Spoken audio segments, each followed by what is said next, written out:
Recognized. Fortune rules the life of man 757. And Austria were at war, he was extremely worried that he might have to sit out the conflict in Zakopane or some similar location. His situation was beginning to look as desperate as Nostromo's on the lighter. He asks Pinker to send his appeal for help to Walter Hines Page, one of the founders of Doubleday, Page, and at present American ambassador to England. Conrad A.P. appealed to him as his former publisher. In addition, he desperately needed money, having asked Pinker previously for £100 and now for £50 in gold. He calls himself a refugee, and says he hopes to get on a train once the Austrian troops have been mobilized on the Russian front. His escape route, so familiar to refugees in the Second World War, was by way of Switzerland or the south of France, either to Bordeaux or Marseilles, assuming the Calais route was blocked. Conrad reminds Pinker he is Konrad Korsaniowski's. Then, in one of those extraordinary turnabouts for which he was noted, he indicates he is getting a mental stimulus out of this affair, I can tell you. He adds that if it were not for the unavoidable anxiety, he would be deriving considerable benefit from the experience. He expects to put in at least 3 weeks of work before they can finally move on. This last may have been inserted to justify Pinker's loan, although, as we have observed, Conrad rose to demanding personal occasions with great energy, only to fall back later, as if extinguished. We have very few details of this period from Conrad's hand, but from those available we note the excitement of a great adventure. The challenge to survive by guile was still there, although here he felt responsible for 4, not 1. By September 1, after writing repeatedly to Pinker, he recognizes that all his letters since the 29th of July have been stopped by the war. Only one has gotten through, to Walter Hines Page, in London. The Conrads, as he presents them, are destitute, with no means, without warm clothing, and indeed in a very deplorable plight. He lacks the money to get away, which he feels is still possible. The escape route, now, would be through Italy. He worries that their friends will think they have vanished, as indeed they have. And he asks Pinker to get in touch with Galsworthy, Hope, the Colvins, Curie, Gibbon, and others. Conrad pleads complete dependency, as if on his knees before his uncle Tadeusz, but he tells Pinker that while he cannot apologize for the situation, it has not resulted from any fault of his. Before all this occurred, as if it were reflecting Conrad's fantasy world of doom and decline, he had moved uneasily but expectantly into the world of his past.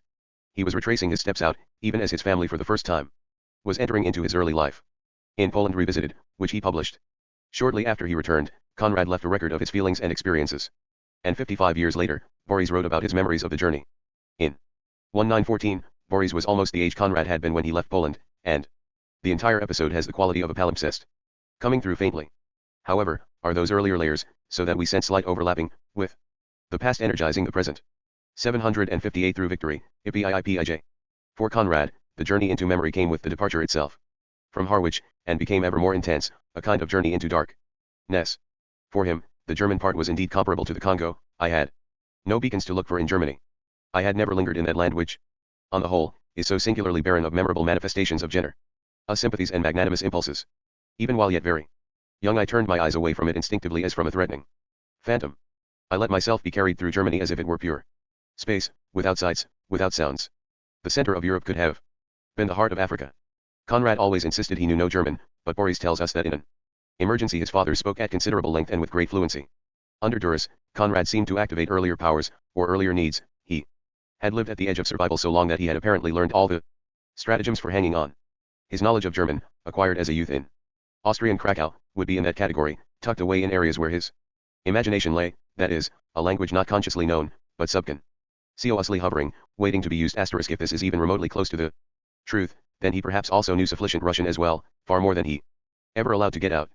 Had he needed it, it would possibly have rushed to the surface while he maintained to Garnett and others that Russian was to him a completely foreign language. Conrad was now making that round of the past which had so characterized his fiction. It is fitting that in 191.5 he would write about his experiences in Poland, only a few years before his native country's fortunes were finally settled by the great powers. Riedinger accompanied Conrad on his retracing of steps through Krakow, and his account, although perhaps not completely reliable, throws somewhat different glints upon the experience. After Jesse and John retired to bed on that first night, Conrad, accompanied by Boris, went out to renew his acquaintance with the old city. He attempted to retrace his steps exactly, and to view the Rheineck, the central square, from the vantage point of the Florian Gate, under the shadow of the Church of the Holy Virgin. Once there, Conrad explained the call of the bugle, which marked the hours, telling Boris it commemorated the death of a bugler who warned the city of marauding Tartar bands. Conrad may not have enjoyed active flew not judge, but we can speculate that Conrad, in German, but he had certainly studied, was gaining at least a working knowledge of it in his youth. In a letter Apollo Corzin the language if Apollo took the trouble to tell. Ioski wrote to Stefan Buzyczynski, on his friend. Buzyczynski, we recall, was the one March 17, 1868, he indicates that Conrad, to whom Tadeusz Bobrowski revealed Con was studying German so as to attend school in Rad suicide attempt in 1878. Krakow. How far these lessons went, we can. Fortune rules the life of man. 759. They then walked through the city's winding streets, as Conrad tried to recall ancient relics as well as landmarks, speaking to Boris in English and to reading in Polish. We have, repeatedly, in Conrad's account, as well as in Boris's and reading's, this sense of Conrad's life as he had presented it in his fiction, wherein memory is the central focus of his imagination. He was a man and writer who moved not out but into. In his fiction yet to come, the shadow line, the arrow of gold, as well as the completion of the rescue. After 23 years, we sense this process at work, the writer standing between past and present, always mediating, making the past the active agent of his artistic powers.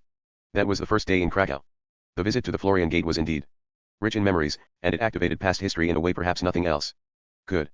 The gate had been the avenue of his walk to school, at 8 o'clock of every morning that God made, sleet or shine. It was the occasion of a vat gnawing worm of his own, the time of his father's last illness. Every evening at 7, turning my back on the Florian Gate, I walked all the way to a big old house in a quiet narrow street a good distance beyond the great square. There in a large drawing room, under a light made by two candles like a George de la Tour painting, he did his homework, a door beyond opening into the sick room where Apollo lay tended by two nursing nuns. Those early memories of life in Krakow were foreshadowings also of death, now duplicated by the young Boris accompanying the physically old Conrad. That same Florian Gate recurred in the final episode of this intimate drama, the funeral in which Apollo's death was the occasion of a patriotic display. The day of the funeral came in due course, and all the generous youth of the schools, the grave senate of the university, the delegations of the trade guilds, might have obtained, if they cared, divisive evidence of the callousness of the little wretch. There was nothing in my aching head but a few words, some such stupid sentences as "it's done," or "it's accomplished." In Polish it is much shorter, something of the sort, repeating itself endlessly. The long procession moved out of the narrow street, down a long street, past the Gothic front of St. Mary's under its unequal towers, towards the Florian Gate. We do not know if he visited his father's grave in Rakowicki Cemetery, CRA. Cal, with its inscription that begins, to Apollo NAV-CZ Korzeń. Ioski/victim of Muscovite tyranny. There, as the 56-year-old Conrad concentrated, he recalled the small boy of that day following a hearse, a space kept clear in which I walked alone, conscious of an enormous following, the clumsy swaying of the tall black machine, the chanting of the surpliced clergy at the head, the flames of tapers passing under the low archway of the gate, the rows of bared 760 through victory, IPIIIPIS. Heads on the pavement with fixed, serious eyes. This was written in 191.5. They were the memories. What the real situation, the real thoughts were, Conrad never tried to tell. We have to search Razumiov, Flora de Beryl, even the retarded Stevie for hints of that child trying to gain a foothold in life as he was surrounded by illness, death, and personal disaster. On the following day, Conrad took Jessie to the Vodel, the celebrated hill in Krakow that commemorates Poland's national past. Like the guardian of Krakow's fortunes, it embodied some of the most ancient and famous buildings of Poland, the castle of the Polish kings as well as the most venerable cathedral church, and it was the repository of Polish kings and famous men. Reading reports that the last time Conrad had seen the royal castle it was in decline, having been used as an army barracks for the Austrian government, while the cathedral church served as a garrison church for the soldiers. Now, he reports, the cathedral had been restored, the castle rebuilt, and Conrad was seeing it in its splendor for the first time. Reading writes, they wandered everywhere, peering into dark crypts where kings, states, men, and poets are buried. They knelt before the ancient dark crucifix of the Queen Jadwiga. In one of the majestic chapels, all gold and lace-like sculpture, a mass was being read. Jessie bowed her head and, an indifferent and Protestant Jessie was a Catholic, joined in the prayers of the Catholic religion, overcome with sentiment and emotion. After a day of wandering through the streets of Krakow, the party returned to the Grand Hotel, only to hear an elderly man cry out, according to reading my little Conradku. The two stared at each other. And then Conrad recognized Konstantin Buzyczynski, the son of his former guardian, Stefan, and after 40 years they fell into each other's arms. The date of the embrace was, ironically, also the day of Austrian mobilization. August I, and that day would mark the beginning of a 4-year struggle, in which nearly everything Conrad believed in was at stake and Boris's life itself would be repeatedly threatened as he fought at the front in the British army.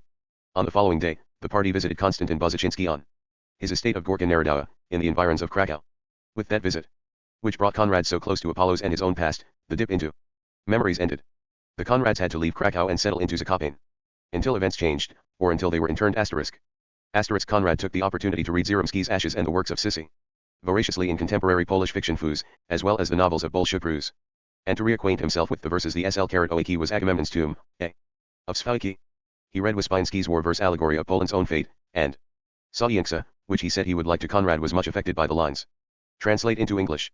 He also went through Fortune rules the life of man 761.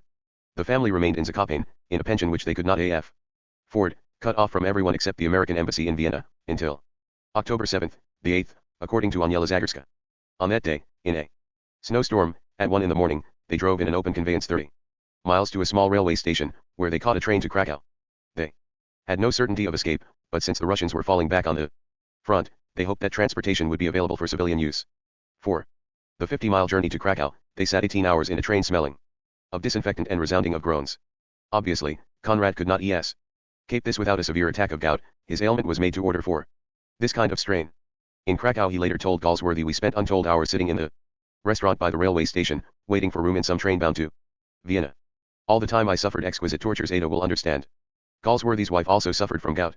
"We managed to get away at last, and our journey to Vienna was at comparatively lightning speed, 26 hours for a distance which in normal conditions is done in 5 hours and a half. But in Vienna I had to go to bed for 5 days. The arrangements for their return to Krakow were not easy to make. Through the intervention of Dr. Dieter Koch, whom Conrad had helped in Zakopane, a permit was obtained from the military commandant of Krakow, which authorized travel that would ultimately land them in Vienna. Even though suffering from gout, Conrad appeared to be a demon of energy, contacting friends, arranging for a fresh water supply on the train trip to Vienna, making sure the travel permit was delivered. Jessie insisted on looking for their luggage, which had been lost in the earlier part of the journey, and with Boris along to speak some French, she went cane in hand to various depots and stations until she found the baggage. But the key element in the Vienna enterprise was to get out, to find either a neutral country or one that would permit their exit. Through the intervention of Frederick C. Penfield, the American ambassador to whom Conrad later dedicated the rescue, the family obtained permission to leave Austria. By October 20th, they entered Milan. By way of Cormans, the Pont Eva route being closed. Boris has given us a younger person's portrait of his father during this time, in which the excitement of adventure, what Conrad may himself have felt at 16, replaced the fear of being interned for the duration of the war. Incidentally, unknown to the Conrads, orders from Berlin were dispatched a week later to have them detained until the end of the war. According to Boris, rather than being in bed for 5 days while their papers were being prepared, his father tramped the streets of Vienna. On one occasion, he suggested patronizing a shooting gallery, only to discover that the target consisted of movie screens on which kilted Scottish infantry were charging 762 through victory, Ippy carrot, with fixed bayonets. The idea was to fire at them, and if one was hit, the film was stopped and the marksman awarded a prize. Conrad was startled, but told Boris to go through with it so as not to attract attention, "But take care you don't hit any of those fellows." Boris missed his 5 shots and was relieved, only to discover that he had to fire Conrad's 5 as well. His father didn't trust himself to miss the target. The document permitting an exit visa was finally delivered at the border. However, the Conrads were stopped by Prussians, who had replaced the more easygoing Austrians, and their documents were considered unacceptable, which meant a disastrous return to Vienna. Conrad at this stage spoke what appeared to Boris to be fluent German, to no avail. Then suddenly he pulled out his British passport bearing the German visa that allowed entrance on the journey out. That worked on the official mind, and the family moved on, over the Italian frontier. At Milan, Conrad cabled Pinker for money, and with that in hand departed for Genoa. On October 25th, the rapidly collapsing family caught a Dutch mail steamer homeward bound from Java, with London as a port of call, and arrived back in England on November 9. Conrad broke down when he arrived at Capel House, too ill even to write Galsworthy. It now struck him how near disastrous their entire enterprise had been, and how his career, under internment, would have come to a halt, because he could not have worked under such duress or changing fortunes. Their escape or rescue could only have been acted through a close network of friends, who also afforded Conrad the opportunity of discussing Poland's future. Unexpectedly, he had become immersed in the Polish question. What had begun as a tourist's re-entry into European politics, a superficial glide, became a deadly, earnest endeavor to understand the situation so as to escape it. Never had an Gland looked more promising. In Vienna, with Marian Bilinski, the brother of the Austro-Hungarian Minister of Finance, Conrad had discussed the Polish question both in general and in detail, when he still felt England and Austria would be able to settle the issue for themselves. Stanis J. Ozaj Karachkowski, a businessman, took especially good care of them in Vienna, and, of course, the American ambassador was particularly helpful. Conrad left debts behind him, including one to the American ambassador himself. One of the first letters he wrote on his return was to Walter Heinz Page, to thank him for his aid in Vienna through Penfield. The rescue effort intertwined with the political, Americans and English, with Poles, as well as Austrians and Germans, and Conrad's dip into the past. The original plan had been torturous, to Conrad still gouty and Jessie in great pain. Go via northern Spain, that is, from Milan to from a swollen ankle in her good leg, the Barcelona, then to Bilbao, and from there by Dutch boat was great luck. Sea to Falmouth, finally home by train. With Fortune rules the life of man 763. Had, if nothing else, provided further proof that he had been fortunate to Leave 40 years before. He was indisposed for a good part of the rest of the year, as well as into January of 191-5. At his age, with his temperament, he could not have sustained such a psychic blow without paying for it. Financially, his problems were relieved, or improving rapidly. Pinker sold serial rights to Victory for £1,000, or about $12,000 to $13,000 in current monies, and the book rights for an additional £850. So that Victory, even without sales of a single copy, brought in the equivalent of close to $25,000. Besides, Chance continued to sell, and Conrad had another volume of short fiction ready for publication. Within the tides, he was in a good position, but his concentration was sadly broken. And his health followed. He drifted for months. Early in January 191-5, he began the shadow line. It was a time when his statement, "all creative art is magic," would be more and more difficult to achieve in actuality. As Victory faded from his work table and mind, Conrad moved ever deeper into his own past, for hints, nuances, glints, as he told Curie, he dreamed of his topics, sometimes waking in the night with an intimation. But they were becoming harder to settle upon, and he had in the main exhausted the technical expertise of which he was capable. The war, old age, a general physical breakdown, uncertainties about Boris, lack of financial urgency, all of these were very much there as he found meaningful work increasingly difficult. He had, in effect, given up all effort to achieve contemporary topics, with the shadow line, the arrow of gold, renewed work on the rescue, even suspense, and the rover. He dredged his own memories as if the world had suddenly emptied of topics. The rescue begins to re-enter his letters in 191-5, the time for uncompleted business apparently struck Conrad, and a rescue was appropriate. The impact of the World War was upon him, for the fortunes of 3 of his countries were involved, and much of the rest of Europe at war had been part of his world since childhood. His 3 countries, Poland, France, and England, were doing poorly. Poland seemed lost amid big power maneuvers, France and England were losing to German advances. But Russia, Austria, and GER. Many were also part of Conrad's world. He was not an isolated Englishman, looking out only for British military successes. He represented, like Kurtz, nearly all of Europe. As he wrote Lady Wedgwood, whose husband, Sir Ralph, was to be co-executor of Conrad's will, 2 months after his return from Poland, it seems almost criminal levity to talk at this time of books, stories, publication. This war attends my uneasy pillow like a nightmare. I feel oppressed even in my sleep, and the moment of waking brings no relief. On the contrary. Besides the actual countries involved, the war meant for the historically oriented Conrad the kind of anarchic action in which everything he believed 764 through Victory /IPI in was disrupted, stained, or destroyed. There was no opportunity for rational thought, no preservation of those ideas which had sustained civilization. Europe had become the arena of savages, in which one hoped that one's own savages would prevail.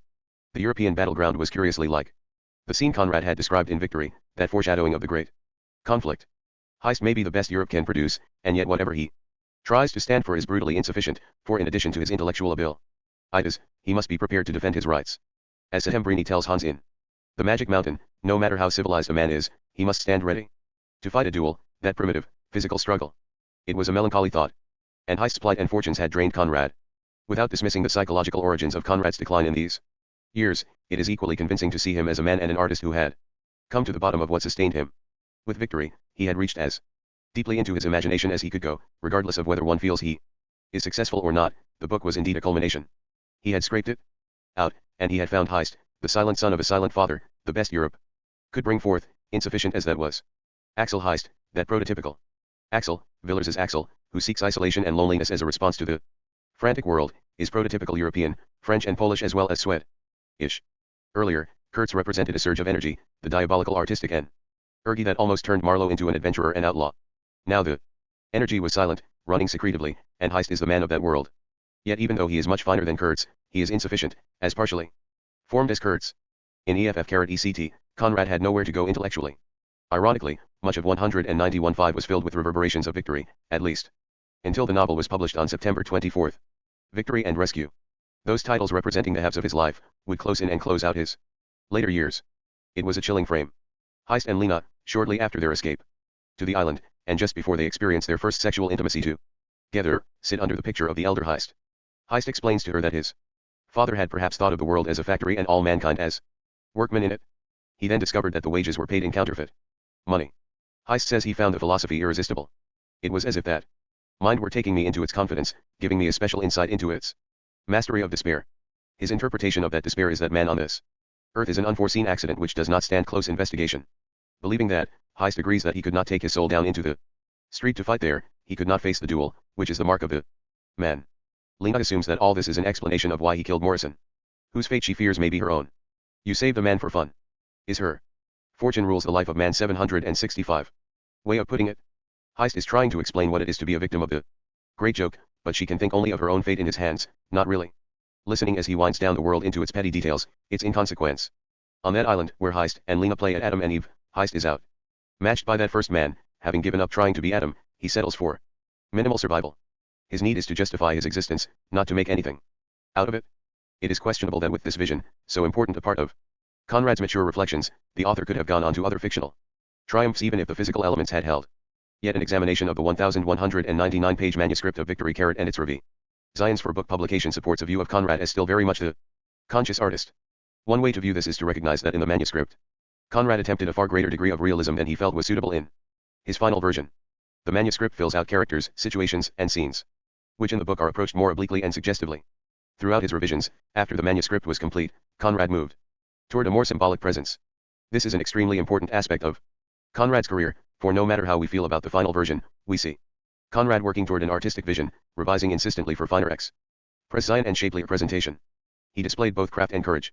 That trenchant and ironic beginning of the novel did not come easily. It was hacked out of 4 pages of manuscript to create 2 paragraphs. The manuscript version follows. There is, as every schoolboy knows in this scientific age, a very close chemical relation between coals and diamonds. Not being a schoolboy any longer, I have no very clear notion of its nature. It seems to be that if you take a lot of coals and melt, or roast, or evaporate it, or destroy it in some asterisk, the manuscript seems to run to 1,139, the supreme commodity of the age, in which pages, but there are 60 additional pages we are camped HKE bewildered travelers in a suiting from renumbering and interleaving, garish, unrestful hotel. And I suppose those, for a total of 1,199, it contains about 1/6 carat considerations, the practical and the more material than appeared in the book text. Mystical, prevented heist, axle heist. There is, as every schoolboy knows, in from going away. This scientific age, a very close chemical rel of the Tropical Belt Coal Company went shin between coal and diamonds. It is the REA into liquidation. The world of finance is a son, I believe, why some people allude to coal mysterious world in which, incredible as black diamonds, both these commodities fact may appear, evaporation precedes liquid. Represent wealth, but coal is a much less poor dashin. First the capital evaporates, and then table form of property. There is, from that the company goes into liquidation. These are point of view, a deplorable lack of concentra, very unnatural physics, but they account for shin in coal. Now, if a coal mine could be put the persistent inertia of heist, at which we into one's waistcoat pocket, but it can't. At out there used to laugh among ourselves. The same time, there is a fascination in coal, but not inimically, p3. 766 through Victory, IPIIIPIS.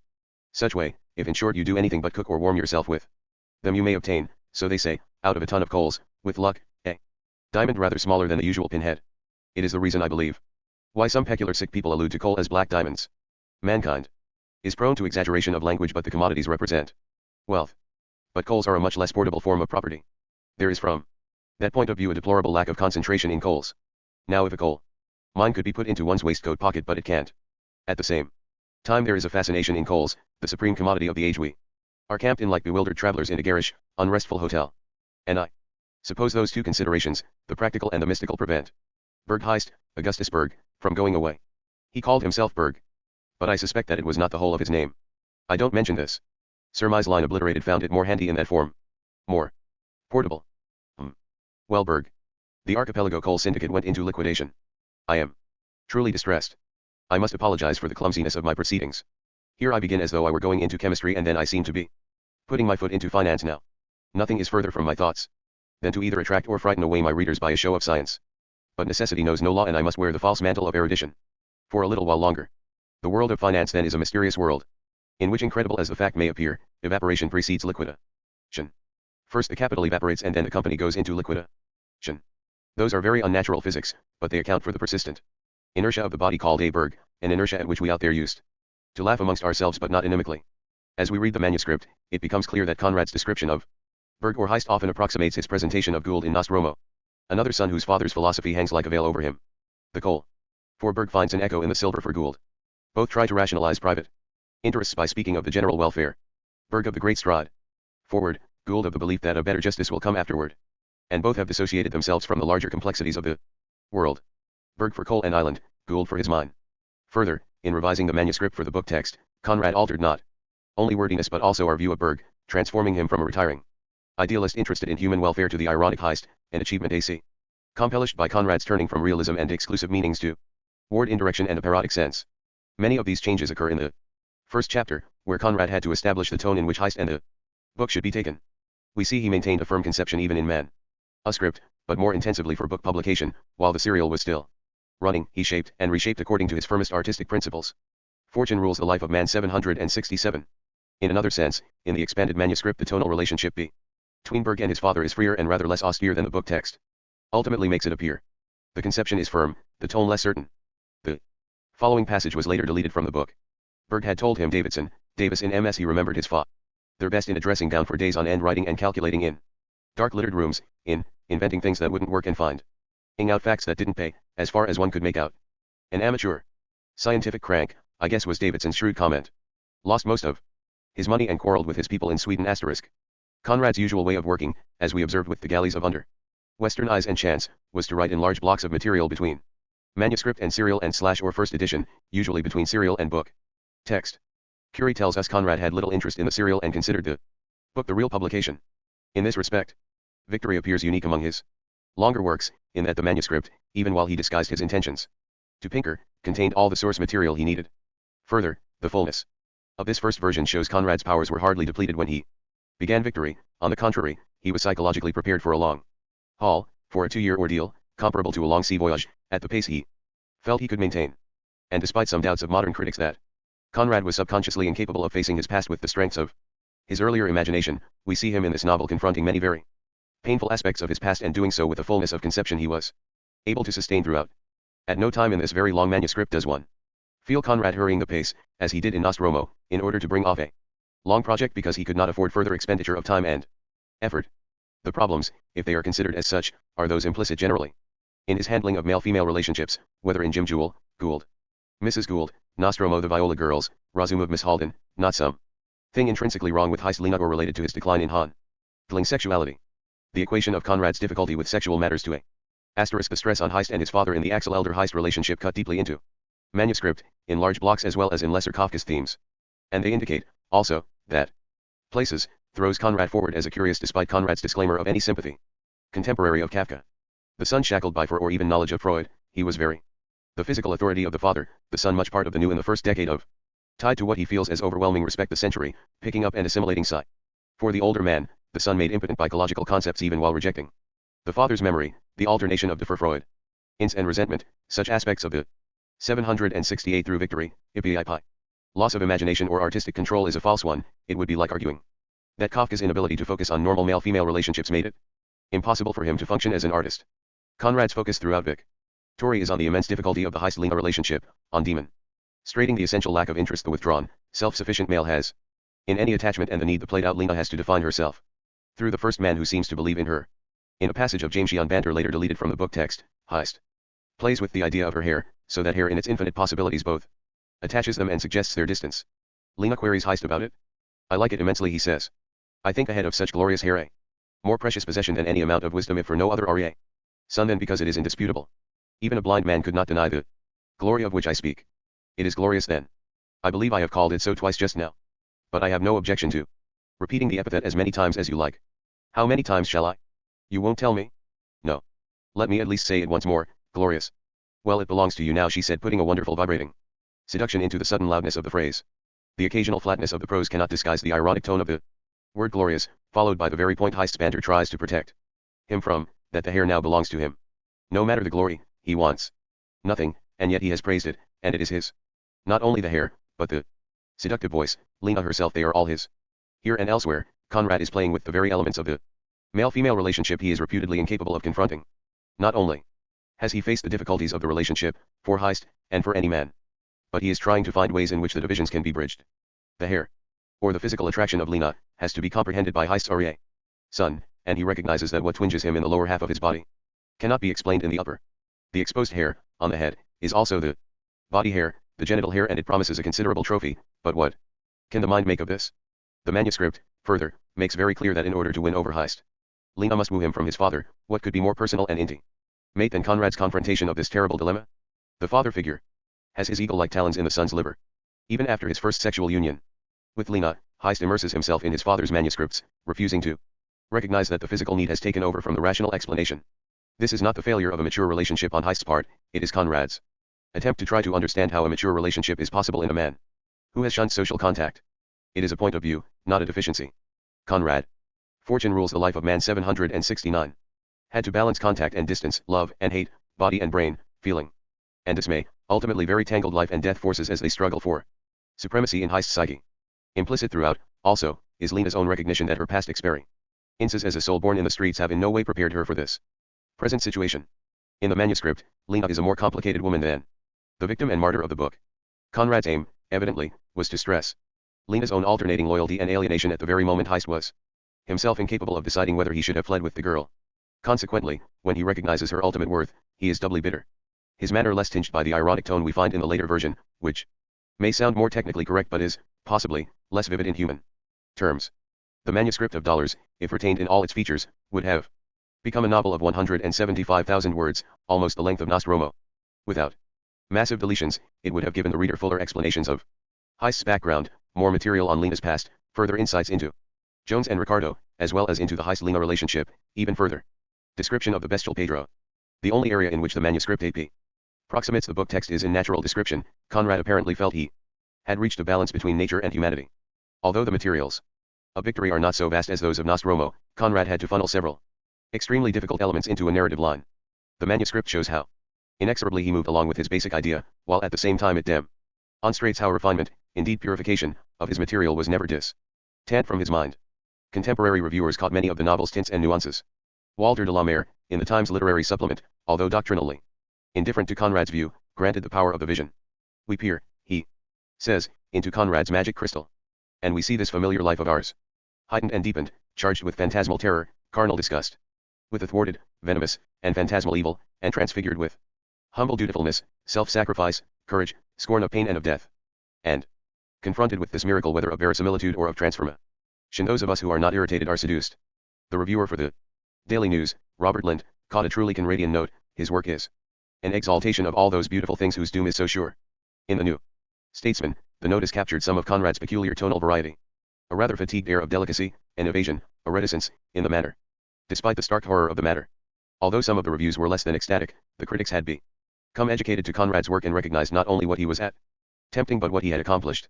He had, in a sense, conditioned 770 through Victory, IPIIIPIJ. Them to read him, what any artist must do. He had begun the long process with the preface to The Nigger, and his work since then had been to define for himself that corner of literature where he could work intensely, all the while waiting for his readers to catch up to him. By the time of Victory, he had accomplished the educational process, and ironically, so strong was his hold now on his literate public that it continued to praise his work long after it had declined in quality. The publication and reviews were in September of 191.5. When the Conrads returned to England on November 9, 191.4, there were still the questions of Boris's future and, of course, of Conrad's illness. It was decided that Boris would make another attempt at Sheffield, and toward that end, which he never achieved, he joined the tutoring establishment of the Reverend Long. Conrad himself made the arrangements, hoping that after 6 months of hard work his son would move on to an engineering program and a career. Boris, however, began to think along other lines, following to some extent his father's own plans at that age, with military service now serving a function similar to that of Conrad's maritime career. When just 17, Boris obtained his father's permission to enlist, and in September 191.5 was gazetted as a second lieutenant. It was Boris's enlistment and subsequent commission that led Conrad to change the title of his next work from First Command to the much finer Shadow Line. As he wrote in Richard Curie's copy of the novel, this story had been in my mind for some years. Originally I used to think of it under the name of First Command. When I managed in the second year of war to concentrate my mind sufficiently to begin working, I turned to the subject as the easiest. But in consequence of my changed mental attitude to it, it became the Shadow. The volume was dedicated to Boris and all others who like himself have crossed in early youth the shadow line of their generation with love. That Conrad called it an exact autobiography is not unusual, since that shadow line would help define his own mortality as well as that of Boris and his generation. The book, like his son's action in joining up, seemed to release the past in a torrent of images which Conrad attempted to gather together now in the last 10 years of his life, the Malay period of the rescue, his early love in the Arrow of Gold dedicated to that other young man, a surrogate son, Richard Curie, the incomplete pages of S.U.S. Pence, with its intense interest in Napoleon, the man whom Poles hoped would help restore their country, and the rounding off, the rover, carrying Conrad back to the time when he planned mischief with Dominic Cervoni. These were extremely difficult years. Although he still had several novels left in him, his work came now only in dribbles. Early in the year, he managed to put together his ideas for Poland Revisited, for the Daily News. Fortune rules the life of man 771. But that hardly required a creative effort. His imagination lay dormant. And his energies he had no way of knowing might never return. Gout and general indisposition were strong, the body was winding down, giving little support to the desire to get back into harness. He felt depressed about the course of the war. But generally he told Graham, this looks to me a very ugly business from which no satisfaction commensurate with the efforts and sacrifices can be expected. A miserable affair no matter how much newspapers may try to write it up. But he did believe in the men themselves, especially those navy men, bearded pirates, he called them, who searched for German ships that were sinking English boats.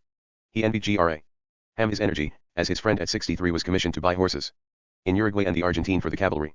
Intermittent work on the galleys of Victory continued, and Conrad awaited publication of Within the Tides.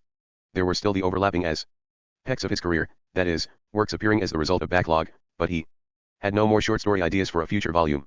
By early spring, he had only incomplete projects to contemplate, wrecks of the past and present, the barely started shadow line, the still incomplete rescue, the inchoate idea for the Napoleonic novel, even the barely begun Sisters, which he still mentioned in an amusing but ironic exchange with the critic R. A. Scott James. Of the Daily News, Conrad pointed out he did not as yet know the name of the reviewer, that in connection with the Tide stories, he was neither promising nor young. Scott James had so characterized the stories, and Conrad responded, I am speaking perfectly seriously when I say that they can't but give a great, if unexpected, pleasure to a man who has behind him some 19 years of pen work and 16 volumes in print.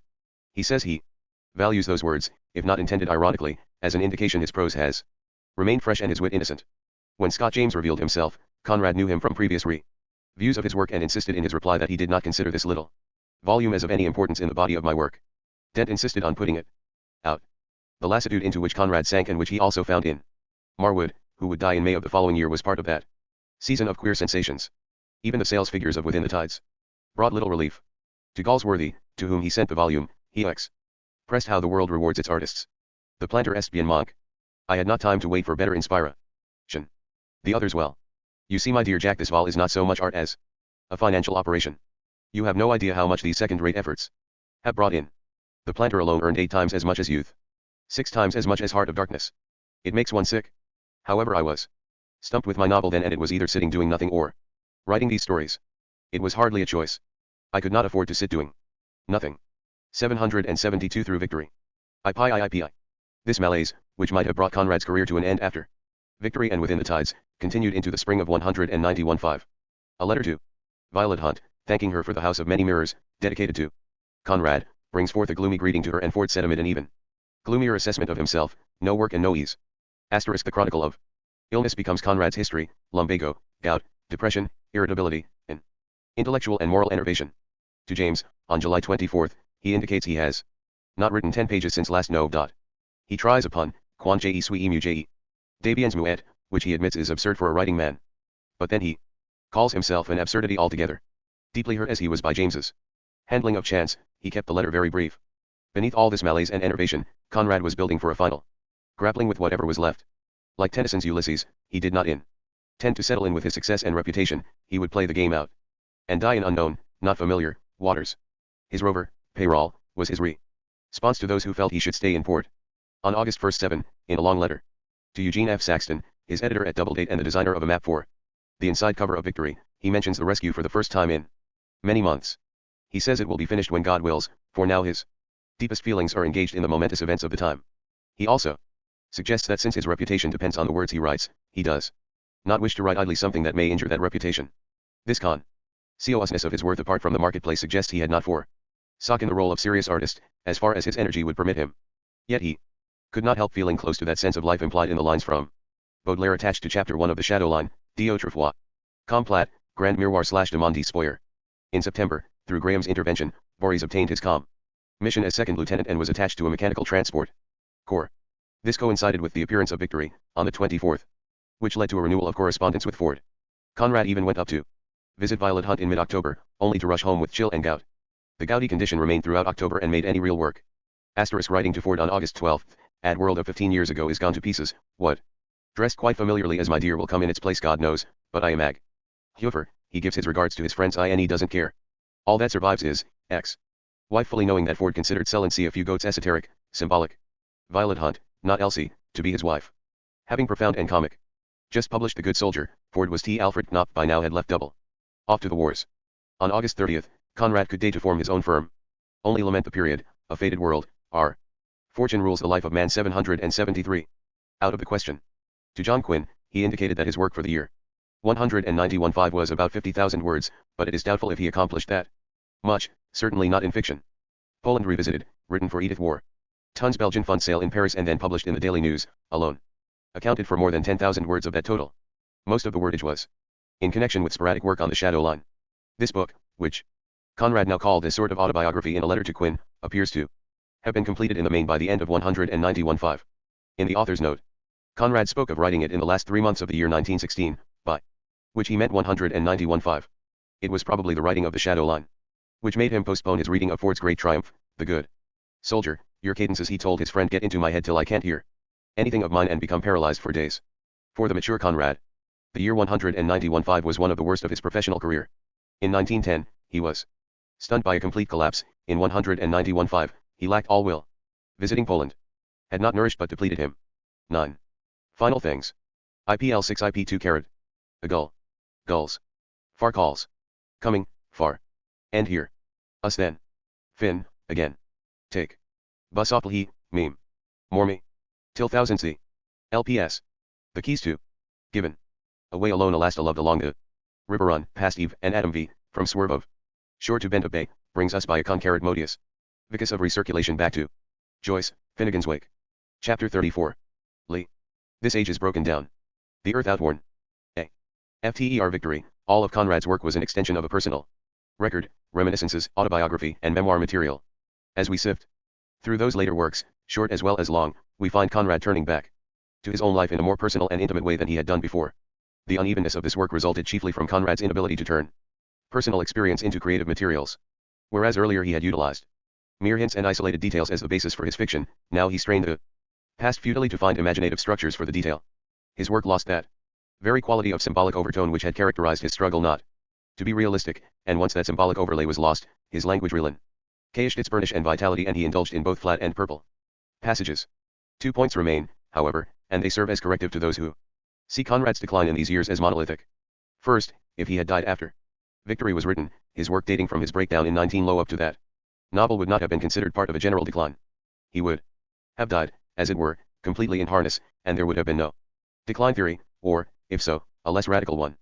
That he lived the additional 10 years was, so to speak, an accident in terms of his work. Second, despite the evident imperfections of the later work, after 1914, even the least convincing of those fictions contains characters, scenes, and passages which evidence Conrad's most effective phases. Such interludes even in The Arrow of Gold and The Rescue, and more apparently in The Shadow Line and The Rover suggest that Conrad had not lost contact with his imagination at its best, but that through general exhaustion and enervation he could not maintain consistency. The Shadow Line began the Viconian recirculation of Conrad back upon himself. In dedicating that novella, of 45,000 words, his longest short fiction since The End of the Tether, to Boris, Conrad almost literally 777. 778 final things, IP 6 IP 2 carat. Curved back upon his own body, for Boris and Conrad were curiously equated in their joint ABIHTY to cross the honey between youth carefree and fervent, to the more self-conscious and more poignant period of mature life. The novel leads directly into The Arrow of Gold, not only in terms of chronological continuity, but in theme.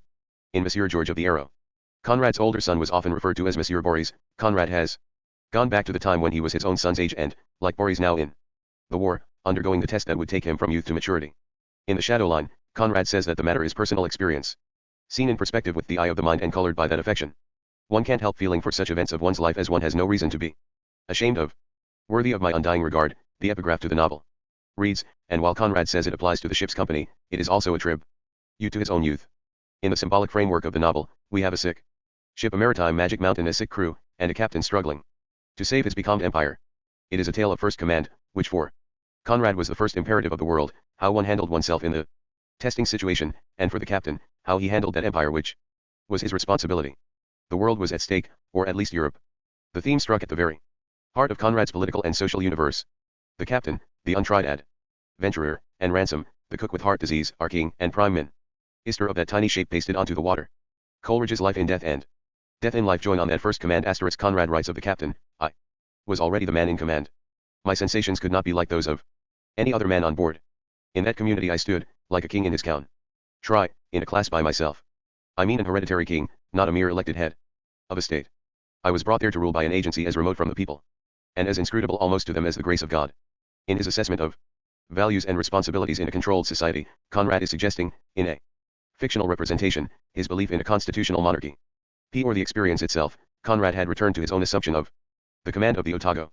He had, according to his words in the novel, come board with his assignment, his voyages on the Vidar in 1887-88, and had lain around in the sailor's home in Singapore.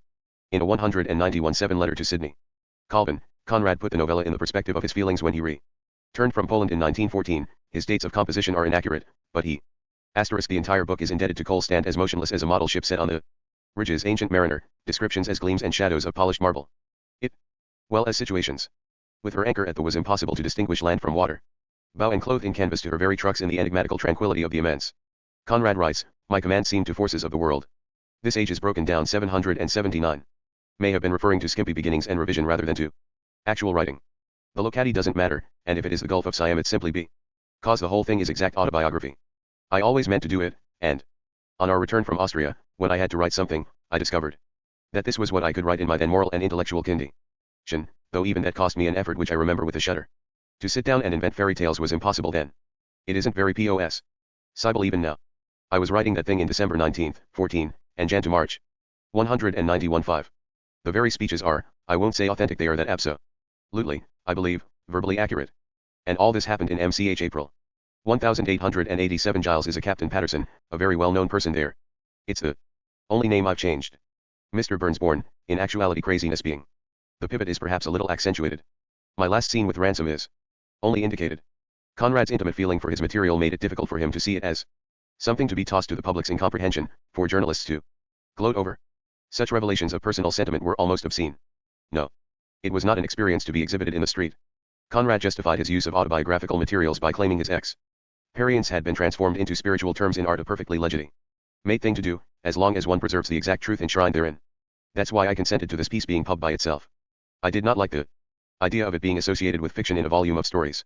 This turning back upon himself derived not only from his description of his own layover in Singapore but from the way in which he obtained his command. Even the subsequent voyages of the fictional command and the real Otago 3 weeks to do the 800 miles from Bangkok to Singapore run parallel. Yet despite this paralleling, Conrad's desire to revive this early period went further. He was trying nothing less than to regain an existence which was passing forever from him. As the captain contemplates his first command, he senses a quickening of the life force itself. A sudden passion of anxious impatience rushed through my veins and gave me such a sense of the intensity of existence as I have never felt before or since. I discovered how much of a seaman I was, in heart, in mind, and, as it were, physically a man exclusively of sea and ships, the sea the only world that counted, and the ships the tests of manliness, of temperament, of courage and fidelity and of love. With that, Conrad in 191-5-16 had swung back to 1887-88 when he was 29, a new captain with a new command, and the whole world before him. As though to complete the recirculation, The Shadow Line was published in the English Review, for September 1916, March 191-7, in the United 780 Final Things, IP 6 IP 2 carat. States, in the Metropolitan carat October 191-6. Despite Conrad's abrupt break with it, the review had, after all, published his reminiscences, and in this curious way he continued them with the novella. This publication was like the middle act of a continuing drama, and it very possibly led to Conrad's resumption of the rescue and, intertwined with that, to his first thought of the Marseilles period of the Arrow of Gold. In February he worked on what became The Warrior's Soul, a tale of 7,500 words, and a response to his continued interest in the Napoleonic campaign in Russia. As he told Colvin, he had found hints for it in Philippe de Segar's memoirs, the story of a French officer and a young Russian. But Conrad did not need a source for this tale, it was continuous with his reading. For suspense, his early story The Duel, the beginning of his reminiscences, and even Prince Roman, which formed part of the same block of material. It is a mutation of sorts, as so much of Conrad's work now became patch works of earlier ideas and worked out pieces. Given that concession, the tale shows Conrad's descriptive powers unimpaired. As the narrator speaks of the French retreat from Moscow, I had the intimate sensation of the earth in all its enormous expanse wrapped in snow, with nothing showing on it but trees, with their straight stalk-like trunks and their funeral verdure, and in this aspect of general mourning I seemed to hear the sighs of mankind falling to die in the midst of a nature without life. He describes the French trail, a pathetic multitude of small dark mounds stretching away under the moonlight, in a clear, still, and pitiless atmosphere, a sort of horrible peace. This was the Grand Army, Napoleon's legions, those on whom Poland had placed its hopes for liberation. Even while Conrad was writing Tomasov, The early title of this story? He asked Quinn to buy the manuscript of it. He admits he needs money. Badly, and reassures Quinn that if the boat carrying it is sunk or if he dies before completing it, the estate will make up the difference. Fact is I am hard up simply because I haven't been able to write of late to any serious amount. I have been affected mentally and physically more profoundly than I thought it possible. Perhaps if I had been able to lend a hand in some way, I would have found this war easier to bear. But I can't. I am slowly getting more and more of a cripple, and this too preys on my mind not a little. Later that year, however, in September, he would join a minesweeper and then make a flight from the Royal Naval Air Station at Yarmouth. The unexpected news is that he still needed money, even after the success of Chance, Victory, and Within the Tides. Curie reported that Conrad earned more than £10,000 in 1 year, probably at a later time from accumulated royalties. Very possibly, these monies had not yet caught up with him, or else he was simply anxious to gather in as much as he could while the sources remained open. Fortunately for his morale, he was on the eve of 2 editions of his work. This age is broken down 781. The Orlstone edition to be published by Heinemann was in the contractual stage, although issuance of most of the volumes would not occur until after the war. The plan was to print 1,000 sets, 780 were actually printed, at the rate of 2 volumes a month, with each volume, beginning with Almayer, to contain an introduction by the author. By 192 one Heinemann had published 18 volumes, with 2 more to appear posthumously. Conrad hoped, he told Quinn, for an American edition of 1,500 sets, given the large population of the United States. Simultaneously with talk of a uniform edition was the actual beginning of Gide's supervision of the French translations. These would, as we shall see, increasingly involve both authors, as Conrad bent Gide to his will, forcing the French author to accept his view of the translations or to forego them altogether. The spring of 1916 was one of those dead periods for Conrad, coinciding with the devastating casualties at Verdun. It was a time of no work and apparently not even that deep probing that preceded a period of work. He was caught up by his hope for an American edition, and wrote Eugene Saxton of Doubleday about such plans. In an interesting comment on the war which obviously was engaging his attention, with Boris now at the front, Conrad speaks of being a true friend of the United States. And yet he hopes that America will remain out of the war. He feels, very possibly with the Polish settlement in mind, that American intrusion would only introduce an additional complication into the Allied war command. Quite rightly, he sees America as demanding a voice in the business in which it takes a part. With that, there will be the problem of peace, extremely complicated.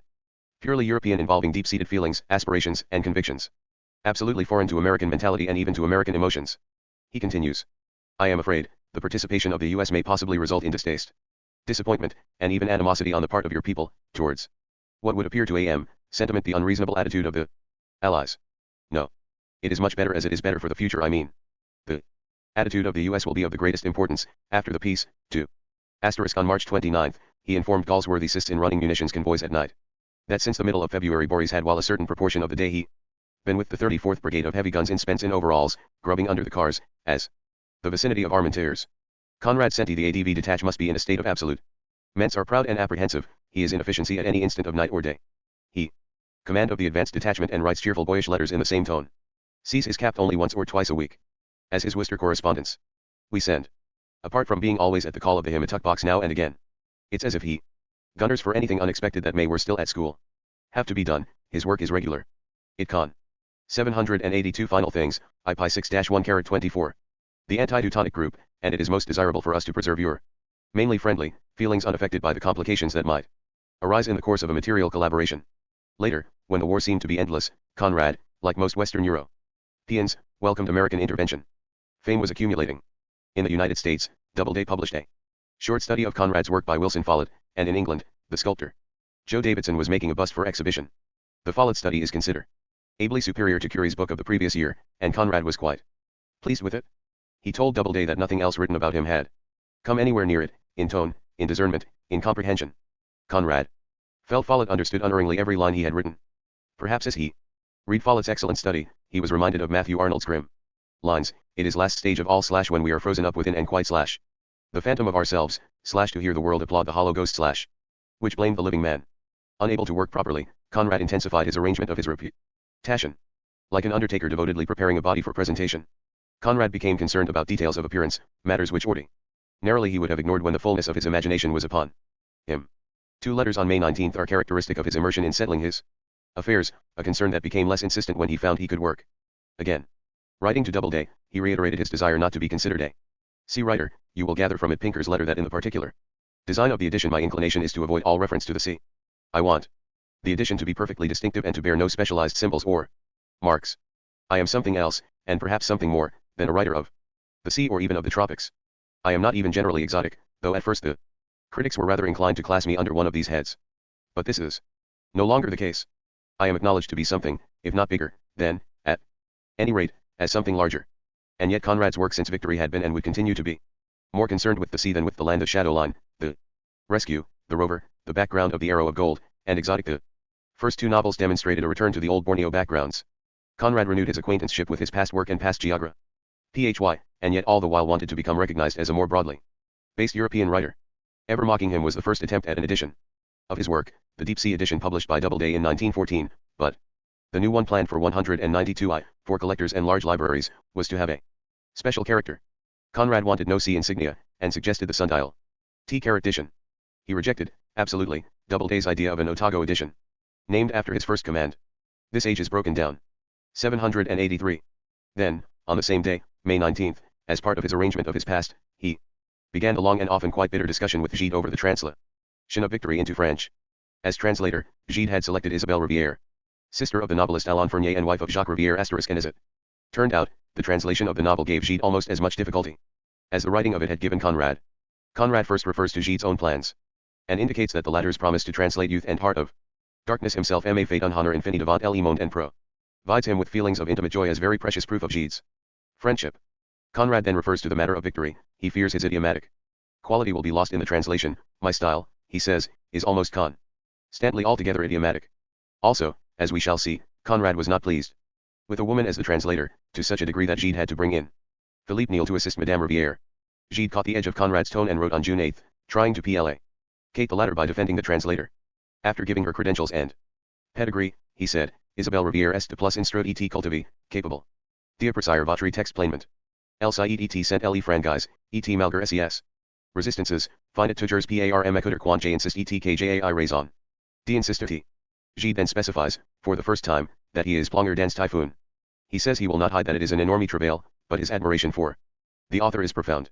In a witty postscript, Gide pleads with Conrad not to we know T.S. Eliot's interest in Conrad his plan to attach Keats's horror as an epigraph for the wasteland and his use of Mr. Kurt's dead for the hollow men but not of Conrad's awareness of Ehud.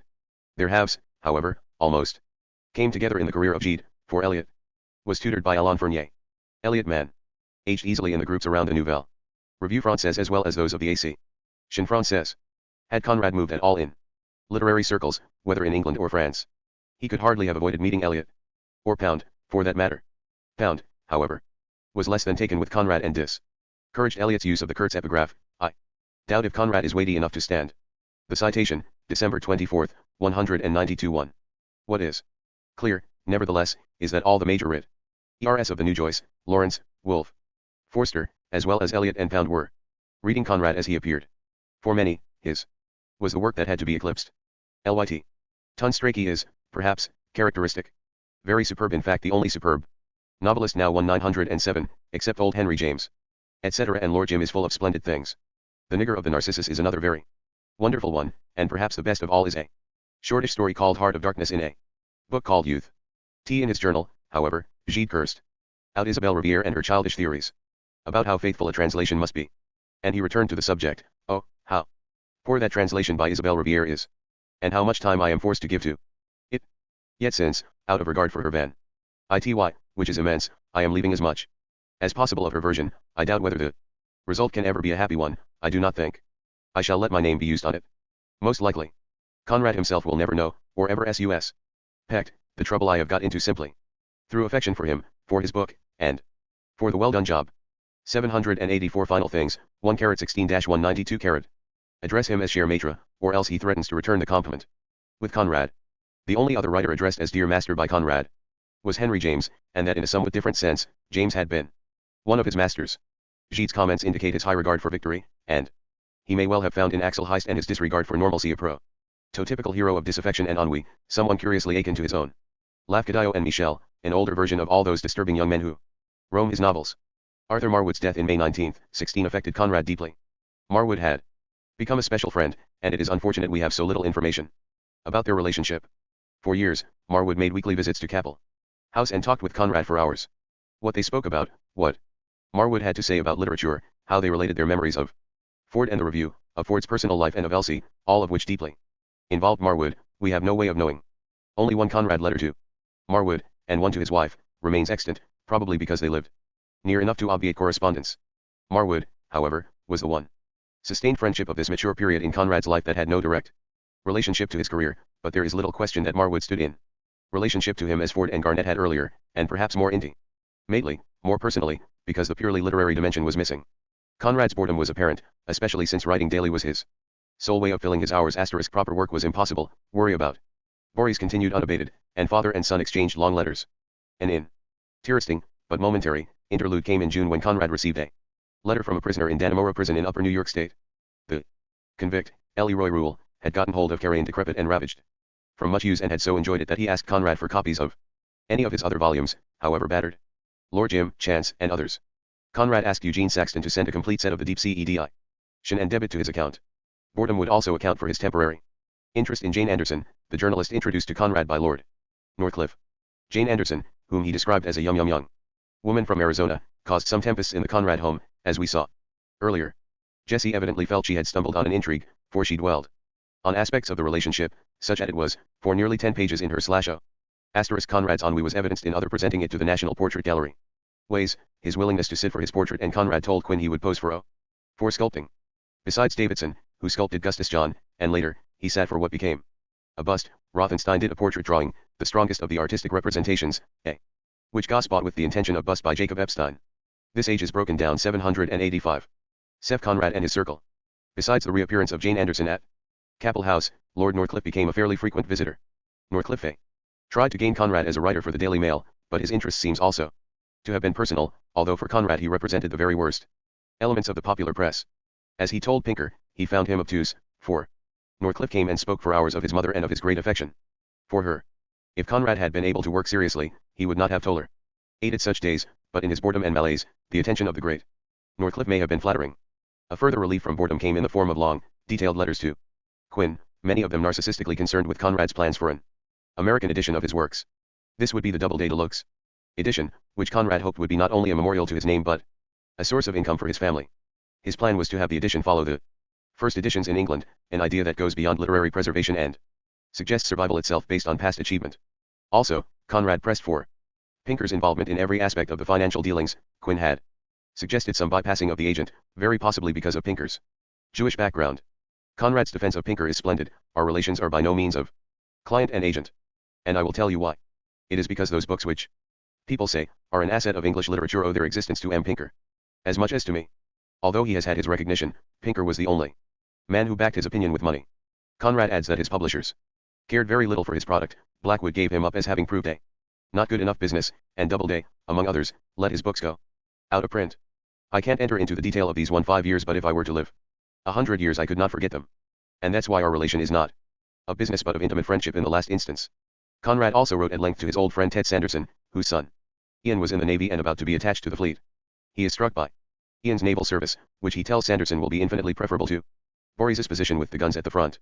Boris had been involved in some of the bitterest and most futile fighting near the Ypres front on the Belgian French frontier north of Armentières. Conrad understated his apprehension, but it was there. You will not perhaps think me a soft sort of idiot if I tell you that I miss him more than I can say. Both our hearts go out to you. With perfect comprehension. Conrad corresponded, further, with Henry Irving, over a dramatization of Victory, with MacDonald Hastings as the adapter. This would become a considerable enterprise in 191/7 and would even lead Conrad to contemplate a collaboration with Hastings about a faked old master, an idea he had also considered with Ford, about Ford Maddox Brown. No matter how antagonies. 786 Final things, IP6 IP2 carat. Take he fell toward the stage. Conrad could not give up his idea of writing a theatrical work, whether an original play or an adaptation of one of his own works. If nothing else, Hastings's work on the dramatization and Gite's on the translation kept Victory before Conrad, both the novel, his last fully Ionian fiction, and the title served as a tonic, if anything could during this low period. To borrow one of Yeats's metaphors, Conrad felt out of phase with himself and his era, at the dark end, where there's no human life. From the beginning, he was dissatisfied with Hastings's version. The first act he found altogether unacceptable. But he was interested in the money it might bring, although he balked at being named co-author of the dramatic version. He felt he was still capable of some good work. I am not done yet, he told Pinker.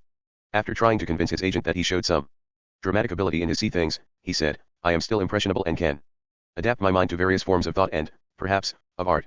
Conrad's final attempt at dramatization came with The Secret Agent, in 1920, and it proved to be a wasted effort, in terms of art and financial return. The Hastings-Conrad collaboration and subsequent dramatization produced no masterpiece, but its presence in Conrad's life served a function. It appeared to reactivate him and give him some impetus toward original work. For in the following year, he informed Pinker he was planning a magazine fiction that contained dramatic possibilities, what became the Arrow of Gold, the beginning of a whole sequence of interrelated fictions. As if the present were not sufficiently trying, the past in the form of Roger Casement emerged. Casement had attempted to provision the Irish side with German arms while the English were occupied on the European front, or so he was charged. On April 12, 1916, he had sailed for Ireland in a German submarine, hoping to prevent the Easter Dublin uprising as a futile gesture. When he discovered the Germans were unwilling to risk a supportive expedition, British authorities seized the ship accompanying the submarine and found German arms destined for the rebels. When Casement landed in County Kerry, on April 24, he was arrested and taken to London, where he was charged with treason. On July 18, his appeal against conviction was rejected, and he was hanged on August 3. Of course, once Casement tried to undermine the Allied war effort and the British authorities circulated the homosexual diaries, Conrad turned very cold toward Casement's memory. Conrad repeated to Quinn that his knowledge of Casement was slim. After the initial meeting in the Congo in 1890, he indicates a further meeting. Asterisk to Hastings, he was firm, Vic Laurie/A under the circumstances is impossible. It play in Act 6/adapted by MacDonald would also mean me having not only my say. Hastings/from a novel by J. Conrad. It but also my way in the construction and in. Must be as above. There can be no question of the very words of the play. Which is not to be. Collaboration. Collaboration implies a close thought of daily intercourse for 6 weeks or so which this age is broken down 787. In 1896, in London, at the Johnson Society, this led to a long talk well into the morning at the sports club, and Casement subsequently returned for the night. This must have been in late 1896. Conrad then skips altogether the 1903 correspondence with Casement and moves to a meeting in 191 when they saw each other in Surrey Street, Strand. At that time, Casement was British consul in Rio de Janeiro, on home leave for 3 months. Conrad says that was their last meeting. He mocks Casement's politics, saying that a home ruler who accepts Salisbury's patronage cannot be taken very seriously. Then Conrad moved to his estimation, a devastating one, and worth repeating. He was a good companion, but already in Africa I judged that he was a man, properly speaking, of no mind at all. I don't mean stupid. I mean that he was all emotion. By emotional force, Congo report, Putumayo etc. He made his way, and sheer emotionalism has undone him. A creature of sheer temperament, a truly tragic personality, all but the greatness of which he had not a trace. Only vanity. But in the Congo it was not visible. Yet, writing again to Quinn after Casement had been convicted of treason but before his appeal was rejected, Conrad said he doubted Casement would swing. He saw the Irishman as a mere pawn in a German game. He felt England could not allow the treasonous action to go unpunished, although he thought Casement had done his work without taking German money. Nevertheless, he foresaw German subsidies as bringing about an Irish rebellion, while in the ensuing bloodbath Germany would let only Irish blood flow. On August 10, Conrad wrote Lady Adeline Morel a few further details and indicated the case was closed. Casement had been hanged a week earlier. In the same letter, he rejected another one of her invitations to visit. Conrad had decided that his American collected edition should await the end of the war. Although Pinker had cleared copyrights, planning that went back to 191.3, Conrad refused to allow Doubleday to hurry him into some thing that he felt was not yet right. He feared that the edition would be poured into the boiling cauldron of the war, where it would sink unnoticed. His argument was unassailable. Doubleday might have thousands of authors on its list, but for him there is only one, himself, whose few books were his life's work. He would wait until the moment was more auspicious for fiction. That Conrad at the stage of his life, when he expected an early death, could still plan his entire career indicates a desire to hang on, even if no work was forthcoming. He was also forcing his physical energy towards some final movement, even to giving himself some role in the war. EFL Boris was at the front. Ford also was at the front. Conrad dropped him a short note on August 15. Sanderson's son was in the Navy. Letters and plans for the future could not dissipate the gloom he felt, now with Marwood dead and even 788 final things, IP6 IP2 Carrot. Richard Curie gone, to Africa. Edward Thomas, the poet, would die in October of 191.7, an entire generation of young Englishmen was vanishing. Meanwhile, Reedinger was busily trying to gain Allied support for a Polish state, and toward this end Conrad himself wrote a note on the Polish problem, 1916, whose chief import was that Poland was a European country, not a Slavic entity. As we have seen, Conrad's interest was in preserving Poland not only as a national state but as a Western European nation with a constitutional monarchy very much along English lines. His words are particularly striking, since they appear to be those of a man dictating the way in which he wants to be saved as his ship sinks under him. The Poles, whom superficial or ill-informed theorists are trying to force into the social and psychological formula of Slavonicism, are in truth not Slavonic at all. In temperament, in feeling, in mind, and even in unreason. They are Western, with an absolute comprehension of all Western modes of thought, even of those which are remote from their historical experience. That element of racial unity which may be called Polonism, remained compressed between Prussian Germanism on one side and the Russian Slavonism on the other. For Germanism it feels nothing but hatred. But between Polonism and Slavonism there is not so much hatred as a complete and ineradicable incompatibility. Conrad's careful distancing of himself from the great Russian writers, except Turgenev, was attached to this view of Poland and of himself as distinctly separate. And yet reviewers, fed now on Constance Garnett's translations, were persistent in pointing to Conrad's powers as having derived from his Slavic background. His very strength stemmed from the different sources of his experience. In denying Poland's Slavonism, Conrad had to deny his own incompatibility, the very element which nourished his imagination. Even this late, in 1916, he was maneuvering among cultures and national backgrounds, no more at home than Yanko Girl in England, Razumov in Geneva, or Monsieur George seeking adventure in Marseilles. This note on the Polish problem is especially compelling because Conrad was attempting to draw together his political ideas in terms of the three countries that had nourished him, Poland, France, and England. He and reading as though a government in exile, presented the note and their idea to Sir George Russell Clerk, whom Conrad referred to as Clerk of the Foreign Office, and it was no less than a plea for a tripartite agreement involving Poland with England and PN's forming a protectorate. To this, Clerk responded, let the Poles first make a clearly defined request. This request would have to be supported by important personalities and public figures representative of all political and social elements in Poland. Only then, Clerk insisted, could the Conrad note raise the question of Poland's future. This age is broken down 789. With this, Conrad advised reading to pursue the matter firmly, for Tinger's role now was to gain the agreement of all Polish parties. As Conrad says, for it is obviously better to receive the gift of national existence from one's friends than from one's enemies. Now, the main thing is to start to live, breathe, and put on flesh. Later on the battle of ideas will develop within the fundamental institutions as it does in every free country. Conrad reports to Curie that as he was leaving, Clerk said, well, I never thought I would have this sort of conversation with the author of the Nigger of the Narcissus. Conrad did not find it amusing, which shows the man to have the sense of contrasts in him, though he looked like a stick of sealing wax and seemed to be made of parchment. He was, apparently, unused to English officialdom. Conrad's involvement demonstrates his continuing interest in Poland's fortunes, despite Riedinger's assertion that he was lukewarm, and his words indicate further how Conrad intertwined Poland's fortunes with those of his adopted countries, France and England. It is somewhat doubtful, however, that he would have devoted this energy to political problems if he had not been stalled on his fiction or if his imagination were active, a hesitation Tinger may have picked up. Conrad tended to concentrate his powers on the matter at hand, and if that matter had been Jern or Nostromo or victory, there is some question whether even the war, except for Boris's fortunes, could have intruded. But distracted as he was, even the rescue turns up in a letter. He found himself given over to several matters not normally his direct concern. Shortly after this, he joined the minesweeper brigadier, which he boarded at Lowestoft, the original entry point for him in England. With a lack of clear direction for the future, he returned to his youth, arranging Poland's fortunes, trying to fight the war, reliving his first days in England at Lowestoft, and holding off a kind of death with a flurry of discreet activities. Until he began the Arrow of Gold, he was a man without a profession and even a routine. Conrad required adventure, just as young Ulysses of the Arrow of Gold. His next long venture needed gun running and smuggling to feel alive and alert. When he was asked by the Admiralty to write some articles on the asterisk to Christopher Sandeman, a young to work gratuitously for the aggrandizement man deeply involved in Poland's fortunes, of Russia, which is big enough in all Conrad tried to deal with Russia's position, science. And, after all, if Poland owes some still in August 191-6, as an ally of France and thing to Russia, she owes even more to England. Poland attached to Russia would gland and France without the Western. And by getting absorbed either by massacre or powers there would have been the biggest conciliation, or by mere economic pressure or crumpling up in the history of the world, and from other hopeless aspects of its future. And the Germans would be watering their horses. I submit that with all possible loyalty to our in the Volga today present engagements it is no part of our duty. 790 Final things, IP6 IP2 carat. Merchant service, he journeyed up to London on September 5 to see Captain Sir Douglas Brownrigg. By September 14, Conrad was en route to Lowestoft, and his spirits appear to have soared. He wrote immediately to Jessie as Dear Chica and signed off, ever your lover and servant and devoted to us. Band, more in Polish than English style. Before departing from London, Conrad made last-minute arrangements with Hastings, who was to continue writing the lines agreed on between them, and then went to Jane Anderson's for tea, which turned into dinner.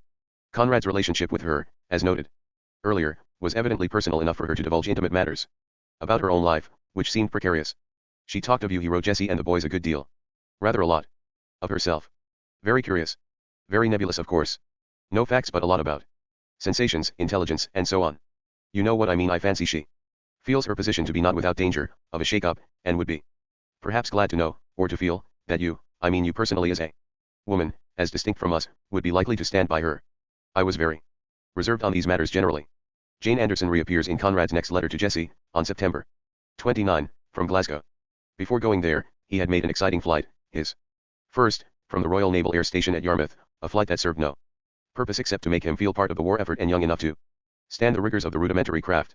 Very possibly, as he moved from the aircraft to the minesweeper and then to his assignment on the boat that mended torpedo nets, he felt like a companion of Boris and of all those young men who were passing the shadow line.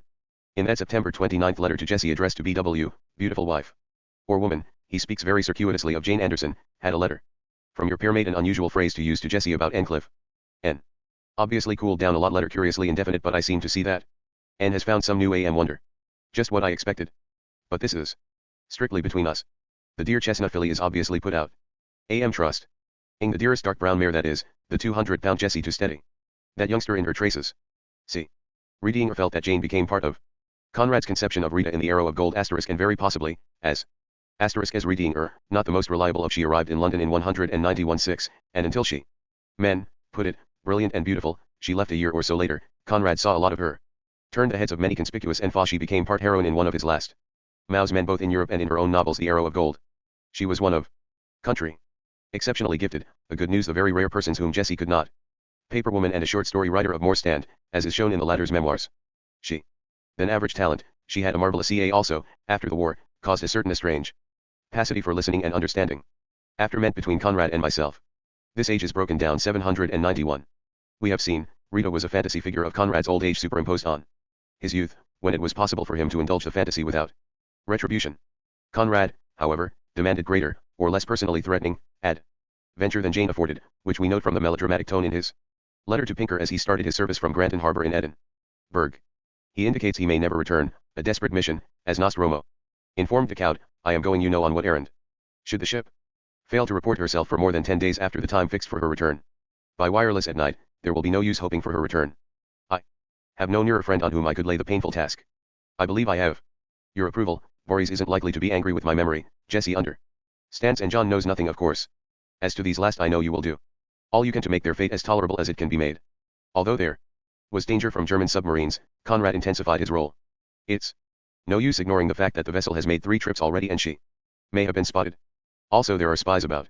The prospect of an expedition of this sort gives a curious force to the idea of spies. It drives home to one's conviction that they do exist. Conrad's health never seemed better, he was rejuvenated. He was connecting not only to Boris at the front but to his own youth. In late October, or early November, he wrote to Jessie about his activities, her ever-loving man reporting to his dearest, and the relationship seems more between son and mother than husband and wife of 20 years. We went out to the net defenses, but before long the ship was fairly washed away and blown off from her station. Her Kappa lieutenant said to me, I don't think we can do any good work today. I said, for God's sake, let's get out of this. And we got out accordingly. I was never so pleased in all my sea life to get into shelter as I was on Friday at about 5 p.m. On Sat, I went out with the Commodore inspecting and gun testing in Firth of Forth. While we were at it, 3 divisions of our newest destroyers came in from sea. It was an exceedingly fine sight. The day was fair and cold. Exhilarated, he tells Jessie he will be joining the HMS Ready, going out to her in the Commodore's flagship. The Ready was commanded by Captain Sutherland, who later wrote a little book about the cruise of the ship in October-November with Conrad aboard. When Sutherland sought Conrad's permission to publish his reminiscences of the cruise, Conrad replied, what this experience meant to me in its outward sensations and deeper feelings must remain my private possession. To Jessie, Conrad conveyed the adventure, that they were heading out into an unknown. Pray do not be uneasy if you don't hear from me for some days. She's not likely to communicate. It's 792 final things, I pi 6 to 1 p2 carat j. Safer not to do so. And to Pinker, Conrad sent something like a telegram or communique, an admiral reporting to Whitehall. All well. Been practice firing inside of coast. Weather improved. Health good. Hopes of bagging Fritz high. Have dropped a line to Jessie. Don't expect to hear Froti and me for low days. The shadow line had already begun to appear in the English Review in September, and in the United States in October. Conrad's wartime activities. As an observer, which ended in late November, he was back at Capel House. By at least November 27, paralleled his first command now being serialized, just as the narrator of that tale had scooped up his own past on the Otago. Conrad was, in a sense, working laterally across his experience and finding parallels between past and present. Meanwhile, the saga of Boris in Action with the 40th Siege Battery was ever before him as a representative of all stages of Conrad's life, what he was and what he still hoped to be. On December 4th, at home, Conrad felt low once again, with a new attack of gout building. To Dent, however, he mentioned some big plans, to use the shadow line, for example, as the first story in a volume of short fiction. He mentions, also, The Rescue, as not being very far from its termination, although he cannot prophesy its completion date. Even as he was denying his designation as a sea writer, he was turning to The Rescue, a sea novel in setting and atmosphere, and observing the serialization of his past in the shadow line, a sea fiction in every respect. The land brought no sea breeze. However, it, in fact, brought poison, including news that Ford had been gassed at the front. Conrad wrote to him, on December 24, at a Rouen Red Cross hospital. Conrad was himself 1 year short of 60 and simply holding on. The shadow line was appearing in very small portions in the English Review, its less than 50,000 words stretched out to 7 installments. The story, consequently, seemed unduly harsh, and it was beginning to gain a reputation as being morbid, this description upsetting Conrad considerably. If the story is read at one sitting, of course, it provides sufficient change of pace to dispel morbidity. Conrad felt that Harrison was at fault. He has been doling it out in drops, as if it were poison. No wonder he spoiled its taste altogether. Conrad stressed that the nasty rap for the story disturbs him because it is exact autobiography, as is Prince Roman.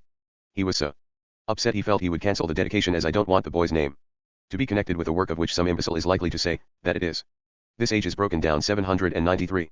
A good enough sort of story in the Conrad manner, but not a work to be put out by itself with all that pomp. For the book text, he created more continu ity, omitting the division into two parts and using only Roman numerals, not chapter designations. The plan was to encourage a read-through at a single sitting. The end of 191-6 brought with it a change of government, with Lloyd George replacing Asquith on December 6, a shift that Conrad felt was about as meaningful as turning the whole thing over to the devil. Nothing short. He told Graham, we'll put this pretty business we're engaged on right. The war had settled into a malaise based on young men aimlessly murdering each other. All fronts were stalled, and the Allied offensives brought few results to justify the great losses, dead, wounded, and ill. Boris was expected home on January 15, although Conrad feared it would be only a respite before he returned to become cannon fodder. The victory, which was not forthcoming on the battlefield or on any of the fronts, ironically followed Conrad into 191-7 in the form of Hastings's continued attempts to transform victory into a play.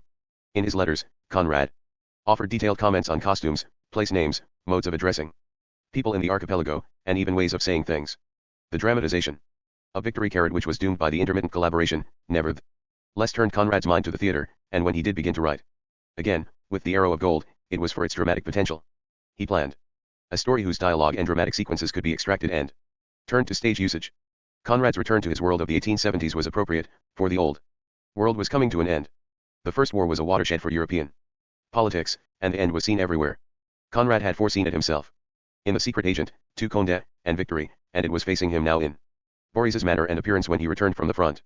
The Seren ity Conrad tried to capture in Monsieur George in the Arrow was very possibly related to Boris's maturity. What struck me most, he wrote, Quinn was a sort of good-tempered, imperturbable serenity in his manner, speech and thoughts, as if nothing in the world could startle or annoy him anymore. Although Boris stayed close to his family while on leave, he had passed the shadow line in one direction, whereas Conrad was passing it in the other. For a very short time, their two worlds overlapped. Conrad's attempt to define the old even while it was passing away came in his 4-page preface to Edward Garnett's study of Turgenev. For Conrad, Turgenev was an antidote to the insanity raging outside. He would have liked, in Yeats's words, to mock Plotinus' thought and cry in Plato's teeth, but he could only hold the past up to a mirror and seek for human images in the madness of the present. For him, Turgenev was this link with a 794 final things, IP 6 IP 2 carat. Past no longer functioning, Conrad sought sanity in order to hang on. He was surely reading his own career into Turgenev when he cited the attacks from both the autocracy and the revolutionists on the Russian writer. Turgenev represents the best, but now he is under a curse in a world symbolized by the convulsed terror-haunted Dostoevsky. Conrad was read in the trenches for much the same reason he himself read Turgenev, to reach back into a world of normative values. It was that very quality of moderating values that Conrad stressed as he got older, to the detriment of his other self, which displayed a ferocious anarchy. To Calvin, for example, in the spring of 191-7, he spoke of his work being based on the ideal values of things, events, and people. That and nothing else. The humorous, the pathetic, the passionate, the sentimental aspect came in of themselves. Mais en vérité c'est les valeurs ideals de faits et gestes humains qui sont imposes à mon activité artistique. It was in this spirit that Conrad wrote his author's notes for the collected edition that appeared after the war, notes that stressed the realism and typicality of his work while playing down its bizarre, aberrative aspects. When Jean Aubry wrote his biography of Conrad in the later 1920s, He also emphasized these normalizing dimensions and by so doing influenced a generation of Conrad readers. The first part of the Russian Revolution occurred in March, in the form of opposition to a corrupt Tsarist government. This was the provisional phase, which lasted only until May, when Kerensky took over the government with plans for a socialist transformation of the country. Conrad's reaction to the revolution was predictable. He cared not about what happened to Russia but about what the turmoil would mean to the efficiency of the alliance. I don't think it will be of any advantage to us, he wrote. Political trustworthy Ness is not born and matured in 3 days. And as to striking power and up, Hebel of that sort is bound to affect it adversely for a time at least. 2. Calvin he wrote essentially the same, although he did see the possibility of a peasant uprising, with immense bloodletting as a consequence. The early aspects of the revolution had dimensions that reflected the Polish uprisings, which had consumed Bobrowski's and Korsaniowski's as T. Yet he adamantly refused the definition showed greater courage than the men who, characterized as the so-called Newbold man, were to die. Lord Northcliffe, who misread, or Homo Nuboensis, wittily named after Conrad as someone similar to himself in ideal. Sir Henry Newbold, the poet, and Barrister Ogie, represented the same war as games, who had administered Conrad's civil list attitude. Grant. Newbold represented those old values. Conrad's lack of interest at this phase of the military, loyalty and bravery, and was understandable, since 2/3 of Pole damned those who offered aesthetic, witty, or ish territory, going back to the 1772 frontier. Intellectual solutions to contemporary prob was in German, not Russian, hands. Also, at Lems. For Newbold, Field Marshal Haig, in the beginning the revolution was not so. Sending waves of young men to their deaths, clearly an overthrow of everything that was. This age is broken down 795. Conrad's entanglements with still other aspects of his past were intensified even as he was poised to start the arrow. This time the Bangkok Sin Kapoor period of his life returned, the result of the publication of the Shadow Line. It came in a letter to W. G. St. Clair, former editor of the Sin Kapoor Free Press, who had written about Conrad and the Singapore background in the Ceylon Observer. Much of St. Clair's article concerned itself with Tom Lingard, whom the editor had known and spoken to, whereas Conrad knew him only by hearsay. Conrad's answer, on March 31st, graded his actual contacts in the East, although admitting to Captain Patterson as the original of Giles, and the steward, he was a meager, wizened creature, always bemoaning his fate, and did try to do me an unfriendly turn. For some reason or other. What was remarkable about the exchange, however, was the mention of Lingard at a time when Conrad was thinking of taking up the rescue again. Hastings was now ready to cast victory, and Catherine Willard tried to obtain the role of Lena. Catherine Willard and her mother, Mama Grace, were old friends of the Conrads, Mrs. Willard having helped them to furnish and decorate their various homes. In the exchange with Catherine, Conrad demonstrated a knowledge, perhaps surprising, of Congreve's love for love and the way of the world, although he did not think it quite proper for him to discuss Congreve with a young lady. As his career wobbled among inconsequentials, he entertained demands on his time that once he would have dismissed curtly. W.T.H. Howe, for example, suggested making pictorial groupings of characters and scenes from Conrad's novels, this as part of a charitable enterprise in America. The United States had entered the war on April 6, and Conrad's suspicions of American intervention had now turned to gratitude that their military strength might end the war. He insisted, nevertheless, that his work did not lend itself too well to such dramatic groupings. He suggested as exceptions Linda Viola and her father after he has fired his shot, and Renward and Felicia against the rocky pinnacle of the island in The Planter. One could, however, think of several from Victory, Under Western Eyes, The Secret Agent, and Nostromo. The grouping of Verloc and Winnie, just before she plunges the knife in his chest, would have made quite a dramatic pictorial setting, especially for a war charity. As the war resisted all solutions, and Boris continued in the thick of Old Russia. In March, in fact, it was possible for the Tsar's policies, one could view this to see the incipient revolution as an attempt as simply foreign subversion. Not until, by the Allied embassies to overthrow the Tsar, Lenin made his way through Germany so as to prevent a separate peace with GER following month and move to put the ball. That is, when the Tsar's Petrograd Bolsheviks in power, was it possible to see that Rissin refused to fire on striking and rioting Russia was undergoing a revolutionary workers, an action that led to a lack of support. Volshin. 796 Final things, IP 6 IP 2 carat. Things, Conrad had only himself or his views to concentrate upon. He sank back into himself, deeper and more intensely, not for great works of imagination, but for ways of comprehending the universe. His very political ideas had become meaningless, Russia as an ally of England and France in a war against Germany and Austria, America as a potential savior, the old Europe irretrievably lost in the chaos and slaughter of the war, the fortunes not only of Poland but of England and France as well now threatened.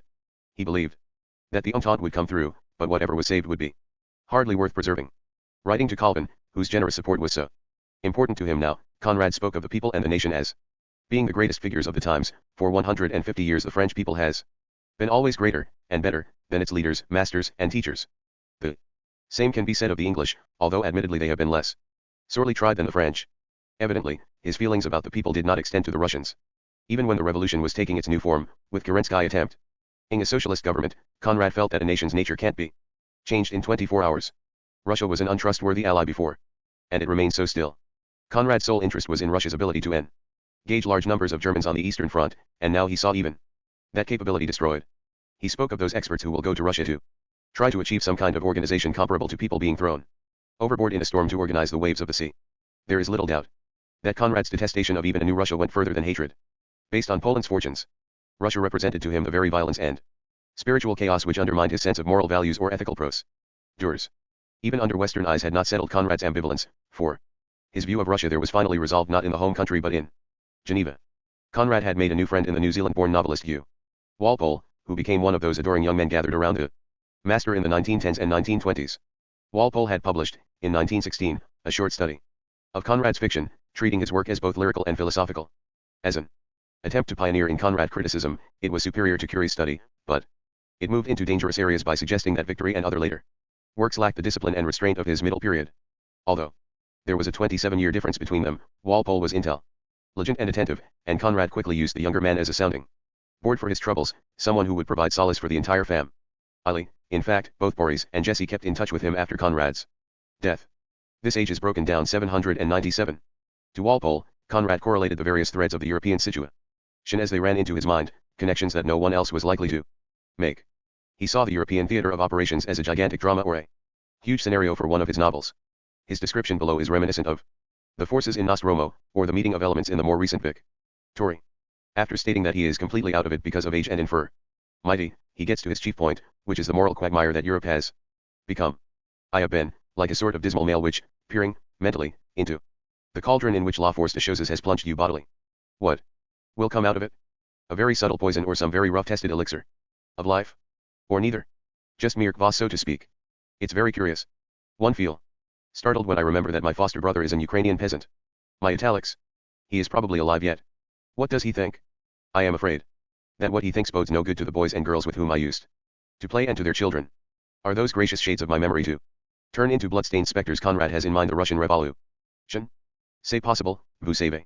And those houses where under a soul crushing oppression so much noble idealism, chivalrous traditions, the sanity and the amenities of Western civilization were so valiantly served, are they to vanish into smoke? Cela, aussi est trace possible. And, at any rate, moral destruction is unavoidable. Meantime I have been asked to join into public ecstasies of joy. I beg to be excused. El monde est. Bet. Conrad's mind was reaching towards some novelistic means of capturing this sense of destructive upheaval, this mixture of bravery and insanity, of idealism and immorality, and his work on suspense later was probably his attempt to deal with it imaginatively. Calling up Napoleon and his era, Conrad hoped to create that background of conflicting elements which would be his sense of the European conflict, the archetypal conflict of European countries at war with each other and with themselves, where radical change is inevitable, and yet where change is simply another name for reaction, retrogression, and futility. What Conrad needed, in order to regain his artistic sanity, was that sense of his own life arranged, combined, colored for imaginative purposes. He had not lost subjects so much as he had that mental and emotional reaction to his subjects which defined his method of working. His ability to produce little more than fleeting ideas was attached to the way his imagination had always functioned, and had Conrad been a younger or healthier man, very possibly this creative crisis would have led to either a new direction or a strengthening of purpose. There was no reason to assume his present crisis, 79-carat final things, IP 6 IP 2-carat, would lead only to decline and breakdown. Intermittent passages and several scenes in his work to come indicate he had not lost contact with his main subject matter or his treatment of it, and a novel such as The Rover, while flawed, demonstrates that on a small scale he could still evoke the distinctive Conradian tone. In a curious way, both Conrad and Gide were undergoing comparable breakdowns or malfunctions, with the novel Victory the connective tissue. We are suggesting not any cause and effect, but one of those cultural phenomena that cannot be ignored.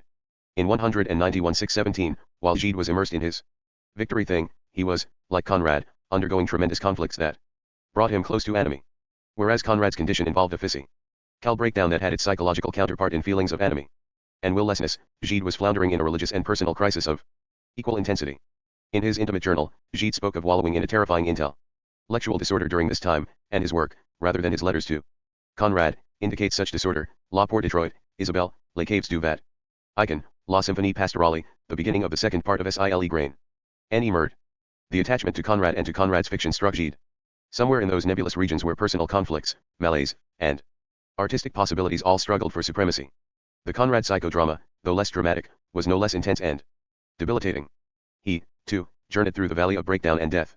The decline of personal control found its psychological counterpart in Sir Taine's sexual ambiguities in his fiction Monsieur George's Passion juxtaposed with Rita's sculptured passionlessness in The Arrow, for example, and a personal malaise which appeared to derive as much from Conrad himself as from the misery of the war years.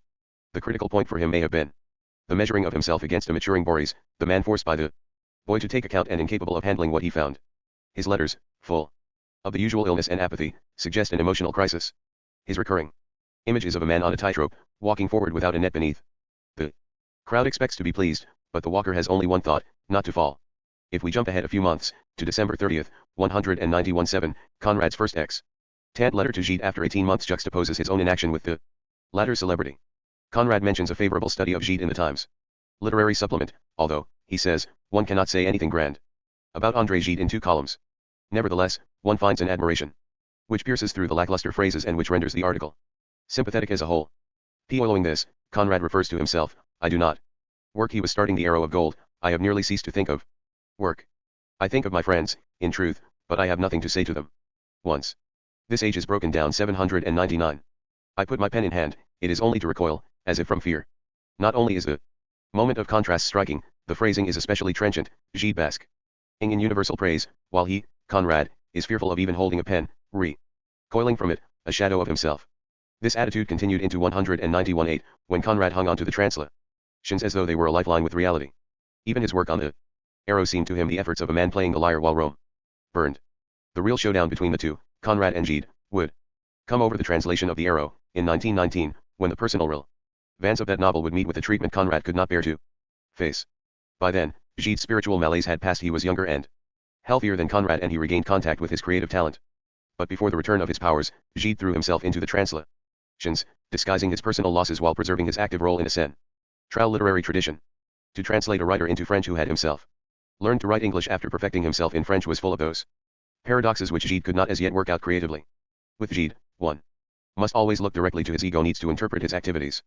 His work on Conrad, and it was truly heroic, was not an abnegation of self but a singular display of self, what was still left to him while his own creative energies were damned.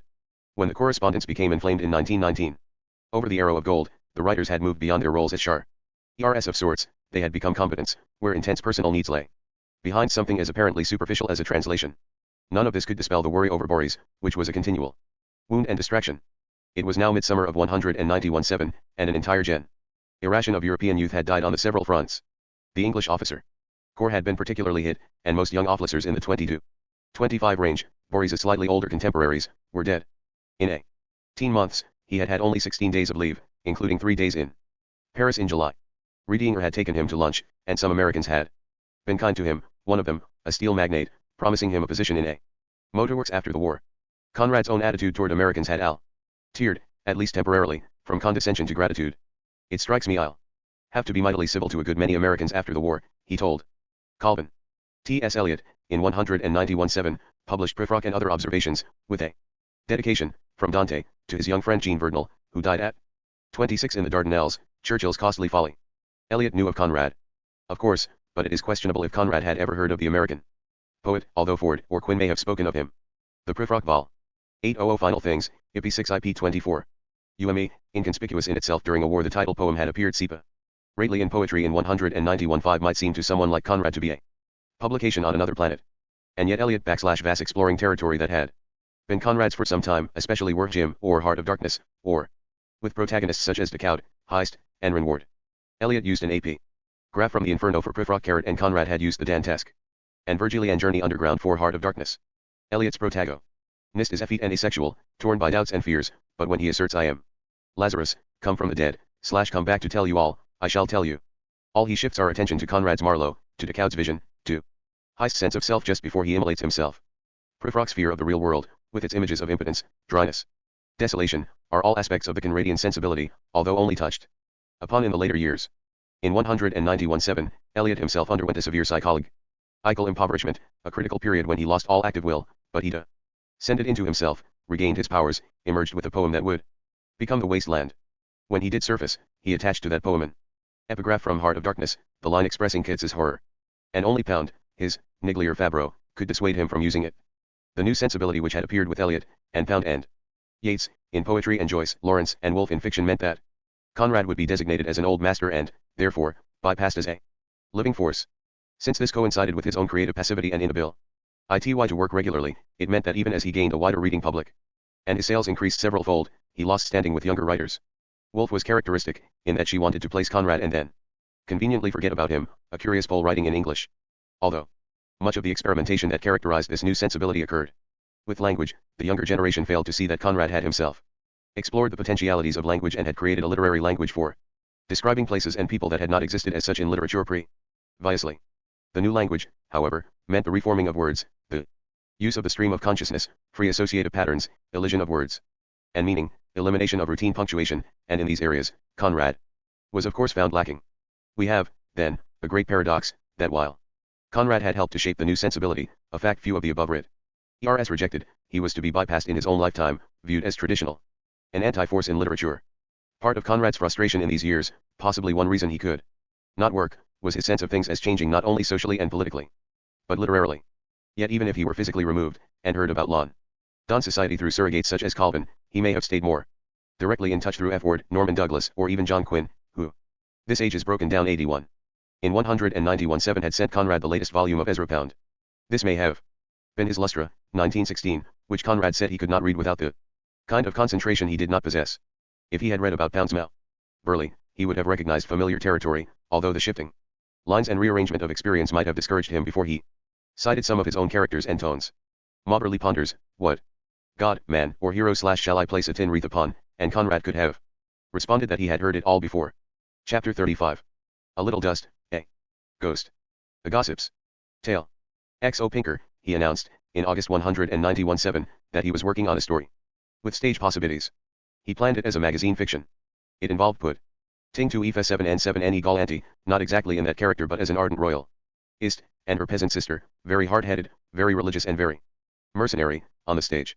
This decision to work on the dramatic potentially ties of his idea coincided with a plan to collaborate with Hastings on an original play having to do with a faked old master, to be set in Italy.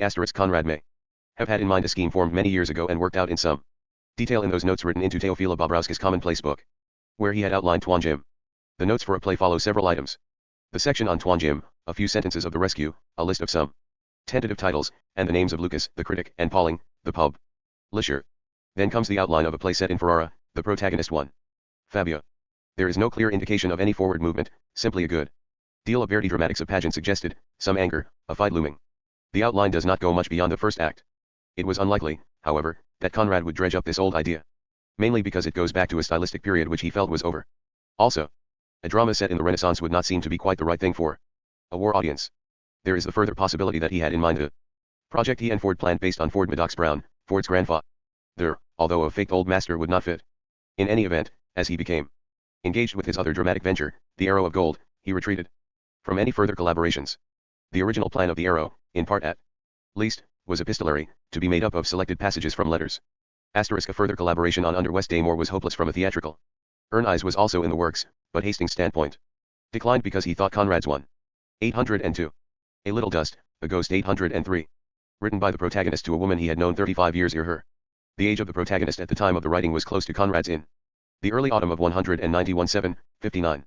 The cancelled opening of the novel, which we can assume he wrote in the late summer early fall of 191-7, speaks of two earlier loves, the second of whom would be the correspondent for the novel. All this, however, was merely superstructure. The real substance of the novel to be was a journey into Conrad's past, when he was approximately Boris's age and engaged in his own great adventure.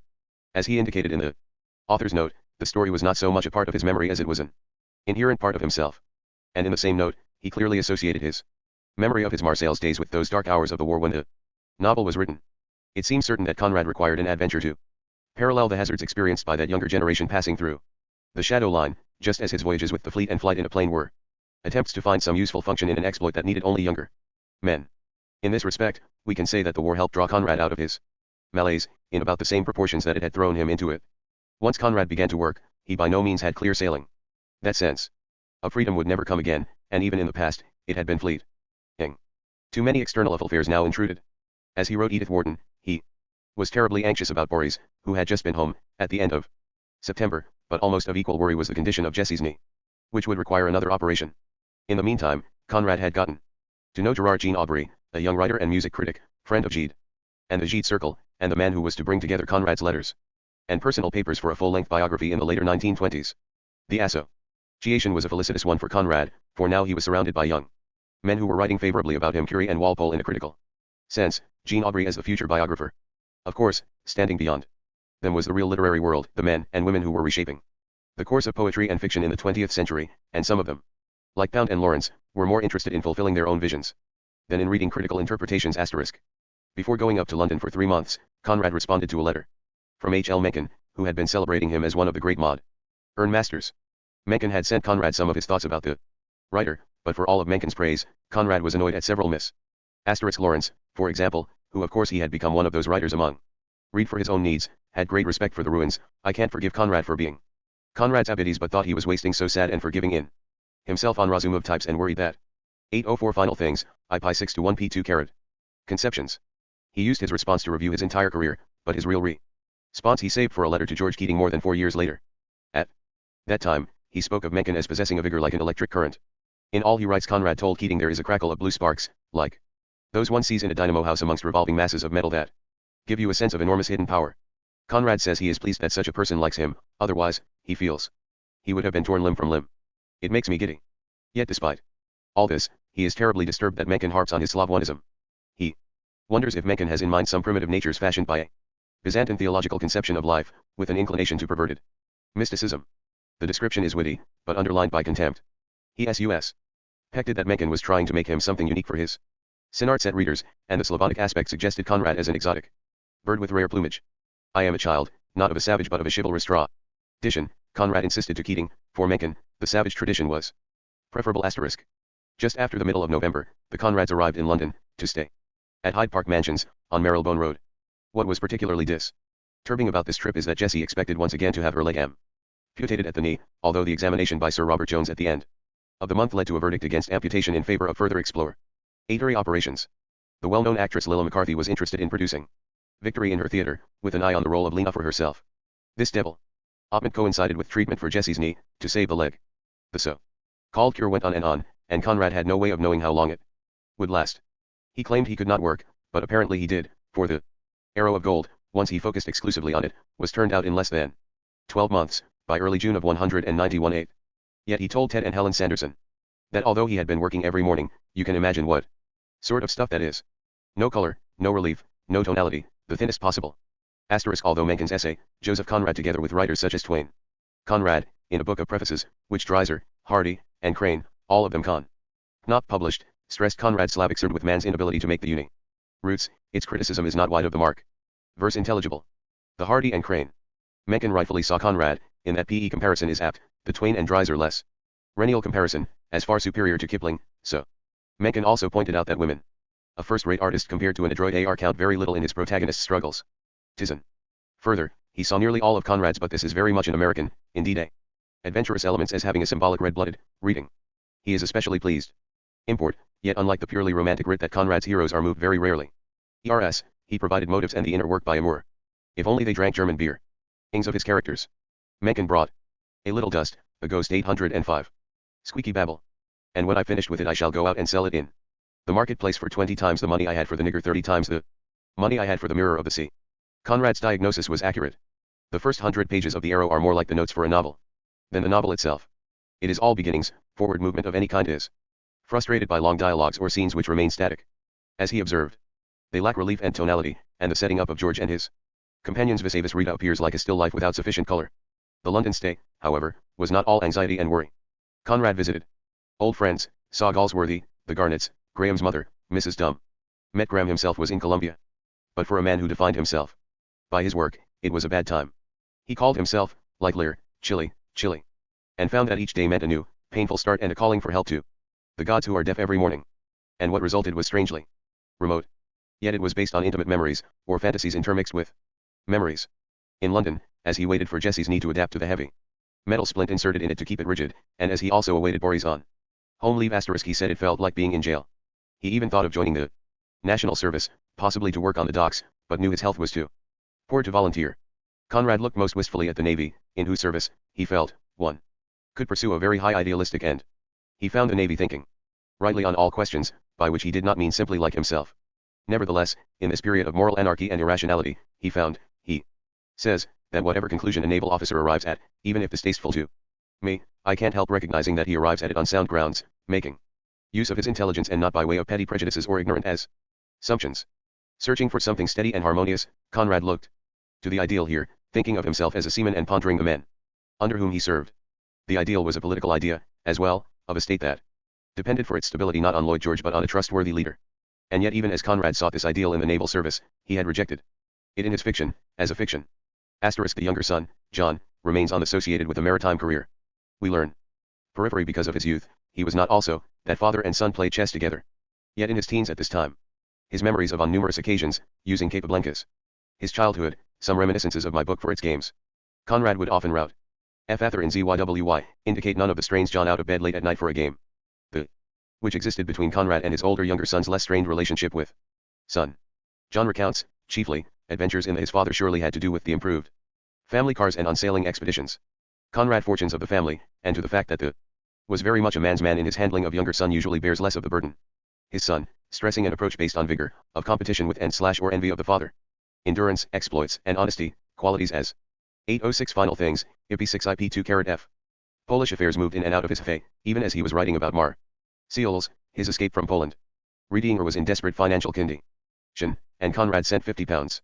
Also, with Walpole's assistance, Conrad planned a luncheon engagement with a Podolian named Sobieski, who was, probably, a descendant of the Mrs. Melania Sobieska whose estate in Podolia Apollo Korsaniowski's had administered. Sobieski was called away suddenly and the luncheon cancelled, but the layers of consciousness on which Conrad depended were complex, meeting the descendant of people whose roots tended as far back into Podolia as his own even as he was writing a novel about a young man who had left it all. As he told Walpole, when Sobieski apologized for leaving suddenly, the latter pointed out that he and Conrad were doubly fellow countrymen as Poles and Podolians. Conrad meant, all Podolia sons are very fond of their romantic province. But I have never seen it and am not likely to, now. Conrad turned 60, and the war continued, with no end in sight. Or those who lived through it, it could have been a modern version of the Dread Years' War. It would only end when the countries were exhausted and their supply of soldiers depleted. It was as if all of Europe were undergoing a biblical curse, a red flood replacing the customary waters of Noah. Conrad greeted the new year, 1918, by calling it with Coleridge and grimness like life in death, and he meant a threefold existence, the war outside, his own eyes, and the condition of Jesse's leg. The dramatic version of victory seemed to be acquiring a history, by now, that was an integral part of the general malaise. After all the intense correspondence between Conrad and Hastings, the play was stalled. Originally, Irving had wanted to play Jones, but was troubled by the latter's misogyny, which seemed unmotivated, unless one could say it was constitutional. He then shifted to the role of Heist, which involved a rewriting on Hastings's part to move the emphasis. As noted above, Lilla McCarthy, hearing victory was available, wanted to produce it and herself play Lena, but dropped the plan. That occurred in the middle of January. Then, Murray Lower took over the entire project, acquired the rights to produce the play, and both directed it and played the role of Lena. All this would work out during 191-8 and early 1919, leading to an opening on March 26, 1919, which Conrad did not attend because of illness. Jesse asserted that Conrad never attended, during neither rehearsals nor the actual run. But according to the director, although Conrad skipped all the rehearsals, he came 3 times during the run of the play. Conrad kept up something of a social life. Simons invited him for a chat on January 3, but he was busy with Ted Sanderson, who planned to drop in for a long afternoon's talk. Walpole was invited for later that day or the next. And P. Edward Garnett was expected on Friday, February I.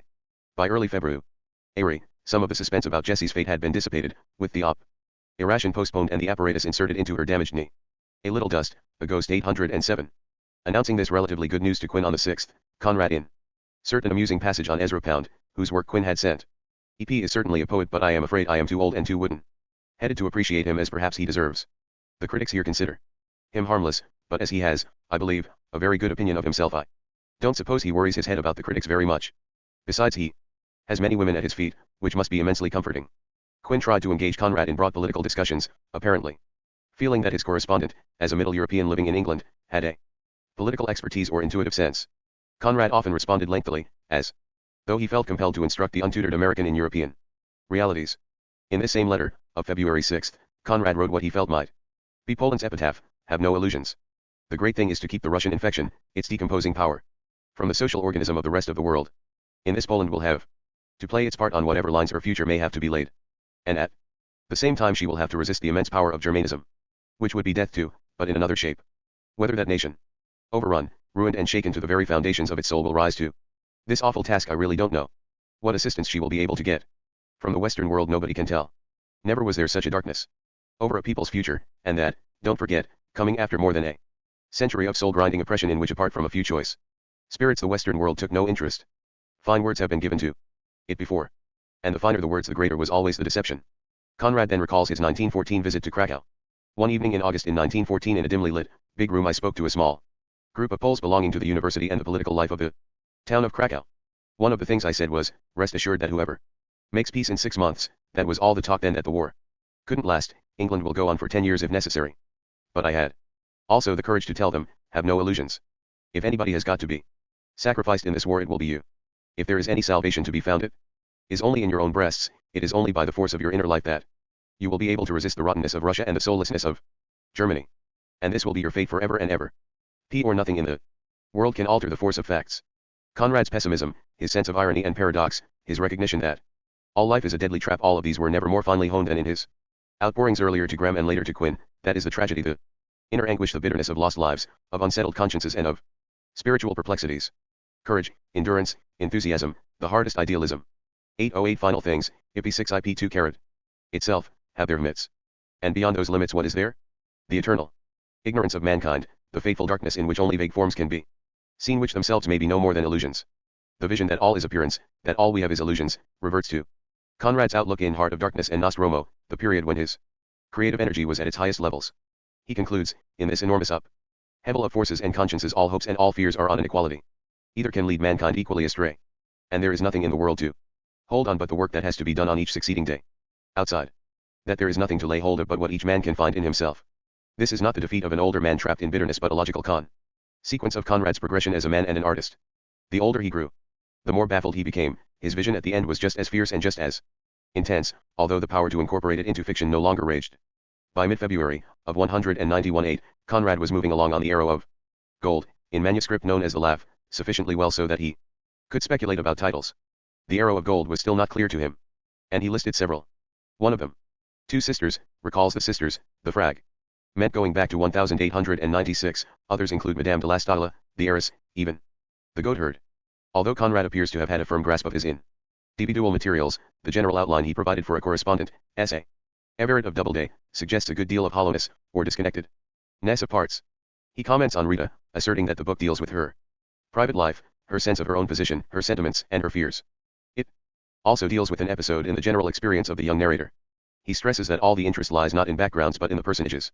Despite the Southern European coloring, the outline suggests materials running parallel to each other, and it was Conrad's attempts to bring into relationship these disparate elements, Rita, George, the background of smuggling and danger, the feuds within the Carlist forces that proved insurmountable. The difficulty on the personal level, between Rita and George, was manifest on every level * and only overcome in details or in peripheral matters, such as the dialogue between George and Mrs. Blunt. On February 26, the Conrads returned from London to Capel House, where they continued to live until March of the following year. The return. * In her review of the Arrow, Catherine Chantress, the idol before whom no man can. Mansfield felt that it was a novel of Conrad's do but worship the eternal feminine. Youth patched up and published later to Capidonna Rita, woman. She did, however, tell lies on his dazzling reputation. Her reason praised the rescue highly in a later review. Ing was, in part, connected to his presentation, seeing it as a fully mature work, an opinion of Donna Rita, who she felt was the fantasy fig shared by Gide and, to a limited extent, by Year of an apprentice writer, the femme Virginia Woolf. Fatale, the woman of all times, the old N. Carrot Little Dust, a ghost 809. Coincided with Boris's encampment in a heavily shelled area near St. Quentin, where the Germans were pressing for an advantage. Conrad felt physically low and, inevitably, depressed, walking the edge of existence, as he put it. Calvin, ever attentive to his needs, invited him to London for a visit near the end of March, but he felt unequal to the effort. Not until late April did Conrad find himself capable of running up to London, and then only when he felt Boris was out of danger, resting for the time being in either Rouen or Le Havre. On the 27th of April, he wrote his older son a long letter. It is chatty and affectionate, and particularly solicitous of his safety. We learn that Rothenstein had tried to see Boris near the front, then around Lassigny, but was unsuccessful and returned with only a pencil drawing of Boris for Jess. Sie. Conrad mentions having seen a Rothenstein exhibition of war pictures at the Goupil Gallery, and thanks Boris for his thoughtfulness in having sent Conrad a jar of his favorite olives, which never turned up. On the same day, Conrad told Walpole he expected to come to London with a completed manuscript of a sort of novel, which meant that his work on the Arrow was proceeding rapidly. Despite all his complaints, he had turned out a manuscript of 125,000 words in less than a year. On May 6 or 7, Conrad went up to London and, under Colvin's sponsorship, became a member of the Athenaeum Club. Before the inevitable attack of gout upon his return home, he groped for some sense of life. He wrote to Gide as very dear friend and showed profound gratitude for Gide's plan to issue a small edition of Typhoon alone, in his own translation. Truly, you spoil me. To be spoiled by a friend such as you is very agreeable. I ask myself only what I have been able to do to gain this affectionate friendship, which is certainly the Grand Prix of my literary life. But to what avail? It is a gift of the gods. Even more significant than that pleasant news was Conrad's ability to write seriously about art and his art. Barrett H. Clark had inquired, A.P.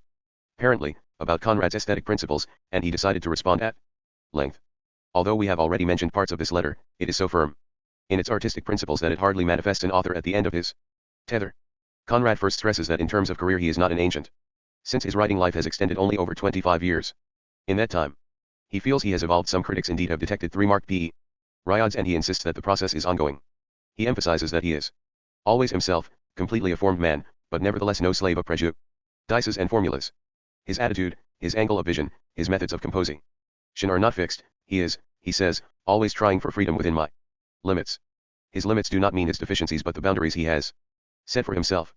Conrad then focuses on Clark's chief question, which was whether he con 8io final things, IP 6 IP 2 carat. Considered himself a realist, he emphasizes that the greater the work of art, the more it acquires a symbolic character. Art does not limit itself and does not lend itself to a definite conclusion. In this respect, consciously or not, he had aligned himself with the latest in art and literature, even with bound by symbolic. Conrad insists he does not mean the symbolist school of poets or prose writers. Theirs was a literary proceeding, whereas he is searching for something broader. All great works, to gain complexity, power, depth, and beauty, must have a symbolic dimension, which is probably what he meant in the preface to The Nigger when he outlined a form of impressionism. He feels there cannot be greater precision. I don't think you will quarrel with me on the ground of lack of precision, for as to precision of images and analysis my artistic conscience is at rest. I have given there all the truth that is in me, and all that the critics may say can make my honesty neither more nor less. But as to final effect, my conscience has nothing to do with that. It is the critic's affair to bring to its contemplation his own honesty, his sensibility, and intelligence. The matter for his conscience is just his judgment. If his conscience is busy with petty scruples and trammeled by superficial formulas, then his judgment will be superficial and petty. But an artist has no right to quarrel with the inspirations, either lofty or base, of another soul. With that position paper behind him, he intensified the long haul on the novel. He did interrupt it long enough to write to W. H. Chesson, the former reader at Fisher-Unwin, and the man who along with Edward Garnett helped to advance Conrad's fortunes as a writer. They had broken off for many years until Chesson wrote that he wanted to prepare a preface for a reprint of Almayer's Folly. In responding that he was very pleased to be confided to your pen, Conrad reviewed the manner in which he had submitted his first manuscript to Fisher-Unwin, but makes that great and momentous event for him sound perfunctory and tired. His sole note of urgency comes when he defends his reminiscences as indeed having thrown some light on my first book. Chesson had shrewdly commented, apparently, that Conrad was being evasive, or had refused to examine the full circumstances of his early years. On his return from London, Conrad took to his bed for 48 hours. He was out of sorts generally, unhappy about his own work, and disturbed by the war and the fate of Boris. His outlook became increasingly resigned. He appeared to stall and falter even over his own givens of responsibility, altruism, individual growth, and evolution. He told Garnett that literary satire, Garnett's characteristic mode, seems a vain use of intelligence because it assumes there is a revealed truth. There are no such truths, only existence itself, and consequently not only satire but intelligence as well is of little account. If Garnett speaks in terms of right and wrong, which both satire and intelligence assume, he speaks of things with no connection whatever with a little dust, a ghost ii. The fundamental realities of life. One can, Conrad says, talk only of feelings which are, and in submitting to them we can avoid neither death nor suffering which are our common lot, but we can bear them in peace. Even with work on the Arrow still incomplete, the Conrads entertained friends rather frequently. Conrad liked to indulge in small dinner groups, or else play host to single friends. Walpole was a frequent guest, the Colvins were others. And toward the end of May, Jean Aubrey, whom Gide had added to the team of translators, paid a call at Capel House. Conrad's way of proceeding on his manuscript was to write or dictate before the arrival of guests, or else to retire after lunch and then work in the evening after they had left. Although his energies were reduced, such visits appeared to enliven rather than exhaust him.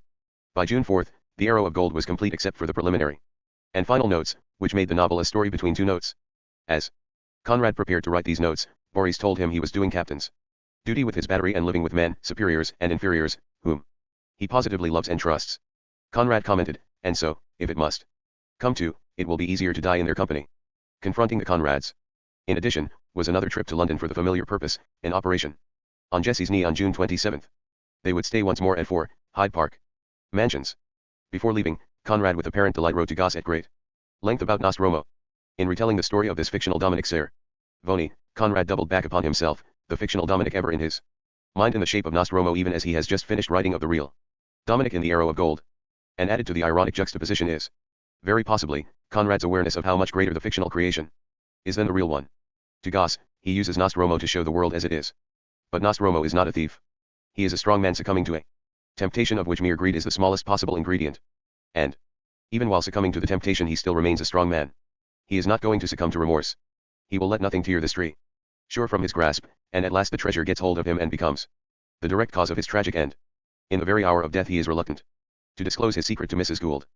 Perhaps it is only then that Nostromo secures that recognition of his character for which he had been thirsting all his life, when Mrs. Gould, the perfectly sympathetic woman, is obscurely moved to refuse the confession, which she sees it cost him so much to make, with the words, "No, Capetas. Let it be lost forever." Deep within Conrad's imagination, this archetypal figure, Nostromo, has taken over his world, and he moves along the line of his character's thought, so that it seems his own. And that treasure which Nostromo retains within 8 final things, pi 6-1-24. His grasp is the nub of his power, as of Conrad's, and he will die rather than divulge its source. As Jesse's operation drew near, Conrad tried to clear away all encumbrances. He told Hastings to proceed with the long-awaited dramatization of victory, giving him complete freedom without any reservation or stipulation. Boris arrived home from the front on compassionate leave on the Tuesday before the operation, and John, his younger brother, was also brought home from school. The operation proceeded as planned, and Sir Robert Jones, finding the knee septic, removed the kneecap, excised all the cartilage, and made a new socket. The operation was deemed a success, with the expectation that Jesse would have a stiff joint but one free from pain. The expectation was short-lived, however, for in October the Conrads were once again in London for follow-up treatment of the knee. During the stay in London, in midsummer, Conrad turned to the rescue. As early as July 5, he told Pinker he did not want to start a series of articles so as to keep his head free for work on that novel. By the 5th, he was rereading it, for the 20th time, he says, and hoped to complete it by the end of the year, that is, within 5 months. He would, in actuality, take 10, until May of 1919. When he began it, Jesse was facing an undetermined stay in an nursing home, and Boris was preparing to return to the front in Flanders. The title of the novel had, once again, taken on symbolic importance. He felt, he told Helen Sanderson, like a lost soul without Jesse. In August, as it turned out, Boris remained with Conrad at Hyde Park Mansions, both of them ill, the son with influenza, and attended by Dr. Mackintosh. Conrad wrote a series of letters to Jesse, who was still in the nursing home. They revealed that his relationship with Jesse was one of considerable dependence, to the degree that he viewed himself as her son rather than husband, what we glimpsed when he went on war duty. The letters are signed "Boy" or "Ever your boy," and they display Conrad's need to gain assurances about his own ailments, like a child with his mother. The letters reveal the maternal side of Jesse, the son aspect of Conrad, as if she were the far older one, rather than younger by 15 years. Conrad suffered from lumbago, which necessitated mustard plasters and nursing. He reports loss of appetite and discomfort, but little other news, except Boris's. He also tried to place the geography of the meteorology belongs to the Gulf of Pan. The novel, of course you have seen yourself AMA and, generally, to the western coast of that Sulaco is a synthetic product. The Geo-Mexico as far as Mazatlan. The historical part. Graphical basis, as you have seen, mainly is an achievement in mosaic too, though, for Venezuela, but there are bits of Mexico in it, so nolly it seems to me much more true than. And the aspect represented by the mountains any history I ever learned. In the last instance, appertains in character more to the Chilean. I may say that Sulaco is intended for all seaboard than to any other. The curtain of South America in the 7th decade of the clouds hangs always over Iquique. The rest of 19th century. A little dust, a ghost 813. Progress. The letters sound like hospital reports, although Jessie was herself the one hospitalized. Conrad addresses her, "You are a very dear good, charming plucky, sweet, pretty kitty-faced girl and I love you very much." His devotion is admirable, the words themselves unsettling. He also refers to Boris as boy, and so his remarks derive from her 2 boys, although John remains John, not boy. By late August, the Conrads had returned to Capel House, and Boris had gone back to Flanders. In October, the entire saga would repeat itself, with Boris this time returning, severely gassed, for good.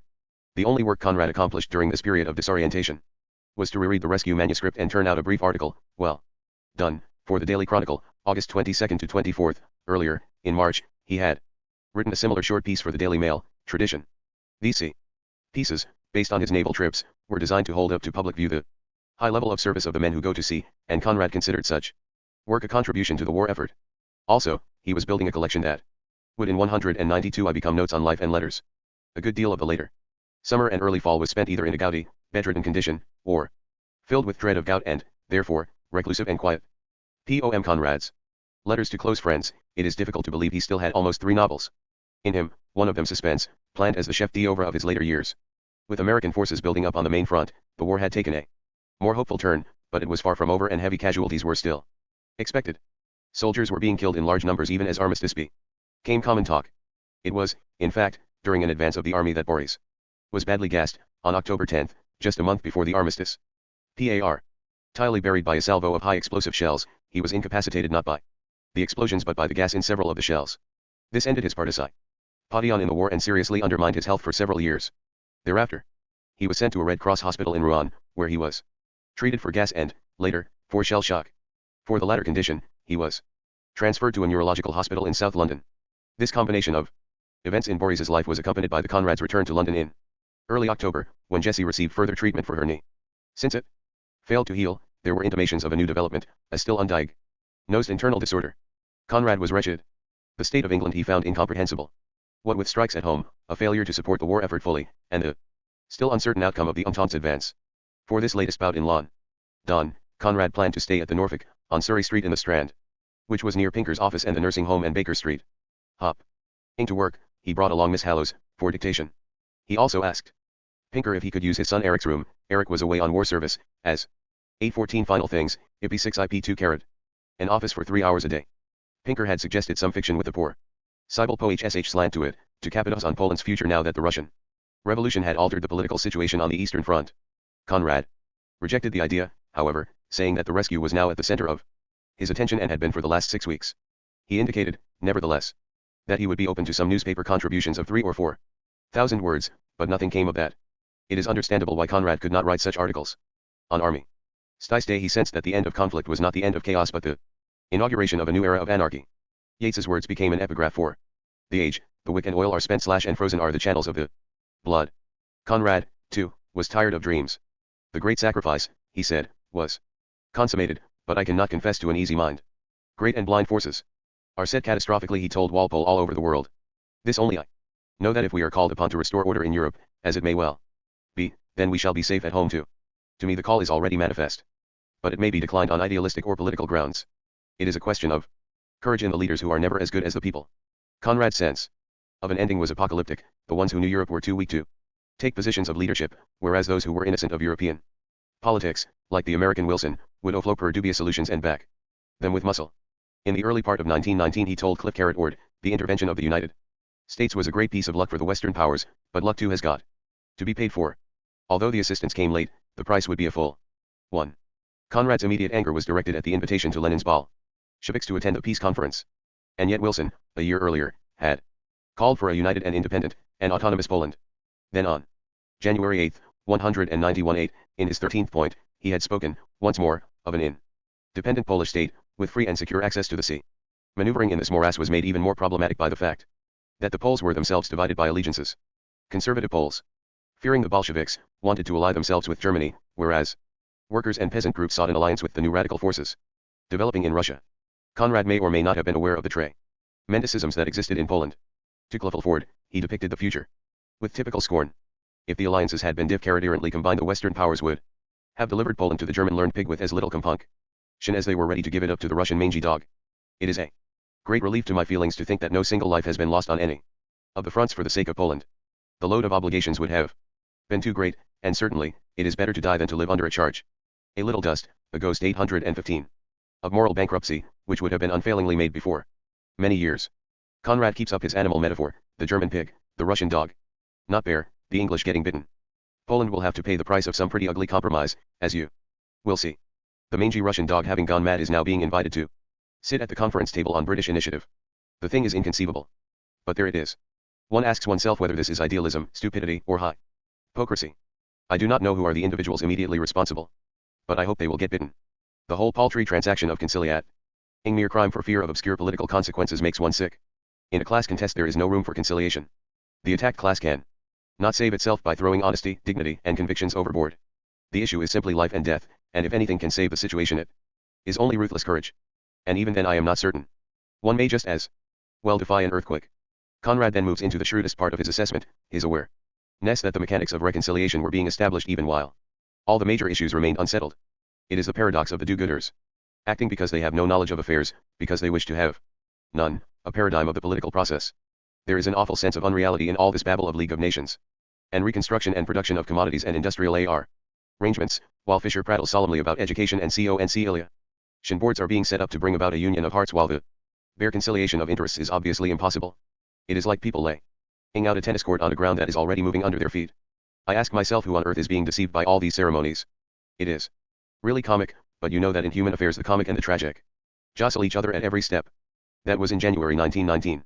Back in October, when these issues were as yet unformed because the war was still on, Conrad was settling into a somewhat different kind of war. He was preparing to move away from Quinn and sell his manuscripts, for a more favorable return, to Thomas J. Wise, the great collector and, as it turned out, the great forger. By October 2, Conrad had already made his first transaction with Wise, the manuscript of the rescue. By which he meant the segment that dated back to 1896, which is now part of the Wise-Ashley collection at the British Museum. This manuscript, in Conrad's holograph, was to be distinguished from the several typescripts, with alterations that had since intervened in Conrad's composition of the novel. As he pointed out to Wise, the manuscript was unique, in that the final version would be a typed copy with pen and ink corrections, but with 816 final things, IP6 IP24. Out any pen and ink pages. He offered to reserve that version for Wise as well, although he admits that Quinn may have a moral claim on it. He suggests that if the two versions, the holograph manuscript and the final typescript, are laid side by side, one will note a literary curiosity showing the modifications of my judgment, of my taste, and also of my style during the 20 years covering almost the whole writing period of my life. Of course, the manuscript and alterations show no such thing, since Conrad's style from 1896 to 1918-19 did not evolve in a linear fashion. On the contrary, he returned to his early style, and his work on the rescue is homogeneous. Conrad was already vaunting this novel, however, for, as we have seen, he hoped to win the Nobel Prize with it, or at least catch the eye of the Nobel Committee. Yet even as he recognized that Quinn had a moral claim, when he wrote to Quinn 4 days later, on October 6, he made no mention of the manuscript or corrected typescripts. Meanwhile, The Arrow of Gold was due to be serialized in Lloyd's magazine beginning in December, and would run on, in small installments, until February 1920. Conrad was able to offer Quinn the first and original typed copy of The Arrow, corrected, scored, and interlined in ink. This was, he insisted, the only draft that existed, with the exception of the opening 36 pages written by hand.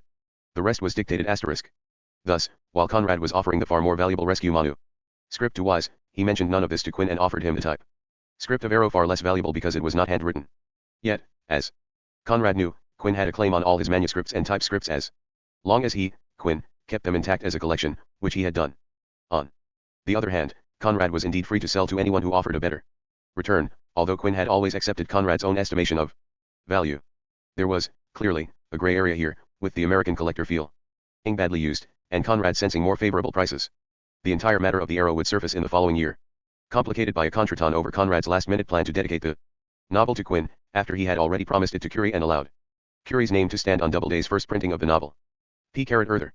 The Arrow, in its French translation, would become the source of considerable conflict between him and Gide, tension that was eased only because of Conrad apparently offered the same MAF by 191H. There was clearly a Conrad material to Wise, letter of December 2, 191 market, and he came under some attack for not saying that he could get 100 for it in the allowing freer competition. He responded to states, but would prefer 70 without this. I also wish to say that I regret very delay. He says its distinction rests on its being much that you and other collectors should. His first work, novel or story, which may be deemed themselves treated unfairly. I acted in. Said to be wholly dictated. Wise snapped at ignorance for which I can hardly be blamed as. Up on December 10. I am not a collector myself that particular. A little dust, a ghost 817. Gide's diplomacy. Conrad's involvement in these essentially trivial matters, which became exceptionally important in his eyes, was probably attributable not only to the querulousness of old age or even to illness but to the loss of creative power. With this loss, whether conscious or not, Conrad's narcissus impulses, which earlier were turned on his memories and then formed by his imagination, turned upon himself, and he became defensive, protective, urgent about trivialities. Such displaced narcissism is not unusual among writers who sense their powers fading at a relatively early age. Hemingway is a good later example, and their hold upon themselves and objects around them becomes compulsive and distorted. Bad health is, not usually, also a contributing factor, the poorness of health often disproportion. 8ly severe given the age of the writer. Encroaching old age was rarely far from Conrad's mind. After 60, as he told Curie, one begins to count the days, and gout, which is faithful, was not a cheerful companion. Conrad saw himself as ending in a wheelchair, but said he hoped to retain his wits. I don't really mind if I have to end my days in a wheelchair like Macaulay's Lord Holland. He kept his wits to the end. And I have the advantage over him that my wife is not a Lady Holland. Those wits, while engaged on the rescue, could not grapple imaginatively with the contemporary European situation. For that, he would have needed the powers that went into Nostromo, his archetypal political scenario. Implicit in Conrad's warnings and disillusioned comments are the events of the 1920s and 1930s that led into another era of anarchy. He would have agreed with Yeats's "Once more the storm is howling and people were dancing to a frenzied drum, while the future would come out of the murderous innocence of the sea." Conrad could not believe in Wilson's voice, a non-European trying to impose an American ethic and settlement. As he told Sandeman, somehow an air of mystery hangs over the clearest utterances, like a cloud over an open landscape. The force behind these plain words is immense. Immense in every sense. The fact is that the mind uttering these momentous declarations is a non-European mind, and we, old Europeans, with a long and bitter experience behind us of realities and illusions, can't help wondering as to the exact value of words expressing these great intentions. Conrad says that if his letter turned up 50 years later, perhaps no one would understand its sentiment of weariness and moral defeat. 50 years later, it sounds like the utterances of the Delphic oracle. Range of emotions is a closed book to me. I an imperfect being, mentally and morally, never collected anything in my life, not even other ways to pray forgive my postage stamps, as so many boys do. This is fictions. No doubt regrettable, but I am afraid I am. 8 I 8 final things, I pi 6-1-24. The letter to Sandeman coincided with Conrad's to Boris, now in the hospital in Rouen. Conrad tells of Jesse's worry, but beneath the male stoical fagate is gratitude that Boris, while indisposed, is safe. He also mentions that they are seeking a new house, a move they would make in March of the next year, to Spring Grove. When Conrad wrote Boris, however, he had not as yet heard from the War Office, and by the time a telegram finally arrived, he had already assumed Boris had returned to the front and been wounded again. Meanwhile, Quinn, not suspecting the storm that was building between him and Conrad, was pressing the latter on political matters. On the subject of the Irish, Quinn was of course a patriot, and he sought out Conrad's feelings and advice. Conrad did not feel any great urgency over the Irish case, although he saw some parallel to his own Polish background. He took, finally, the position that England had sincerely tried to make amends for past injustices and that the Irish refused conciliation. I, who have seen England ever since the early 80s putting on the penitent's shirt in her desire for conciliation, and throwing millions of her money with both hands to Ireland, in her remorse for all the old wrongs, and getting nothing in exchange but undying hostility, don't wonder at her weariness. The Irish, he felt, took the money, but went on cursing the oppressor with renewed zest. He attacks their leaders for making their careers in England and then using that connection as a way of undermining the country. I have seen those things, who also spring from an oppressed race where oppression was not a matter of history but a crushing fact in the daily life of all individuals, made still more bitter by declared hatred and contempt. Conrad draws a distinction between Polish oppression by Russia, a living fact, and Irish oppression by England, merely a historical occurrence. He failed to note that to the oppressed, the historical occurrence is a living fact. He says that if Gladstone's Home Bill had passed, England would have had an armed hostile nation across from it, still nursing the sense of history. Wrong as their dearest possession and chumming up with Germany in sheer lightness of heart and for the sake of a jolly good fight. He assumes they will get their independence in the future, when President Wilson's millennium sick will reign on earth and even the carrying of walking sticks will be strictly prohibited amongst the members of the League of Nations. Conrad predicts that even after the peace the angels on the Central Committee running the League of Nations will have their hands full with the pacification of Ireland. It will be the only state that will be not weary of fighting on the whole round earth. Conrad was, of course, correct about Ireland, but he was to be proven wrong about Poland, which achieved independence as a nation in 1920. Not unusually, the Entente's motives in this affair were not ethically but politic. A little dust, a ghost 819. Cali and militarily based. Nevertheless, that Poland was unified after the war ended was miraculous whatever the Allied motives, for not only were there political difficulties but the three lands making up Poland were set at different levels of economic and cultural development and possessed different traditions. Parts under Russia and Austria had been devastated by the war, the industrial plant of Congress Poland had been carted off to Russia and Germany. There was widespread unemployment and a lack of raw materials, and the agricultural potential had been destroyed by the exigencies of the war. Class differences had not been settled, and the army was itself composed of various uneven elements. Besides Piłsudski's organization, there were units in France, groups formed by the Austrian and German armies, volunteer units from Russia, and several other elements that had been called up in various mobilizations. In civil and administrative terms, Poland had only the small government from Galicia, newly formed in 191-7, in Congress Poland. However, even though the Treaty of Versailles, signed by Dmowski and Paderewski on behalf of Poland on June 28, 1919, granted independence to Poland, it did not settle the frontiers. The borders would, in fact, become a battleground, as Polish forces fought against the Bolshevik army that, hoping to make contact with German revolutionaries, assumed that the Polish peasantry would rise up and join the Russian advance. Needless to say, this did not occur, and when Piłsudski's forces stopped the Russian incursion, the Allies decided to intervene and Poland's borders were eventually settled. In discussing the Irish question and introducing his own Polish background as an analogous situation, Conrad was short-sighted. If we assume for the moment that Bolshevik Russia had told Poland that all was forgotten, that Russia now was Poland's friend, and that reparations for past injustices would be forthcoming, roughly what England was attempting with Ireland. At least in Conrad's estimation of the historical situation, it is unlikely that Conrad would have counseled Polish acquiescence. For him, as for the Irish, the historical oppression of the past would have been the living fact of the present.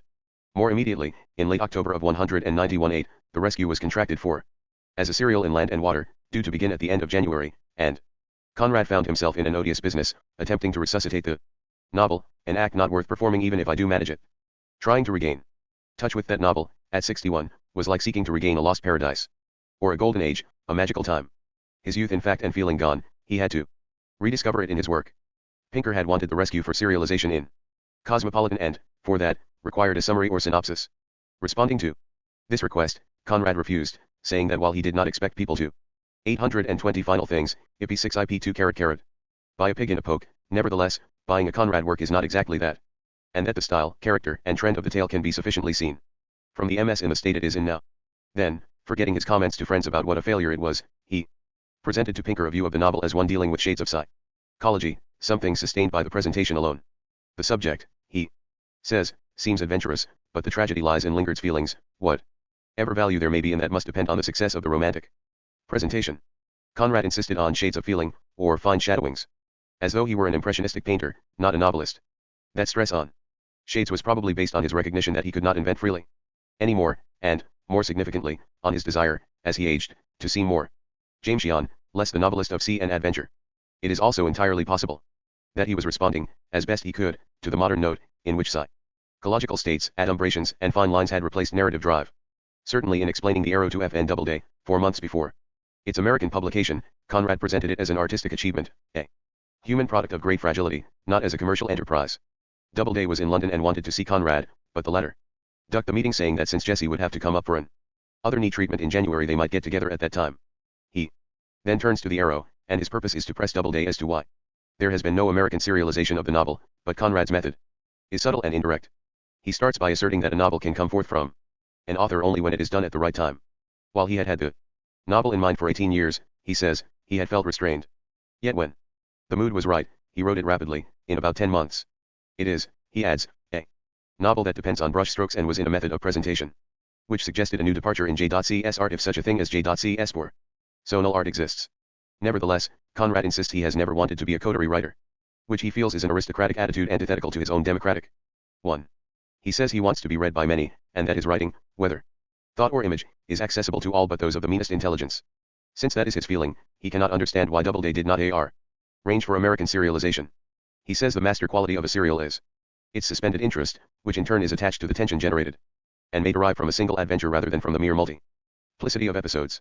While defending his kind of fiction, Conrad is also pointing to its potential popularity. Further, he was dissatisfied with Doubleday's hurrying of the book, for he feels publication will coincide with the public's preoccupation with the settlement of political questions. Doubleday originally intended January publication, but moved it back until April. A Little Dust, A Ghost 821. Conrad's shaping of his later career is very meticulous, and he had evidently thought out how he wanted to be presented, which we shall see further in his author's notes. He hopes, finally, that Doubleday will reach some agreement with Heinemann, to whom he remained ever grateful for its publication of the Nigger, so as to give them a certain proportion of the limited edition. This attention to detail arose in a long letter Conrad wrote to the editor of Land and Water about the illustrations for the rescue, forthcoming in the January issue.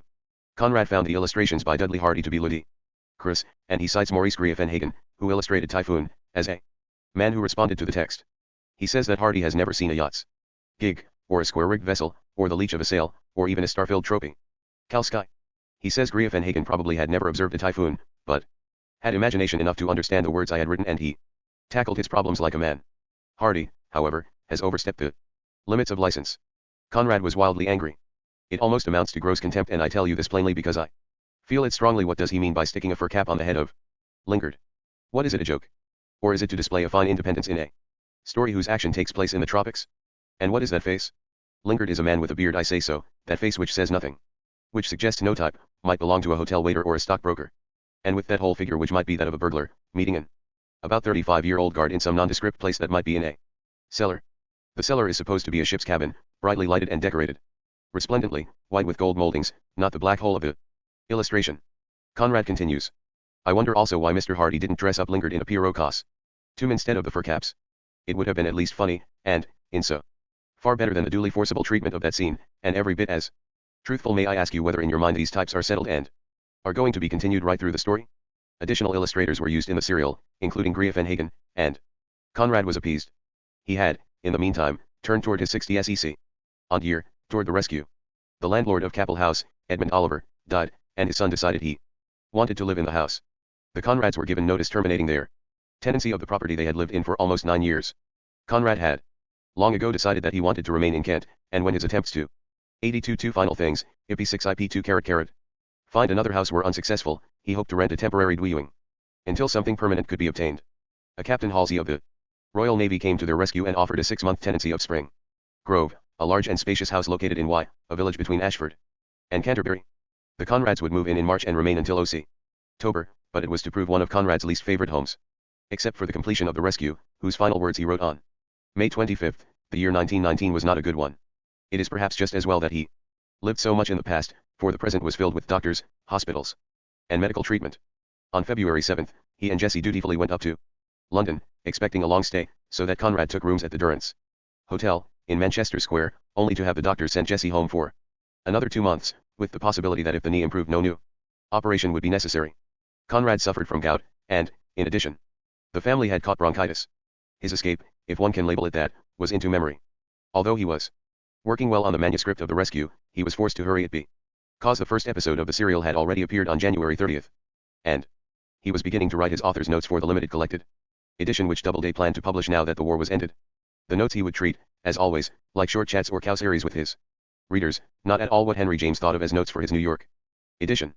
Conrad apparently never conceived of these pieces as serious literary explanations of his work, but rather as a way of establishing rapport with his newly won popular audience. It is not so much that the author's notes are trivial as that they are misleading. They were written to catch the eye and mind of those he would have once disdained, and they are part of a relaxation of effort, not an expenditure of it. He appears to have enjoyed writing them. They were, admittedly, a sign of a very hard-won success, and that enjoyment was, for him, a further intimation that the deeper reaches of his imagination lay dormant. In reporting on the writing of the note for an outcast, he told Pinker, I wanted to test myself with something I could finish in one go, as it were. On February 15, Conrad broached with Pinker something that had been on his mind for some time, the real recognition of his worth as a novelist, the Nobel Prize for Literature. If it came, it would coincide, as it does for so many writers, with the depletion of their powers, when their desire for fame has outdistanced their creative ability to achieve it. In Conrad's era, however, this was only partially true, for the Nobel Prize Committee passed over not only those who were depleted but many of the major writers of the 1910s and 1920s, not only Conrad, but also Proust, Kafka, Joyce, Lawrence, and Woolf.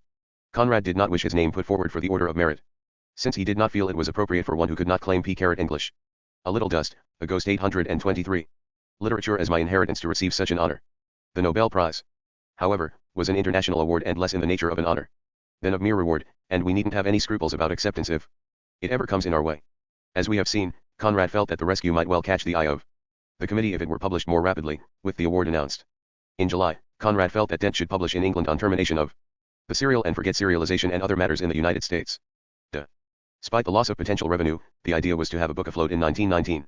When the committee met, Conrad assumed he did not have many years left to him. Under his plan, while Doubleday would publish The Arrow in 1919, and The Rescue in 1920, Dent in England would reverse the procedure, and, therefore, the latter book would be available for judgment in 1919, that very year. All these plans were based on the fact that the committee normally awarded the prize only to an author who had published a book in the year of the award, although in 1907, in Kipling's case, this had been disregarded. All of these plans, which came to nothing, were being formulated while Conrad watched fearfully as the installments of The Rescue came out with dreadful regularity, although his own production lagged. The dramatization of victory continued to poke through, with Conrad insisting he could not be considered a collaborator, that the play was Hastings's work. It had now become the property of Marie Lower, and Conrad used the event to make a few amusing remarks at the expense of actors and actresses. After denying any knowledge of the psychology of actresses, he admits to having a vague recollection of having been fed chocolates by Madame Majeska somewhere back in the Middle Ages. He comments that he hopes Hastings has in mind a couple of men that won't play the clown with the parts of Jones and Ricardo, as he felt Hardy had been doing with his characters in the illustrations of the rescue. Rehearsals were imminent, with the opening on March 26, but Conrad, as we have seen, begged off, claiming he did not feel well enough to spend a night in London. Apart from his nervousness at seeing the audience reaction, he could not, for example, watch the opening of The Secret Agent, which was his work. He would be faced by very mixed feelings. The play was based on his novel, and he had given much information to Hastings about setting, costumes. 4 days later, Conrad agreed that thing of the two. Another twist to this was, Pinker was right and his own plans unwise. The fact that Conrad's mind was already the serialization of the rescue would go on working over his Napoleonic material, and for too long a time to permit book publication. Very possibly he felt that a novel carved from in 1919, and in any event, Conrad now said he that would catch the eye of the Nobel Prize preferred the arrow to come out first and committee leave a clear road for the rescue, the bigger 824 final things, 1/16-1 2 backgrounds, even the physical nature of the characters, but he had rejected collaboration. He was in it and not, and the situation was, for him, untenable. When he heard about the success of the opening, the play had an unexpected run. Into June he entered into the spirit of things and told Hastings he would run right out and order a Rolls-Royce and buy a house in Surrey, commanding an extensive view. I will even go so far as to pay my tailor's bill. Many of Conrad's friends attended, Walpole, Pinker, and Colvin, the latter in Conrad's box and amusingly taken for the author himself. But now, in early spring, Conrad was entering into a period of controversy, some duplicity or edgy dealings, and many ruffled feelings, chiefly with Quinn and Gide, with the battleground defined by the publication of The Arrow of Gold in America and the translation in France. On April 10, he asked Quinn to send Doubleday a 3.5-page preface to Al Mayer's Folly, which he had written in 1895 but never published. It was to be attached to that volume in the collected edition. Conrad also indicated his desire to dedicate the arrow to Quinn. The substance of it is so closely related to me personally that it can in fitness be inscribed only to a friend. I hope that after more than 8 years' intercourse, though we have not seen each other yet, your kindness has given me that status towards you. The corrected proofs with D.E.D. ication as above have been already mailed to Garden City, so that if you don't want to be compromised by any public association with that unspeakable Conrad, you had better telegraph directly to Doubleday and threaten him with legal proceedings in case he disobeys your injunction. These playful words neglect to mention that the book's dedication had already been promised to Curie, and Doubleday was due to publish the Arrow on April 12, as Quinn was to discover.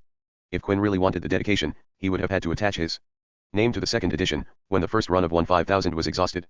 This would have created a delicate situation and may have seemed to the innocent Curie a traitorous act indeed. Quinn's position was tortuous, although he attempted to be witty about it. He wrote Conrad about there being more mons, with the double dedications of the book comparable to their roles as plural wives. Even before receiving this heavy-handed attempt at escape from a difficult position, however, Conrad cabled to Quinn that Curie should remain and his Napoleonic novel would be for him. Conrad followed this up with a cheerful explanation which makes almost no sense. Hastings had told him on March 29 that for 5 performances, £1,600 for a week of the house could expect receipts of over £1,000. 8. A little dust, a ghost 825. The fact is that the dedication to you was a sudden thought insofar that for a long time I had determined to dedicate to you my Napoleonic novel, which is the next work I am to write after finishing The Rescue, which now is awaiting its last pages. Then, while passing the first proofs of Arrow, it occurred to me that I would not keep you waiting and that the Arrow was perhaps good enough to be inscribed to you. But in truth it is better as it is, for certainly the Napoleonic novel is bound to be a bigger thing in every way. As for the rescue carrot that had been destined ever since 1914 for Frederick Cortlandt Penfield, the American ambassador who had helped the Conrads escape from Austria, all this muddle would not have occurred if Conrad, still unknown to Quinn, had not begun to sell manuscripts and type scripts to wise Conrad's feelings of guilt about Quinn are manifest in the sudden need to dedicate a work to the American collector even after the book had been promised to Curie. There is, further, the sense that he could do anything he wanted with Curie, since that young man's loyalty was assured. One notes some of that marginal shoddiness or indirect dealing which Conrad had always condemned, and it can be attributed to a kind of mental breakdown, not the type of breakdown which incapacitates, but a form that leads to a laxity of behavior, or a letting go. The bitter flare-up with Gide takes on the same overtones of loss of control, the extreme desire to keep his name before the public with first-rate work, and yet the nagging sense of his decline in quality had driven Conrad into acts of rage and slightly unethical behavior. The reviews of the Arrow, if we can look ahead to them momentarily, were not calculated to cheer. They were not by any means poor. He was by now too much of a literary fixture, but they did not vaunt him as a unique author with his own style and tone. While kind, they intimated a decline in powers, a sense of bigness that was not the result of hidden strength, tone of resignation rather than a thrust into unknown areas. The new Public's Philip Little found Doharita possessed of too many traits for Conrad to handle, and suggested that the author had apparently imagined the traits separately rather than in their relationship to each other. The criticism is an excellent one, in fact, for it focuses on Conrad's own lack of clarity in creating Rita, his desire to make her someone extraordinary even while she may have lived only in a twilight zone of his own imagination. Then, as a real blow, the reviewer points out that Conrad's genius is more apparent in the creation of simpler and more mysterious characters. Such a comment was a suggestion for more C novels. The English reviewers, likewise, were full of hesitating pronouncements. To a large extent, they had learned from Conrad how to read him, and now they were drawing on what they had learned to measure him more exactly. In the Morning Post, for example, the reviewer wondered just what the 826 final things, IP6 IP2 carat story of the Arrow was, asserting that in over 300 pages Conrad had obscured what should be clearer. And if we take that comment at its deepest level, we note that the novel is unclear not as a result of profundity, but as a consequence of divided aims. The reviewer runs through the familiar Conrad devices for ambiguity, his process of elimination, of glosses and glazes, of presenting his characters at double and triple removes in the reflection of other minds, enriching their individualities by innumerable nuances of parallel and contrast also, are too well known. Yet the thrust is that none of these strategies matters in the present novel. In an immensely long review in the Times Literary Supplement, Walter de la Mare presented a detailed précis of the plot, but with conclusions that chilled Conrad. Passages abound exemplifying his sense of beauty, his intuition, his grasp of character, his supreme gift of realization. But the colors and shadows of that mystery which veils and yet deepens the ultimate meaning of his fiction seem in the progress, and certainly in the conclusion, of his story too thin, and to leave it in a vital degree fragmentary and insecurely told. Finally, a notice that appeared in The Nation, a month after the English publication date on August 6 was devastating in its conclusions. Thus, in spite of all the splendors of his style and his wonderful gift of analysis and indirect suggestion, his mystery passes into unreality and his spectral into the grotesque. As the celebrants of the ritual disappear in the smoke of their offering to romance, the observer rubs his eyes in disillusion. Even Ortega and the sinister pietist, Teresa, Rita's sister, who are both horribly well done and stand out in an incisive terror from the shapes and glooms that surround them, are a tenuous compensation for a book in which genius itself seems to become insubstantial. The reviewers were only confirming what Conrad suspected, or else he would not have entered into so many controversies over the Arrow. The correspondence with Quinn was only beginning to heat up and would take on an even more strident tone when the collector made the unusual suggestion that he would like to try his hand at dramatizing the Arrow, a proposal he made to Conrad in a June 19 letter. In the meanwhile, in May, Conrad began negotiations for another move, from Spring Grove, whose location he disliked intensely, to what would be his final residence, Oswald's, at Bish. Opspurn. Boris reports that one day, while they were driving in their CA Dillick, Conrad had just had a windfall of £3,000 on film options for some of his books. They discovered Oswald's. The house and grounds were pleasing, and even luxurious, but the house and village were at the bottom of a deep fold in the downs. Conrad nevertheless entered into negotiations with the agent for Colonel Bell, the owner, for £2.50 a year rental. A Little Dust, a Ghost 827. Conrad's would move in October of 1919, and remain at Oswald's until Conrad's death, although 6 months or so before his death he was looking for another house, talking of a move to France, and even causing some friends to speculate that he planned to return to Poland. He was, it seems, beginning to entertain ghosts. Chapter 36. A Dubious Rescue. Wycarad. And May 25, a day which he should have celebrated, Conrad wrote the final words of the rescue, 23 years after beginning it. He felt little cheer and, instead, experienced exhaustion and some despair. The novel had been touched up sporadically over his entire career, so that it suffered from a multiplicity of styles, manners, phrasings. It was not a culmination of craft, as Conrad had hoped, but a potpourri of mannerisms, only some of which he could control. In terms of his career as a whole, he would have done better to let the rescue lie dormant. The novel incomplete might have intrigued rather than dismayed, and suffered the fate of suspense. Conrad was now a driven man to produce fresh copy, to keep his name before the public, to capitalize on the increased sales of his books, and, very possibly, to try to write himself back into some kind of control and discipline. These later works, which overall seem so flawed, may have served a multiplicity of purposes, one of which was for Conrad to find his distinctive voice. In The Rover, his last completed novel, he did manage his excesses of description and wrote about what he knew well. Payroll, the exhausted sailor, was his kind of character, an older, more subdued version of Dominic Cervoni, a simple man who is not simplified. Suspense, likewise, has fresh elements, although it is difficult to see what Conrad had in mind for what was to be a massively long book. To be an aging writer, he found, was more painful than serving as an apprentice. He might have agreed with the orator Isaac. To Garnett, Conrad spoke of finishing it up again.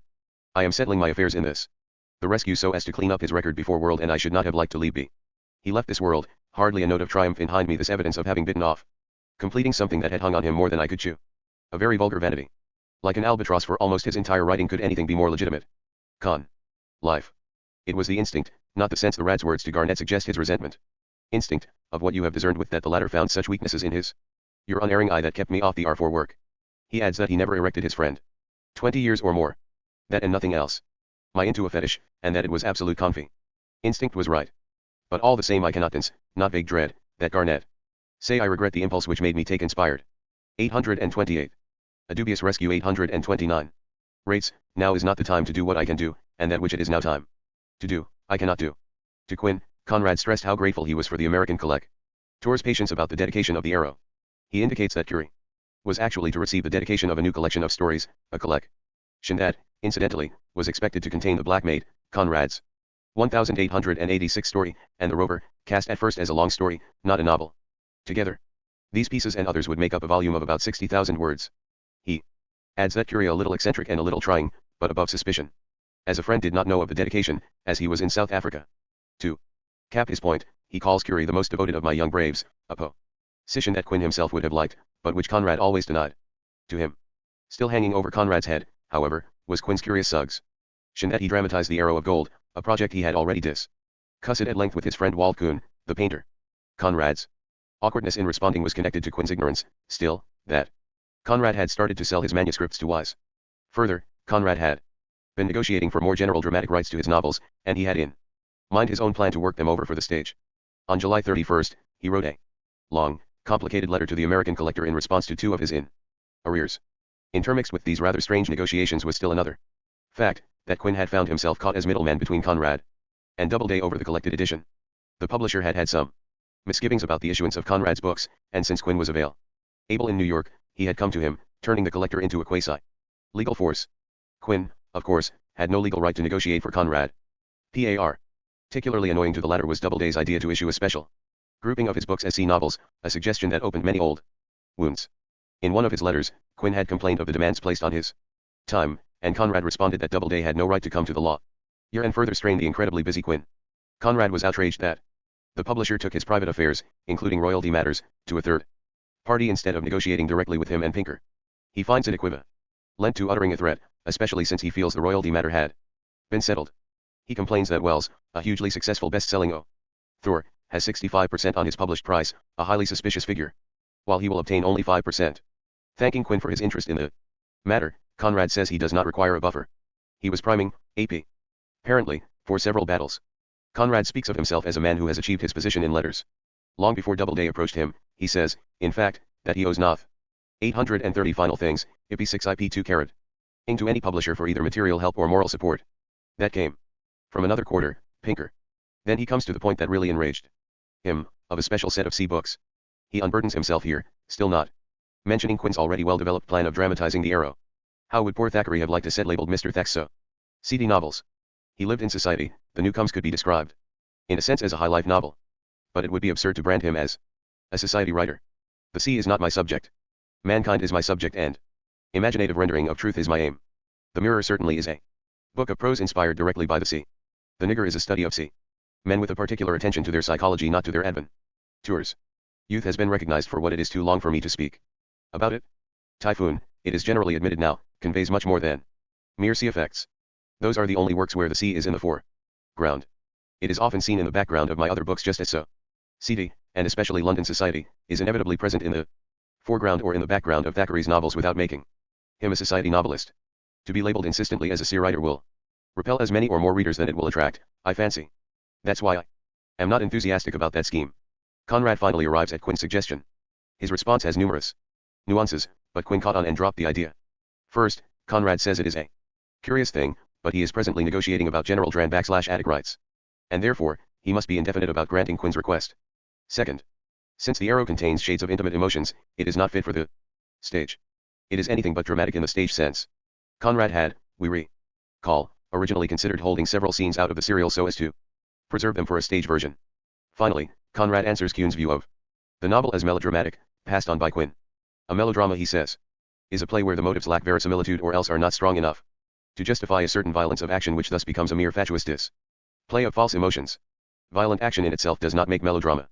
Conrad's definition appears valid, but Kuhn's characterization of the arrow as a melodrama also seems well taken, especially the long scene between George and Rita with Ortega raging outside. In more modern critical terms, Conrad failed to justify the emotions he was trying to elicit, or, more likely, he was confused himself as to what he wanted the reader to sense or feel. He had become, with the arrow, the writer of disparate elements, some of them still fine, others missing the mark. Although he still hoped to use the grotesque or demonic as a way of grasping reality, he now lacked the synthetic ability to bring the pieces together. What would also have been melodrama in his earlier books was restrained by the cohesiveness of Conrad's imagination and by the discipline of his prose. A Dubious Rescue 831. Now, without that imaginative coherence and control in the prose, his Ned scenes, always perilously close to the edge of artificiality, took on mellow dramatic dimensions at the very time when such a literary style had become anathema. Not until 2 months later did Conrad mention the sale of his materials to Wise. In the meanwhile, he began another line concerning the arrow, sending a copy to André Gide and calling it Un envoi plutôt symbolique, a rather symbolic package. He designated it as an offering to the friendship which is precious to me and to this admiration which has become a part of my intimate being. With his dispatch of this novel, Conrad was moving on to new ground with Gide, for the latter assigned the arrow to a female translator, and this news almost destroyed the relationship. The juxtaposition of Conrad and Gide at this time is of considerable interest, since both were writing fiction. Gide, with La Symphonie Pastorale, which carried an especially heavy personal freight because of certain ambiguities in the arrow. Conrad, when he wrote Gide on November 4, was extremely sensitive to its translation. This area, which is deeply personal and revealing, is worth exploring, for we note in Conrad's remarks almost a breakdown, a near hysterical outburst over relatively small matters. In both novels, the central characters Conrad's George and Gide's Ister are involved in ambiguous sexual adventures, often in eroticism disguised or screened. Both novelistic careers had converged toward the symbolic creation of disguised selves or secret lives filtered through a persona. Conrad surfaces partially as George, and his relationship to Rita de Los Della presents a variety of ambiguous male-female roles. Further, Rita's transformation by the artist Allegra from a poor shepherdess into the consort of a king finds its curious parallel in Gide's minister transforming the blind, savage Gertrude into a lovely young woman. Both stories, in this respect, fit into variations of what Freud called family romances. In this romance, the protagonist imagines himself or herself to be the offspring of someone famous, rich, powerful, or noble, and is transformed in imagination into this new being. The arrow is not alone in this respect. Attachments to manifest what he was still on lingered and Edith in the rescue, as well as willing to surrender. As he told Calvin, the Cosmo Latham and the Countess de Montefact is between you and me, and Lady Calvin. Veso in suspense, demonstrate young men of course, that I have never been able to read. Living through fantasy romances, the women these proofs of the arrow in cold blood. Presented as the women of their dreams. Ridiculous. My dear, as de Rita would have. Even old Payral in The Rover is somewhat said, there are some of these 42-year-old AP. Transformed by an attachment to Arlette. In sods of which I cannot think now without a fantasizing about youth, his lost youth, and slight tightness of the chest on Petit Sarah. Competing with Boris in an area where he meant to cur. What a confession. Could not triumph. Conrad created romantic tea in his study. Meyer makes this point. 832 Final Things, IP6 IP2 Carat. Both writers used their novels as disguises, Conrad retracing his gun run ning days as a young Car HST when his energies ran freely, and Gide reviewing his entire sexual career in the symbolic terms of the minister's relationship to Gertrude.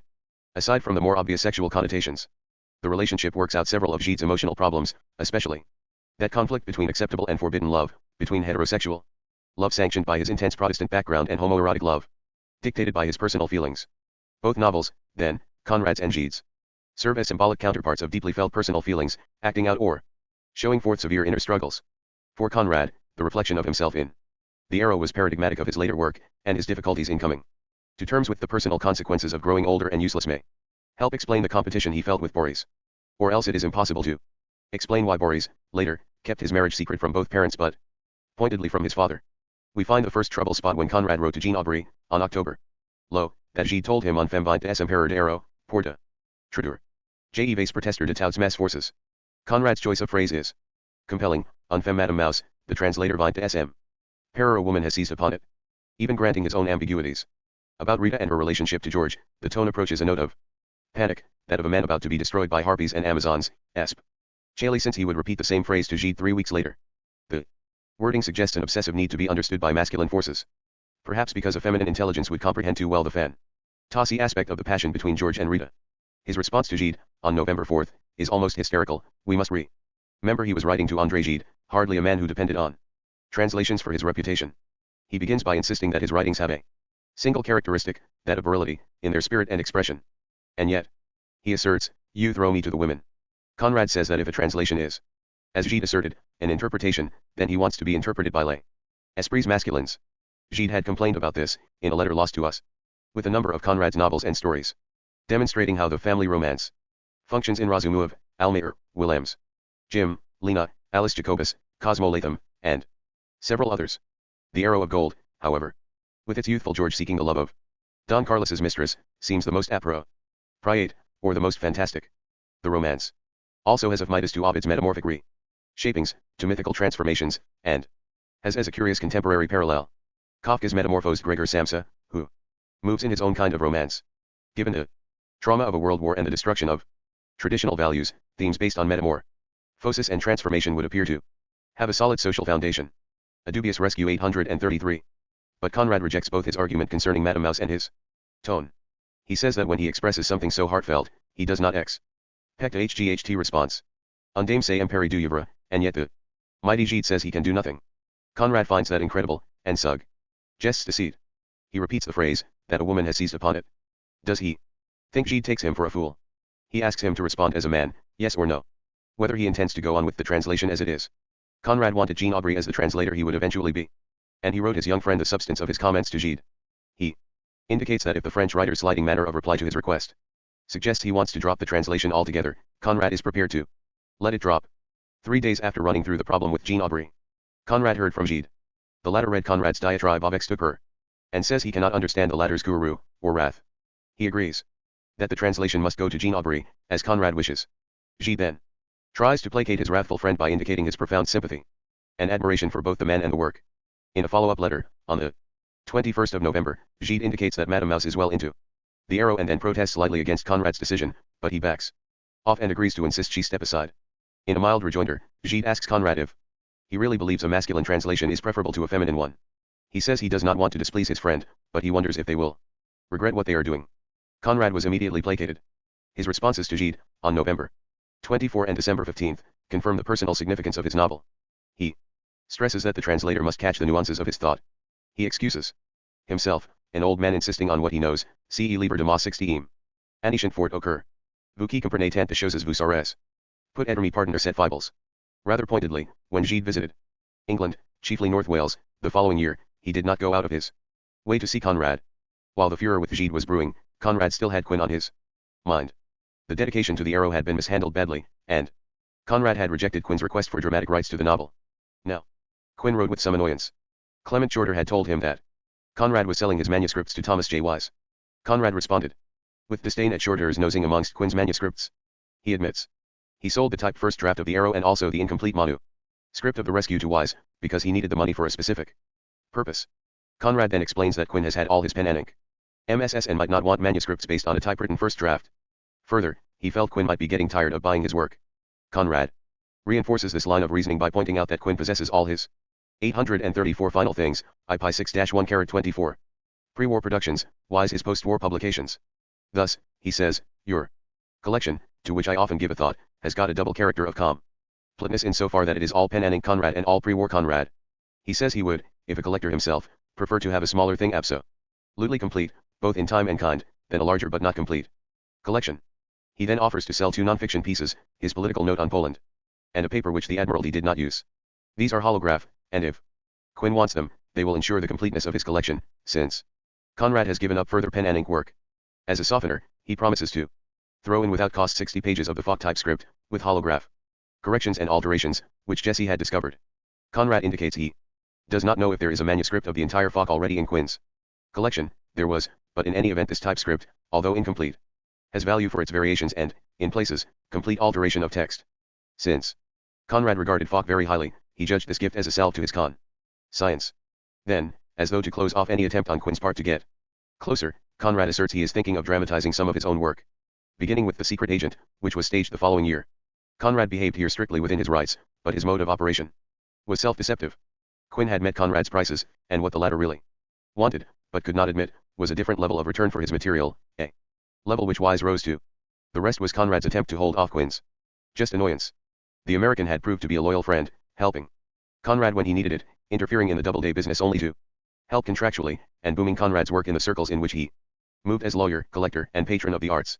When Conrad visited Oyster Bay in 1923, he would not see Quin, no matter how determinedly The lawyer-collector tried to meet Conrad for the first time. On the very day after this response, in fact, Conrad offered some new materials to Wise, 4 of his various authors' notes and 4 other papers, for £10 each. These were typewritten, of course, but contained handwritten corrections. Conrad indicates that the clean copies, of which no more than 2 exist, will be destroyed after being set by the printer, giving Wise the only copy. To make them more valuable as collector's items, Conrad signed each on the first and last page, dated it, and noted its history in a line or two of his handwriting. Further, Wise and Shorter began to issue pamphlets of Conrad's notes, of which Conrad reserved to himself 25 copies of the private publication not already issued, and Wise too. This was a whole dimension and new source of revenue missing in the transactions with Quinn. In all, Conrad offered 89 pages of first draft matter, averaging about 200 words a page, for £80, which Wise paid rapidly. The amount, equivalent to perhaps $750 to $1,000, while not exorbitant for this much a dubious rescue 835. Material, indicates how Conrad's prices had risen in the last 5 years. Hear her. He would have sold such a lot to Quinn for half or less. The bouts with Quinn and Engide were the actions of an ill man, and Conrad was indeed neurasthenic, subject to uncontrollable outbursts, as well as physically ill. He would not be allowed to grow old gracefully. The family background of early death had not been his fate, but the tradition of frail health touched with extreme nervousness was his lot. Much of it, of course, was self-generated. He carried his fate with his calling. Other aspects of the French translation kept curving back upon him. André Reuters, who had been involved in the translation of Heart of Darkness, now inquired about Lord Jim.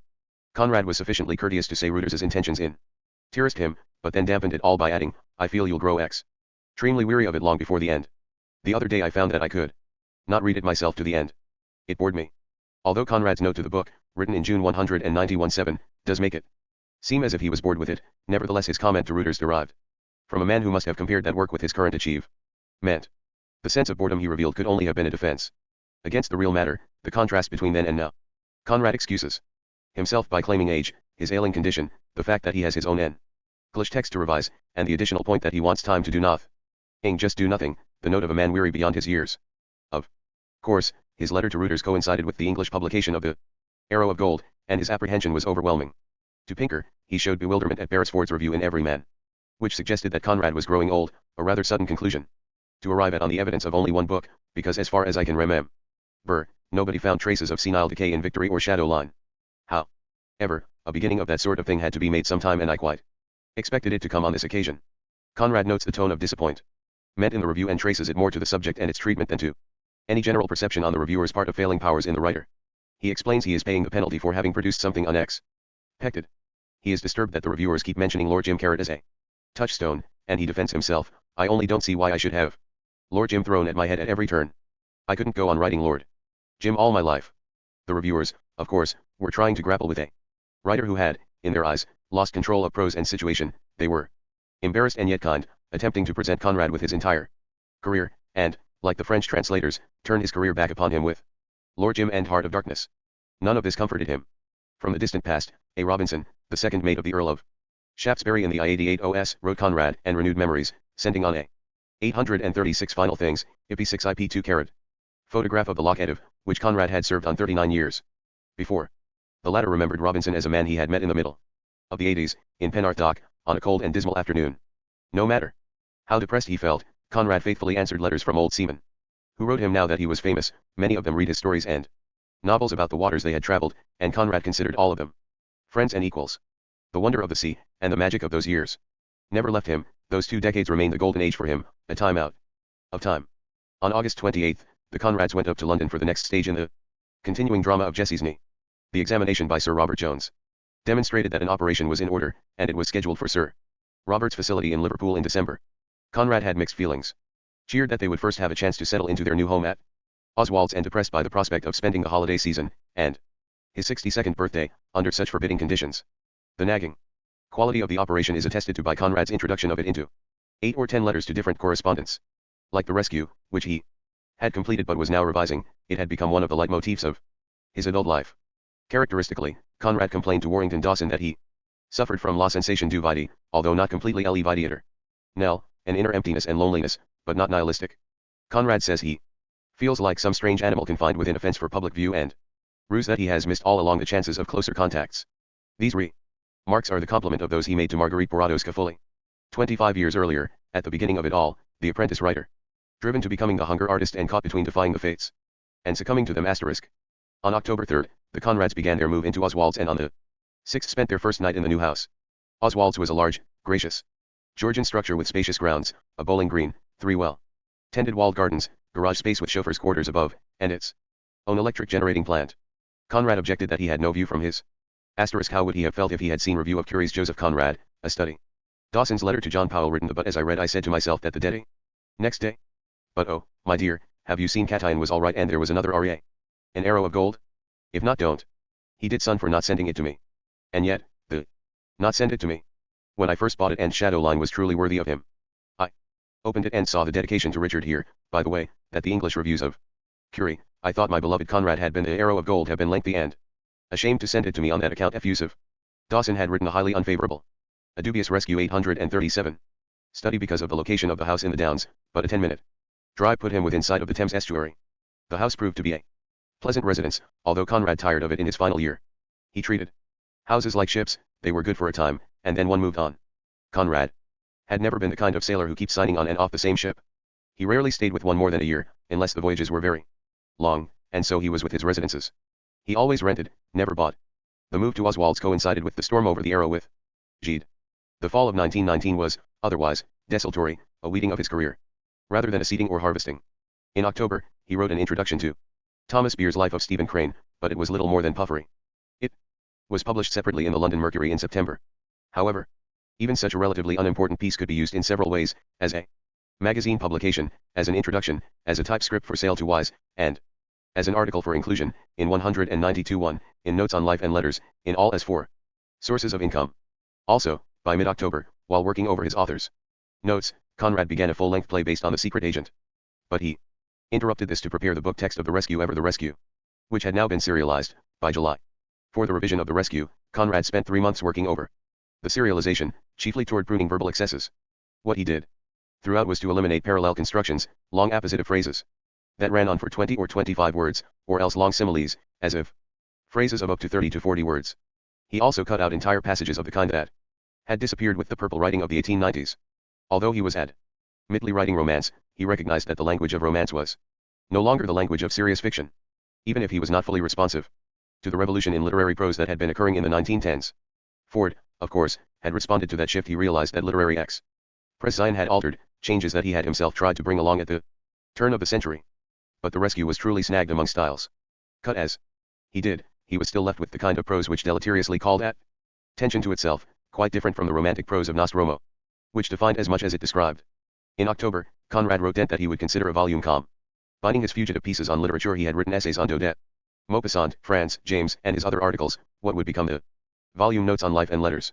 Since it would appear about 6 months after the book text of The Rescue, it would serve to keep his name before both the English and the American public. Although he was uncertain whether to go ahead with the plan, it was appealing chiefly because it provided a volume for him in years when volumes were not easy to produce. Writing to a producer named Vernon, who was interested in doing The Secret Agent, Conrad revealed that he had a narrative plan in mind. He 838 Final Things, IP 6 IP 2 carat. Speaks of 2 kinds of play, that which studies the subject through mere characterization of people involved, what we would loosely call the Chekhovian drama, and there is the play where the story is told in action. In the latter, the bulk of the story is narrated, not through an arbitrary whim of my own but in the logical development of the plan. Conrad says he sees the first act as a way of establishing visually the characters, acts 2 and 3 NAR. Rated by people who for various, and I hope perfectly clear, reasons are 6. Tally concerned in what has happened. The 4th act will present, in visual terms, the end of the story in strict dramatic form of the consequent and final passions and emotions. For the play, the focus, he stresses, will be Winnie, not Verloc. Conrad's plan, still unformed, indicates he was thinking in dramatic terms. Unfortunately, he allowed himself to become caught between novel and play. He tried to follow the novel in places and lost the dramatic quality of the play, and he tried to adapt himself to the needs of the stage and lost the irony and tonal variety that made the novel cohere. The play, however, would not be mounted until November 2, 1922, 3 years precisely after he had entered into an agreement with Vernon. 1. Cannot help but feel that when Conrad started to work seriously on it, in the fall of 1919, he saw the stage not as something to be achieved but as an escape from malaise and stagnation. With Vernon's encouragement and optimism, which amazed him, he stripped the novel to its sordid essentials, but increasingly saw that the novel had depended on an ironic tone, on the garment of artistic expression. By returning to those years after Nostromo when he had Conceived of the secret agent, he recognized the wellsprings of his imagination. I confess he told Pinker that I myself had no idea of what the story was till I came to grips with it in this process of dramatization. Of course I can't stop now. Neither can I tamper with the truth of my conception by introducing into it any extraneous sentiment. It must remain what it is. Conrad perhaps did not recognize how sordid the tale was in 1906, because the tone of the novel was apiece with his way of thinking. Now, in retrospect, with his attitudes having relaxed, he was transported, as it were, into a mind he barely knew. For Conrad, now, the journey back into time presented few positive elements. As he told Pinker, there is little chance of salvation. He was speaking of saving the novel on the stage, but his words could apply as well to his sense of himself. These journeys into time, however pleasant or unpleasant, were interrupted by a different kind of journey, first to London and then to Liverpool, where the question of saving Jessie's knee was the issue. The Conrad's plan to leave Oswald's on November 27th and then on the 30th proceed to Liverpool. Despite the anxiety attendant upon any such move, Conrad made many plans for his short London stay: lunch with Heine Mann, a meeting with Vernon over the play, and appointments with Curie and Garnett. A dubious rescue. 839. Once in Liverpool, Conrad stayed at 85, Kingsley Road, Prince's Park, while Jessie went into the nursing home following the operation. The surgical procedure appeared to be a success, which meant no amputation was necessary, and the prognosis was that she would regain use of her leg. Conrad, in the meantime, came to think very highly of the surgeon, Sir Robert Jones, who invited him to dine, an invitation he declined only because Jean Aubrey was in Liverpool to deliver a lecture. When the collected edition was published, Conrad reserved a set for Sir Robert, and only 2 others, for Garnett and Gide.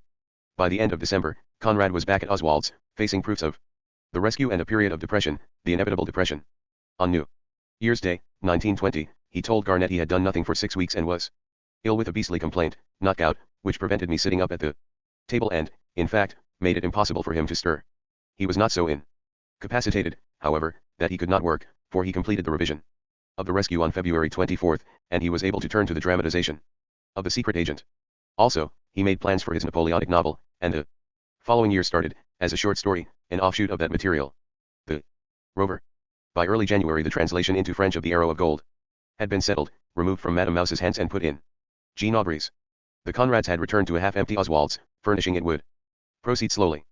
But they had several servants, besides Miss Hallows, Conrad's secretary, someone to help Jessie, housemaids, an outdoor man and general cast about. Supported by so much external aid, Conrad was able to overcome, in January, a bad cold caught in Liverpool, an attack of gout, as well as depression, and to prune the text of the rescue with the utmost severity. He spent the month of February in bed cutting away phrases that went back to 1896. On March 2nd, Conrad told Quinn that whatever promises had passed between them in 191 1-14 were affected, like so many other things, by the war.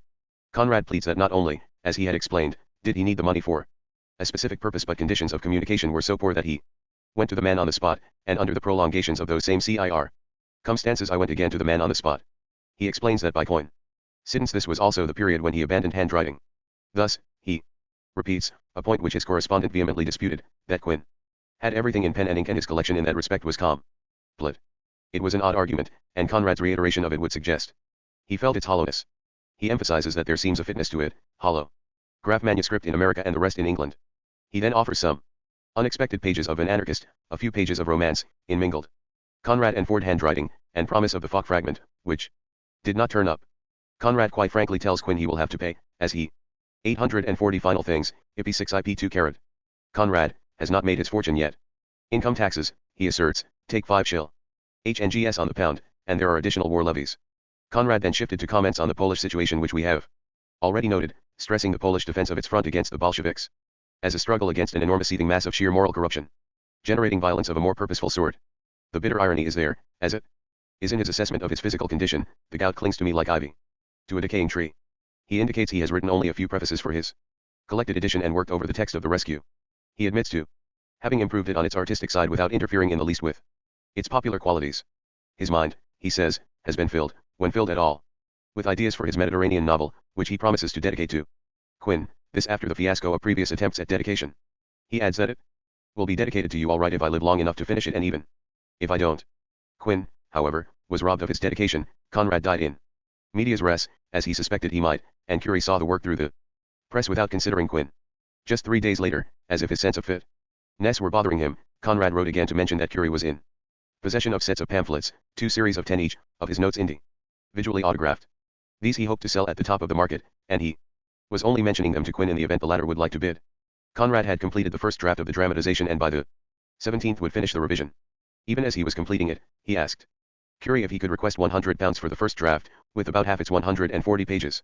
In pen and ink. At the same time, he noted the sharp appreciation in the value of his pamphlets, with George T. Keating, another collector, upset that $500 was being asked for a complete set. What had occurred in America was that dealers were trying to buy into the booming Conrad market and then selling off at inflated prices, or at prices the market would bear. Quinn purchased the manuscript of Joyce's Ulysses for $1,200, paid out over a period of time, beginning in February 1920 and continuing into 1923, and then sold it at his famous auction in 1923-24 to A.S.W. Rosenbach. We recall that at this auction Conrad materials went for $110,000, and the manuscript of Youth alone sold for $2,300, to Jerome Kern. Youth brought $325 more than Ulysses. Relatively minor Conrad items such as Falk and A Smile of Fortune went, respectively, for $3,100 and $2,300. None of this can be explained except by way of the fluctuations of the market, and the market for the time being belonged to Conrad. The result of this was, of course, to put pressure on Conrad in 1922. Produce any kind of copy with pen and ink corrections or alterations, prefer ably a holograph manuscript. Then, if he turned this into a typescript, with further handwritten notations, he had two items which were worth hundreds of dollars regardless of their artistic merit. Many of the most famous collect a dubious rescue 841 tours were scrambling over his work. Quinn and Wise, Shorter, now Keating, later Rosenbach, who bought at the height of the market and then held most of the material as the market went even higher. With this in mind, Conrad asked Wise directly for £1.50 for the first draft of his play, saying that only the copy in Vernon's and Vidran's hands existed, although one other copy would have to be made for America. He indicates his reluctance to part with it, his first serious attempt at dramatic EFF, but says he needs the money for a specific purpose. The specific purpose was probably the consequence of a sudden change in Jessie's condition. She had been laid up for the past month in a crippled condition, and at the end of March had to go into the nursing home in Canterbury.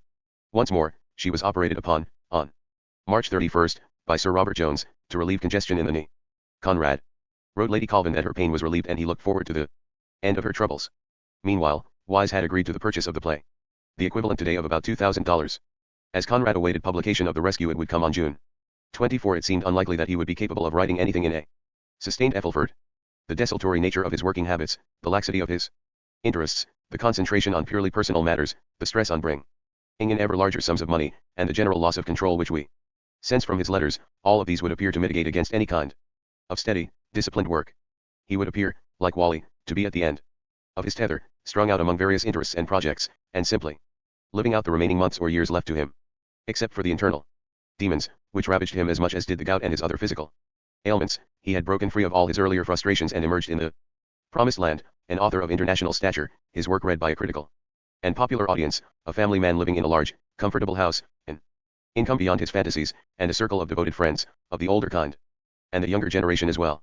From that point of view, he had achieved everything he had started out to gain 30 years ago when he wrote those suicidally depressing letters to Marguerite Porodowska about emptiness, malaise, enervation, 7 vitae eternal. Yet the personal demons made him miserable. The external rewards were insufficient comfort. His career, seemingly so complete for us when we look back upon it entire, was for him unfinished. He was dissatisfied, of course, with his current work, but he was frustrated in another way, and that in his inability to make the breakthrough, to get beneath a crust or wall which prevented him from making contact with what he suspected was still in him. A good part of it was attached to the Napoleonic novel which he had felt within him for 20 years. He would, in fact, research some of the background at the British Museum in June. But his attitudes went further even than that novel, and that was his desire to reach down toward a prose that seemed no 842 final things, 1:16-1:24. Longer there. He told Colvin that he had slaved over The Rescue. That prose. He knew it all lay in the prose, and the very sense of language which he had once developed into the Conradian mode or tone was eluding him. The more certain he became of English idiom, the more easily he slipped into routine expressions and departed from that somewhat unidiomatic prose, which was his very strength. His struggle in the last few years of his writing life was to re-establish himself in terms of language, and it was toward that end that he worked so diligently over the revision of The Rescue. That novel, then, had begun to take on an importance for him that went even beyond its span of his career. His revisions would be the criterion of his artistic ability. We recognize how complicated the language question still remained to Conrad when he wrote to Aniela Zagorska, whose sister Karola was staying at Oswald's, about her translations of his work into Polish, an ongoing process contemporary with Gid's supervision of the translations into French. To Aniela, Conrad gave full authority for his Polish translations, as she had Al. Reddy worked assiduously on Almayer, which would appear in 1923 to 24 and then be reissued in 1928 with a preface by Stefan Ziromsky. Conrad played on the title, suggesting Fantasia Almera, but pointing out the dual meaning of folly in English, as a building and a madness. He tells her the Polish word obl-d, which means insanity, cannot be used in the same sense. He points out that Almayer's folly is a stupid title which can't exactly be translated into any other language. Aniela at first used Fantasia and then, in 1928, shifted to Szaleństwo, another Polish word for insanity or madness, but still lacking the duality of the English folly. He was, at the same time, writing to Gide about his idiomatic use of English, downgrading his stylistics. The fight over the translation of Victory was, in fact, a struggle over idiom, which he felt Madame Riviere had ignored. As an amusing sidelight, Conrad could not elude female translators, for even as he wrote to Aniela Zagorska, Gide was tentatively suggesting Martha de Croix for youth, and she eventually did the translation. His concern with prose was appropriate enough, for fiction was itself becoming a verbal world. Under the insistence of Pound, Eliot, Joyce, Woolf, Stein, the question of language had been transformed from a secondary or functional matter, as it had been for the Edwardians, to one of primacy. Valery had spoken of poetry as being a language within a language, and we can adapt his remarks to apply as well to fictional prose as it developed in the 1910s and 1920s, as it approximated a poetic interior language and became more internalized than poetry itself.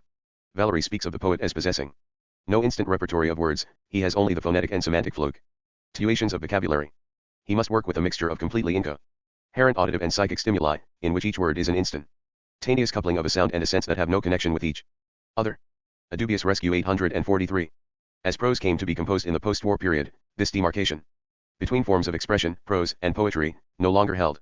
If Conrad had been younger, he might have been able to react directly to these revolutionary shifts in the uses of language, and through that in the nature of fiction itself. As an enervated author in his 60s, he could do little, but he was aware that the verbal construct had replaced the narrative line. And further, that all this was occurring almost simultaneously with his publication of The Rescue, that swan song of romantic literature which had been sung out even when he first began it 23 years earlier. To Garnett, while reporting that Jessie might need still another operation, Conrad called his now postponed Rescue a patched book. The American publication date was May 21st, the English date still indefinite, but then scheduled for June 24th. Jessie's problem was continued infection in the knee joint, which had, however, grown together correctly. The inflammation kept her in constant pain, whose sole relief came from ice packs.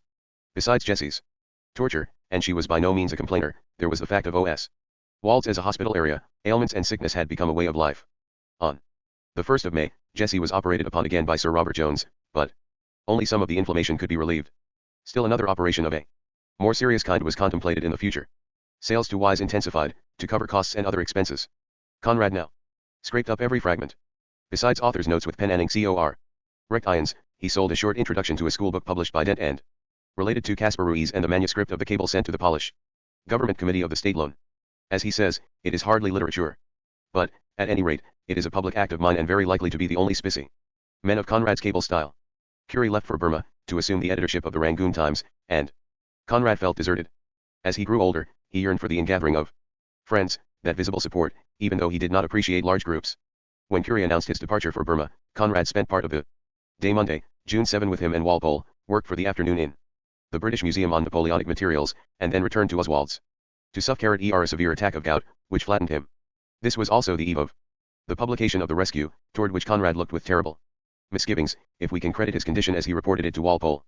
He had been on his back in bed with gout, but the more intense ailment seemed to be apprehension, a veritable sinking at the prospect of poor reviews. His depression was complete, the depth of dumps, and he wondered, have dumps any depth? He compares his state to a dantesque journey to the infernal regions, from which he has barely returned. The whole thing was so brutal and unexpected that I feel as if I had been robbed of the last shred of my confidence in the scheme of the universe. The flatness of this piece. 844 final things, IP6 IP2 carat. A paper on which you read these words is like a mountain compared with the flatness of my spirits. He says he wishes he could have his haver cut out. A Promethean image, because I believe that nothing but an operation of that sort will do away with this horrible depression. What was, of course, the chief cause of the turmoil was his inability to work. The condition remained throughout June. On the 30th, Conrad responded to an enthusiastic article by the American poet Edwin Markham, and indicated a lame wrist which forced dictation of the letter. But it was to Hugh Dent, the publisher, that he suggested the real reason for his state of depression. Advance copies of The Rescue had arrived, and he feared the reviews with the apprehension of a man who, with few books remaining in him, wanted a favorable farewell. He speaks of how others have predicted success for the novel, while he himself has been so immersed in it he has no clear sense of its quality. He even admits, all the world may be wrong, but He accepts Dent's and Pinker's prognosis for success, by which he means marketability. The first run of The Rescue was 20,000 copies, and everything appeared to go well. The book was attractively produced despite a delay because of a paper shortage, and it was well received. Conrad singled out the unsigned review in the Times Literary Supplement, headed A Disillusioned Roman Tick, as incorrectly ascribing the misworkings of the novel to his disillusion. Meant. He reacted to the review it was by Virginia Woolf by refusing to accept its one final truth, which is that the novel is seriously flawed because of the relationship between Lingard and Mrs. Traverse. Mrs. Woolf pointed one of the telling faults, Conrad's inability to convince us of Lingard's tragic stature in a situation that goes well beyond the demands of romance. Simplicity, she writes, has been undone by sophistication, and fidelity and endurance have not availed. The elements of tragedy are present in abundance. If they fail to strike one unmistakable impression upon us, it is, we think, because Mr. Conrad has attempted a romantic theme and in the middle his belief in romance because of disillusionment has failed him. Mrs. Woolf, however, judged The Rescue by way of the earlier novels. Her argument seems to derive from the success of Nostromo in just this area of romance, or Lord Jim, although she recognized that Conrad was trying to attack fictional problems in new ways. She has granted the magnificence of his previous work, and she says that if this novel had not been by Conrad, with all we expect from him, we should sink all cavil in wonder at the bounty of his gift. Bloomsbury had definitely been reading Conrad for Sturwood Review Notes on Life and Letters and Leonard Woolf Suspense, even as it was working out fictional forms that would eclipse him for the next generation. The most intelligent of the reviews of The Rescue was published in Annie Mousley in The Nation, but the tone seems to be Edward Garnett's. Just be a dubious Rescue 845. For this review appeared, Conrad thanked him for his help in revisions of the latter half of the novel.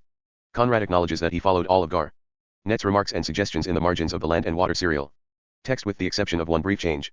Conrad shows particular sensitivity to his handling of the Mrs. Traverse Lingard relationship and responds to criticism by suggesting that if he had hung Mrs. Traverse for 5 minutes on Lingard's neck at their last meeting everybody would have been satisfied. He says, however, that he feared heroics. I cared too much for Mrs. Traverse to play pranks with her on the line of heroics or tenderness, and being afraid of striking a false note I failed to do her justice not so much in action, I think, as in expression. Garnett speaks of the novel as being something of a maze in which the writer is a great decorator, so that even when we have lost our way we pause in amazement at his painted world. He singles out Jorgensen, the man of no discernible feeling, as a particularly grotesque but apt portrait. And he sees life itself in the novel as a dark dream. He attempts to handle the relationship by splitting it into the dream part and the realistic part, and suggests that while Mrs. Traverse has nobility she lacks fidelity to her heart, while for Lingard, as for Conrad, a woman is an interlude in the life of men. An appreciatory letter from the Rani Margaret of Sarawak about the rescue elicited from Conrad a wide-ranging answer that swept him back to the deepest reaches of his career, to his reading about Raja James Brooke of Sarawak for Lord Jim and the Rescue. The Rani was the widow of Sir Charles Brooke, the second White Raja of Sarawak and nephew of Sir James. In 1914, she had sent a copy of her autobiography, My Life in Sarawak, 191-3, to Cunningham Graham and asked him to pass it on to Conrad. The latter acknowledged receipt in his letter to Graham of January 23, 1914. And the reading of it may well have spurred him to pick up The Rescue once the war ended. The Rani was herself a person of considerable charm, age, and poise, qualities we associate with Mrs. Traverse. As the former Margaret de Wint, of mixed French, Dutch, and English blood, she had married, at 20, Sir Charles Brooke, in 1869, and went with her husband to reign over Sarawak, a small state in northwest Borneo. After bearing Sir Charles 7 children within 7 years, she left him and returned to England with her 3 surviving sons. There, she became particularly friendly with Henry James, and then with Morton Fullerton, who later drifted from her to Edith Wharton. Besides James, she knew and corresponded with Gosse, Ford, Wilde, Swinburne, Burne-Jones, Galsworthy, Graham, Pierre, Loti, and many others who moved along the contours of Conrad's personal life or just outside of it. Her autobiography possesses the spirited quality of a woman who is caught in a loveless marriage with a man dedicated to his work. Her experi 846 final things, I 6 to 1 carat 2 carat. Inces in the Malay archipelago and particularly in Sarawak fired Conrad's memory and imagination, for as an alien European, a woman at that, in an exotic landscape, she carried with her some of the experiential quality of Conrad's own period in Borneo. And her confrontation with Malay styles would very possibly have carried over into Mrs. Traverse, herself married lovelessly, we assume, to a man whose compulsion is his work. Furthermore, the prototypical figure of both Jim and Lingard had been Sir James Brooke, her uncle by marriage, and by recreating the family line in fictional terms, Conrad had been able to redeploy his material so as to confront the uncle Lingard, with his fascinating niece by marriage, Mrs. Traverse. Writing to the Rani, Conrad acknowledged his indebtedness to a book she has mentioned, by Captain Rodney Mundy, based on the journals of James Brooke. He speaks of taking the figure of Jafleur, the messenger, from that source, and thanks her for his use from her book of the cage, which Conrad describes as a way of saving Mrs. Traverse from mosquitoes on board the Emma. In the novel, Conrad invests the cage with symbolic value, not only saving the Europeans from mosquitoes, but serving as a prison for Traverse and his wife. Only through her association with Lingard can she hope to escape the cage. In a sense, Conrad had read Lady Margaret's autobiography quite well, for he had observed there her dissatisfaction with the caged quality of her existence, although he could not foresee her future irration once she left Sarawak and returned to London. Asterisk narrative of events in Borneo and C.E. Lebs. From the Journals of James Brooke, Esq., 2 volumes, 1848. Conrad also went back to several books that overlapped with his reading for Lord Jim, among them Brookiana, Keppel's Expedition to Borneo, S. St. John's The Life of Sir James Brooke, and others. Chapter 37. Lee. Idle days breed wandering thoughts. X. HESE were only moments, and they did not last. Conrad sensed an early death, although only 62, he felt played out. There's nothing I dread more, he told Quinn, than an impotent old age, and I hope the exp. Rents will be spared to me. There was little time remaining to him. Meantime I must keep in at work. But I've had 2 hard lives each in its way physically and mentally, and I feel the need of easing down a bit. He hoped to get away in September on a trip to Scotland, with Jessie, but she was not strong enough for the journey. Conrad was being pushed back ward into sea days by the publication of the rescue and a letter from Lawrence Holt, managing director of the Ocean Steamship Co. and forward by encroaching illness and uncertainty as an artist. The latest was Jessie's knee again, another operation, on July 24, at Oswald's, with Sir Rob E.R.T. Jones in attendance. She needed an incision to relieve pressure and, with the usual expectation, to start her toward permanent recovery. Conrad himself fell under an attack of gout. The exchange with Holt is of considerable interest, since Conrad bright and noticeably as soon as the sea entered his life. From his responses, one senses his readiness to throw it all away, at 62, and rush back to those years when the challenge was physical, not illusory. Holt had asked Conrad for suggestions about establishing a training ship for the merchant service. This in connection with the Ocean Steamship's plan to build a 5-mast bark that would accommodate and train some 60 to 80 cadets. He queried Conrad about the way in which such a training vessel should be operated, as well as about the character of the ship. Conrad was deeply gratified to be recognized as a seaman, after all these years, by a house known so long and so highly honored on the wide seas. He says that as soon as he became an officer he tried to do his duty by the boys who served under him, some boys from Conway, Wales, others coming from schools on shore. Although Conrad could not accept a more active role. 847. 848 Final things, IP 6 IP 24.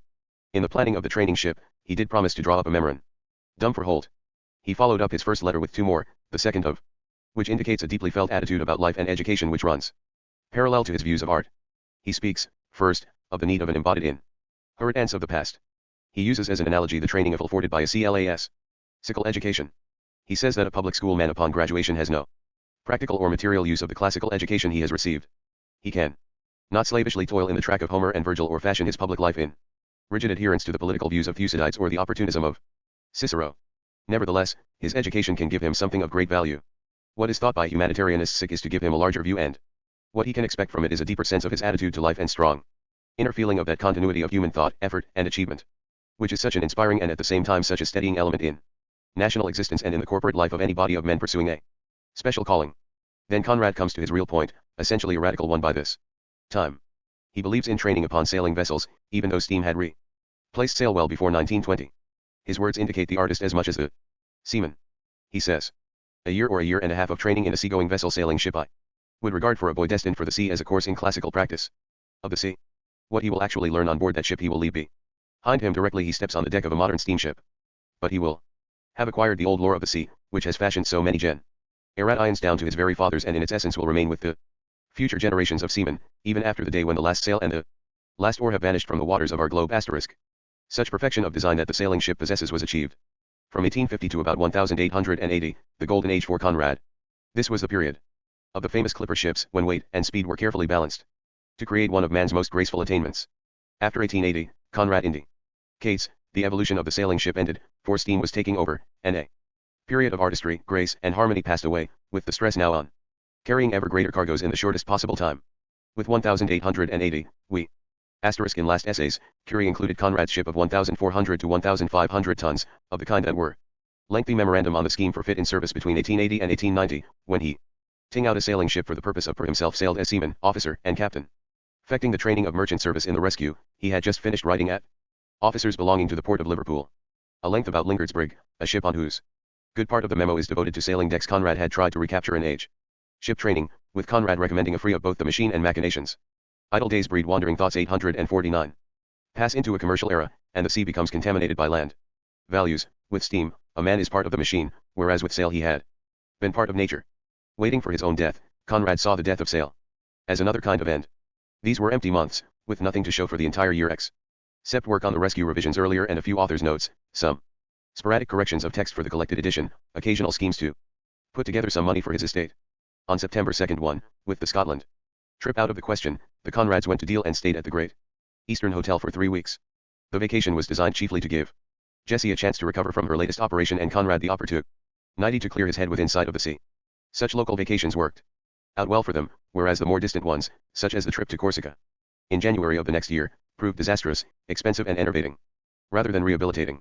By August 18, he could report 3 chapters of suspense, but considered his work all very lame and unsatisfactory. Conrad looked ahead to the stay at Deal, where he planned, among other things, to revise the text of Notes on Life and Letters. His younger son, John, was preparing for his Tunbridge examinations, and he had Pinker's second son, Ralph, as guest during the Canterbury Cricket Week. Conrad motored over to Canterbury and lunched with Lady Northcote at Eastwick Park, where he also met the Duchess of Albany, the daughter-in-law of Queen Victoria, and Lady Gwendolen Cecil, who seemed to impress him with her conversation. Voorhees was the chauffeur for the occasion. Wise turned up at Oswald's for lunch and charmed Conrad with the flow of his utterances, as he well might. This mixture of businessman, collector, and forger. Old Dent, the publisher, also turned up with his son Hugh and stayed the night. He would also work with Pinker over to romance Samuel Goldwyn the Rescue in the text of Caspar Ruiz and try to put to 1928. Also, later, Victory, in several versions. Gather a motion picture scenario. This would too during Conrad's lifetime, too after his. Proved to be another one of Conrad's aborted death, The Secret Agent, as the woman. Collaborations, and one of the strangest. As he alone, sabotage, and then married Amour. Told Curie, I am ashamed to tell you this dearer, under Western eyes, a French pro. But one must live. The joint effort, which Duction in 1937, called Razumov, and was never produced, resulted from Pinker's Outcast of the Islands in 1951, The Secret. Having received a good offer for a Conrad C. Scherer in 1952, Lord Jim again, in 1965. Nario. Although Caspar Ruiz was never laughing and The Duel as the screened, several other Conrad novels and duelists. Further, the narrative of a film. Stories were made into motion pictures, some about the Vietnam War. Apocalypse Now, is shortly after his death. Victor Fleming based loosely on Heart of Darkness, and directed Lord Jim for Paramount in 1925, one hears rumors of remakes of FZV/Ori/VO.F. Fox made Nostromo in 1926, Metro-Goldtrömo, and others. Winmeyer Romance in 1927, as The Road. 850 Final Things, IP6 IP2 Carrot. Despite these moments of entertainment and conviviality, Conrad remained relatively secluded. If he had wished and if his health had permitted, he could have been a social lion of this and many other seasons. Besides his ability to move in the highest literary circles, by means of his own achievements and his connections at every level, he could have been entertained so chally among royalty and those who courted royalty. He was in constant demand both in England and in America. Yet when he finally visited America in 1923, it was only because Doubleday made it impossible for him to resist. The fact that Conrad's name is not joined to the younger generation of writers, Bloomsbury as well as those around Pound, Eliot, Joyce, and Lawrence, was a matter of personal choice, not opportunity. Although in the eyes of many, he had outlived his literary maturity, his name still carried a magical aura. Even those who rejected his later work, like Virginia Woolf, saw him as a writer who had achieved something unique. That he would move only on the margins of these several worlds was a decision he had made early in his career, even before his health demanded quiet. Doubt was ever present, but he rejected Garnett's suggestion that he go to a neat establishment for a water cure. He said such places were odious to him, with their pathetic population hypnotized to go through with tricks and ceremonies. He saw it all as senseless verbiage put into healer's literature. One senses that if he had expressed himself at length about Freudian or other analysis, he would have expressed similar contempt, not because he ridiculed the unconscious, but because he rejected the possibility of any part of the human apparatus not being subject to conscious discipline. Despite his flirtation with fate and destiny and the treacheries of nature, Conrad believed half-heartedly in a rational universe, at least as far as the individual was concerned. He was, in this respect, like most late Victorians, caught in the enigma of existence because of the attacks on rationality and yet unable to forsake completely that rational inner control. Before leaving for Deal, Conrad visited Pinker, and it was probably then that they discussed the collaboration on Caspar Ruiz. By the 29th of September he was back at Oswald's, preparing for the stay at Deal. His sole work now was connected to his collected edition. He was revising Lee's and looking for errors, which upset him, whether his own or typos. In going over the nigger text, he recognized that the phonetics of Donkin's speech were wrong, for if he is a Cockney, as Conrad called him, then there should be some uniformity in the dropping of the initial H. Conrad says it is too late for that, and he excuses himself by saying, To C.S. Evans of Heine. Man, that no one really knows what Donkin is. On the 21st, the Conrads returned to Oswald's, the stay at Deal. Having proven uneventful. Jessie was beginning to walk by herself, although her improvement was always somewhat behind the expectation. Conrad had worked only on the scenario.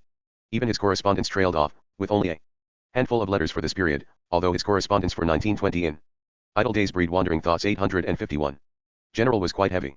By early October, it was clear that Jessie was involved in another knee complication. It had become a fact of life. In her desire to avoid being a cripple through amputation, she had brought a kind of tiny into their lives. Conrad appeared to enter fully into every aspect of her condition, and her knee complications were usually accompanied by his attacks of gout, 7 of them in 1920. The drift was seemingly complete, and would be until early December, when Conrad began a short story, wrote 5,000 words of it, and then expanded it into a short novel. The Rover, the entirety of which he wrote in less than 7 months. But now in the fall of 1920, he dallied over the last of his author's notes, completing the final one on October 9.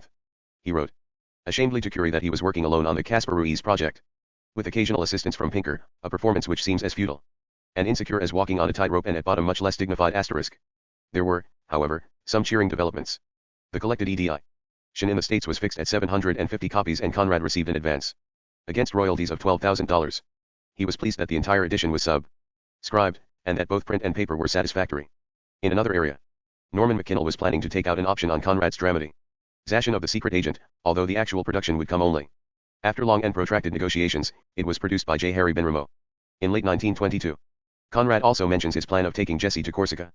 4. Because of the interest in his more detailed and final version into a type scripts, Conrad knew that anything he wrote script of 81 pages, all containing hollow with pen and ink holograph was saleable, and graph corrections and alterations any further. Therefore even if nothing came of the scenario, copies that will be made, he assures Wise, he could sell it as Conrad Iana. In an October be purely clean copies, without any holograph. Letter to Wise, he promises him the Manu editions or emendations. For both Manu script and the first typescript copy of the C script and typescript of the Strong Man. Nario, telling him not to mention it to anyone what Conrad called probably his last film. Because it might not be accepted, although it play, he asked Lou guineas. This would be was being done at the request of the Lasky equivalent of about $1,500 and would justify company. In a following letter to Wise, on his time on it even if nothing else came of it. November Conrad describes the physical matter. Nothing did. Aspects of the scenario in great detail, as after his return. Miss A.S. Kincaid. Though the collector were his primary market. Wrote Conrad he was now the old lion re. The manuscript is 175 pages, written in receiving requests for prefaces, contributions, and blue pencil with pen and ink as well. Letters, his autograph asking if he would. Conrad stresses that it is from beginning to prepare a series of forewords to photograph, and written in his hand. It is in no sense a catalogues, with Corsica and Ireland as his collection of notes, but a consecutive develop first assignments. Conrad was amused, assert. Meant of the story in a series of descriptions, in that he had little enthusiasm for Corsica. Just as the whole thing presented itself to me actually preferring it more in Miss Kincaid's. When I first began to think the subject out in photos than in nature. As to Ireland, he says. It's purely visual aspect. Then after satisfying he does not know it at all. He denies being a himself that he could even put together such a literary man apt by temperament and novelty. Conrad reports that he dictated a Tice to put his emotions and opinions upon. 852 final things, IP6 IP2 carat. February, March, and April, for the Chmate and to enable him to soak up atmosphere for his Mediterranean novel, Suspense. His mood, as he told Har. Riot Capes, was not conducive to work. He had been gouty, seedy, crusty, moody, stupid, perverse, cynical, and lame. He was, in his way, in fine fettle. To begin the Rover, whose payroll is crusty, perverse, cynical, but in perfect health. By late November, Suspense still did not move, and Conrad was ready to slide away from it. Suddenly, after several years of no contact at all, Conrad heard from Elsie Hofer, now Ford, from her husband's change of name. His response was extremely sharp, suggesting a desire to close the door on every aspect of the Ford connection. He says he was under the distinct impression that she no longer wished to maintain any relationship with him, and that had been his impression since 1914, when Jessie had called upon her. Now, 6 years later, when she says she wants to resume the relationship as before, he is confused. Without trying to discern your motives, either then or now, we are convinced that no real regard or even mere superficial sympathy could have had possibly anything to do with them either then or now. Therefore you will not think it strange if I venture to suggest, with all deference, that things should be left as they are. The sharpness of this letter is juxtaposed to one to Gide making peace, in which Conrad says he is reserving one set of the Col. Lect edition for the French author. It was as if Conrad had to achieve Bal. And in his personal life, expunge the past with Elsie and welcome the present with Gide. In December or slightly before, Conrad still thinking of himself as a potent tile dramatist turned his short story because of the dollars, dating back to early 1914, into a two-act play called Laughing N. The Memoriale. Zashin of Conrad was also to begin. The Heinemann collected edition, well oversubscribed, started to appear that month, and Jean Aubry put his plan for a study of Conrad into the hands of Pinker for English and American sale. This book, published in 1927 in 2 volumes SLS Joseph Conrad, Life and Letters, would remain the standard biography and source of letters until Baines' study in I-960*. The collected edition was, of course, the chief sign during Conrad's lifetime that he had become a classic. Furthermore, it in anything under heaven on a piece of paper, waste paper basket. He did, in fact, dispatch. He adds he is fit only for creative work. NEV 2 brief pages that served as a foreword to Eartheless, he promises to send her something, her landscapes of Corsica and Ireland. Although she should feel free to throw it in the Jean Aubry's second biographical study, but served in part as a correction and amplify. V. de Conrad, published in 1947 in Paris, cation of the original book. Like the earlier by and later in English translation in 1957 as the biography, it is unreliable in both details and Sea Dreamer was not a full-scale biography, emphasis. Idle Days Breed Wandering Thoughts 853. Involved the cooperation of half a dozen publishers, for Conrad's copyrights had been scattered, especially from his first 10 years of writing, when he moved among publishers seeking better terms. That such an edition could be brought together was the result of Pinker's devotion to Conrad's work and to the man. By now, they were not only business associates but chums. Pinker was as welcome in the Conrad home as Garnett and Graham earlier. In their association, we have only Conrad's side of the correspondence, but we can remark that in the relationship, if Conrad was a conscious martyr, Pinker was a saint. If Conrad was the artist seeking fulfillment in the only way he knew, Pinker was parental and sustaining. For the writer who needed support at every turn, Pinker was as supportive in the middle and later years as Conrad's uncle Tadeusz had been in the earlier. The friendship would end only with Pinker's sudden death in 1922. In December, Conrad wrote Marguerite, the first extant letter in 7 years and the final one in the series, that he and Jessie planned to leave for Corsica on the 24th, really the 23rd, of January and travel through many of his old haunts, Havre, actually Calais, Rouen, Orleans, Lyons, and Marseilles, on the way to the ship. If they had decided to go to northern Italy, they would have met Carola Zagarska in Milan, but Jessie's condition would permit only limited travel. In a cavalier fashion, Conrad described the journey to Walpole as a kind of safari. They would start out for the conquest of Corsica with 2 women, Jessie and a nurse, 2 men, Conrad and Boris, who would accompany them to Rouen, to tour the Somme battlefields, and a motorcar, for which there would be a chauffeur. Later, Conrad says that except for fits of depression which are very worrying to look back upon, he is no worse than usual.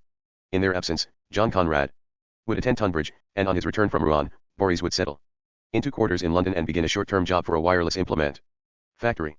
While the Conrads were away, Mrs. Grace Willard would continue to furnish the house at Oswald's. She had been put in charge of decorating, apparently the source of her income, and Conrad periodically sent her large sums of money. £50-£IOO amounts are recorded for her work and the materials. By writing Laughing N, whether it was produced or not, Conrad generated income from the manuscript. On January 3, he asked Wise for £100 for the typescript, which, he assures him, is much scored, corrected in pen and ink, and interlined. Wise complied with Conrad's asking price, and the amount helped cover some of their expenses in Corsica. Although Conrad still considered himself strapped for money, the family was spending enormously, in the range of £3,000 to £5,000 a year, or about $50,000 in current monies. In another area, when the collected edition of the Nigger AP appeared, the dedication to Garnett was omitted, an error which appalled 854 final things, IP 6 IP 2 carat. Conrad, especially since their friendship had weakened in later years. Al. Though Heinemann had already mailed many copies to subscribers, Pauling arranged for dedication pages accompanied by an explanatory note to be sent out. After this incident, before leaving for Corsica, Conrad went up to London for dinner at Brown's with Pinker, Jean Aubry, and Garnett, and Conrad wrote the latter on January 1, 7 that he, Garnett, had been really great. He adds, I am proud of having been discovered by you all these years ago. The comment carries the sense of a rounding off. On the eve of their departure for what Conrad hoped would be a quiet vacation and a period of good work, he could not shake off his depression. He foresaw disaster in whatever he would achieve. About the play taken for production, he prophesied that the critics would conclude that Conrad can't write a play, and he already feared he would not get much done in Corsica. He even expected poor weather, when the purpose of the trip was to seek sun. On the 23rd of January, the Conrads left for France, and on the 26th and 27th, they were motoring through Orleans. They had spent a day in Rouen, then started south on the 25th, only to break down on the road between Chartres and Orleans. After a night in Ardennais, they made Orleans, and after stops in Moulins, Lyons, Montélimar, Avignon, they reached Marseilles on the 30th, staying at the Splendide Hotel for 3 days. It was leisurely and nostalgic for Conrad. Everything looks promising, he wrote Pinker, mainly because the weather was soft and fair. He adds, throw care to the winds and come out south with punctuality and dispatch. This letter from Marseilles, Conrad's haunt, During his golden age of Odyssean journeys, contrasts sharply with the later one from Ajaccio, Corsica, on February 23. By February 5, they were settled in the Grand Hotel di Ajaccio and Conti Nentel in the capital of Corsica, and Conrad realized that exploring the island was a bigger undertaking than he had foreseen. The weather turned miserable, and an unsettled tone intruded in what he had hoped would be idyllic. By February 23, after Pinker's visit, his words are reminiscent of those used on previous vacations abroad. Writing to Jean Aubry in French, he says that they have not made any excursions because the weather was cold in the AF. Turnoon. Besides, the hotel was detestable. He had already described it as beastly in a letter to Eric Pinker. The Corsicans are charming, I mean the people, but the mountains get on my nerves with their roads which turn in indefinite corniches. One wishes to roar. The vacation had become a self-fulfilling prophecy. Apparently Jessie was enjoying it, only Conrad was seedy and depressed. Miss Hallows was due to arrive at the beginning of March so that Conrad could dictate, evidently suspense carrot, but he appears to have worked only on background reading. He borrowed extensively from the Ajaccio library, all documentary materials which supplemented another Idle Days Breed Wandering Thoughts 855. Book that provided both details and the base, the memoirs of the Contessa. Boyne asterisk. Although Conrad did no real work in Corsica, he soaked up local materials and activated his memories of harbors, sailors, small boats, the entire paraphernalia of suspense and the rover. At the Ajaccio harbor, he spent hours with local skippers and from them moved back in memory to Dominic Voni, whose spiritual presence is so apparent in Attilio of Suspense and even Payroll of the Rover. Surely, the view from the harbor, thoughts of Napo, Leon's Elba, which he never visited, memories of Marseilles and Toulon, were all forms of work, even though copy did not immediately result. Like the seaman who existed well before the novelist, Conrad was storing up intimations for the future. By April 10, the Conrad caravan was back at Oswald's. Before returning, Conrad wrote an introductory note for an anthology of Hugh Walpole's work selected by the author, and then spent a few days in Bastia, on the northeast coast of Corsica, at the end of March. By early April they were on their way home, via the ferry from Ajaccio to Nice. From there, Conrad spent a night in Toulon, in whose environs he would set the rover later in the year. He stopped for a short time in Marseilles and Avignon and then, anxious to get back, beat his way north. The chief order of business upon his return was to make something of his unfinished manuscript and his notes from his reading, but suspense was to prove intransigent, as unyielding, he feared, as the rescue. Only this time, since he did not have 23 years before him, he vowed to shut himself up to make some progress. To Galsworthy he wrote familiar words. Galsworthy could have pickled them in brine. I can't get my teeth into the novel. I am altogether in the dark as to what it is about. I am depressed and exasperated at the same time, and I only wish I could say to myself that I don't care. But I do care. A horrid state. Not unusually, gout followed, in June. With nothing forthcoming, he moved back into the stage world. McKinnell had sent on Conrad's dramatization of The Secret Agent to Gals, worthy for criticism and suggestions. When Conrad heard of this, he wrote his friend an extraordinarily detailed letter directed at Galsworthy's plans for alterations that went back to the very conception of the play. Conrad argued that his attitude toward the dramatization was based on his posture toward art in general, which is that it is a subjective thing, containing as much error as truth and also a certain admixture of completely unreasonable prejudice. For this reason, he decided to write his own play. Asterisk Jean Aubry lists some of the books de Ville d'Elba, which he must have read. Conrad borrowed, Gorgod Saint Reddy, in Montpellier in 1907, Raps. Helene, Stendhal's Napoleon, Pellet's N.A. Memoirs, Lanzac de Labourie's Paris-Sous. Napoleon Oral d'Elba, Gruyère's Napoleon, ROI Napoleon.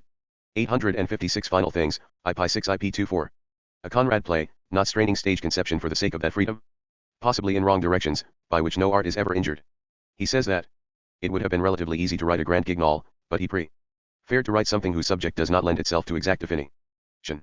He insists that the center is not the murder of Verloc by his wife, as Galsworthy apparently tried to focus on it, but is a matter of feeling, or else. He insists, Winnie's old mother as a personage would have no place. As an alternative, Conrad indicates Galsworthy might have begun the play with the anarchists sitting in the parlor with Verloc explaining to them the circumstances which force him to throw a bomb at some building or other.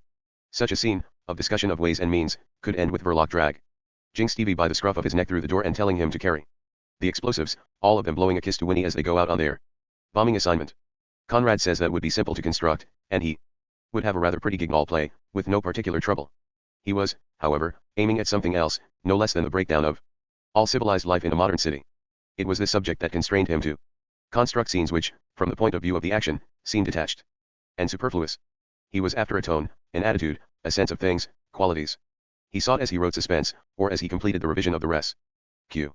Conrad in his time was unfairly seen as a novelist of action and adventure. His novels, on the contrary, avoid the big scene, or capture it in retrospect, where he can control the action by feeling and tone. That is why comparisons with Kipling and Stevenson were so inept. Because of this sense of the thing, Conrad looked with trepidation upon the acting version, and he was correct, for the critics found the play almost unworkable. The mere thought, he told Galsworthy, of what a perfectly well-meaning actor may make in the way of conventionalist villain of my professor, which I assure you is quite a serious attempt to illustrate a mental and emotional state which, had its weight in the afcarrot airs of this world, gives me a little shudder. A current of actual resentment surfaces when, in the same letter, Conrad admits he forgot about the article he had written on Galsworthy in 1906 and, therefore, omitted it from Notes on Life and Letters. It was reprinted in Last Essays. Conrad argues that he had also forgotten his essays on James, now dead, however, and books, as well as other pieces, and he would insist that the Galsworthy article be included in the collected edition of Notes. It did not appear there, however, although the other omitted pieces did. The oversight may have been connected to Conrad's general depression, or else have manifested resentment at Galsworthy's seeming ease in coming to terms with life and art, while he sat, anguished, at his desk, squeezing out every syllable. In June, while ostensibly busy with his collected edition and his S.U.S. Pence manuscript, Conrad stopped everything and completed in English. Idle Days Breed Wandering Thoughts 857. Translation of Bruno Winawer's Polish play, Kasika Hyba, as the Book of Job. Winawer, a Polish Jewish writer, had asked Conrad for ways in which his play could be translated into English and then produced in a London theatre. Conrad responded that he was a man with few connections and explained that his fairly wide reputation was confined to his own work.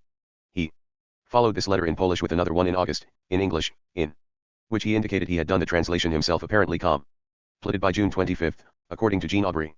This began a steady correspondence with Winawer, extending to 15 letters by Conrad almost to the time of his death, and since it was Conrad's sole attempt at literary translation, it is of some interest.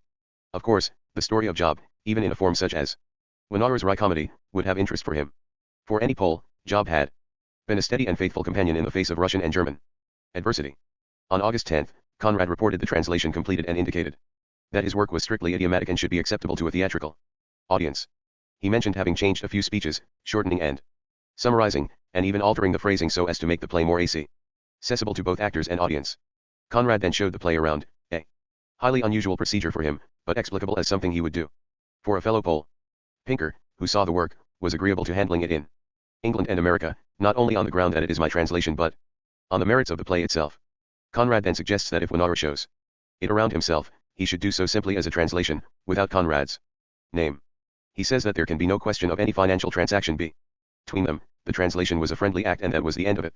He cautions Winawer that even if he does put it into Pinker's hands, he should have little hope of its being produced, its financial chances much reduced by the fact of its foreignness. Conrad's interest in Winawer's work, and the ensuing correspondence, can be explained by their common country, but it may have extended to the fact that Winawer worked, in his short stories, along semi-scientific lines, in that ambiguous area that Conrad and Ford had explored in The Inheritors, although Winawer did not demonstrate any great talent there or elsewhere. In the meanwhile, Conrad sent Winawer and Aniela Zagorska a copy of his dramatization of The Secret Agent for their possible joint effort in translating it into Polish. Another figure from the past also entered this somewhat strange area for Conrad, Mrs. Otalia Riedinger's first wife, whom Conrad knew from his 1914 visit to Poland. She and Winawer did the translation of the play, and Conrad was quite pleased with many aspects of it, particularly their plans for staging. Winawer reported that it would be performed in Warsaw, which Conrad acknowledged as being very gratifying. But Krakow, not Warsaw, finally saw the production. At the same time, 858 Final Things, 1/16-192. Conrad kept up his own efforts to have Winawer's opera produced by the London Stage Society. Before any of this took place, and we jump ahead to late 1922, The Secret Agent was given in London, at the Ambassador's Theatre, on November 2. The play had a highly reputable producer in Ben Rameau, and accomplished actors, Miriam Lewis as Winnie, H. St. Barb West as Verloc, and Russell Thorndike as Ossipon. In reporting to Winawer its failure to run more than a week, Conrad suggested some cuts so as to avoid the same errors in the forthcoming Polish production. Conrad told Winawer he was not strongly affected by the failure of the production, but his words suggest considerable bitterness, surely exacerbated by the fact that he was stalled on suspense and had generated hardly any work for the entire year. How else to explain his attention to Winawer's and to matters that in better days he would have dismissed sympathetically, but firmly. I will also tell you that I anticipated what has happened, he wrote, for reasons which are not exclusively connected with the defects and the difficulties of the play itself. The reading of press cuttings gave me the impression as of being in a parrot house. Same tones, same words, same noises. Personally I was treated with great consideration. It is a pity that a little more consideration has not been given to the play. If it had been a criminal act it could not have been more severely condemned. There were, however, a few notable exceptions from the first, and afterwards a certain controversy arose upon the manner in which dramatic critics should exercise their function. The remainder of the correspondence slimmed out, although Winawer sent Conrad a steady stream of his work, plays, newspaper cuttings, letters, articles, including one on Einstein. Conrad felt he had nothing left to give. And his replies are perfunctory, courteous but closed to any further commerce between them. One further note, Conrad sent his novel The Rover as soon as it was published, and Winauer liked it sufficiently so that he offered to prepare a dramatic version of it, in Polish. Conrad's continued interest in the dramatic possibilities of his work led him to encourage Winauer, saying that the great success of the novel in America leads him to feel a dramatic version may be successful. He offers, if Winauer does it in Polish, to work on a translation back into English, accepting your construction, and whatever spirit your creative instinct will put into it. The production would be designed for America, for Conrad felt that the failure of The Secret Agent in England mitigated against any further productions of his work. But who knows? He adds, I do not think that the Labour government would forbid the play on the ground that being both Poles we are horrid aristocrats and enemies of the virtuous Bolsheviks. In the sole follow-up letter, Conrad indicates that no one else has asked to dramatize The Rover, and he himself. Idle days breed wandering thoughts 859. Begs off doing any further translations of Winauer's work, this in connection with his R.H. Ingenieur, R.H. Engineer. The entire Winauer episode in 192 1-22 was, for Conrad, a time in which he played around with literary properties, giving him a sense of being involved. While he could not write, there was, of course, the additional factor that he could sell the manuscript to Wise, whatever the value of the translation or the ultimate disposition of the play. On June 21, well before he was finished with it, Conrad offered the original draft and first typescript job for £100 or guineas, and the steepness of the amount made Conrad add that he would understand if Wise balked. Wise, however, was prepared to pay whatever Conrad requested. By now, Conrad must have recognized that the COL lector's presence in his life was a mixed blessing, for there was always the temptation to create manuscripts and typescripts rather than literature. He was selling paper, ink, and typed copy now as readily as he had sold stories and novels in the past, and he was being paid at present far more for his handwriting than he had been earlier for his art. Through the summer of 192 a time of deadly malaise and inactivity, Conrad puttered around, while Jessie underwent a relapse, becoming crippled and experiencing constant pain. He managed to visit Pinker's home and to get up to London occasionally, but without much enthusiasm. The desire to break out, somehow, lies below the surface of his letters, but the physical energy was lacking and the mental state depressed. One can understand the creation of a novel like The Rover and a character such as Old Payroll if one sees Conrad reaching the end of his tether and yet fantasizing a final heroic action that will justify his existence and diminish the debilitation of old age.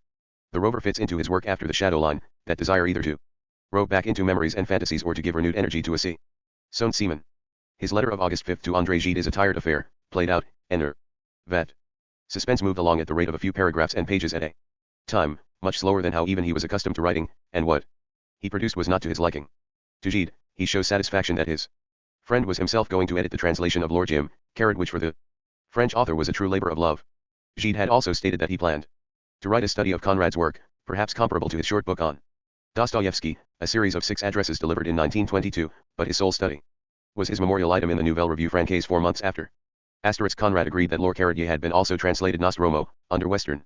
Excellently translated by Philippe Neal, a Paris, Chance, and Caspar Ruiz. Particularly happy choice on Side's part. Neal. 86 Final things, I pi 6 to 1 p2 Carrad. Conrad's death. Conrad mentions having reread Gide's Les Caves du Vatican, with its epigraph from Lord Jim at the head of Book V, praising it as truly marvelous, the infinity of things which you have put within this book, where the hand is so light and the thought so profound. Conrad shows interest in Gide's news that he was writing a long novel, what would become Les Faux Monnayeurs. Gide responded on October 6, and his letter is concerned almost solely with encomia of the rescue, 2L somewhat curious focus for a writer deeply committed to his own long novel of such different substance. Gide indicates he has spent 15 days, a difficult time for him, he says, in the company of Travers, Lingard, and Mrs. Travers. Gide found the novel touching.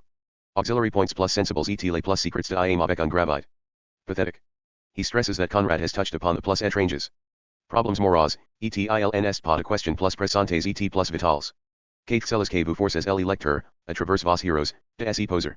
Then, Gide makes his central point, 1, as we have seen, based on his own sense of moral stresses and tensions which the self can never resolve, that he observes in the rescue the same noblesse de s'esprit, la mime détresse morale, that he finds in Lord Jim. The key phrase is near the end of the letter, détresse morale, which in French covers a broad range of moral anguish, mental distress, intellectual or ethical anguish. Reading the rescue through Gide's eyes, we are forced to see, despite its flaws of characterization and language, a greater weight than is usually granted. We notice a certain grandness to Conrad's scheme, from Gide's reading. Of course, Gide's English was imperfect, and he may have passed over the egregiousness of some of the phraseology while seeking out what he wanted in the theme, but, nevertheless, he saw some thing in lingered and in the situation that returned him to that early period in. Conrad, like Jim and like Kurtz, lingered, in Gid's view, is torn between the moral way and the emotional seductiveness of a woman, or power, or loot. Lingered's fatal hesitation between the world of Edith Travers and that of his Malayan friends was roughly equivalent in Gide to his choice between Biskra, release, self-discovery, and Cuverville, discipline, duty, a conflict that lasted well into the 1920s. The moment was extremely gratifying for Conrad. Sitting tight at O.S. Wald's, writing a perfunctory paragraph, coughing from bronchitis, aching with gout, he was otherwise half dead. To hear the echo of Lord Jim, even by way of the rescue, was a form of mental energy. Arthur Symons invited him to Wittersham, but Conrad, pleading illness, could not leave Oswald's. Most of his correspondence was now in English, and took the form of short letters, because he was forced to dictate. If he wrote in Polish or even in French, he had to spell out each word, and so he wrote to Aniela Zagorska in Idle Days Breed Wandering Thoughts 86-1. English, for which he apologized as he grew older and even fantasized about returning to Poland. He was unable to communicate in his native land. Gage because his wrist was swollen and his secretary, Miss Hallows, did not know Polish. Conrad sent the fragment of Suspense to Garnett for criticism, shades of The Sisters and the Rescue 25 years before, and on September 2, thanked him for providing his unerring judgment. It is unclear how much Conrad had in hand by this time, but it must have been a substantial segment, since Garnett appears to have put in a good deal of time and work on it. The important thing is that Garnett was encouraging, and Conrad felt confident enough to go on. Nevertheless, work on the book proceeded slowly. Very possibly because while Conrad had the desire to write a novel, he had an insufficient idea. He intended a panoramic novel of Europe in suspense, while Napoleon was secluded on Elba, but a panorama, as he knew from Nostrofacho, requires some guiding principle or controlling philosophy, and he lacked such intellectual thrust at this time. For Nostro, no, he not only had silver as a central symbol but a philosophical and political tension between the titular character and Decaud. Further, the isolation of the locale gave him the opportunity for concentration and intensity. In suspense, Conrad had no strong counterpoint to his protagonist, Cosmo Latham, and Napoleon Nassis. Sarley remains off stage, an idea rather than a presence. Besides these structural failings, Conrad's use of the language had deteriorated. Though he was still capable of the old tone, he had lost much of his judgment of word and phrase. Conrad had several times alluded to the fact of his death before the completion of suspense, and so in a sense the novel was doomed even as he worked on it. Intuition of an abrupt end made it difficult for him to develop his ideas, and when he was urged by publishers to put together a volume of short stories gleaned from his magazine publications, he was receptive. The collection, however, lacked one story, actually a novella, and toward the end, Conrad began to write The Rover. This collection, incidentally, was to include The Black Maid, Conrad's first attempt at fiction. When The Rover grew to novel length, the collection of stories, such as it was, remained unpublished until after Conrad's death, appearing as tales of hearsay, with a touching preface by Cunningham Graham. Little known is the fact that Conrad current monies in his last 12 years of supported Karola Zagorska financially in Joseph Conrad. Curie reported that Conrad these years, supplying an allowance of £120 a sent several £1,000s to Poland to year, which he intended to raise to £200 in help his friends, p. 170. If so, this would. His letter to Curie on August 18, 1920, Conrad partially explained Conrad's chronic shortage of put it at £130 a year. The various sums meant available cash at a time he was earning large. An outlay of between $1,500 and $2,000 in sums. 862 final things, 1 carat 16-192 carat. Back in October, just before the Rover volume began to take shape, Conrad was genuinely pleased to hear from Bertrand Russell that he planned to visit.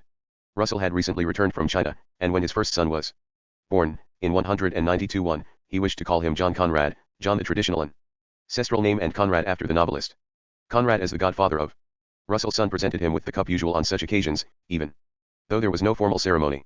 In his October 5 letter, before the naming occasion, Conrad indicated he wanted Russell to himself, if he comes, and not with other visitors who would be arriving that week, 2 old friends, Sidney Cockerell and Hugh Walpole. Russell and Mrs. Russell visited at some time in October, for on November 2 Conrad alludes to his communion with the philosopher, and then refers to that delightful visit. On November 18 Conrad, always alert to names and name usage, responded fully to Russell's request of Conrad for his son. After describing the grandeur that comes from paternity and the universality of the experience that ties all men together in fellowship, Conrad speaks of a Russell becoming a Conrad. A Korsaniowski's becoming a Conrad could not have been a more wondrous thing. Of all the incredible things that come to pass, this that there should one day be a Russell bearing mine for one of his names is surely the most marvelous. Not even my horoscope could have disclosed that, for I verily believe that all the sensible stars would have refused to continue in that extravagant manner over my cradle. However, it has come to pass, to the surprise of the universe, and all I can say is that I am profoundly touched, more than I can express, that I should have been present to your mind in that way and at such a time. Russell's John Conrad now joined Conrad's own John Conrad, the N. English and Polish traditions joining, once again, in the confluence of a name.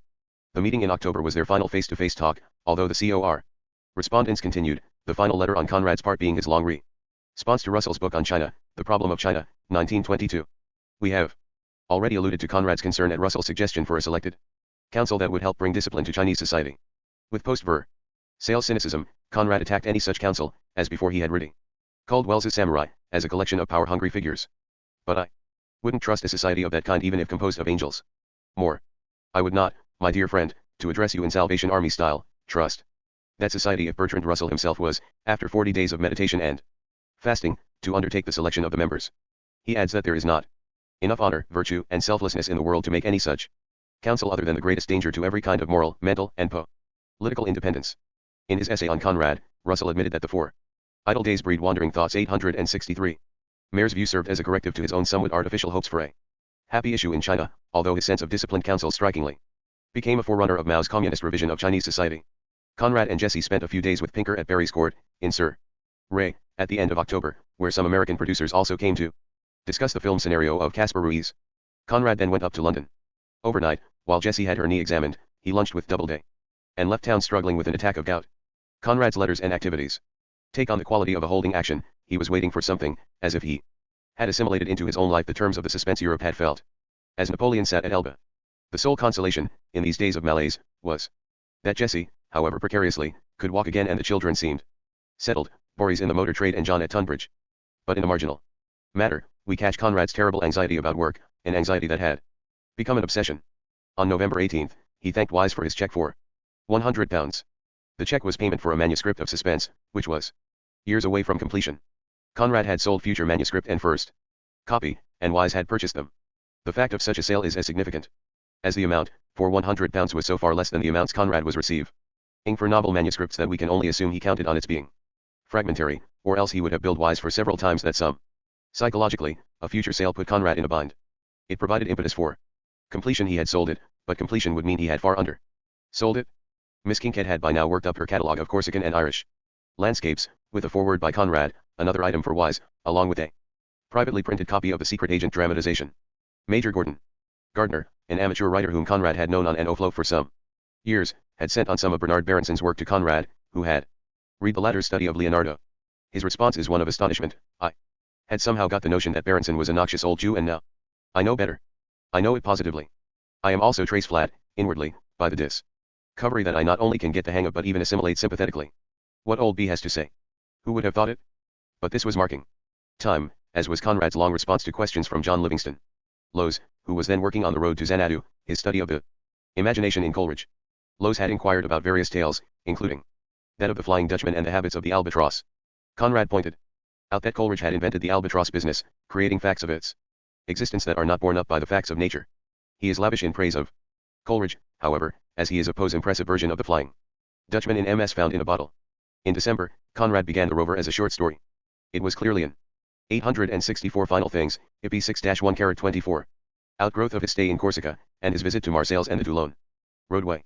His vacation in Corsica, as we have seen, triggered a whole series of memories and reminiscences about a seaman's return, while the historical aspect was clearly part of his research on suspense and a curving back, on his part, to that period when his ancestors enlisted in Napoleon's army in order to join the struggle against Russia. Of greater personal interest is Conrad's use of an old, weary sailor, Karl, as his chief character for a story novel, when at the same time he was using a young man, Cosmo Latham, for his parallel venture into fiction, in suspense. Although Conrad had long ago forsaken an external narrator such as Marlowe, he created equivalent narrators in such personae. The fact of Karl's Frenchness, he outsmarts the English and helps the French fleet break out of Toulon and escape Nelson's blockade, suggests that Conrad was still restructuring his own life and capable of trying out alternate roles. With Jean Karl, he has a man whose own name is not his but one borrowed from the farmer he once worked for. When he tries to explain about his name, he didn't know very well how to talk to people, and they must have misunderstood him. Karl grows up to go through great adventures as a member of the Brotherhood of the Coast, that is, he has had a span of years lived out of sight of the rest of mankind, as part of a tightly knit brotherhood, a community set within the larger one. His values have been established by that group, and his moral life is one developed by his survival within the brotherhood. Running parallel to him is another Conrad surrogate or persona, Arlette, the girl whose parents were slaughtered in the anti-royalist phase of the Reign of Terror. The stress he places on her loss of parents in the revolutionary fervor, and the curving, convoluted method in which he reveals the Information piecemeal suggests that Arlette, like the young Conrad, was a stranger to humanity as a consequence of her experiences. In her early years, she hugged the horror of her memories and, like Karl, moved along the margins of humanity. She young, he aged and weary. If he is an outcast among men, even suspected as a deserter once he has done his service, she is a figure unfit to live among other people, as Catherine, her aunt, repeatedly says. The idea of a rover, with its ambiguity of a man who, Odysseus-like, strives for experience, had been Conrad's plan in all his major fiction after The Shadow Line. In The Arrow, The Rescue, now The Rover and S.U.S. Pence, he was exploring what for him was his political, social, and moral world, that society summed up by life on the sea and those who can understand its message. Some of the passages in The Rover display Conrad in his best form, and they are, not improbably, passages of the sea. When Karl decides to undertake the mission for which Lieutenant Real had been designated, he sheds his weariness and his hand becomes as steady as that of a idle days breed wandering thoughts. 865. Young Ulysses. On that sea ruled by the gods of the Olympus he might have been a pagan mariner subject to Jupiter's caprices, but like a defiant pagan he shook his fist vaguely at space, which answered him by a short and threatening mutter. In a sense, Conrad's response to the war and to the cynical attempts at peace at Versailles comes in a novel like The Rover and in a character such as Karl. In that period of blockade, when the French fleet could not leave the Toulon roadway, Conrad places ultimate political action in the hands of the man who can control the seas, and when Karl gives his life in order to deceive the English Captain Vincent, we have Conrad's sense of meaningful life even as it approaches ever closer to death. The Rover was to be more than a homecoming for Conrad, more than sleep after toil, port after stormy seas. It was, in a real sense, a statement about values, connected as it was to the sea as a method of resolving tensions, which on land are irresolvable. One must achieve personal mastery, one must demonstrate individual skill, by taking control of the ship oneself and directing the rudder. Conrad expressed a seaman's philosophy in Karl, and we are incorrect to think that because it touches on the primitive and mental it is simplistic. Conrad knew, and in his best work demonstrated, that the same tangle of motives and conflicts which enters into complicated designs informs more elemental ones. What counts is the way these conflicts are resolved, whether one tries to evade them, as on land, or sails into the teeth of the storm, as at sea.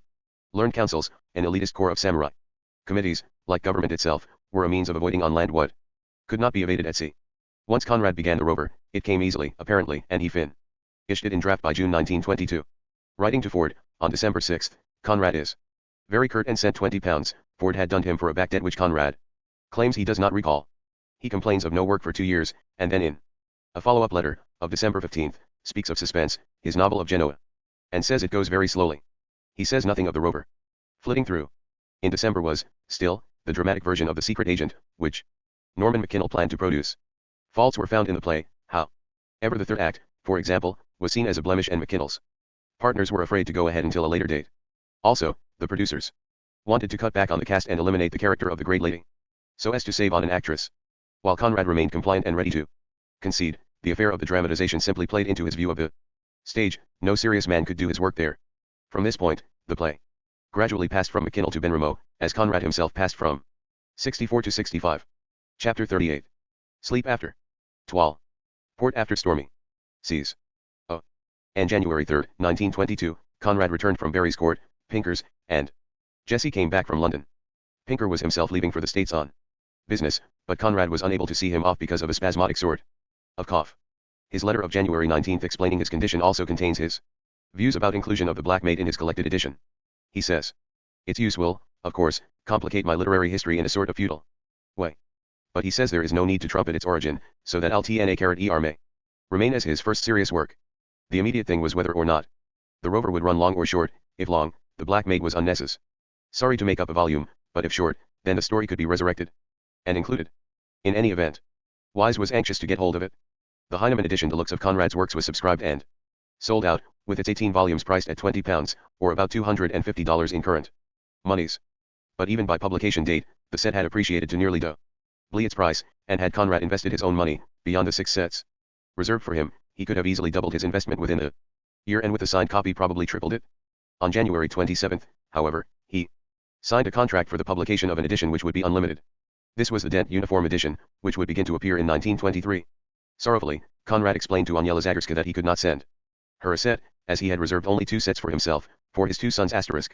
Even more sorrowfully, he heard of the death of Pinker, in New York, on February 8, something totally unexpected and a loss of tremendous proportions to Conrad. Not only had Pinker nurtured him in his apprentice years, they had become inseparable friends, true survivors of the publishing wars. Actually, of the 6 sets, 1 each went To Garnett, Gide, and Sir Robert Jones, to Conrad himself, and to Boris and John. None went to Polish relatives or to Graham, Gals, Worthy, the Colvins, nor to the newer friends, such as Jean Aubry and Walpole. 866. Sleep after Toy W 867. Pinker was Conrad's junior by 6 years, and his death was the first of any close friend. Conrad wrote Eric, Pinker's older son, with a feeling he had served for few men in his lifetime. Only his uncle Tadeusz comes to mind. 20 years friendship, and for most of that time in the constant change of the most intimate thoughts and feelings created a bond as strong as the nearest relationship. But you know enough to understand the depth of our grief here and our sense of irreparable loss. There are no words of comfort for such a blow. I can only assure you of my affectionate friendship. Eric took over the firm's business and served as Conrad's literary agent until the latter's death. Sometime after that, Eric went to prison for embezzlement, and was followed into the business by his brother Ralph, who was also sentenced to prison for embezzlement. Conrad told Doubleday, with whom Pinker had been negotiating about the various collected editions, that during his years of intimacy with his agent, I learned more and more to appreciate in him qualities which were not perhaps obvious to the world, which looked upon him mainly as a successful man. It is certain that the value of my connection with him cannot be wholly or truly expressed in terms of money. Conrad adds that his sense of loss will always remain with him, no matter how time alleviates his present distress. And to Walpole, fully 5 months later, Conrad revealed the depth of their affection for each other. He seemed to think that he had earned the right of laying his innermost thoughts and feelings before me. I feel that we all in this house have lost a personality that counted in our lives for stability and support. In another sense, Conrad's attitude toward Jews was altered by his association with Pinker. The anti-Semitic assumptions which underlay some of his earliest comments disappeared almost entirely, except for an occasional remark such as Berenson's being a noxious old Jew. Conrad's anti-Semitism, as noted earlier, was never of the virulent kind, but rather a not very deeply held feeling that came with his birth and class. He took the alleged coarseness and vulgarity of Jews for granted, and he also, to some extent, saw them as part of that radical or revolutionary world he detested. In his nurturing years, he had not observed them as individuals but as men involved in money matters, lending, selling, serving as middlemen, or on the European scene in politically extreme activities. Once he saw them as individuals. Rothenstein, Pinker, Winauer, Knopf, among others, his reactions were Pinker's efforts here were heroic, 4 works of Joseph Conrad, but went no further. Fisher-Unwin did not easily relinquish his than 5 volumes, in 1923. Very posse. Copyrighted material, the 3 early books as Bly, he got hold of the Rover as part of an well as the Arrow of Gold and, currently, overall agreement with Pinker for the COL. The Rover. Unwin, in fact, planned his own lect edition. 868 Final Things, 1/16-1/24. Directed at the man, not the race. In no way did he enter into the fashionable and often virulent anti-Semitism of many of his contemporaries, Eliot, Lawrence, Pound, Wyndham Lewis, Wolfe, Hemingway, or the French writers around Charles Morris. With Pinker's death, Conrad's business activities rested in the hands of Eric, who was far less experienced and nowhere near the commanding figure his father had been. But since Conrad's publishing deals had already been set into motion by the elder Pinker, there seemed no reason for change, and out of loyalty he would have remained with the firm anyway. In any event, Conrad had little enough business on the French front. Instead of corresponding at length with Gide, he wrote directly to his translators, especially to Philippe Niel, who had recently completed Lord Jim and Victory. Both would appear in 1922, the latter under Conrad's recommended title of La Victoire, jointly translated by Isabelle Rivière and Niel, serialized in L.E. Temps, and then issued in 2 volumes by NRF, 1923. The French publication of Victory was considered a major event, and it received long reviews from, among others, André Moreau and Edmond Jaloux. Conrad's French career was moving formidably along the lines of his major work, at the same time that his English career was stalled or winding down. Conrad's letters in the winter and spring of 1922 are full of his usual complaints, but he was evidently working sufficiently well to produce The Rover. By June, it was becoming a fully fashioned novel, and not at all a contemptible effort. While not demonstrating his full powers, it did carry him back to the years of the nigger, with payroll reminiscent of Singleton, and one might add, of McWhirr in Typhoon. Work on The Rover was almost his sole occupation, except for marginal attention to the presentation of his play. Writing to Alan Wade, Conrad showed hesitation about making further changes, such as telescoping the first act, as Wade had suggested, since he felt no one would produce it now that McKinnell had dropped the project. Though he masked his feelings, he looked forward eagerly to a production, saying that McKinnell might have had a success of curiosity rather than a series of 3 dead failures with which he began his management. In the same letter, Conrad asked Wade to look at Winauer's job, with an eye toward a West European or American production. Conrad did not let his play drop, for he followed this letter with an even longer one on April 9, also to Wade. The latter had held out some chance that a producer might be found, with Eric Pinker making the arrangements, and used the occasion to praise the dialogue. Conrad was gratified to hear he could write colloquial conversation, saying that even in his novels he did not think he wrote literary dialogue, which is, of course, nonsense. His dialogue is stylized, pointed, and literary to a great degree, except that in its context it appears natural because everything around it is so stylized. One reason. Sleep after Twal 869. Conrad's stage dialogue failed badly was that he lost the context, and the conversation without support from all the rest of his stratagem sounded bare. While Conrad was engaged on the rover, he was slowly transforming the way in which he would appear to the public. That is, he was involved in what we now call packaging, in which an author often denies his greatest strength in order to appear more generally appealing, the aim being to sell books. The occasion for Conrad's arrangement of his career came when Curie was preparing an article called Joseph Conrad in the East. Of course, the whole idea of packaging arose when he became surrounded by young men who had written or were planning to write books about him. What they said, and what he said in his author's notes, he felt, would largely determine the kind of audience he would enjoy after his death. He sharply attacked Curie's article, still unpublished, on two grounds. First, that it was too explicit about background materials. Conrad's intense secretiveness was almost conspiratorial in its approach to his past and to his conception of it. It is a strange fact, he wrote, that everything that I have, of set artistic purpose, bored to leave indefinite, suggestive, in the penumbra of initial inspiration, should have that light turned onto it, and its insignificance, as compared with, I might say without megalomania, the ampleness of my conception, posed for any fool to comment upon, or even for average minds to be disappointed with. Explicitness, he stresses, is fatal, and he particularly objects to Curie specifying the landing spot of Marlowe in Youth, a damned hole named Montauk. Conrad feels that the lack of charm of the place juxtaposed with the glamour invested in it by Marlowe makes his story seem a fake. Second, and more significantly, he objected ringingly to Curie's presentation of his work as permeated by gloom, oppression, and tragedy. You know, my dear, I have suffered from such judgments in the early days, but now the point of view, even in America, has swung in other direction, and truly I don't believe myself that my tales are gloomy, or even very tragic. That is not with pessimistic intention. Anyway, that reputation, whether justified or not, has deprived me of innumerable readers. Here, Conrad has turned upon himself, for earlier in his career he had vociferously denied the image of himself as a sea or adventure novelist, stressing the moral concerns of his work. Now he was willing to accept the designation of the lighter kind of writer in order to broaden his appeal. He adds that he positively objects to being called a tragedian. This remaking of himself, through secretiveness and through a shift of emphasis in his work, was connected to several factors in Conrad's life, and part of it was not deception. He was, in a way, attempting to redress what he had never enjoyed in the way of readership for the first 20 years of his career, when he had had to educate an audience to his distinct tone and method. Possibly, the more significant factor was that he knew he was played 8 yo final things, IP 6 IP 2 carat out, and that the way in which he was presented now did not in any manner or means change the novels and stories he had written. They remained, and the important thing was to have them read. He was not transforming them. Although in the author's notes he did stress the trivial details of their composition and not their grandness or their difficulty. Finally, as he declined in physical and mental energy, he was curving back upon himself, like Karl, and his weariness took many shapes, one of them being the desire to receive the cheers of the crowd and to give them a less ironic and pathetic view of the world. As he moved closer to death, his vision thinned, the harshness receded, the irony diminished. Artistically, he had become cautious, and naturally, he simplified his sense of his own vision. When he looked deep into the fire and pitch of his imagination, he no longer found the materials of a faded existence lived at the edge of an abyss.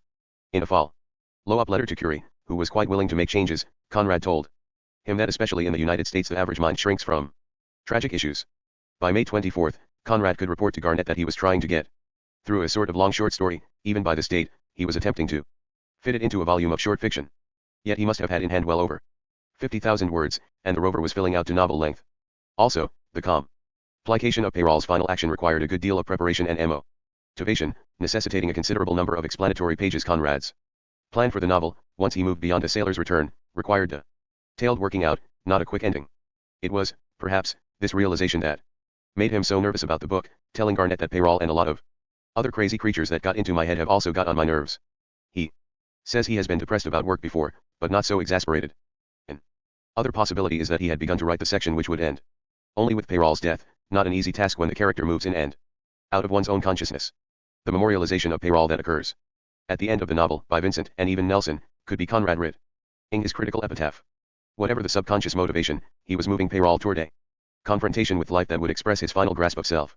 The money Karl had acquired, in that vast belt of coins and paper, was insufficient for a man who valued only action, the taste of experience, even violence and death.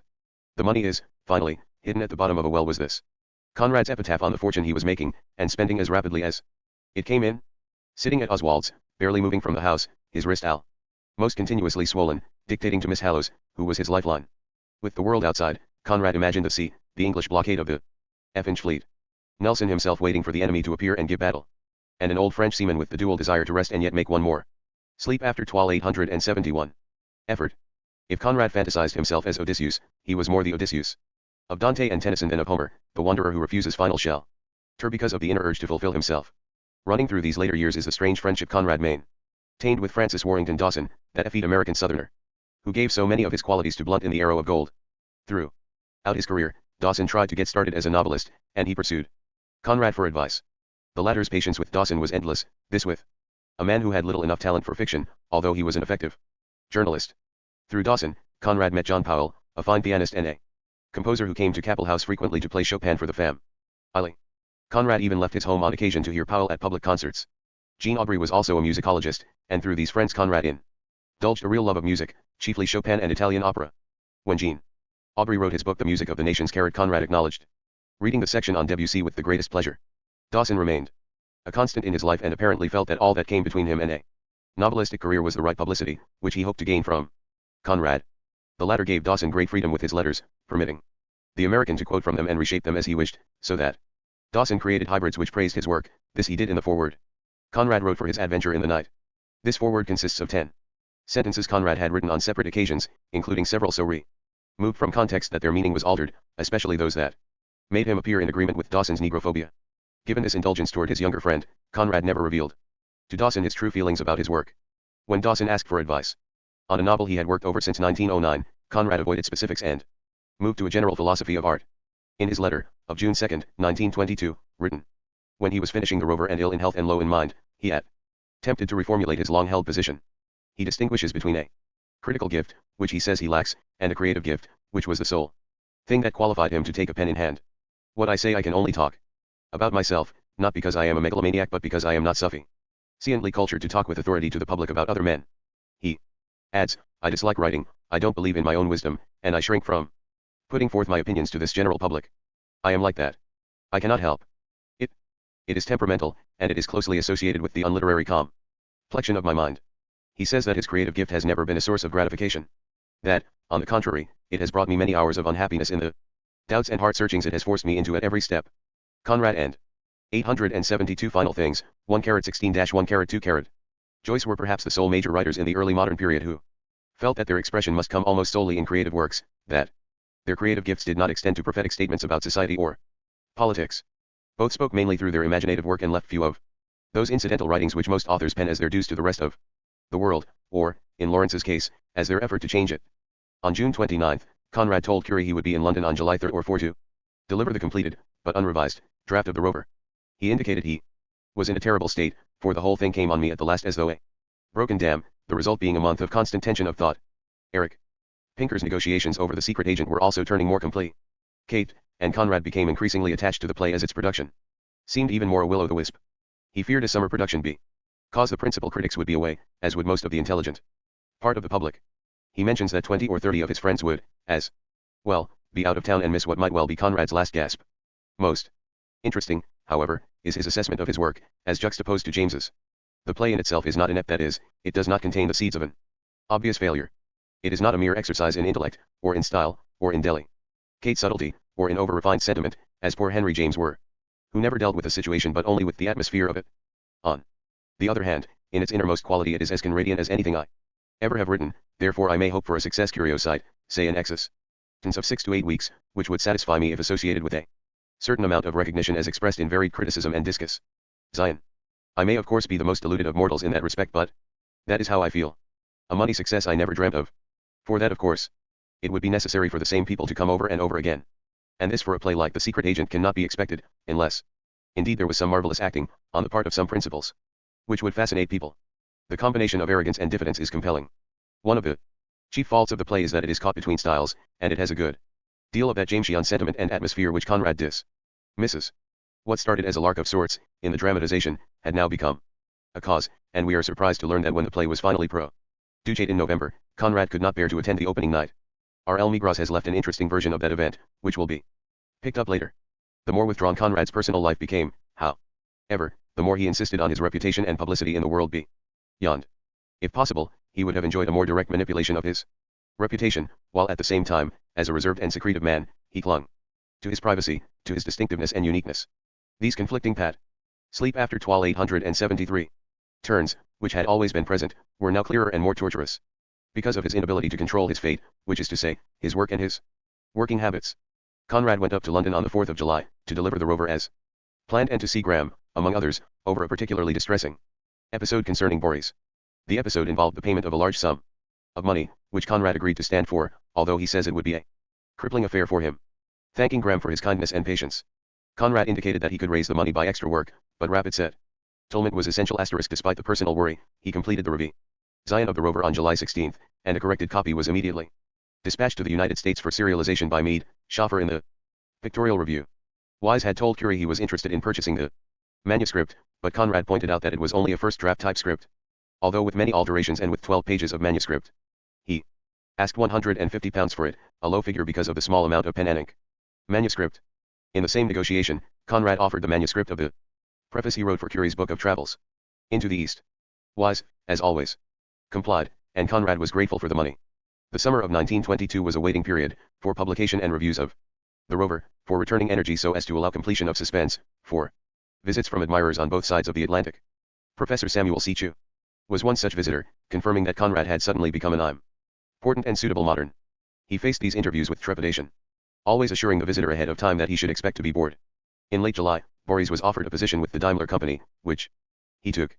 For some years he had been trying to find a hold in an area of technical manufacturing or with machines. Earlier, he had invested his £400 war gratuity, along with Conrad's £200, in an outfit called the Surrey Scientific Apparatus Co., a title suggestive of de Barrel's enterprises in chance and although Conrad's letter to Boris for memoir of his father for these years indicates August 16 makes no mention of the problem, a different tone to the relationship, one based his son was having with his affairs, he did on a common interest in motor cars and the write about it to Jean Aubrey, on August 9, entertainment of dinner guests, among other. J. E. Bean's dear Ranger set Loward affair to be, things. On these occasions, Boris was fashy. Mais je reste sous le coup d'une amère decepnate by Conrad's ability to carry on conversation on his piece de fatigue morale aggravations in 3 languages, whether Polish, Parle doute, qui subsiste, sur I avenir. Jene with the Zagarskas, French with Jean Aubrey. Parle pas I embarrass materiel K9 or English with his manservant, whom he cause, qui est sérieux, c'est plutôt Iatmo would abuse for his shortcomings as a butler. Sphere de tout cette affaire qui m'apprime. Boris's enjoyment of Conrad's company. Enfin. Je suis peut être injuste pour lui. On seems genuine, and the feeling was, ap. Very apparently, reciprocated. The tension was considerable. Yet Boris's 874 final things, IP6 IP2 carat. Lost all when the company went bankrupt. The position with Daimler, at Coventry, paid £400 a year and was welcome for both son and father. Besides the worry over Boris, Conrad was becoming witness to the death of his contemporaries. First Pinker, then W. H. Hudson, on August 18, and just before, on August 14, Northcliffe, although of course they were not equal in his affections. Hudson had been a sometimes acquaintance, Zion ally met in London with Edward Garnett. The latter considered Hudson an outstanding modern writer, as did most of his friends. Graham, another member of this close circle, was particularly intimate with that sympathetic but elusive man who had also spent much of his early life in South America. Although Conrad was not intimate with Hudson, he felt something unique about the man. To Garnett, he spoke of his real affection for this author, who was a nature production himself and had something of its fascinating mysteriousness. And to Graham, he described him as child of nature, one they will jointly miss, even though the rare spirit in Hudson will continue to speak to future generations. Northcliffe was something else for Conrad, a figure from a Dreiser novel. He admired not the man's ethics but his power and success. Conrad was as astonished at the Harmsworths as he told Graham as though they had found Aladdin's lamp. Conrad found the inner man absolutely genuine, and said that at least his fortune was not made by sweating the worker or robbing the widow and the orphan. As a follow-up on this run of deaths, Conrad was asked by the Times Book Review to write a memorial John Hudson, a task he declined on the grounds that he hardly knew him, citing fewer than 10 conversations and naming Garnett as the obvious man for the job. In September, Conrad, Jesse, and John were house guests of Sir Robert Jones in Liverpool. From there, accompanied by Sir Robert, they took a 3-day tour of North Wales, the area of forests and parkland, which helped to contribute to a bad cough for Conrad. The rover, meanwhile, was turned down for serialization by Hearst in America, but despite that disappointment Hearst would have paid well. Conrad planned to try to settle down on suspense, a resolution he made by the end of September. He had no other projects in mind, no other incomplete business. C.K. Scott Moncrief T. The translator of Proust, had sent his version of Du Côte de Chez Swann for Conrad's perusal, and would later ask him to help suggest a title for Proust's 7-volume opus. J. Harry Benramo had by now picked up the dramatization of The Secret agent, and this led Conrad to further speculation about a possible stage version of the Arrow of Gold, and even one of Under Western Eyes. It was the arrow, however, that caught his imagination. He says that if he felt the thing could be done, he would sign an agreement with the devil himself for the chance. He adds that a woman such as Rita has never been put on the stage, and that there are facts only suggested in the book which could be enlarged. Sleep After Toy W875. Upon in a dramatic version. Such a play would not be cut from the book, but recreated from the materials that went into the novel. As for Under Western Eyes, Conrad says he has already sketched the first and last act in his head. Not surprisingly, he skipped the middle of the novel, which has little resonance. He tells Eric Pinker that such an evolution in his life, from novelist to playwright, can be recognized as a manifestation of creative art, not at all an unusual development in a career as exceptional as his. The last half of October, leading up to the November 2nd opening of The Secret Agent, gave Conrad a focus for his time. He wrote to Ben Rameau about the production and he attended several rehearsals. To Ben Rameau, he spoke of the difficulty of casting for Vladimir and the Professor, although he felt confident about Russell Thorndike as Ossipon and Miriam Lewis as Winnie Verloc. His particular job was to pare the text, cut it to the bone, and think in terms of the stage worthiness of the piece. Conrad feared, however, that too many cuts would alter his points about anarchism and police attitudes, which he felt were essential to the atmosphere of the presentation. At the rehearsals, Conrad was disturbed by the professor's role. He told Ben Rameau that tone and expression were essential there, and yet he had seen none of it. He also complained of Heat and even Winnie Verloc. Quite apparently he had the novel in mind when he scrutinized the dramatic version. Intimations of disaster already begin to creep in.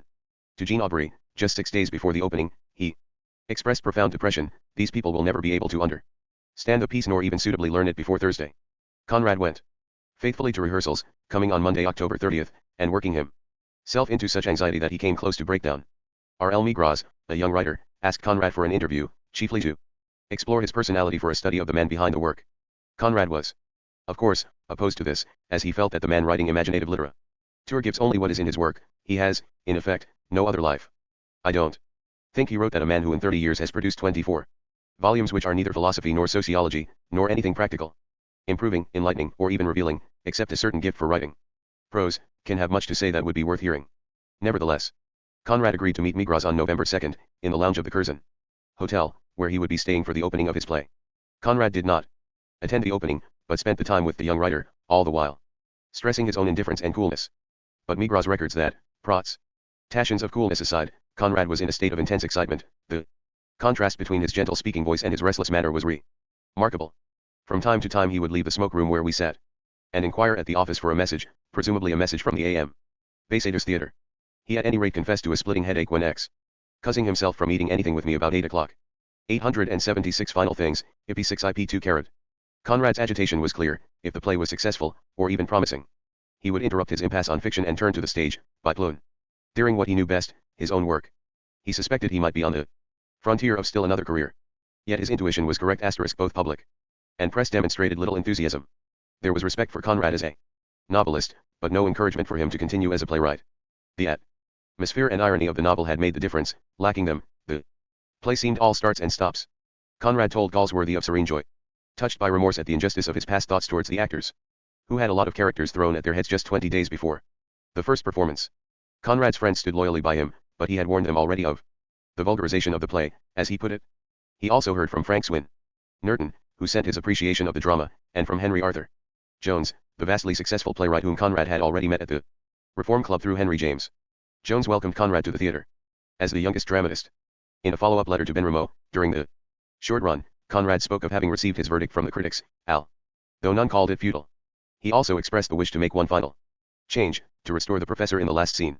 I ask you this as man to man and as an artist speaking to another artist, my dear sir. You are not presenting a Gignall horror but something which has a larger meaning. By November 1st, however, The Secret Agent was withdrawn from the Ambassadors Theatre, and Conrad's hopes for a belated career as a dramatist were lost.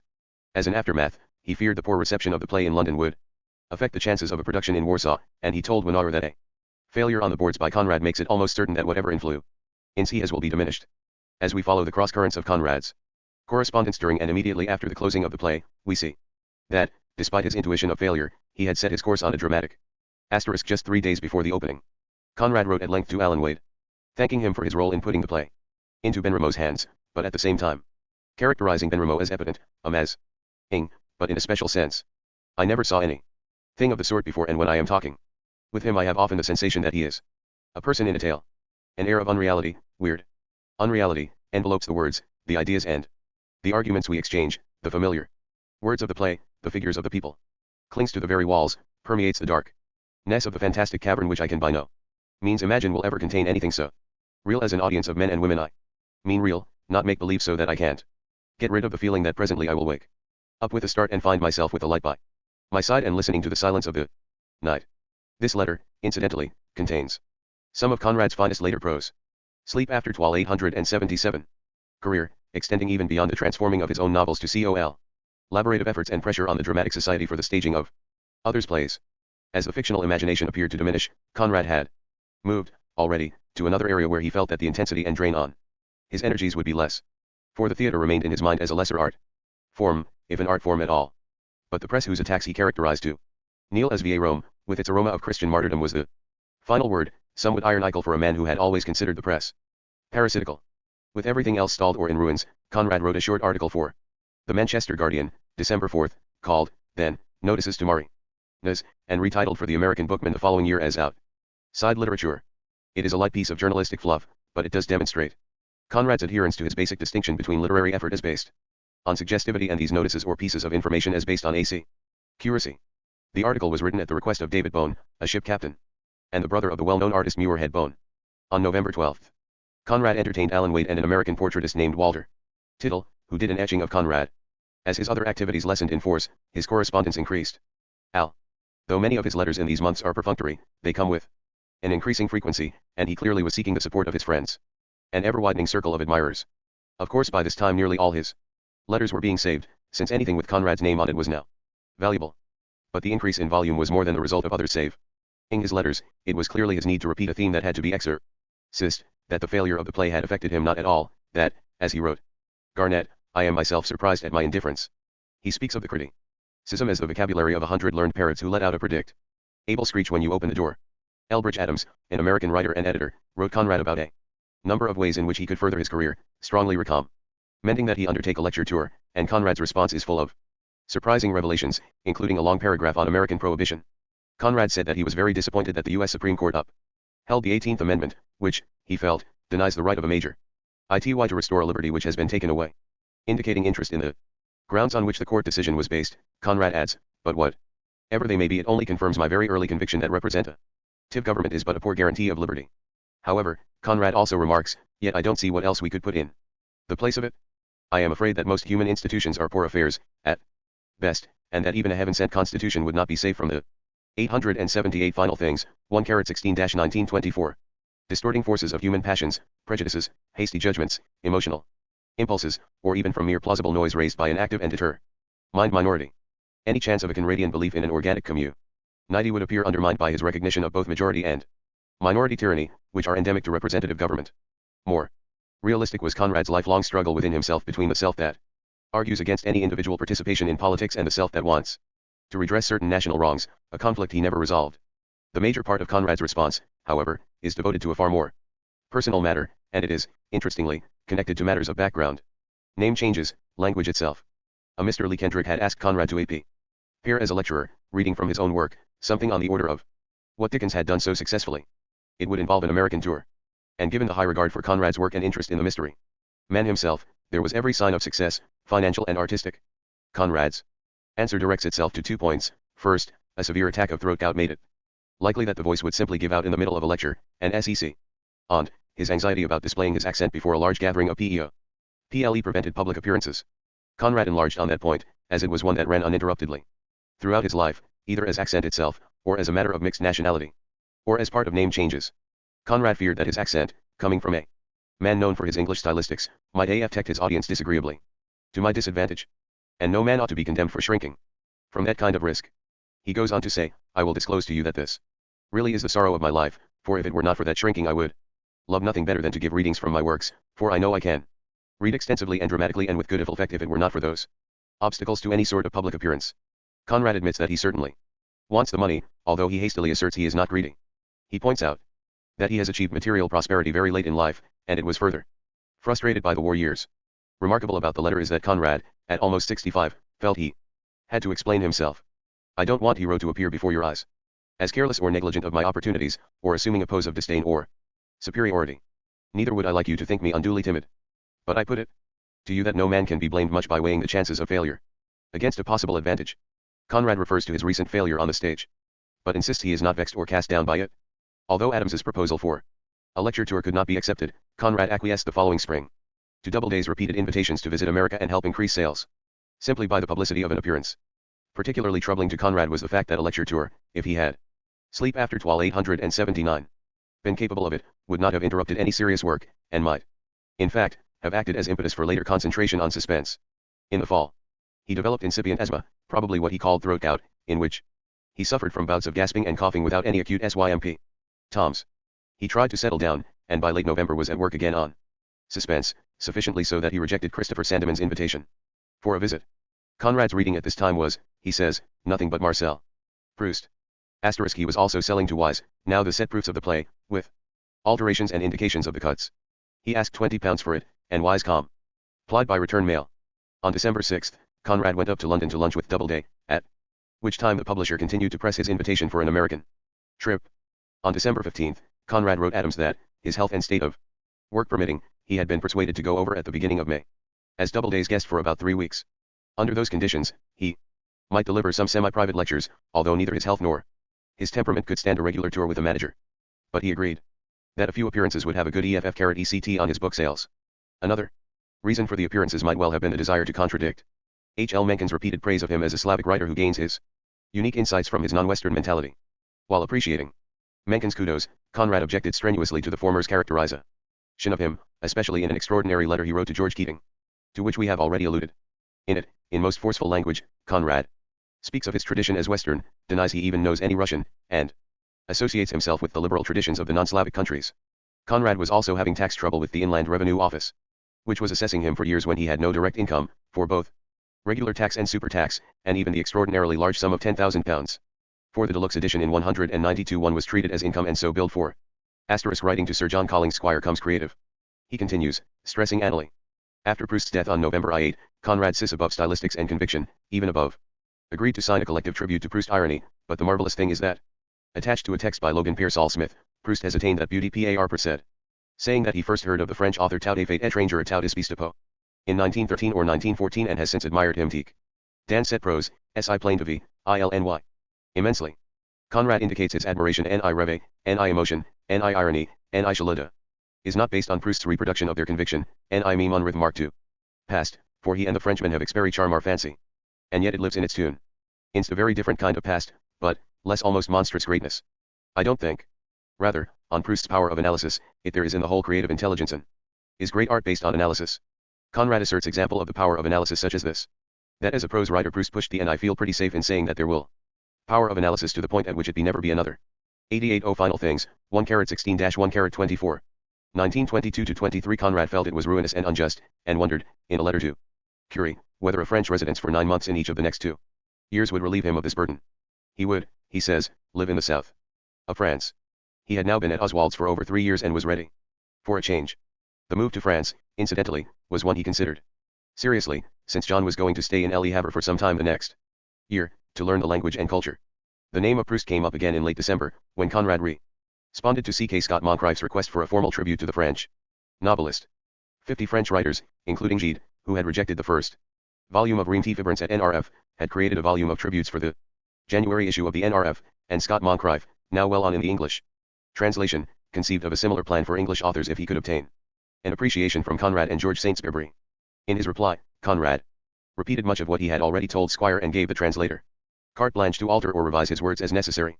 In a follow-up letter, Scott Moncrief asked Conrad to suggest an English title for Avofi Iberta, June's fills and fleurs within a budding grove, and according to Jean Aubrey, he suggested In the Shade of Blossoming Youth and In the Shade of Young Girls in Bloom, tortuous attempts to stay idiomatic in a situation that called for happy invention. Scott Moncrief, whom Conrad had last met with Northcliffe, came for a day, while spending some time in Canterbury, completing this part of his translation of Proust. Proust and Gide were the 2 indisputable major writers of the 20th century with whose work Conrad was familiar, both of them far too late in his career to make any difference. What is interesting is how close Conrad approached the French literary tradition, touching Gide in his underground anarchy and distaste for normal order, and Proust in that very power of anal isis he had himself cultivated. Seen through a different lens, and if written in French, Nostromo becomes Conrad's Proustian novel, the depiction of a society analyzed and atomized. If Conrad had become a French writer, as he once contemplated, he might have begun like Flaubert and Maupassant, and developed toward Gide or Proust. On this note, of a commemoration of Proust's death, Conrad passed his 65th birthday and the year 1922. For the new year, Conrad, who liked to have several prospects before him, had few indeed. He could look forward to the publication of The Rover, the serial in September, but not the book until the very end of 1923, on to cm. Three. He had his American trip in mind, which would take place on April 2. He had the unfinished suspense before him, but like the rescue, the material appeared intractable. He could look to occasional windfalls, such as curious sale of Conrad pamphlets which brought in an unexpected £60. His son seemed on course, Boris at Daimler and John preparing to live in sleep after Toy W88-1. France with the Reverend Bost family, friends of Gide. The translations of his work were also appearing, with Aniela Zagorskas of Almayer in Polish, and Philippe Niel, among others, working with Conrad's early books, in French. All this was not negligible, but it was not the real thing, either. He was witness, further, to the flow of publications by a small army of admirers. The Conrad industry was beginning with books and articles by Walpole, Curie, Jean Aubrey, Ernst Benz, Elbridge Adams, Mencken, Ruth Stofflofer, Ernest Rhys, Sidney Colvin, Hesketh Pearson, Forster, Wolfe, Desmond McCarthy, Henry Seidel Canby, and many others. And yet becoming witness to his memorialization was ironic. The exhausted man listening to the drumbeat of admirers and unable to respond in the sole way he knew how, by producing the materials awaited by these very admirers. Conrad plugged along on suspense, we suspect, in order to convey to himself the semblance of work, but there was no real energy and no flow, or else he surely would not have entertained an American tour in April, with its radical disruption of work patterns and its inevitable effect upon his fragile health. In February, the Vice-Chancellor of Cambridge University indicated that the University Senate would offer Conrad an honorary degree, like the knighthood offered him in 1924 by Ramsay MacDonald. The academic degree was something Conrad would not accept. In the first draft of his reply writ 10 on February 18, he argued that the inward consistency of his life compelled him to decline. An obscure feeling taking its origin, perhaps, in acute consciousness of the inward consistency of a life which at this day may, with truth, be said to have been lived already, compels me to decline an academic degree. On March 15, he sent his formal response to E.P. Pierce and eliminated all personal matters. With all possible deference, I beg to be permitted to decline the off-er contained in your letter. I hope you will accept and communicate to the Council of the Senate of your illustrious university my grateful sense of the proffered distinction and the expression of my profound respect. Conrad's rejection of this highly prestigious offer is fully understandable, connected as it was to his view of himself as a writer moving outside institutions and traditions, intact in his own sphere as a creative person, and not even fully English. He had always insisted on this view of himself, and it is, one may speculate, the reason for his later rejection of the knighthood. His response to awards of this nature was a forerunner of Sartre's rejection of the Nobel Prize in that the acceptance of such distinctions was not consistent. He informed Doubleday that he had universities on his visit to New York. Rufus also received offers from the universities of such an honor is the most disagreeable. Oxford, Edinburgh, Liverpool, and Durham thing in the world, but I am perfectly deterred of an honorary degree, and had declined them mine to have nothing to do with any ACA. All. He told Doubleday this not to boast but to demic distinction. Forestall any similar offers from American. 882 final things, IP 6 IP 2 carat. With what he was and what he had been in his work, he resisted association with such traditional awards because they distracted the reader from what he really was, an author proving himself in the sole way he could, on paper, in the privacy of his own room, working along the lines of what was uniquely his. His reading continued in Proust, in Valéry's poetry * in Maupassant. Jean Aubrey introduced him to Laforgue, in a selection of his poetry intro, duced by Conrad's future biographer. In another area, one of the byproducts of Conrad's fame was that the critics by writing about him kept his early successes before him. Ernst Benz, a Swedish professor, published an acute study of Conrad in English and elicited Conrad's reply that the moral pivot of Nostromo was Silber, not Nostromo himself. Benz had also gone over Conrad's prose carefully and pointed out several lapses, which brought the response that the English language had shaped and possessed his mind, so that if he had not written in English he would not have written at all. Conrad's answer indicates that he kept up with the current criticism of his career and, whatever his superficial indifference, insisted on his version of the facts. One fact that he wanted to correct was the belief that he was literarily a sort of Jack London. He says, I sympathized much with the warm and direct talent of Jack London, and was sorry to hear of his death, but, after all, one doesn't like to be taken for what one is not. For one thing, for instance, I am much less of a good humanitarian than Jack London, but I think that I am not taking too much on myself in saying that I am a good European, not exactly in the superficial, cosmopolitan sense, but in the blood and bones as it were, and as the result of a long heredity. Under conditions of better health or more relative youth, this contact with his early career could well have energized Conrad, as he prepared for still another edition of his work. Dent's 1923 deluxe edition. Conrad asked Aniela Zagorska for a drawing of the Napch Korsaniowski's coat of arms. He wished to emboss the crest on the cover of each volume of the edition, a May Memorialization that coincided with the Polish translation of Almaty Ila, with a preface by Stefan Zyromski. Conrad was in a sense carrying out his father's mission, although literarily and not politically, but he was providing a literary pincer that extended across Europe from Poland to England, with a strong force exerted on France. Valery had himself visited Oswald's in Necessairement. J.L.W. Dischu il devrait écrire. October of 1922, although the talk was Lemieux/R/ZWCTZISES Souvenirs Marins de Marseilles. It to maritime and other non-literary topics, et de to Paradis et Alecta Aide. Valery wrote Gide of the visit, Jai passe le chu il repousse en meme temps. Tibi. Dimanche d'hier chez Conrad qui est tout Gide told Conrad later he was pleased he and fait gentil et presque affectueux. Parle de Toy, one of his oldest friends, had finally met. Sleep after Toy W883. The past in still another way turned up in the shape of the ghost of Ste. Fen Crane, now resurrected by Thomas Beer in his biography Stephen Crane, A Study in American Letters. Beer and Alfred Knopf visited Conrad in Bishopsbourne on March 8 to request a long introduction to the biography, which Conrad reported variously as 30,000 or 3,500 words. Although he told Garnett he did not want to play the ghoul, feeding on the memory of my friends, he did inform Curie that it was in truth marvelously good business for me. Conrad composed, in all, 3 essays on Crane, one that appeared in Notes on Life and Letters and that was written in 191.9, a second that would appear as the preface to a new edition of the Red Badge of Coeur in 1925, and this one, by far the longest, running neither 30,000 nor 3,500 words but closer to 8,500, that served as the introduction to the Standard biography. It is a light piece of writing, with reminiscences and nostalgia, a description of their half-hearted attempts at collaboration, all clearly demonstrating Conrad's affection for the doomed young American writer. There is no attempt at literary criticism or serious evaluation, nor could there be, given the occasion of Conrad's essay. The beginning of this project was intermixed with Conrad's sporadic work on suspense, his lifeline with his real career, which brought the completion of Part 3, if his report to Doubleday is accurate.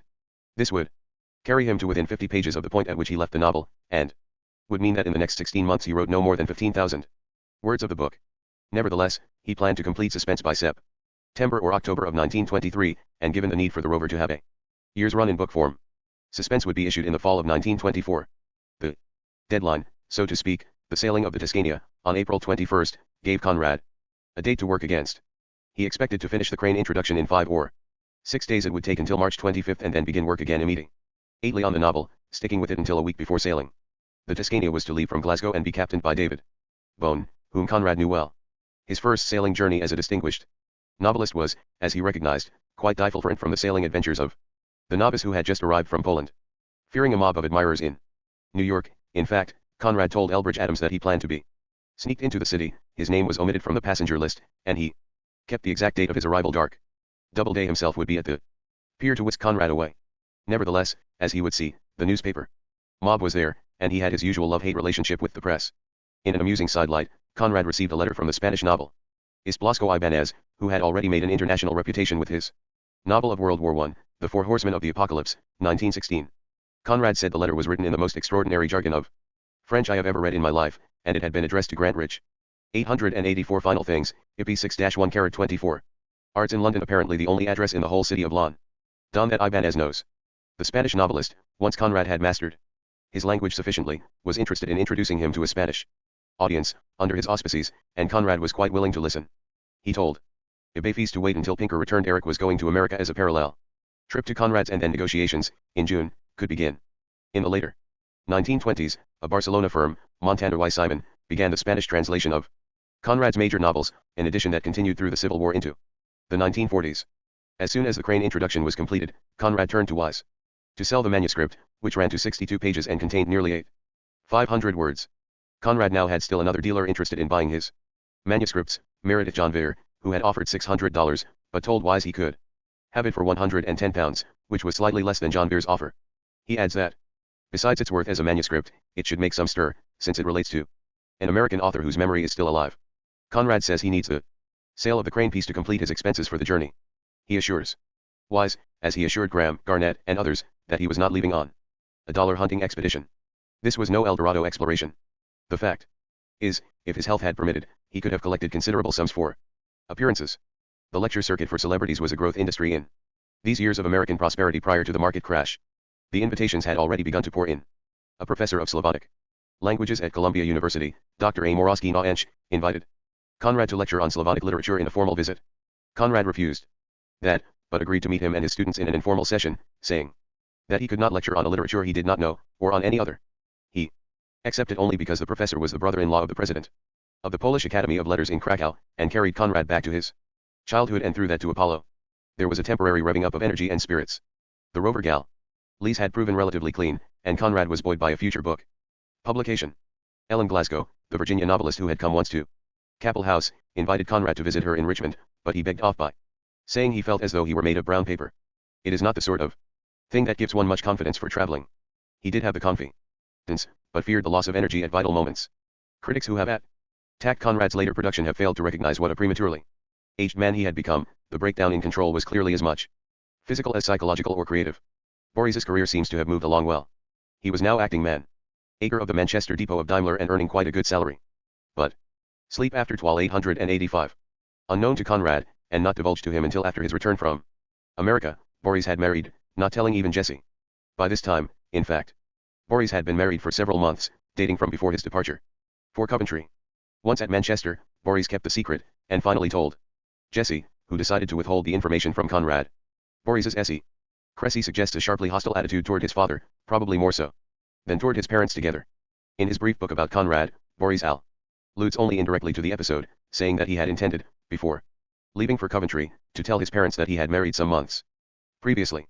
He adds that he shrank from doing so because of J.C.'s deep concern for my future welfare, which had emerged from our recent talks, and had sharpened my awareness of the shattering effect which my disclosure would have upon him, and I left home taking my secret with me.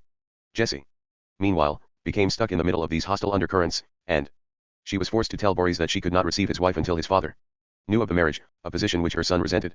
Once Conrad left for America, Jessie reports that she tried to think of every way she could break the news, although she was certain she distrusted the idea of the young man undertaking the task himself, and I must confess, in spite of my reluctance, I felt that I should be the better person to drop the bombshell. The explanation of Boris's action and the fear everyone felt about Conrad's finding out is not a simple matter, and despite Meyer's brilliant psychoanalytic work on the relationship between father and son, we cannot rest easily with any single interpretation. Meyer argues Conrad's need to have Jessie all to himself, and, therefore, the writer's antagonism toward Boris as an alien, threatening force in the household. Further, he sees Conrad's attitude toward Boris as his failure to develop into a mature parent, or even a mature husband, so that when he was away he signed his letters to Jessie dear boy or dearest boy. All this may have been part of Conrad's attitude, and some of it could be explained by the dislocated quality of his own early life and the loss of his mother at 7. To that extent, he married a woman who would be wife, daughter, mother, an entire family embodied in one person. We find a reflection of that need in Under Western Eyes, when Razumov, by having Halden killed, gains a sister-wife mother. Another explanation rests elsewhere, and that is in Conrad's disappointment in Boris's development, his poor eyesight, which destroyed the chance of a sea career, his lack of academic drive, which made a university education impossible, his failure to be interested in literature or literary matters, and, of course, intermixed with this, the rivalry of the oldest son with the father. Added to these was the natural hostility that develops from a child growing up in a household which is perennially short of money and centered so intensely on the father. The development of these 886 final things, IP 6-1-24 attitudes must have led to considerable tension and a tremendous degree of mutual resentment, which lay far under the surface of fairly normal relationships. Years later, when Boris wrote his short book about his father, he stressed family togetherness, common interests, mutual attention to cars and mechanical things. Conrad was made to seem like the father every boy wants to have. There is also the possibility that in the talks between the two, Conrad passed on to Boris the kind of advice his own uncle had given him, which was harsh and judgmental, demonstrating not only apprehension about his career but distaste for what he had done with himself. Conrad had received these very assessments of himself from a distance, by mail, but with his own son, he was informing him directly, and Boris may have felt so belittled by Conrad's evaluation of him and his prospects that he decided to be as secretive about his life as his father himself had once been. His marriage would be his own decision. Secretiveness ran through the family, not at all an unusual course of action for people of mixed Bobrowska-Korsaniowski's blood, whose background was a blend of conspiratorial and revolutionary activity. In any event, Boris's course of action brought to the surface a hidden struggle. The son also may have resented the procession of young men who were passing through Conrad's life, like Curie, Walpole, Jean Aubrey, and others who found more favor than he did himself. There is, further, the essential point of the son reacting adversely to the famous father whose activity ties have no place in them for the son. To some extent, this had been Conrad's situation vis-a-vis Apollo, and then in relationship to his, otherwise, kind, guardians. What we find is a reciprocal action, father turning on son as a way of relieving his own agonies in relationship to his father and father surrogates. None of these explanations, of course, is satisfactory, since no one of Conrad's complex and disruptive background could be consciously mature about all his familial relationships. In ignorance of this family drama, Conrad made his plans to depart from Glasgow on the 21st of April. As the trip approached, Conrad decided to prepare some sketches for a lecture. One that he mentions to Eric Pinker was on distinctions between an art that depends on the literary imagination and one that is based on scenic motion, such as the cinema. Although they both seem superficially similar, Conrad's point is that the artist, while less precise in visual effects, possesses a wider range and is himself a more subtle and complicated machine than a camera. Conrad planned to illustrate his theory with readings from Victory. When he finally appeared before an invited audience, he made most of the session into a reading from Victory. He was busy on other grounds as well. Through a friend of Jean Aubry, the well-known hostess Madame Alvar, he was brought together with Maurice Ravel, whom he had already met. He expected to see many other people. Hope, in Colchester, who was recovering from a stroke, Ralph, Eric, sleep after Toy W887, Pinker's brother, and Mrs. Pinker, Garnett, of course, Major Gardner, the Wedgwoods, and Sir Robert Jones. Curie had promised to come to see him off. All this Conrad planned to squeeze in between the 16th of April and the 20th, when he would leave for Glasgow. The burst of activity hardly bespeaks a man languishing in bed or chair. Conrad wrote guiltily to Aniela Zagarska that he had been neglecting her, and attributes some of it to his need to prepare the 30,000 words of his Crane preface. He also explains that he has been revising the English and American texts of the Rover, as well as checking and correcting the first 2 volumes of the uniform edition of his works, now planned for May publication. More generally, he foresaw the build-up of publicity, for David Bone was already stirring up advance notice of the visit. Conrad told Galsworthy he would not be in danger from American newsmen and would leave his revolver at home. If I have to show them my teeth, artificial, it will only be in an agreeable smile. And as to what may come after, I leave it to chance and the inspiration of the moment. Once Conrad started on his American odyssey, he was protected at every stage. Curie went with him to Glasgow, as planned, and there Conrad gave a dinner for Muirhead Bone and Eamon Rowe, the editor of the Glasgow Evening News. To Jessie, Conrad gave a detailed account in 2 letters, including as specs of his health, description of the condition of the ship and his accommodations in first class, plus sailing information, their speed, which engines were running, which stopped. Conrad was clearly the celebrity on board, and he was thick with the captain at his table and on the bridge. It all seemed a lark, except that he suffered occasional pain, lumbago, and gout in finger and wrist. He mentions that he misses John, and indicates, B2 haunts me. Rather, I would write to him, but there is really nothing to say of actual est. As the Tuscania approached American waters, Conrad received wireless messages from several people, including Owen Wister and Christopher Morley. He found time to write a short article for the Glasgow Evening News.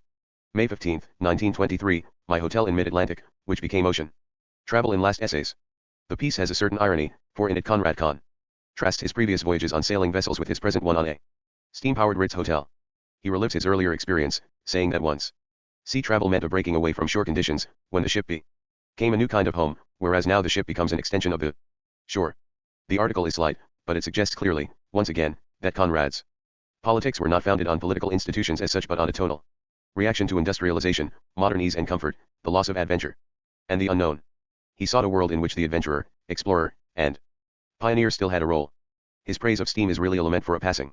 888 Final things, I pi 6-1-24. Life, for a life past, and all the liberal politics attached to a new or better existence are tainted by the sense of overwhelming loss. Like Wordsworth, he was a silent poet, serving as witness to a world he could not accept. There is an epitaph in these hastily worded sentiments. All this may sound very primitive, but it had a charm and an intimacy of a settled existence no modern steamship with its long barren alleyways, swept by the wind and decorated with the name of promenade decks can give. The modern passenger may be able to walk a good many miles in his ship in the course of the day, but this is the only thing which differentiates him from the bales of goods carried in the hold, this, and the power of swallowing the food which is presented to him at regular intervals. He is carried along swiftly and fed delicately, but the other lived the life of his ship, that sort of life which is not sustained on bread, and sapertienia volatile, alone, but depends for its interest on enlarged sympathies and awakened perceptions of nature and men. On May I, the Tuscania arrived in New York Harbor. His welcome was tumultuous. As he wrote Jessie on the 4th, I will not attempt to describe to you my landing because it is indescribable. To be aimed at by 40 cameras held by 40 men is a nerve-shattering experience. Even D-Day looked exhausted after we had escaped from that mob and the other mob of journalists. Then a Polish deputation, men and women, some of them quite pretty, rushed me on the wharf and thrust enormous nosegays into my hands. Eric nobly carried 2 of them. Mrs. D-Day took charge of another. I went along like a man in a dream and took refuge in D's car. Conrad was installed at Effendi Hill, the Doubleday estate in Oyster Bay, Long Island, and from there he had his choice of invitations. On the 5th, there would be a dinner party of notables, including John William Davis, former ambassador to England, and Colonel Edward House, Woodrow Wilson's former confidential advisor.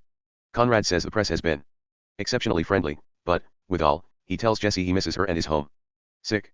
He had the opportunity to meet Paderewski, the pianist who had become premier of Poland, at lunch at Colonel House's and thought him extraordinary. He flitted from one hostess to another, and he got around to writing Boris nearly everything he had told Jessie.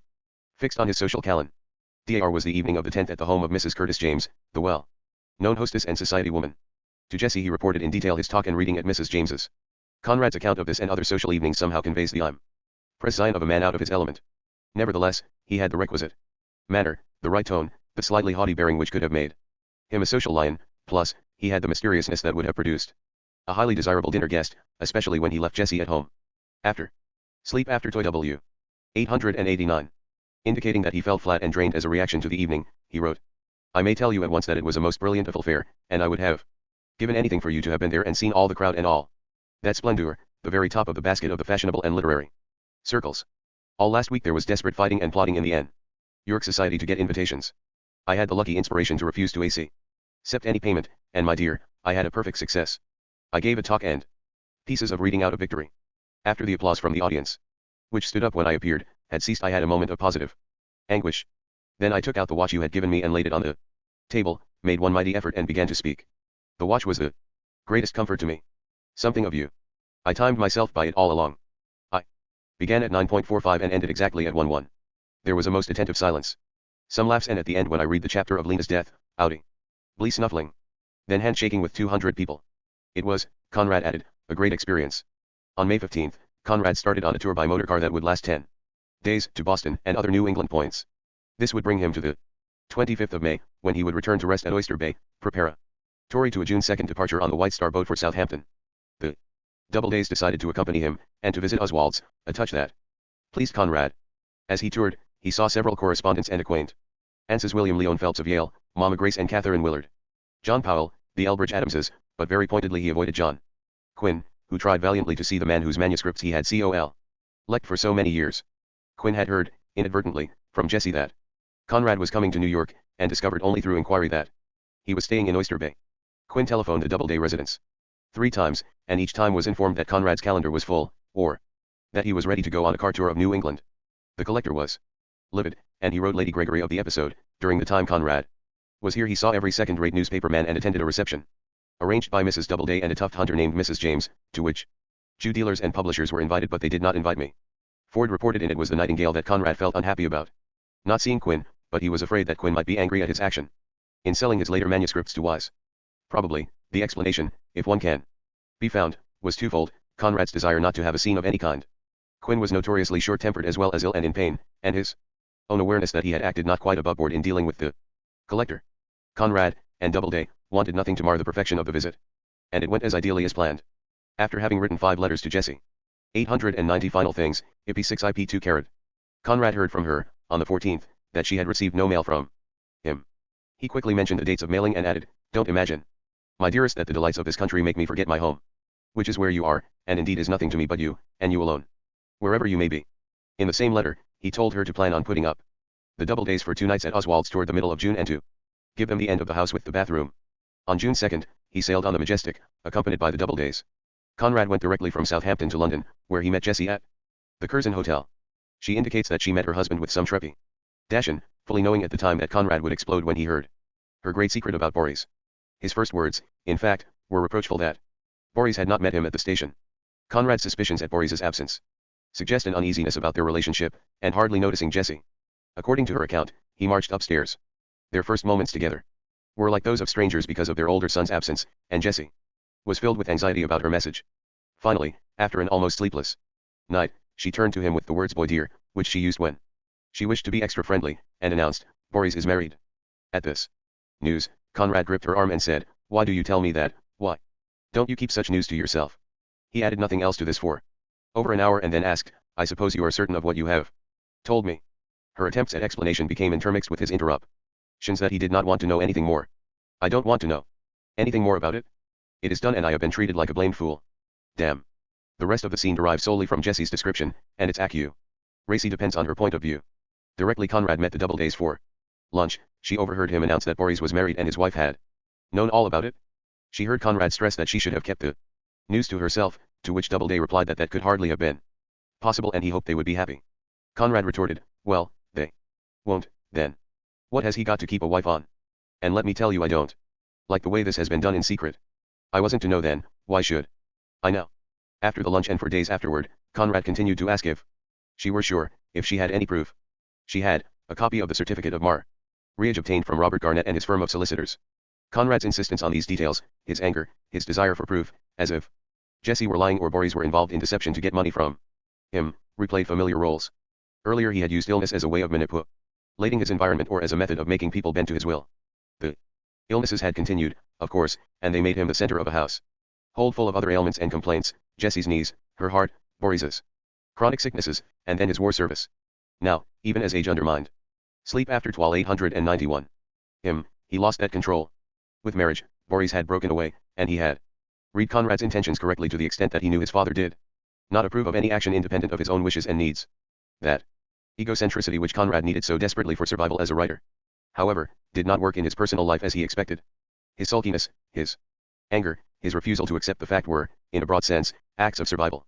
Extensions of his illnesses. If he could deny the whole thing, he could serve the illusion of omnipotence. If the fact were true, he was being forced toward death. Boris and his wife finally came for lunch. Before that, Conrad told Eric Pinker that marrying is not a crime, and while he was not anxious to see Boris's wife, he did want to recognize the marriage. He also informed Jesse that he would settle an allowance of £200 a year on Boris, although his son had a good position with Daimler. Conrad insisted on that amount, not a penny more or less. It was not far from what Tadeusz had given him and demanded they come to lunch on time. He would not wait for his meals. His petulance and dictatorial actions were quite consistent with his attempts at survival. Jesse comments that she felt years older than the frail figure lying on his bed, who was played out. These were whimpers, not screams. The young couple arrived for lunch an hour and a half late, but Conrad controlled himself and remained calm. The blow-up would come later and be translated into illness, so that Jesse would have to pay with renewed attention and devotion. The lunch passed with some tension, and after the couple left, Conrad remarked that he would not have liked the task of finding a wife for Boris. It had been quite enough to choose his own. Conrad thanked Aniela Zagorska for sending the Jan Lemensky translation into polish of the Nigger of the Narcissus, praising it and her own handling of the preface. In fact, however, he found the novel, done in a romantic or poetic language, evident, and wondered where such a fanciful vocabulary came from. As if the translations of his early work were controlling him. Now, Conrad agreed to write a number of nostalgic pieces, delving into both his early years in Poland and his sea career. The curve of his life was almost complete, all three lives blending with each other. These pieces, furthermore, required no real effort, although they are excellent examples of Conrad's journalism. He did a reminiscence of the Torrens for the October 1923 number. Burr of the Blue Peter called the Torrens a personal tribute. 30 years after sailing on her perfect form, Conrad was gratified to hear she had not been broken up and that this lovely ship had found a merciful end on the shores of the sunlit sea of my boyhood dreams, and that her fine spirit has returned to dwell in the regions of the great winds, the inspirers and the companions of her swift, renowned, sea-tossed life, which I, too, have been permitted to share for a little while. For the Daily Mail, December 24th issue, Conrad wrote Christmas Day. 892 Final Things, IP6 IP2 Carat. At sea, which returned him to an episode when he had served on the Duke of Sutherland on his first voyage to Australia, in 1879. The third piece from this period is Geography and Some Explorers, written as an introduction to Hamerton's Countries of the World, February 1924, and called then The Romance of Travel. It was later reprinted in the National G O. R/7 ZVAF3, 2M in March 1924 as Geography. Besides the insight it offers into Conrad's boyhood enthusiasm for geography and exploration, which we traced above, the piece is a touching evocation of his later dreams. Of all men who are fascinated by the unknown, behind it is his sense that the moment is over, not only for him but for all those men who went forth, each according to his lights and with varied motives, laudable or sinful, but each bearing in his breast a spark of the sacred fire. For Conrad, the frontier between the imagination of such men and the imagination or sacred fire of the artist was blurred, perhaps indistinct. He had tempered his whole life in such sacred flames. Literary imagination, however, was no longer his. He might tell Eric Pinker he was tackling suspense, but he was really doing nothing. In spite of an earlier attempt to broaden his appeal as a spinner of sea yarns, he now says his sea life had about as much bearing on his literary existence, on my quality as a writer, as the enumeration of drawing rooms which Thackeray frequented could have had on his gift as a great novelist. The analogy is poor, as is the disclaimer. Conrad tried to separate his two careers, when the qualities underlying both are continuous and parallel. At sea, his eye and ear were recording, and that recording occurred in a peculiar context, with its own sounds and sense of things. Such experiences, such echoes cannot, of course, be separated from the kind of writer Conrad turned out to be, and the novels he wrote later, whether directly about the sea or not, were profoundly affected by his almost 20 years aboard ships. As we have observed, he was a man who stared into space and at horizons, and his frames or scenes are those large ones which must be filled abundantly or else appear empty. Thackeray, to continue Conrad's analogy, had no such problems, since his frames were intimate and easily filled by familiar objects from our quotidian life. Conrad's sea experience, despite his disclaimers, characterized his uniqueness. He was also disturbed by Curie's having undertaken to write an article on the uniform edition for Bruce Richmond, editor of the Times Literary Supplement. Curie's plan had been to give a history of the books, but Conrad disliked the strategy as failing to give the atmosphere of the books in favor of supplying historical detail. One may, he said, provide the bones and destroy all curiosity for the dish. Conrad insisted, as he had done before, that his distinctiveness lay not in the literary treatment of historical materials but in his unconventional grouping and perspective, which are truly temperamental. He repeats he is neither romantic nor realistic, for his art is fluid, depending. Sleep after 893. On grouping, sequence, which shifts, and on the changing HGHTS giving var. Effects of perspective. These comments arrive HKE epitaphs. Conrad was leaving behind, with personal critics such as Curie or a future biographer like Jean Aubrey, the way in which he wished to be presented to posterity. If we now view their books critically, especially their hagiographical devotion, we see that Conrad imposed such loyalty and devotion as a given of his cooperation and insisted on his way of seeing himself *. A reconciliation of sorts occurred with Boris, for the young couple arrived in early August to stay at Oswald's for a few days. But Conrad's testiness remained, since he referred to his son, in a letter to Curie, as Mr. A.B. Conrad, using the A or Alfred for the first time and dropping the more familiar Boris, which was the name his son grew up under. As Conrad well knew, names contained loaded meanings, and his distancing here indicates no small reserve of hostility. By the end of July, he had caught wind of the pending John Quinn sale of Conrad manuscripts, as part of his general unloading of his vast collection of manuscripts, books, and artwork. Although Quinn wanted ready cash, his sale of Conrad items may well have been motivated by the latter's neglect on his New York visit. When Conrad heard of the sale, which would occur in November, he wrote Wise that he would like to see his pieces of paper pass into Wise's possession. It, of course, turned out quite differently. The collection brought in, for then, the huge sum of $110,000, but became scattered, despite A.S.W. Rosenbach's purchase of about $55,000 of the Conrad items. Toward keeping Wise interested, Conrad instructed Miss Hallows to append to his letter a detailed listing of his sales to Quinn. In the later summer, Conrad made some attempt to get on with suspense. Or so he noted to Colvin on August 4.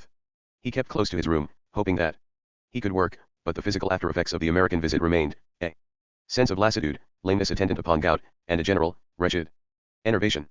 Nevertheless, he hoped to be well enough to take John to Ellie Haver, where he would live with the Reverend Bost and his family. Jean Aubrey helped in setting up the arrangements, and Conrad planned to leave. While Curie moved along with his TLS accessible to the public, give the historical article. It appeared on August 30, Conrad basis for the books, and yet the stories all followed with detailed suggestions, even recpanned well beyond their limitations of frame, omitting an opening to the piece. He accordingly, Conrad implies, a tale based on thought that some paragraphs should be the sea does not end up about the sea but be added, on how authors transform the predicacums transmuted into something well be Larities of their material into the general and beyond the original frame. Conrad's approach, thus appeal to universal emotions by the even if self-serving, was critically sound, and temperamental handling of personal experience foreshadowed the way his work would ins. Then Curie could focus on Conrad eventually be analyzed decades after himself, adding that the prefaces, now made death. 894 final things, I pi 6 to 1 p 2 carat. Oswald's as soon as he completed the Torrens article for the Blue Peter, which he accomplished at the end of August. The Conrads, Jesse insisted on going, left Oswald's for London on the 9th of September and departed for Ellie Haver on the 11th. They expected to return on the 15th, with Jean Aubrey. Conrad told Curie he dreaded the idea of having to travel with anybody, even a close friend. John did not remain in France on this particular trip, but met the Bosts in Ellie Haver and then in October returned to France for the beginning of the school term. This relatively minor excursion became the source of much concern and planning, with Jean Aubrey playing the role of general factotum * indisposed as he was. Conrad interrupted the trip to visit Gide's home in Couvreville, but both Gide and Madame Gide were away. On his return from Ellie Haver, Conrad took to his bed in a general collapse. Although his ailments were still not fatal, he recognized, as he put it, that he manufactured his own troubles, and now possessed a very high-class cough, which made him feel at his last gasp. Toward the end of September, the Conrads went up to the Curzon Hotel for 3 days when water at the Oswald's was cut off to enable repairs on the main line. Invitations came in unabated, as though Conrad were healthy and receptive. Major Gardner proposed him for membership in a London club that stipulated the Protestant religion as one of its conditions. Conrad's response to the proposal is both amusing and revealing. He says that his having been born a Roman Catholic immediately makes him ineligible, and though dogma sits lightly on me, I have never renounced that form of Christian religion. The Book of Rules is so, I may say, theological that it would be like renouncing the faith of my fathers. He adds that it is not a question of principles but merely a matter of correct conduct. He assures the Major that he has nothing but great regard and sympathy for the Church of England. Then he muses that he is a lost soul, indeed. Someone caught on the prongs of the devil's pitchfork. Many years ago, he at this period in his faith, Conrad mention of the model for Jim, but instead of an employed the young men around him for general swearing directly had Curie reply on Sep. Chores and arrangements, as well as for the temper 13. Swettenham then followed with presentation of his career. An example of how still another response the next week, and the Curie's industry and devotion saved Conrad firm of Alfred Holt contributed the history of time and worry arose in the Sir Frank Swett the Pilgrim ship in the October 1 issue of Tottenham Affair. After Curie had published his TLS. In his preface, Conrad had not meant the history of Mr. Conrad's books in the Shinta tale, nor did he inform TLS, Sir Frank, on September 6, responded Curie of his source when the latter was writ to Curie and revealed for the first time that in his article on the history of Conrad's Pine episode in Lord Jim was books. Yet without any resentment, Curie, based on an 1880 incident involving the Jed, took up the fight and handled the several Conrad found much in the Swettenham responses to Swettenham, whom Conrad article to disagree with, including the case fair to as an ass rather sleep after twal. 895. Relates, the Duke of Norfolk asked him to join a Roman Catholic association. A complimentary invitation, and Conrad says he exchanged several letters with the Duke. When he finally read the articles of the association, he found that members engaged themselves with all their might and power to work for the restoration of the temporal power of the Pope. Conceive you that I'm facility. Conrad indicates he informed the association's secretary, W.S. Lilly, that this was a political objective and he would not lift a finger to establish temporal power. He was then severely lectured. So you see now.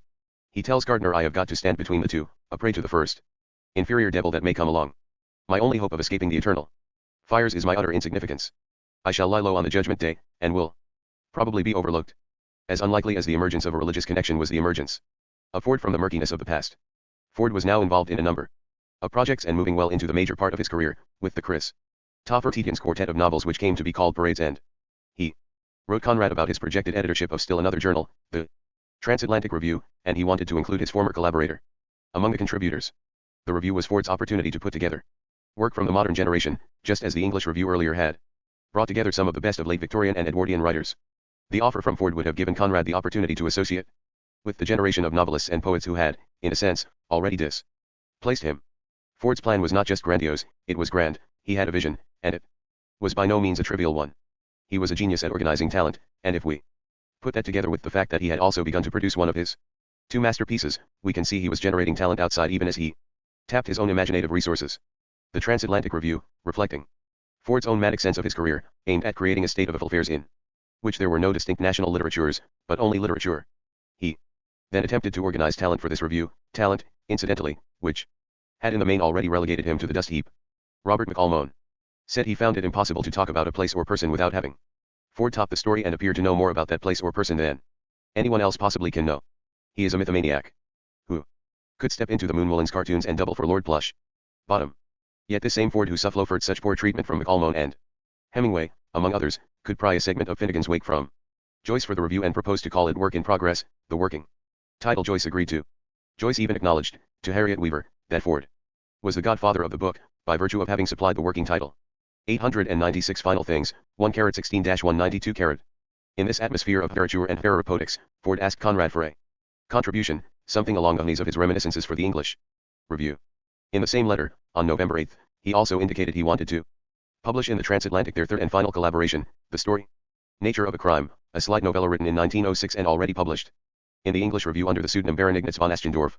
Ford was full of energy, rhapsodizing over their work together in the past. Nostalgic about Arotnance and also about the composition of Conrad's The Mirror of the Sea, which Ford recalled came from his jogging of his former collaborator's memory. Conrad's response was a dampener.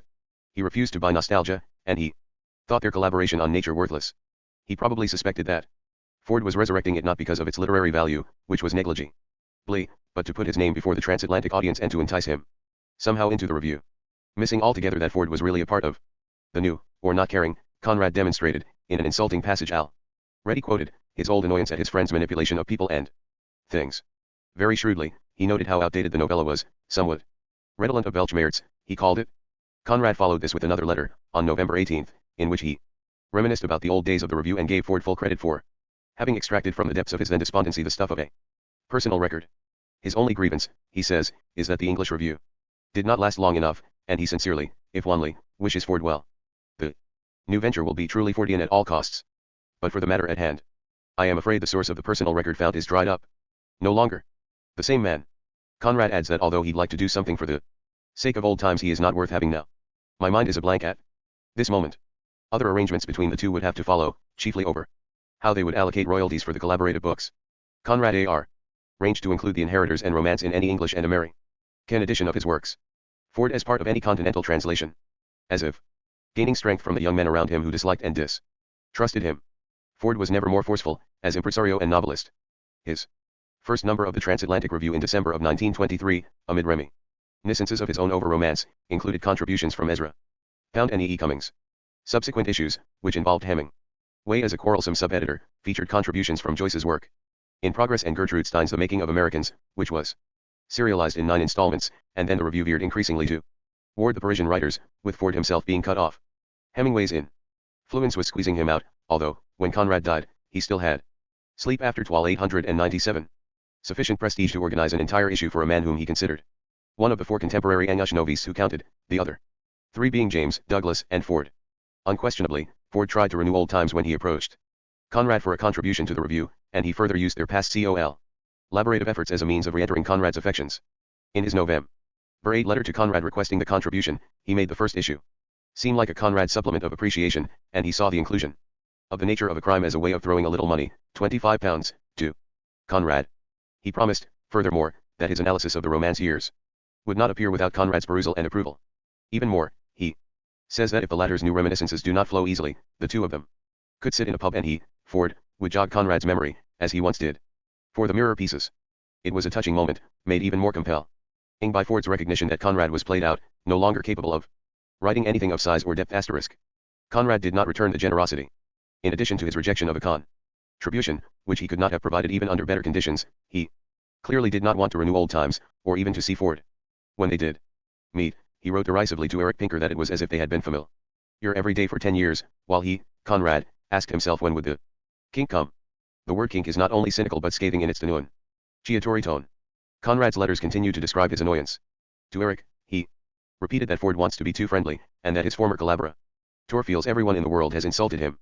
On another occasion, he calls Ford a swell-headed creature who imagines he will sweep all Europe and devastate Great Britain with an eventual edition of his own works. Conrad says that he humors that strange illusion, simply wishing to have the matter ended. Ford's mention of an edition, while Conrad's work was entering several such editions, suggests a considerable competition, now that Ford was moving well and he, Conrad, was declining. One way Conrad could hang on was to contrast his standing to Ford's in the literary world, even though the latter was producing work, and he was not.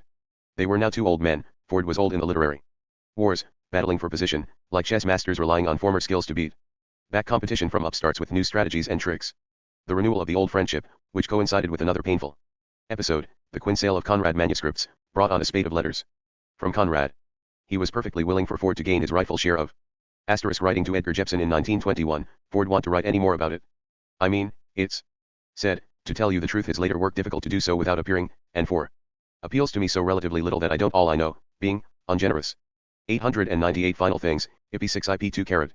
All monies from their collaborative efforts that resulted from sales of the COL. Lect edition. Ford, however, wanted more. He suggested that his name appear as co-author on those books as issued by Dent, and Dent refused. Through all the negotiations that followed, this point held, although Conrad further agreed to allow Ford to put the collaborative works in any collected edition of his own. What is so disturbing about these letters of Conrad, writ 10 through the winter and spring of 1924, is their insistence on financial matters. Their work together had now become properties, matters of negotiation, the basis of quarrels. The past recurred like a nightmare. Conrad's letters are stripped of any adornment, or any token of friendship, and yet, after they met in early May of 1924, in London, with Eric Pinker present, Ford was convinced that the friendship had been renewed. The entire matter became even more exacerbated later in the month when Elsie objected quite strongly to Violet Hunt's use of Hoover in her name, and threatened still another lawsuit to claim her own right to her married name. Further, when Elsie heard of the renewed interest in romance, the result of Ford's publicity in the Transatlantic Review, she decided to capitalize on it by trying to sell the corrected proofs of the collaboration to Thomas Wise for £400. Wise finally obtained them for £70, a sale that gave Ford considerable anguish, because he prided himself on never having sold anything associated with Conrad. But by this time, his private life had veered out of control, Violet Hunt signing herself as Hoover, Elsie planning a lawsuit and trying to pull something of value from the bitter marriage. Conrad simply did not want any part of this. He was a dying man, and his Letter to Ford on May 22 indicated he would permit Ford to use their joint. Preface to the nature of a crime in the review. Ford had speculated that Conrad might not want the association between the two publicized because of his, Ford's, marital difficulties. He had, of course, hit upon some of Conrad's old antagonism to his messy private life. But by now Conrad did not care. He was overwhelmed by other messages of life and death, and he told Ford to go ahead despite his kind warning about the unpleasantness between women. The tattered friendship had a suitable epitaph. Ford, however, refused to be discouraged by Conrad's indifference, or even antagonism. He wrote in return to yesterday that after Conrad's last words, on May 22, he was seized with an overwhelming conviction that I should never see Conrad again. I got up and desperately scrawled to him a last letter assuring him of my forever unchanging affection and admiration for his almost miraculous gifts. Ford sailed for New York on the Paris, leaving the Trans-Atlantic Review in Hemingway's hands, and that young man proceeded to alter the contents radically. He emptied out the old and brought in the new. Nevertheless, after Conrad's death, Hemingway did not desert him, nor did Ford. In November of 1923, Conrad's health was so poor that he called in a Dr. Sleep after 899. Fox of Ashford for an examination and was told he had a flabby heart, an organ that was tired and running down. The heart fluttered and missed about every fourth beat. This was the first diagnosis of an organic defect in Conrad. The rest of his ailments, including the gout, were lifelong conditions that were controllable. Conrad attributed his despondency of his last few years to the flabby heart. He admits he has been unable to do any work on suspense and thanks Curie for throwing some article writing his way, in this case the general preface on geography for the Hamerton publication. On November 12, under the auspices of Mitchell Kenworley of the Sun Galleries, there began one of the most remarkable auctions in the 20th century, the auctioning of books, drawings, manuscripts, and other items belonging to John Quinn. The number of items ran to over 12,096, and the sale was divided into 5 alphabetical divisions, with AC run in November, DH in December, and so on into March. 5 catalogs in all were prepared, themselves totaling over 1,200 pages. The catalogs were, in their own way, works of art, with photographs, drawings, by John Butler Yeats, and facsimiles of manuscript pages in the collection.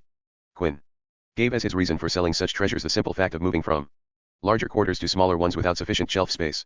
That was the public reason. The private one was that he was a very ill man, forced to close out an entire phase of his career. His sale of Conrad items, as we have seen, was also a matter of pique, owing to Conrad's cold-handed treatment on his visit to New York. The first section of the auction involved Quinn's Conrad materials, and, suitably, the catalogue for the November sale had as frontispiece a photograph of Conrad from 191-3, inscribed to Quinn. The photograph was a lavish one, in that Conrad is turned full face but with sufficient body to show an elegant suit and a waistcoat, not at all like the impecunious writer he was in fact in 191-3. The Conrad items in the first month's catalogue numbered 230, or about 1/10 of the total for the November sale. One item was Jessie's cookbook, a handbook of cookery, with a brief preface by Conrad, a 1923 publication, and inscribed to Quinn from Jessie. The Conrad sale indeed turned out to be the high point of the Quinn AUC, although that would not be clear until it had run its course in March. Quinn had invested about $10,000 in Conrad and was returned 1,000% profit. One dealer who benefited enormously from the auction was A.S.W. Rosenbach, who saw that even at those inflated prices for a still-living author, the Conrad items would skyrocket in later years, a bit of foresight he also had for Joyce. Some of these items were complete, such as the Victory manuscript, which is far lengthier than the published text and which went for $8,100, and some were fragmentary, like the Nostromo manuscript, which brought $4,700. Most of the Conrad novels were auctioned in the vicinity of $4,000 to $5,000, although we are surprised at Falk at $3,100. 900 Final Things, IP 6 IP 2 F. Whereas The Secret Agent went at $3,900, and A Smile of Fortune at $2,300*. Quinn became subjected to considerable criticism for his killing, even during the auction itself, not least from Frank Doubleday, who felt the COL lector owed Conrad a percentage. Quinn referred to Doubleday's attack as a sheeny assault upon him, an amusing bit of anti-Semitism as directed at Doubleday. Although hardly a lovable man, Quinn had always been absolutely fair with Conrad. Conrad himself never wrote Quinn, nor communicated with him again about any matter. He did read about the prices and the publicity in the London Times, and he wrote a wryly amused letter to F.N. Doubleday. Was the atmosphere vibrating with excitement, or, on the contrary, still with awe? Did any of the bidders faint? Did the auctioneer's head swell visibly? Did Quinn enjoy his triumph lying low like Brer Rabbit, or did he enjoy his glory in public and give graciously his hand to kiss the multitude of inferior collectors, who never dreamt of such a coup? Well, it is a wonderful adventure to happen to a still living, or at any rate half alive, author. Conrad added. The reverberations in the press here were very great indeed, and the result is that lots of people, who never heard of me before, now know my name, and thousands of others, who could not have read through a page of mine without falling into convulsions, are proclaiming me a very great author. And there are a good many also whom nothing will persuade that the whole thing was not a put-up job and that I haven't got my share of the plunder. Conrad rarely went beyond this in his discussion of that idiotic sale, though Jessie wrote to Quinn on November 18. Since Jessie had been the chief preserver of the manuscripts and typescripts, she felt an active role belonged to her. Her letter was simply to point out that it was indeed a great compliment to a living author to receive such high prices, and she said she hoped Quinn was satisfied with his great success. She, or Conrad, noticed that the fragmentary manuscript of the sisters had not been listed for sale, and they even wondered if Quinn had it. But Quinn for sentimental reasons. We need only look at the prices paid for huge auction, and the Conrad items AC. Joyce items to see what the Conrad market counted for all but $60,000 of that. It can be meant. The complete manuscript of Ulysses estimated that Quinn paid in all about a quar. Had a reserve price of $2,000 on it, and it went to of $1 million for the total collection. To Rosenbach for $1,975. He had a reserve, and if the Conrad items had returned him price of $200 on Exiles, $75 on the Egoist gal, only what he had paid, that is, about $10. Lease and holograph corrections of /4/r/x/000, his loss would have been over 2. In all, Quinn realized only $170,000 from his thirds of his original investment. Sleep after Twal 901. Had withdrawn this item as late as September 5 and had held on to it. That was that. Quinn waited in vain for some sign from Conrad that he even existed. Conrad had received other messages, and to him they were more significant. The fluttering heart was a signal of one kind of doom. He also awaited the December 3 publication of the Rover and, possibly, the last reviews he would receive. More immediate, however, was a delicate matter with Boris. After discussion with his son about his prospects and finding them fairly good, Conrad agreed to guarantee his account so he could obtain money for living expenses and set up as a married man. Conrad asked Walpole for a C.U. Rias favor. He did not wish to be known at his bank as the man who was backing Boris, for he, Conrad, was already known there as a weak person who was being exploited. Since he shrinks from the repetition of the experience, he wonders if Walpole will be good enough to guarantee a £100 over draft for a year. If necessary, Conrad says he will repay him at once. He closes, I hope you will neither laugh nor cry but take an indulgent view. The matter remains murky, but it appears Conrad could not himself face the outlay of money to Boris and use the Walpole scheme. Walpole would acquiesce to nearly anything Conrad requested as a way of giving his son the money without being made to seem a fool in his own eyes. Conrad did not give up hope of the Nobel Prize, either. When Yeats won it for literature in 1923, Conrad missed Yeats's greatness as a poet and felt he had been given the award chiefly as a literary recognition of the Irish Free State. He says that if such was the case it does not completely destroy his chance of gaining it within a year or two. Yet while he admits Yeats is good, the fact of his being a poet means that a novelist will be recognized the following year. A novelist was, and a Pole, Raymond, not Conrad. Before he could receive the Nobel Prize, however, Conrad's latest novel had to receive good notices. And while they were not discouraging, they were not happy reviews. They presaged the inevitable, that he had been housing his considerable capital with reviewers who wished him well for past performances but now waited in vain for later proof of accomplishment. Perhaps he recalled Conrad's words, I hopeful prognosis, Fox has been over and we imagine there might be 1 or 2 magazine arranged a treatment to be followed for 4 or 6 editors who would be eager enough when I weeks directly all the acute symptoms am gone to publish these few pages as a lit gone. Of course I feel as though I had been ill. Eerie curiosity and the blessed critics will, but as a matter of fact the heart action is quite babble about it. But you mustn't let this be normal now, the lungs are clear, pulse and printed till I am gone. And only if you like to tempt have been normal for some time already. Do so, or think it worthwhile. Will you give? And my blood pressure is quite satisfactory. Me 20 for it. In fact my arteries are younger than my age. To Curie, however, he presented a more 902 final things, IP 2 carat. Conrad himself had his doubts about the value of the Rover, having failed to show it to Garnett and then jesting that he had neglected to do so because it is revolutionary and you are an aristocrat. Such ideological considerations, which were not true either, were an obvious facade for uneasiness. And to Gide, well before publication, he mentioned the novel in hesitating terms, characterizing it as work that fitted into a year made memorable pour moi. Parle for noir de ma piece. All the reviewers were struck by the obvious, Conrad, that most indirect of novelists, had become simplified, with Raymond Mortimer in the New Statesman stressing that a 12-year-old could enjoy it. Agreed on simplification, they disagreed radically on whether there were depths beneath. The Times Literary Supplement was the kindest, for that publication at least. Conrad had become something of an institution, and their dislike of the experimentally modern meant that they did not attack him in order to praise the new. The reviewer saw the Rover as a series of incidents saved from being just a network by the creative vision in each trade of the land and sea. He found various kinds of beauty in the characters, and very sensitively discovered Conrad's aim, which was to change Arlette from someone close to catatonic to a vital young woman capable of feeling and even love.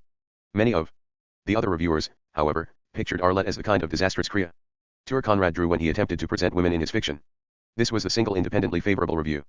Several in America and Britain praised the novel only because it was simple. The Herald Tribune man, Frederick F. Van de Water, found that since Conrad had omitted all the customary disquisitions on ethics and psychology, he could stomach him. Thus, Conrad became better the more he approached Kipling. Many reviews were from the pens of friends, Richard Curie in the Daily Mail and David Bone in the Manchester Guardian. The general sense of the independent reviewers was surprised that Conrad continued to turn out fiction. He was, in their eyes, already dead. There was still the past. Garnett sent his edition of Hudson's Letters. There were further dealings with Fisher Unwin, Conrad's first publisher, over copyright still held by that house. Christopher Morley sent his pamphlet, called Conrad and the Reporters, an account of his American trip as reported by journalists. Garnett weighed in with commendation of the rover.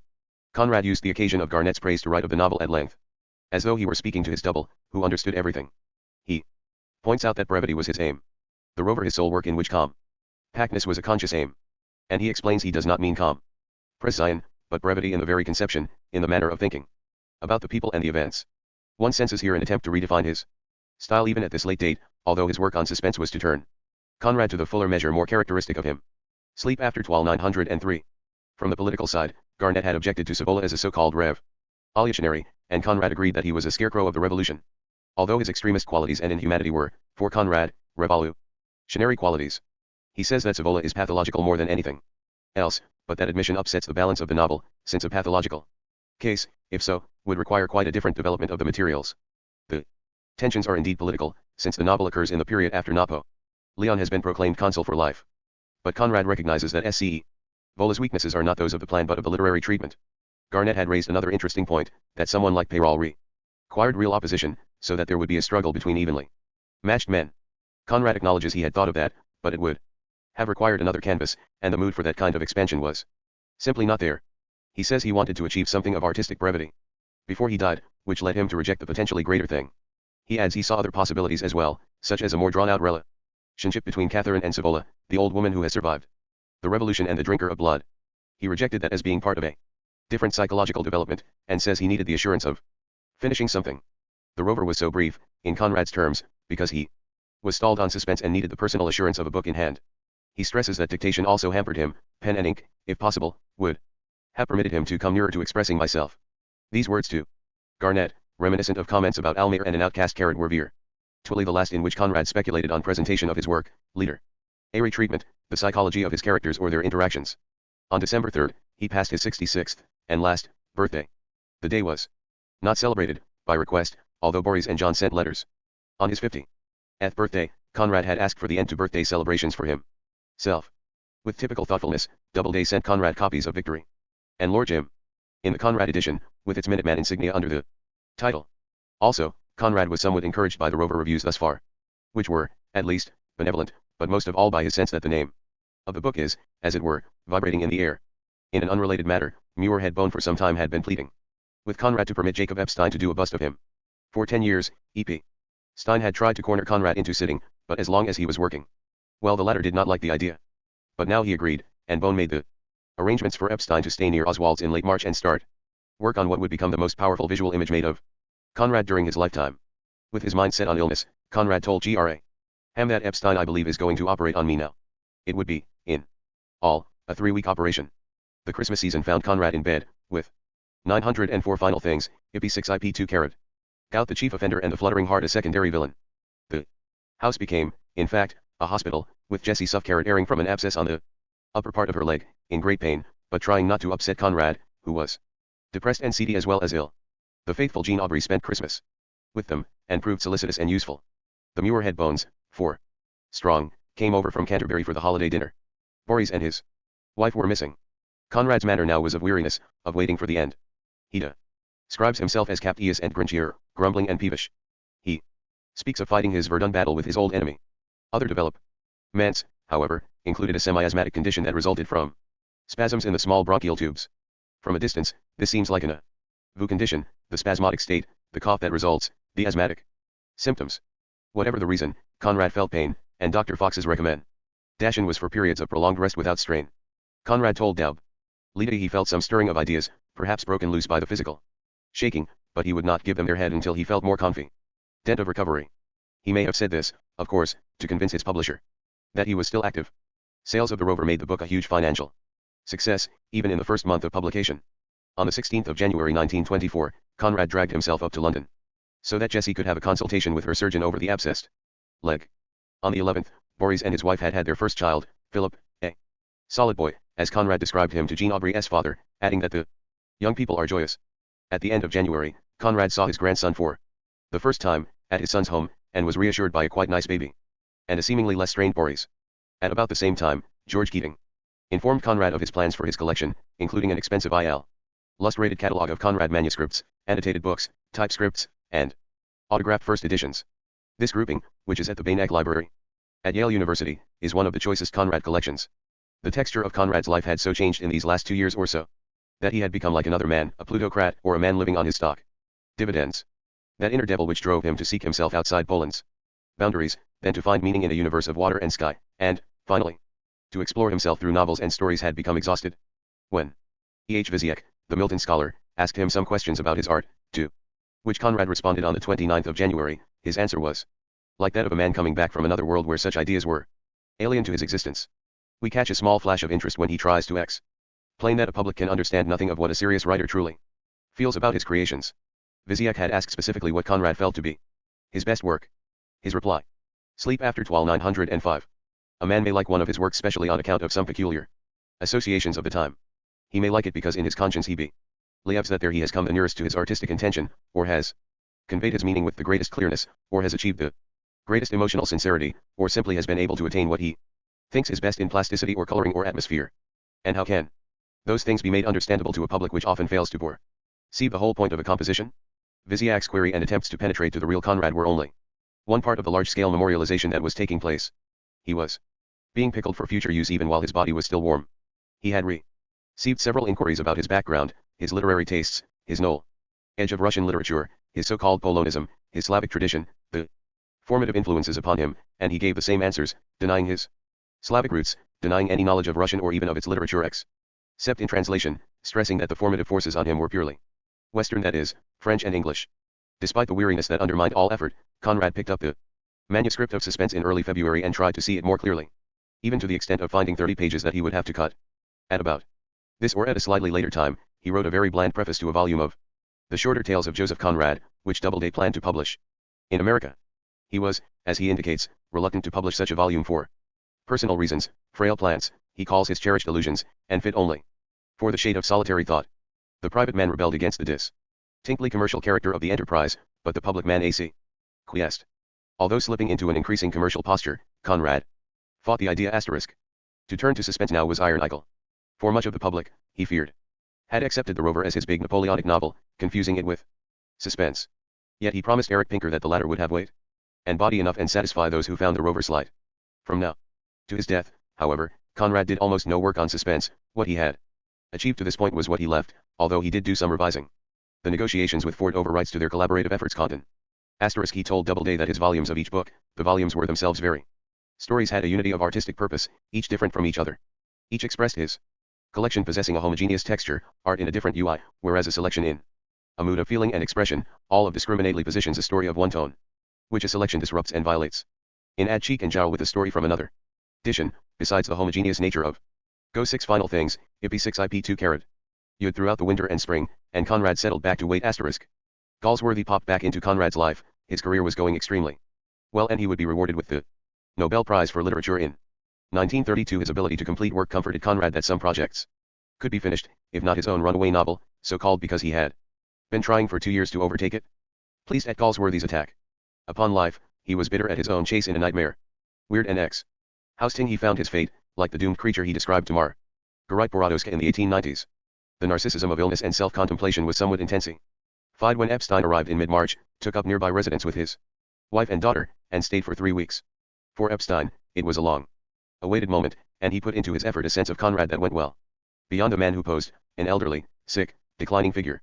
Epstein, himself a Polish background, identified strongly with the heroic in Conrad, and this aspect characterized his bust. He did not neglect the writer while insisting on the seaman. On the contrary, he presented a particular view of the writer, not as a man sitting at a desk but as a human being trying to meet his fate without flinching. The Conrad of the Epstein bust is the figure of his fictional protagonists challenging their fates, and, if succumbing, then doing so without regret. Very possibly, as an immigrant Jew who had struggled Against enormous adversity, Epstein identified personally with the Conrad Ian universe, finding in it sufficient room for several kinds of exile, himself and the Polish Gentile alike. There is in the profile of the bust not a little of that identification, for the Conradian silhouette is classically Hebraic in the structure of the features, although still characteristically aristocratic. Personally, the two struck it off well. In his autobiography Let There Be Sculpture, 1940, Epstein included a sympathetic description of Conrad's many animadversions, his attacks on Melville as being as mystical as his old boots, his mixed feelings about George Meredith, and most interestingly, his view of Lawrence as having started well and then writing nothing but filth and obscenities. Epstein also reports that Conrad was exhausted, the very qualities he tried to avoid in the bust. He describes Conrad as a man who was crotchety, rheumatic, nervous, ill, who spoke of being finished with life.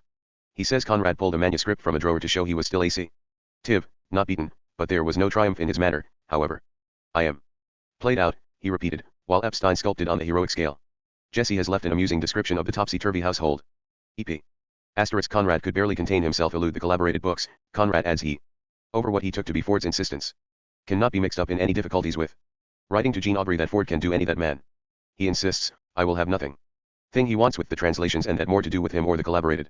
His own contract with Gallimard does not in works. Sleep after 12 carat. 907.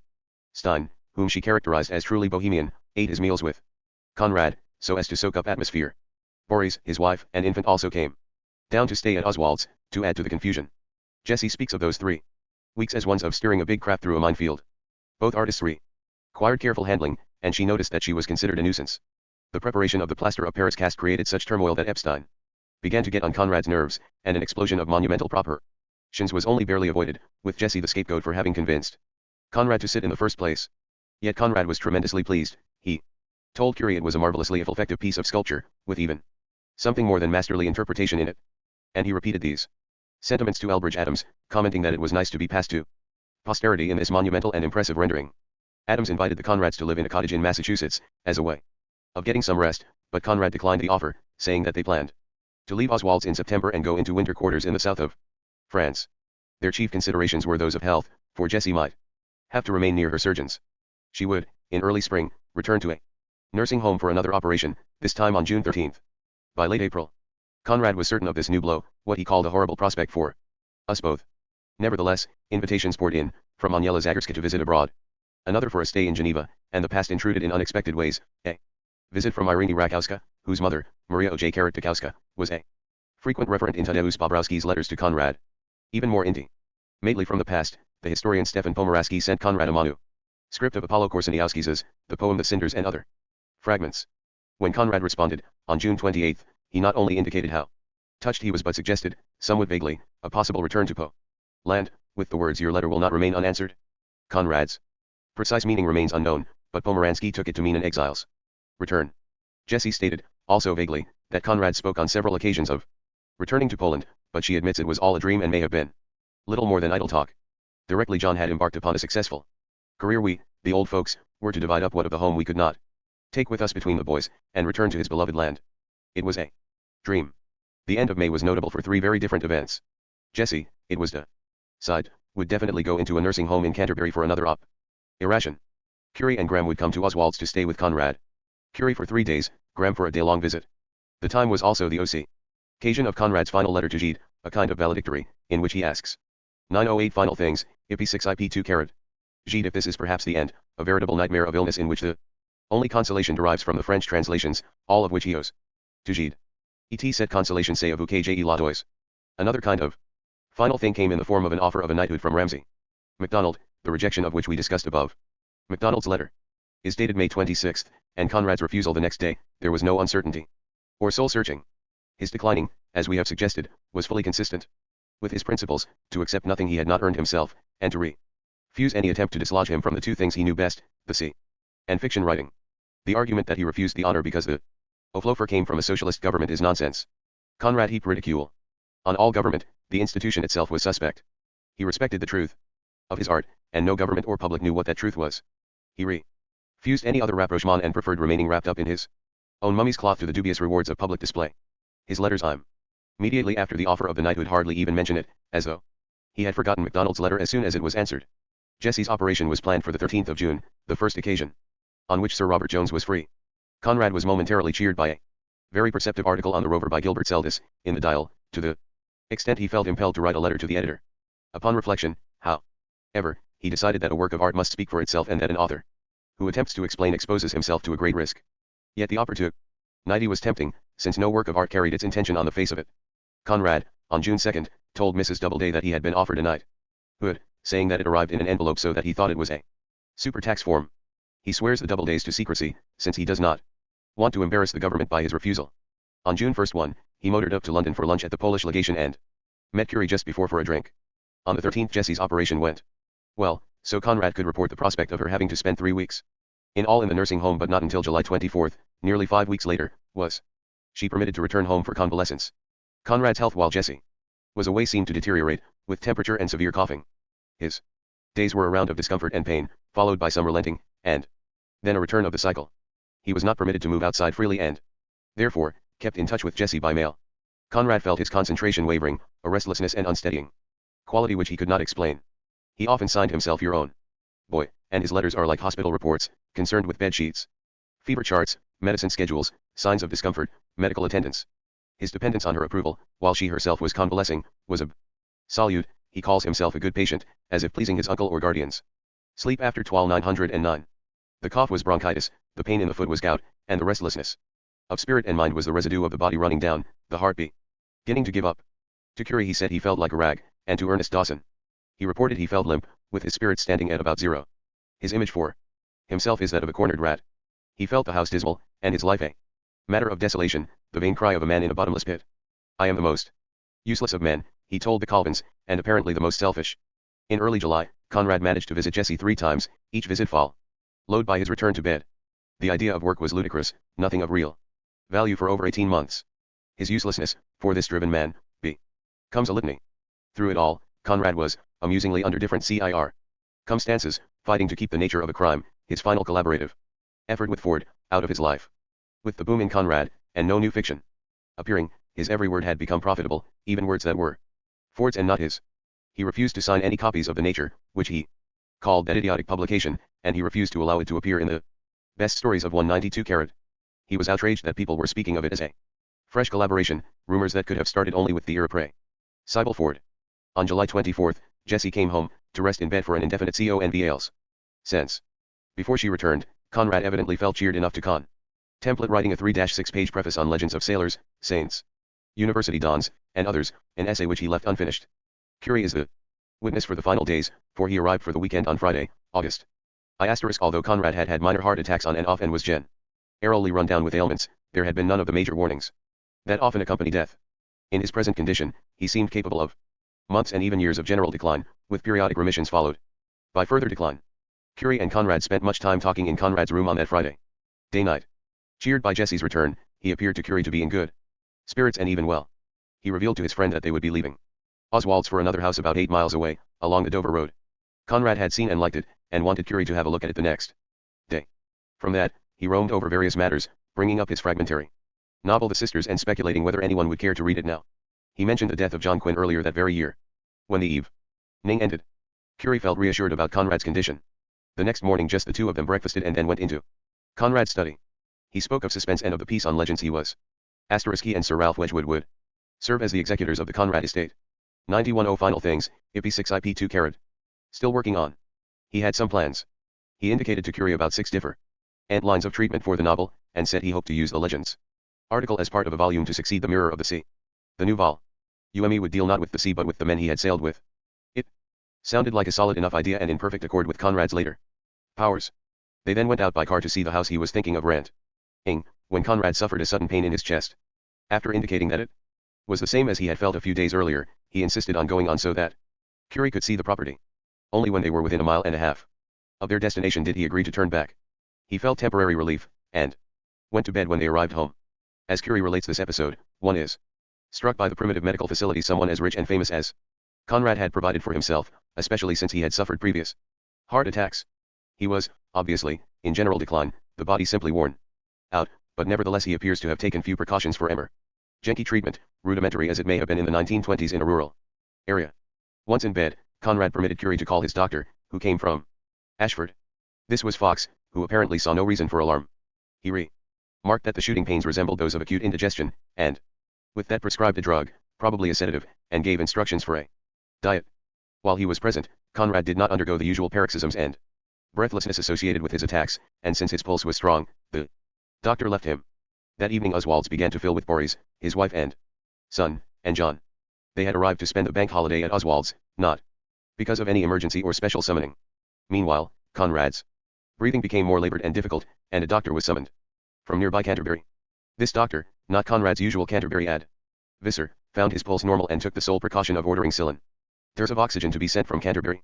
Neither doctor, then, believed anything serious was wrong. Conrad, they assumed, was simply experiencing the usual heart flutters, difficulty in breathing, and other symptoms of a condition that was hardly terminal. Curie says the atmosphere, nevertheless, was funereal as they all sat together, he, Jesse, Boris and family, John, while Conrad fought for breath. In his room. The uneasy night passed into August 3rd. Toward morning, Conrad insisted on sitting up in his chair, and dozed. At 6, he seemed better, or in less difficulty. An hour or so after that, Mrs. Vinton, a trained nurse, took his pulse and found no irregularity. Some time later there was a cry, and Conrad slipped, dead, onto the floor. He was found at 8:30.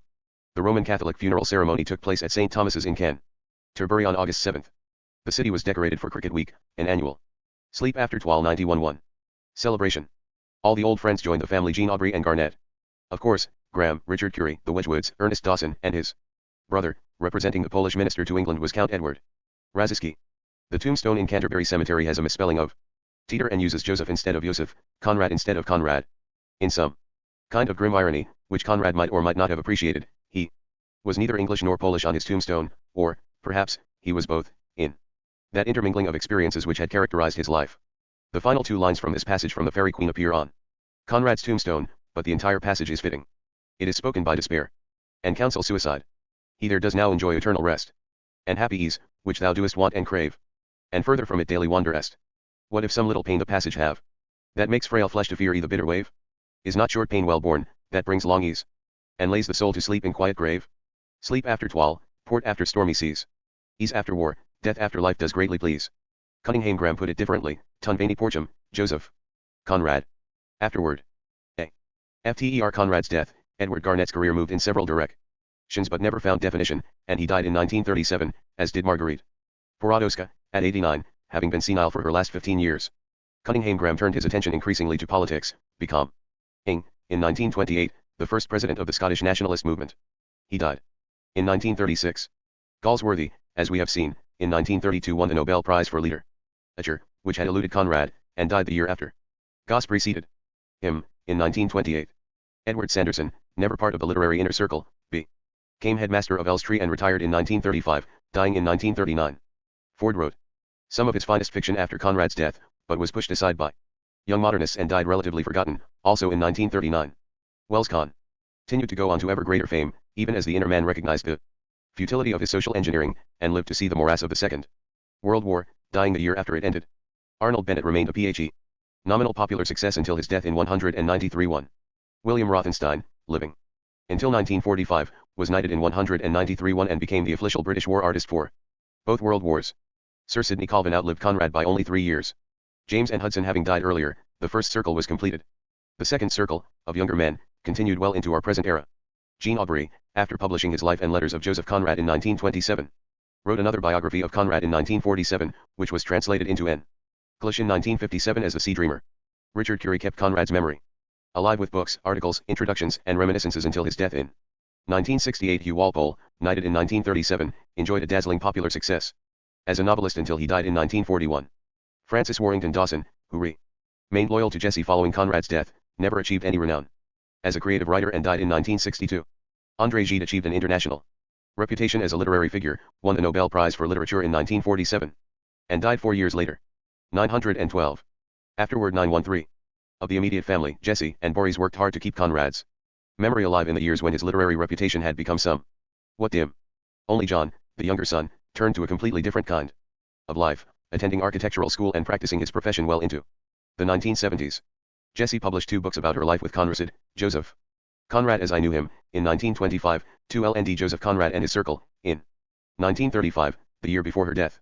Chiefly by correspondence, she kept in touch with most of the younger circle who had hovered about Conrad in his later years. In 1970, Boris published a short volume of reminiscences. My father, Joseph Conrad. As of this writing, 1978, both Boris and John are alive and well, and Conrad has several grandchildren, only one of whom he ever saw.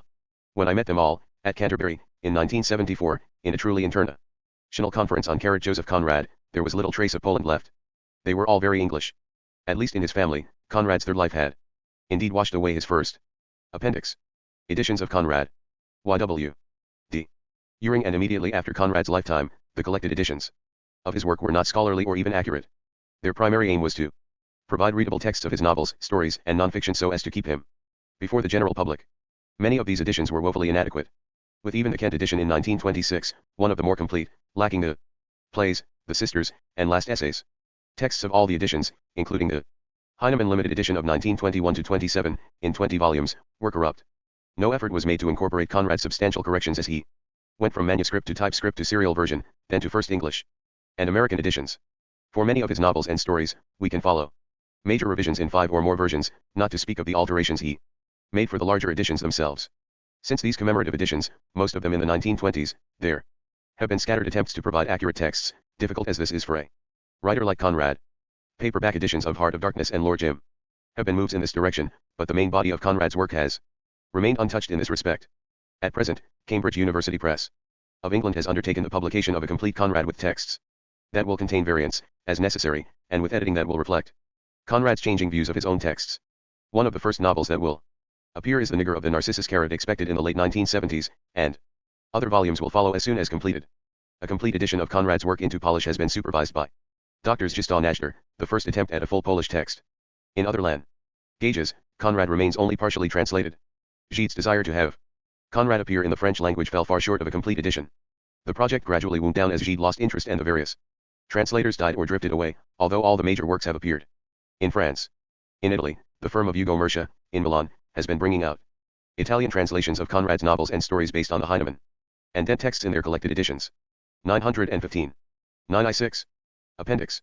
Some works more than others, mainly Lord Jim and Victory, with Heart of Darkness and Nostromo not far behind, have enjoyed translation into the major languages of the world. We find Lord Jim in French, Spanish, Italian, German, Norwegian, Danish, Swedish, Portuguese, Czech, Polish, Serbo, Croatian, Turkish, Romanian, Russian, Lithuanian, and Japanese. Victory has also appeared in most of these languages. It is to be hoped that the Cambridge edition will lead to still further translations, themselves based on accurate texts, with accurate editing, and all of this accomplished without discouraging the reader who, uninterested in apparatus, simply wants to read a definitive Conrad text.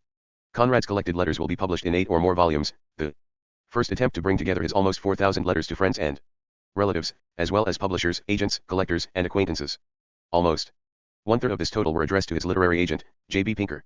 The overall editor of this collected edition is Frederick R. Karl, with various co-editors on the different volumes. Notes. Abbreviations used in the notes. Manuscript code. AL, ALS autograph, holograph, letter, signed. An ANS autograph note, signed. TL, TLS typescript letter, signed. Ms. Manuscript. ND no date. Libraries. Alderman, Virginia Alderman Library of the University of Virginia Library. Berg the Berg Collection of the New York Public Library, Astor, Lenox and Till. Den Foundations. Birmingham the University of Birmingham Library, England. Brotherton the Brotherton Library, University of Leeds, England. Colgate University Library. Columbia University Special Collections. Cornell University Library. Dartmouth College Libraries. Doucet Bibliothèque Littéraire Jacques Doucet, Paris. Duke University Library. Fallis the Pales Collection of New York University. Harvard University Houghton Library. Illinois University of Illinois Library. Lilly Indiana University Lilly Library. McGregor, Virginia McGregor Library of the University of Virginia Library. Morgan the Pierpont Morgan Library, New York. NYPL New York Public Library, Manuscript Division. Rosenbach the Philip H. and A.S.W. Rosenbach Foundation, Philadelphia. Rylands John Rylands University Library of Manchester, England. Syracuse, New York, University Library. Texas the University of Texas Humanities Research Center. Yale the Banack Rare Book and Manuscript Library. 917. 918 Notes to pages 14-2y. Forward. P14, Into Revelations Henry James, The Art of Fiction, Partial Portraits. Ann Arbor, Michigan, University of Michigan Press, 1970. P388. Introduction. P4, Too Even Remarkable. February 15, 1919, TLS, Berg. I, The Polish Years, 1857-1874. P10, Seigneurs Great Enough, Krich Homeland, A Conservative Polish Weekly, April 1899, reprinted in Ludwig Krzyzanowski, ed., Joseph. Conrad, Centennial Essays, New York, The Polish Institute of Arts and Sciences in America, I-960, pages 114-15. P11, like Madame Ordizko was, Krzyzanowski, P115. P12, his creative activity, Ibid. P12, wrote him directly, the letter has never turned up. P13, succession of years, a personal record, P16, Kent edition. All for. The references to Conrad's work, unless otherwise stated, will be to this edition. Not to be insensible, Ibid, pages XXXXI. For that spoil, Ibid, P no. Rendered without shame, Ibid, pages 112-13. From artistic conviction, Ibid, P 112. An eternal rest, Ms. Rosenbuck. An undiscovered country, November I, 1906. Leon Exil, ed. The S.E. Lect Letters of Henry James, New York, Farrar, Straus, and Cudahy. 1955, P 157. P15, been recorded before, to C.K. Scott Moncrief, December 17, 1922. Gerard Jean Aubrey Y6 Jep/7 Conrad, Life and Letters, Garden City, N.Y. Doubleday, 1927, 2, P 291. Interests of Mankind, Notes on Life and Letters, P 100. He was a Russian, pages low 2. Of Indistinct Ideas, March 29 or April 5, 1894, ALS, Yale. Translated from the French by F.R. Karl, as will be all future translations from French into English. P23, Business to Jewish Elements, January 7, 1898, ALS, Dartmouth. P23, To Various Jews, January 20, 1900, Edward Garnett, ed. Letters from Joseph Conrad, 189-1924, Indianapolis, Bobbs Merrill, 1928, P 164. P23, Practical Profession, October 28/November 9, 1891, Zdziszynajder. Conrad's Polish Background, Letters to and from Polish Friends, Lon. Don, Oxford University Press, 1964, P 153.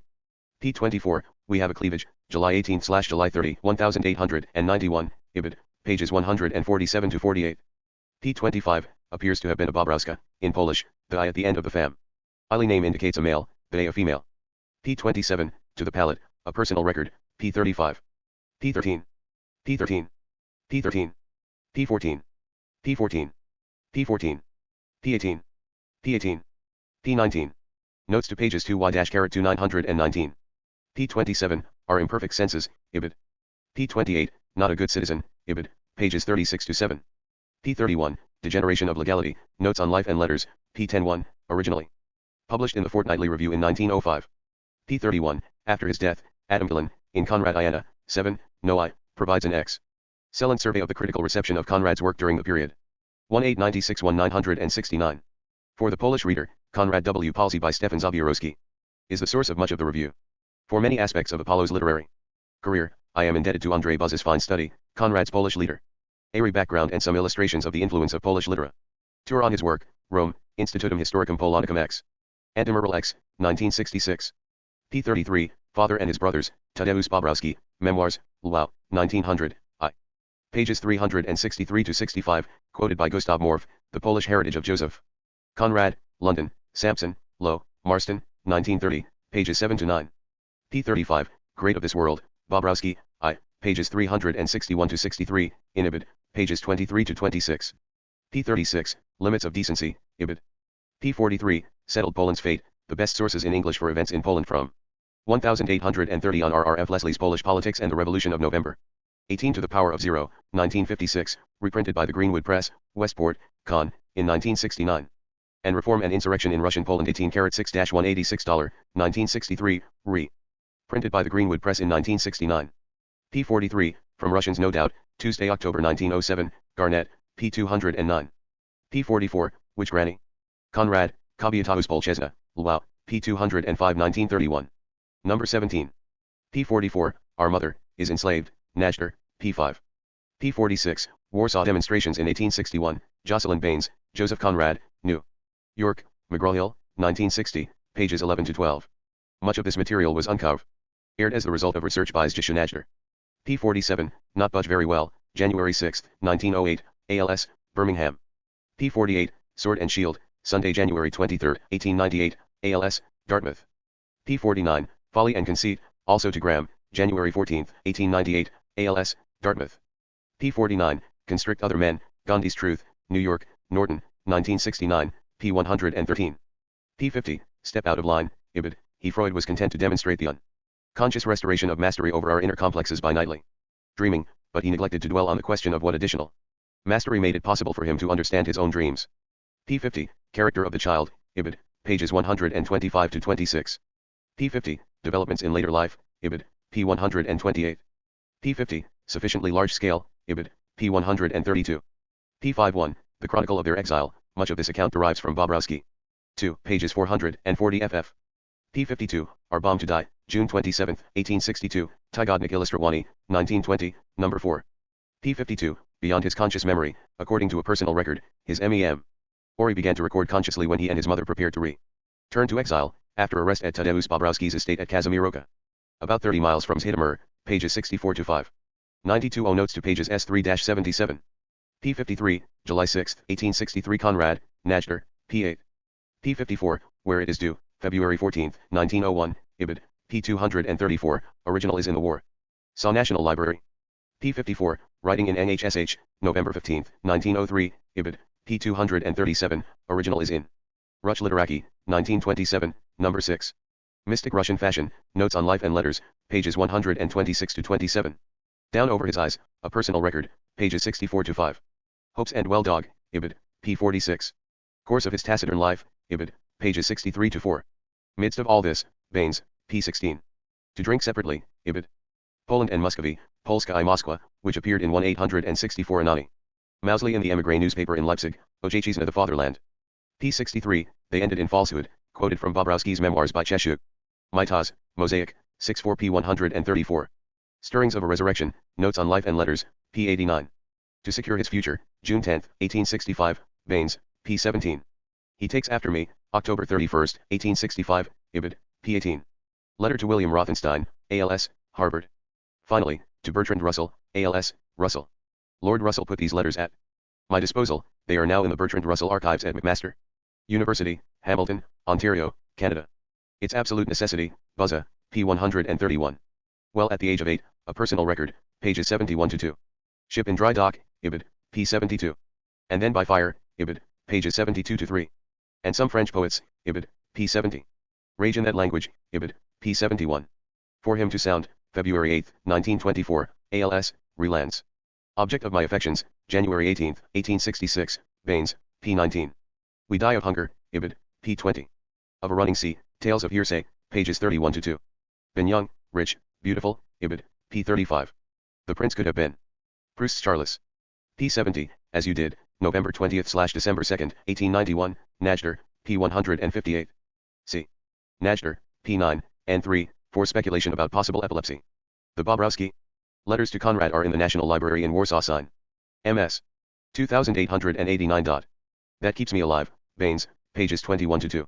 Conrad writes well, May 10, 1868, Najdar, p. 10, also see Baines, p. 22w. My Father's Last Illness, Notes on Life and Letters, p. 167. She Would Glide Away, Ibid, p. 168. Fear in His Heart, Almayr's Folly, pages 199 to 200. Tiptoe Out Again, Notes on Life and Letters, p. 168. Little Wretch on Earth, Ibid, pages 168 to 69. Could Feel and Understand, Ibid, p. 169. P55. P58. P58. P59. P60. P61. P63. P64. P64. P65. P65. P65. P66. P67. P67. P67. P68. P68. P68. P69. P69. P69. P70. P. P. 72. 72. P. IS. P. 76. P. 76. P. 76. P. 76. P. 77. Notes to pages 77 to 98 92 1. P77, But to the Idea, a personal record, PX. P77, University for Preservation, Ibid, P11. P78, I Broke Away Early, December 14, 1922, TLS, Yale. P78, By No Means Smileless, a personal record, pages 11-12. P80, Of the Georg on Females, Conrad and His Contemporaries, London. Minerva Publishing Co., 1941, reprinted by Haskell House, 1973, pp. 21 to 22 in 1914, Conrad and Redinger collaborated desultorily on a dramatic version of Nostromo, in French. See pages 121ff. P81, to me personally, August 3/15, 1881, Najder, P74. P83, activity and relationships, Ibid, P148. P84, live in this country, May 18/30, 1881, Ibid, P70. P84, your future destiny, September 8/20, 1869, Ibid, P35. P86, reorientations, the religious, from permanence and change, quoted by Stanley Edgar Hyman, The Armed Vision, New York, Vintage Books. 1955, P330. P87, always busy doing something. Bobrowski, I, P8, quoted by Buzza, P. 148. P88, as he needed it, Najder, P190. P89, Romance of the World, P151. P89, of the Roman Caesars, P152. P89, Constellations of the Sky, Ibid V. P89, as she could hold, P154. P90, did inform others of this fact, I spent my childhood in the same town of Krakow as he did, went to school to the same gymnasium of St. Anne's, where he was taught the rudiments of knowledge, P11. P91, concerned with ideas, October 20th, 191-1, Garnett, pages 234-35. P91, from prehistoric ages, May 27th, 191-2, ALS, Berg. Commenting on the Brothers Karamazov, Conrad called it an impossible lump of valuable matter. It's terrifically bad and impressive and exasperating. Conrad, however, was careful to praise Constance Garnett's translation. P92, French Experience, The Sea Dreamer, New York, Doubleday, 1957, p. 46. Jean Aubry points out that the boys' pro-French sympathies were strengthened. P95, Conrad's Austrian naturalization, Najder, P192. In September 1873, to cover the costs of your naturalization in Austria, I paid a solicitor 20 R and your equipment cost 70 R. In September 1874, Bobrowski enters another such expense, Najder, P193. P96, Antagonism was radical, Last Essays, pages 17-18. Written originally as a preface to Countries of the World, February 1924, and entitled The Romance of Travel. It was reprinted in National Geographic magazine.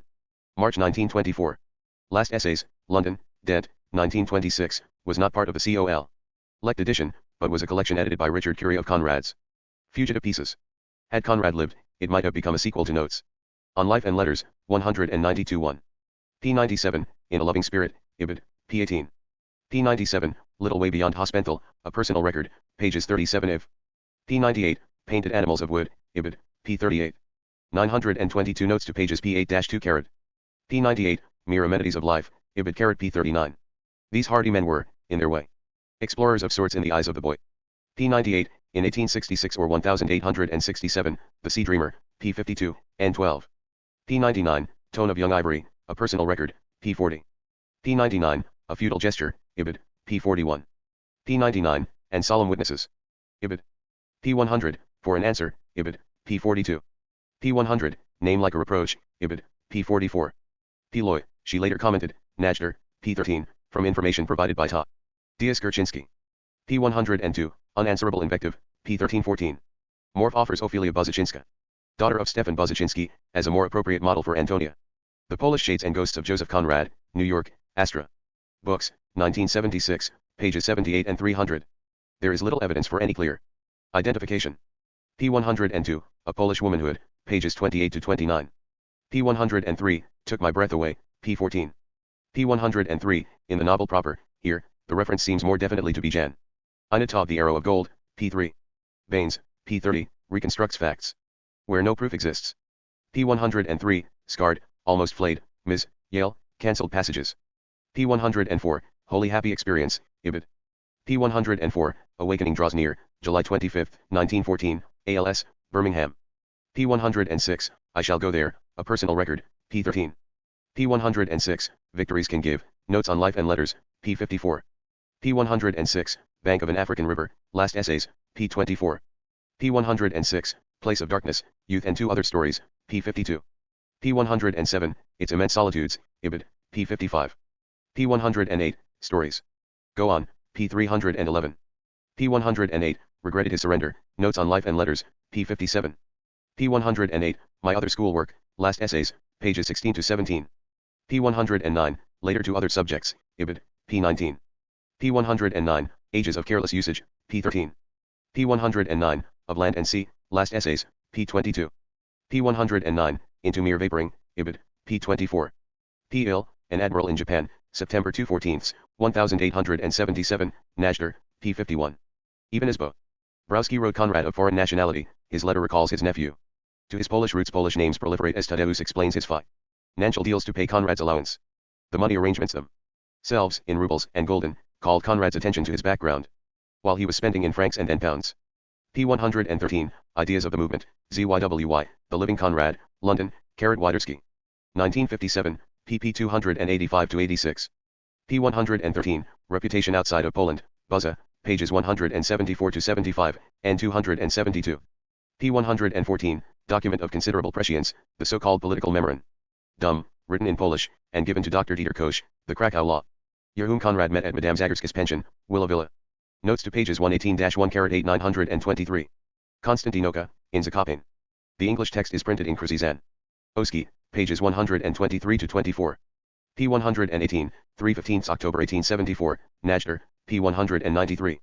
Until 1881, Conrad's fixed allowance worked out to about $500 a year, then for the next 6 years, to about $250.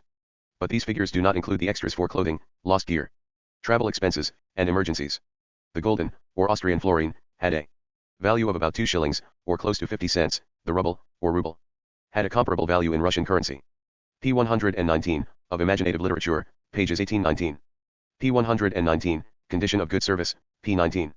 P. 119, We Have to Do That, pxx. P. 119, Limit of Prudent Sanity, id. P. 120, Of His Own Integrity, id. P. 120, Appeal of One's Work, id. To try to go deeper is not to be insensibly, he continues, an attempt to define a hermetic art that is not insensitive to human needs, or lacking in compassion. P. 120, Strength and Maladjustment, Identity, Youth and Crisis, New York. Norton, 1968, p. 96. 2. The French Interlude, 1874-1878. P. 126, Will Regret That Conversation, July-August 28, 1877, Najder, pp. 47-48. P. 126, That Is Not His, id. P. 195. P. 128, Mate Yadachien, p. 122. P. 128, Les Mœurs du Sud, id. P. 122. P. 129, Dazzlingly White Teeth, ibid. Pages 123-24. One senses, even this early in Conrad's career, the shadowy presence of a figure described in his last years, Karl, the old sea pirate turned patriot. In the Gulf of Mexico, p. 5. Related to Madame de Lestang, information from Hans van Marie. Of the Heli Madame de Lestang, a personal record, p. 124. Direction of Maritime Affairs, id. Pages 124-25. Completely Temporal Religion, ibid. P. 125. Of Independent Assertion, Arrow, p. 89. To My Honored Uncle, a personal record, pages 125-26. Danger Seemed to Me, ibid. P. 126. Voices Inside Nothing More, ibid. Pages 127-28. Was a Stunning Experience, ibid. P. 128. Is translated into Solid Force, ibid. P. 129. Austere Purity of the Light, ibid. P. 135. Of My Very Dreams, ibid. P. 136. Under My Open Palm, ibid. P. 137.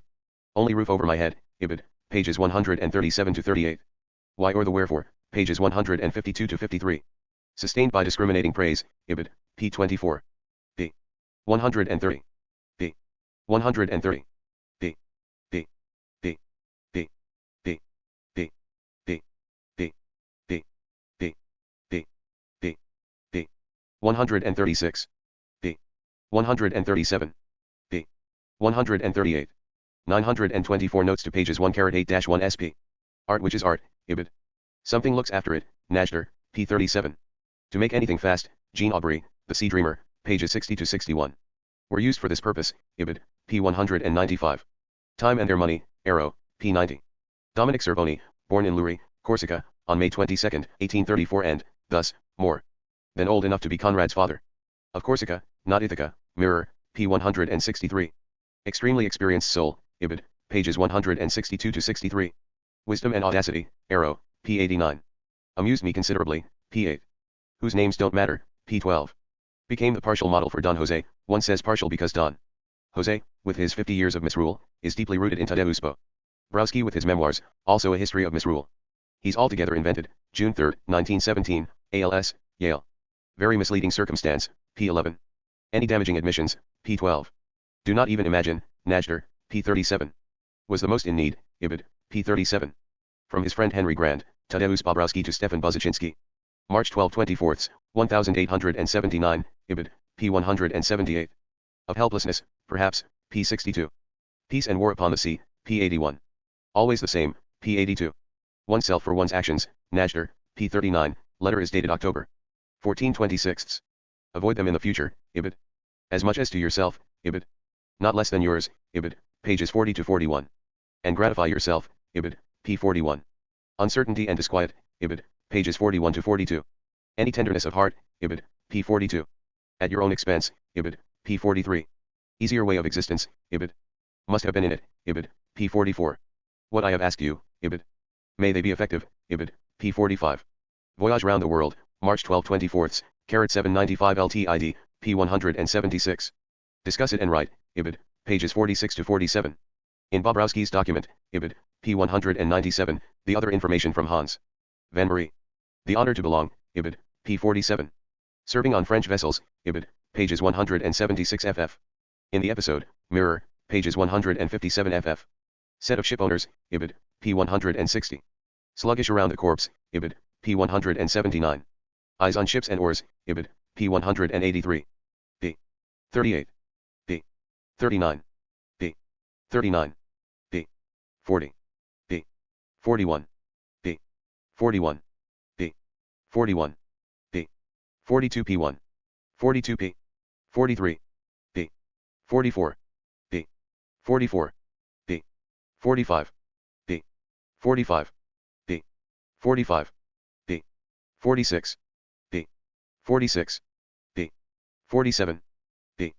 47. p. 47. p. 47. p. 48. p. 48 p. 49. p. 49. p1. 50. p50. p. 50. p. 151. p. 51. p. 52. p. 52. p. 52. p. 53. p. 54. p. 54. p. 55. p. 56. p. 58. p. 58. p. 59. p. 59. Notes to pages 161-18 925. Or Romantic Reasons, Arrow, p. 8. For a Sunday afternoon, ALS, Lily. You Let the Boy Alone, Jesse Conrad, Joseph Conrad and His Circle. New York, Dutton, 1935, p. 205. At least not at present, Ibid, p. 206. To Return to Town, Ibid, p. 207. And Their Charity, p. 421. Women of All Time, Arrow, pages 66 to 67. Sins of the Borgias, Leonardo da Vinci, The Renaissance, New York, Modern Library, ND, p. 103. Eyelids and the Hands, Ibid, pages 103 to 4. To the End of Time, Arrow, pages 294 to 95. Not for Me Alone, Ibid, p. 106. To Their Respective Males, The Romantic Agony, New York, Meridian Books, 1956-1933, p. 205. Century, Towards Masochism, Ibid, p. 206. Early uncompleted novel. The sisters, at one time, Conrad thought of calling the Arrow of Gold Dona Rita, but rejected it as being unlucky. Letter to Pinker, August 22, 191-8, ALS, Berg. p. 170, Paula de Samajai, The Sea Years of Joseph Conrad, New York, Daub. Levy, 1965, pages 52 ff. Conrad's Duel with Blunt, Ibid, pages 87 ff. Running on the Tremolino, Joseph Conrad, p. 52. Some Kind of Contraband, Najdar, p. 176. He is Lucky with People, Ibid, p. 177. In All 3009 fr, Ibid, pages 196 to 97. You Leave the Ship, Ibid, p. 54. Moderation, Morality and Renunciation, The Psychology of Gambling. eds Halliday and Fuller, New York, Harper Colophon Books, 1975, p. 177. From Education and Experience, Ibid, pages 178. To Know His Profession Well, Najdar, p. 177. Bobrowski Then Moves, Ibid, pages 178 ff. Did Not Count in Reality, p. 182. Or Perish Utterly, Ibid, p. 161. p. 162. p. 162. p. 163. p. 163. p. 164. p. 164. p. 164. p. 165. p. 165. 167. B. 168. B. 168. B. 168. P 170. P 171. P 171. P 173. P 173. P 174. P 174. P 174. P 176. P 176. P 177. P 178. 3. The English Mariner, 1878 to 1889. P 182, Kicking Me Downstairs, January 14, 1898, ALS, Dartmouth. P 183, Have Reached Its Limit, June 28/July 8, 1878, Najder, P 54. P 183, These Difficult Circumstances, Ibid. P 183, Fantasies of a Hobbledehoy, Ibid. P 183, Uncle Reminds Him, Ibid, pages 55 to 56. P 184, Command of English improved, nevertheless, as he told me Graz, he had been tutored at Bolt's coaching school in London as preparation for his officer examinations, to learn maritime terminology in his adopted language. P 185, Ihua. Fugaces, February 4, 1898, ALS, Dartmouth. B. 185. B. 186. B. 186. B. 187. B. 187. B. 187. B. 188. B. 188. B. 188. B. 189. B. 189. B. 190. B. 190. B. 190. B. 191. B. 192. 926 notes to pages 18-21. P 185, English newspaper, The Standard, see letter to Joseph Desmet, January 23, 191 1, Jean Aubrey Y, Jep Conrad, 2, P 124. Smile of affectionate recognition, P 155. By his social position, The English Common Reader, Chicago, Foe. Nick's edition, 1963-1957, P 173. London for the First Time, pages 150-51. To Me Off the Ground, Ibid, pages 151-52. Entered was Dickensian 2, Ibid, P 152. Eating House Round the Corner, Ibid, pages 152-53. About Getting a Ship, Ibid, P 153. Of the Glistening Roadway, Ibid, P 149. What P? 17. I wish to produce, P 77. All now up to you, September 2 14th, 1878, Najder, P 58. With their crews on shore, pages 1-1 ff. Rather intelligent, my man, P 123. Geographical and Trading Circles, May 18/30, 1879, Najder, pages 179-80. With me in Marseilles, Ibid, P 180. You will obtain naturalization, October 26/November 7, 1879, Ibid. P 59. 93, an anti-authority personality, a true descendant of Dieter and Apollo Korsaniowskis. 94, can never put into words, the collected works of C.G. Jung, Prince. Ton, Princeton University Press, 1966, 15, P 90. And not an acquisition, P 12. Binds men to each other, Ibid. And even your life, Najder, P 60. During his stay with Ward, Norman Sherry, Conrad's Western World. Cambridge, England, Cambridge University Press, 1971, p. 328. Sherry also speculates that Krieger became a partial model for Adolf Burr. LOC in The Secret Agent, pages 328 ff. To sit for it shortly, Najder, p. 62. For not having succeeded, Ibid, p. 63. Your Work and Determination, Ibid, pages 63 ff. Offered in Social Roles, Eric Erikson, Childhood and Society, New York, Norton, 1950, p. 261. In Terms of Eternity, pages 112 ff. Patronage to support you, June 5 17, 1880, Najder, p. 64. More Good Than Bad People, Ibid, pages 64-5. May God Always Help You, Ibid, p. 65. Will Astound the Whole World, June 28, Old Style, 1880, Ibid, pp. 66 ff. p. 200, of about $500 annually, after 1881, this was cut in half, but continued for another 6 years. p. 200, over for her speed, p. 39. p. 200, only in one's dreams, Ibid, pages 40 ff. p. 201, from the English Woolcupper, Last Essays, p. 51. p. 196. p. 196. p. 196. p. 197. p. 198. p. 199. p. 199. p. 199. p. 199. Notes to pages 201 to 221 927. P201, he wrote, ALS, Berg. P202 conjunction of water and sky, mirror carat pages 137 to 38. P202, become a seaman at last, Ibid, pages 141 to 42. P204, then could be expected, May 113, 1881, Najder, P67. P205, to a loss of energy, Ibid, P69. P205, giving pleasure to others, June 16/28, 1881, Ibid, pages 71 to 2. P206, as well as we can, August 3/15, 1881, Ibid, pages 72 to 3. P206, no one thinks of the poor, Ibid, P75. P206, got into debt, Ibid, P73. P207, of his craft, and useful, September 11/23, 1881, Ibid, P79. P207, and ends in myself, youth, P19. P207, 600 rubles means a lot, Najder, P78. P208, new billet for a fortune, youth, pages 4 to 5. P208, a leak on 24 December 1881, Baines, P70.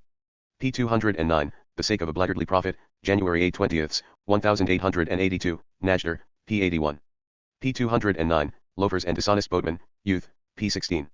P209, and the desire to work, Najder, P84. P210, and a whole society, Ibid. P211, real elements of the people, September 11/23, 1881, Ibid, pages 79 to 80. P211, and possibly something more, Ibid, P80. P211, of their strength, pages 41 to 2. P212, arriving on 22 ND March, Norman Sherry, Conrad's Eastern World. Cambridge, England, Cambridge University Press, 1966, pages 297 to 98. P213, full of anger and promise, P41. P213, ourselves from being burnt, P20. P213, wasn't a patch on it, P15. P214, and without any glamour, to Richard Curie, April 24, 1922, TLS, Lily. P214, Bobrowski agreed to lend, document, Najder, P200. P215, forwarded Conrad's allowance, Ibid, P199. P215, 6, Dineborough Road, Stoke Newington, T2 in A carat I, Joseph Conrad, I, P. 88, N.I. P215, Citizen of the World, May-June 24, 1883, Najder, P88. P215, Pleasure for us both, Ibid, P90. P216, no doubt or by now, June 27/29, 1883, Ibid, P92. P217, Uric acids and salts, Ibid, P93. P217, replacement as second officer, for further details, see Geoffrey Ursel. P218, could tell for certain, chance, P31. Conrad and the Riversdale, TLS, July 11, 1968. P218, who embrace it, chance, P31. P218, and the Far East, Jean Aubrey Y6 Jep/7 Conrad, I, pages 76 to 7. P219, of an indirect reflection, The Philosophy of Literary Form, New York. Vintage Books, 1957-1941, P54. P220, That I Left the Narcissus, January, Joseph Conrad, I, pages 77 to 8. P220, A Loud Sigh of Wind, Nigger, pages 27 to 8. P220, Be Clearly Identified, Allen, P166, Baines, P76. P221, If He Should Succeed in Passing, Jean Aubrey, /Ajib carat Conrad, I, P82. Facing. 928.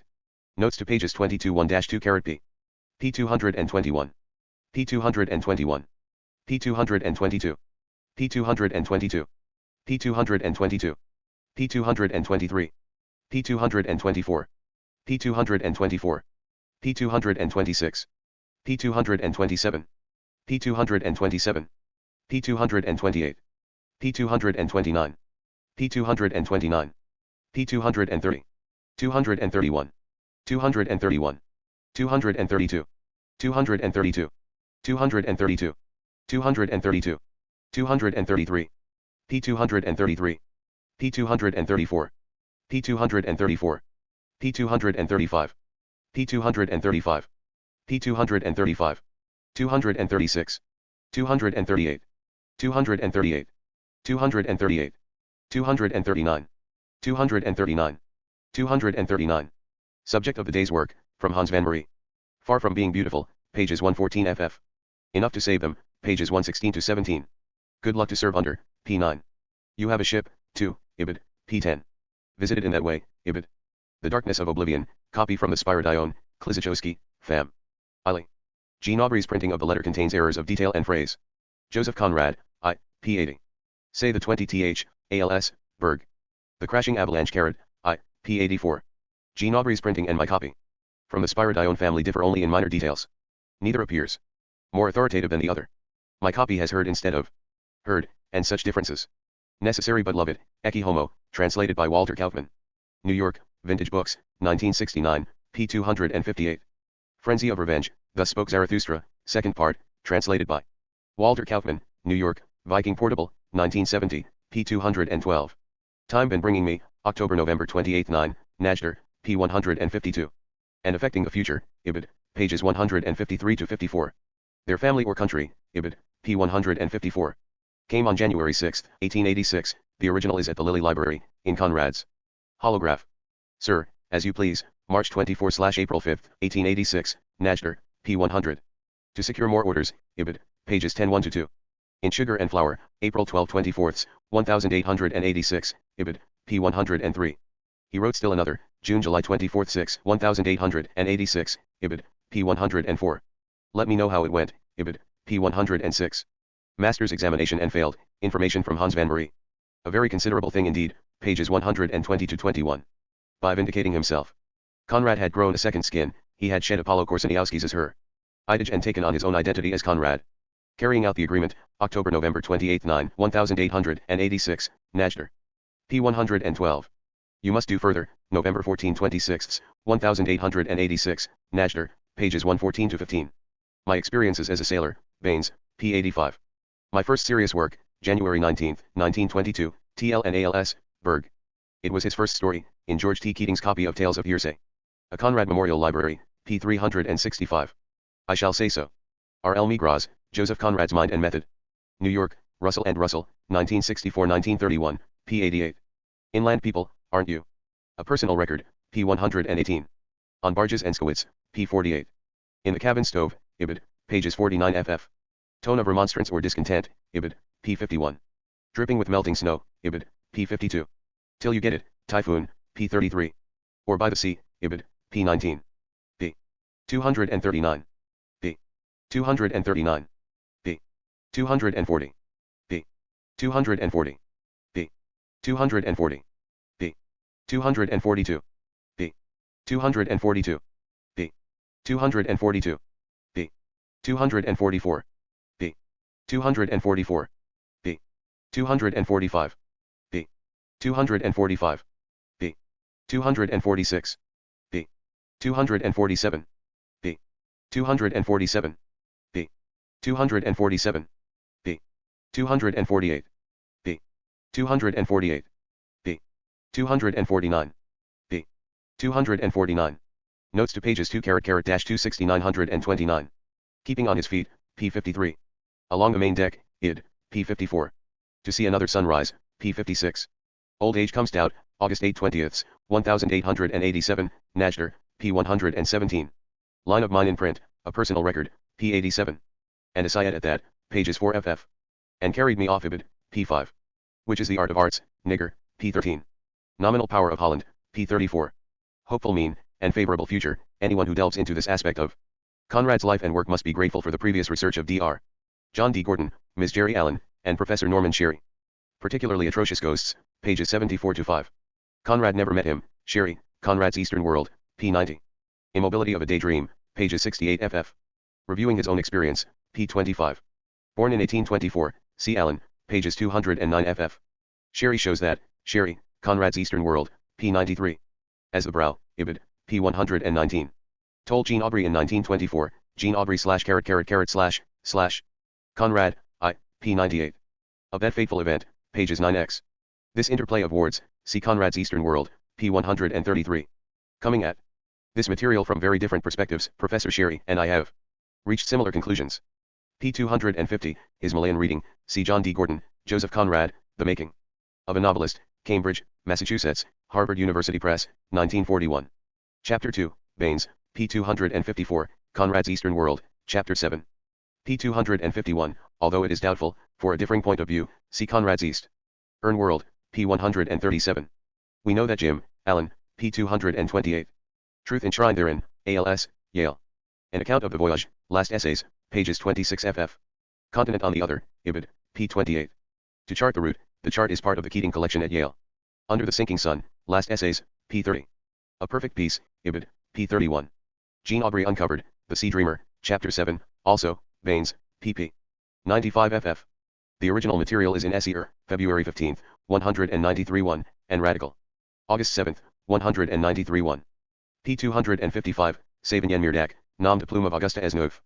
p. 256, he had vigorous, extremely mobile, I am using Baines's translation, pp. 510 ff.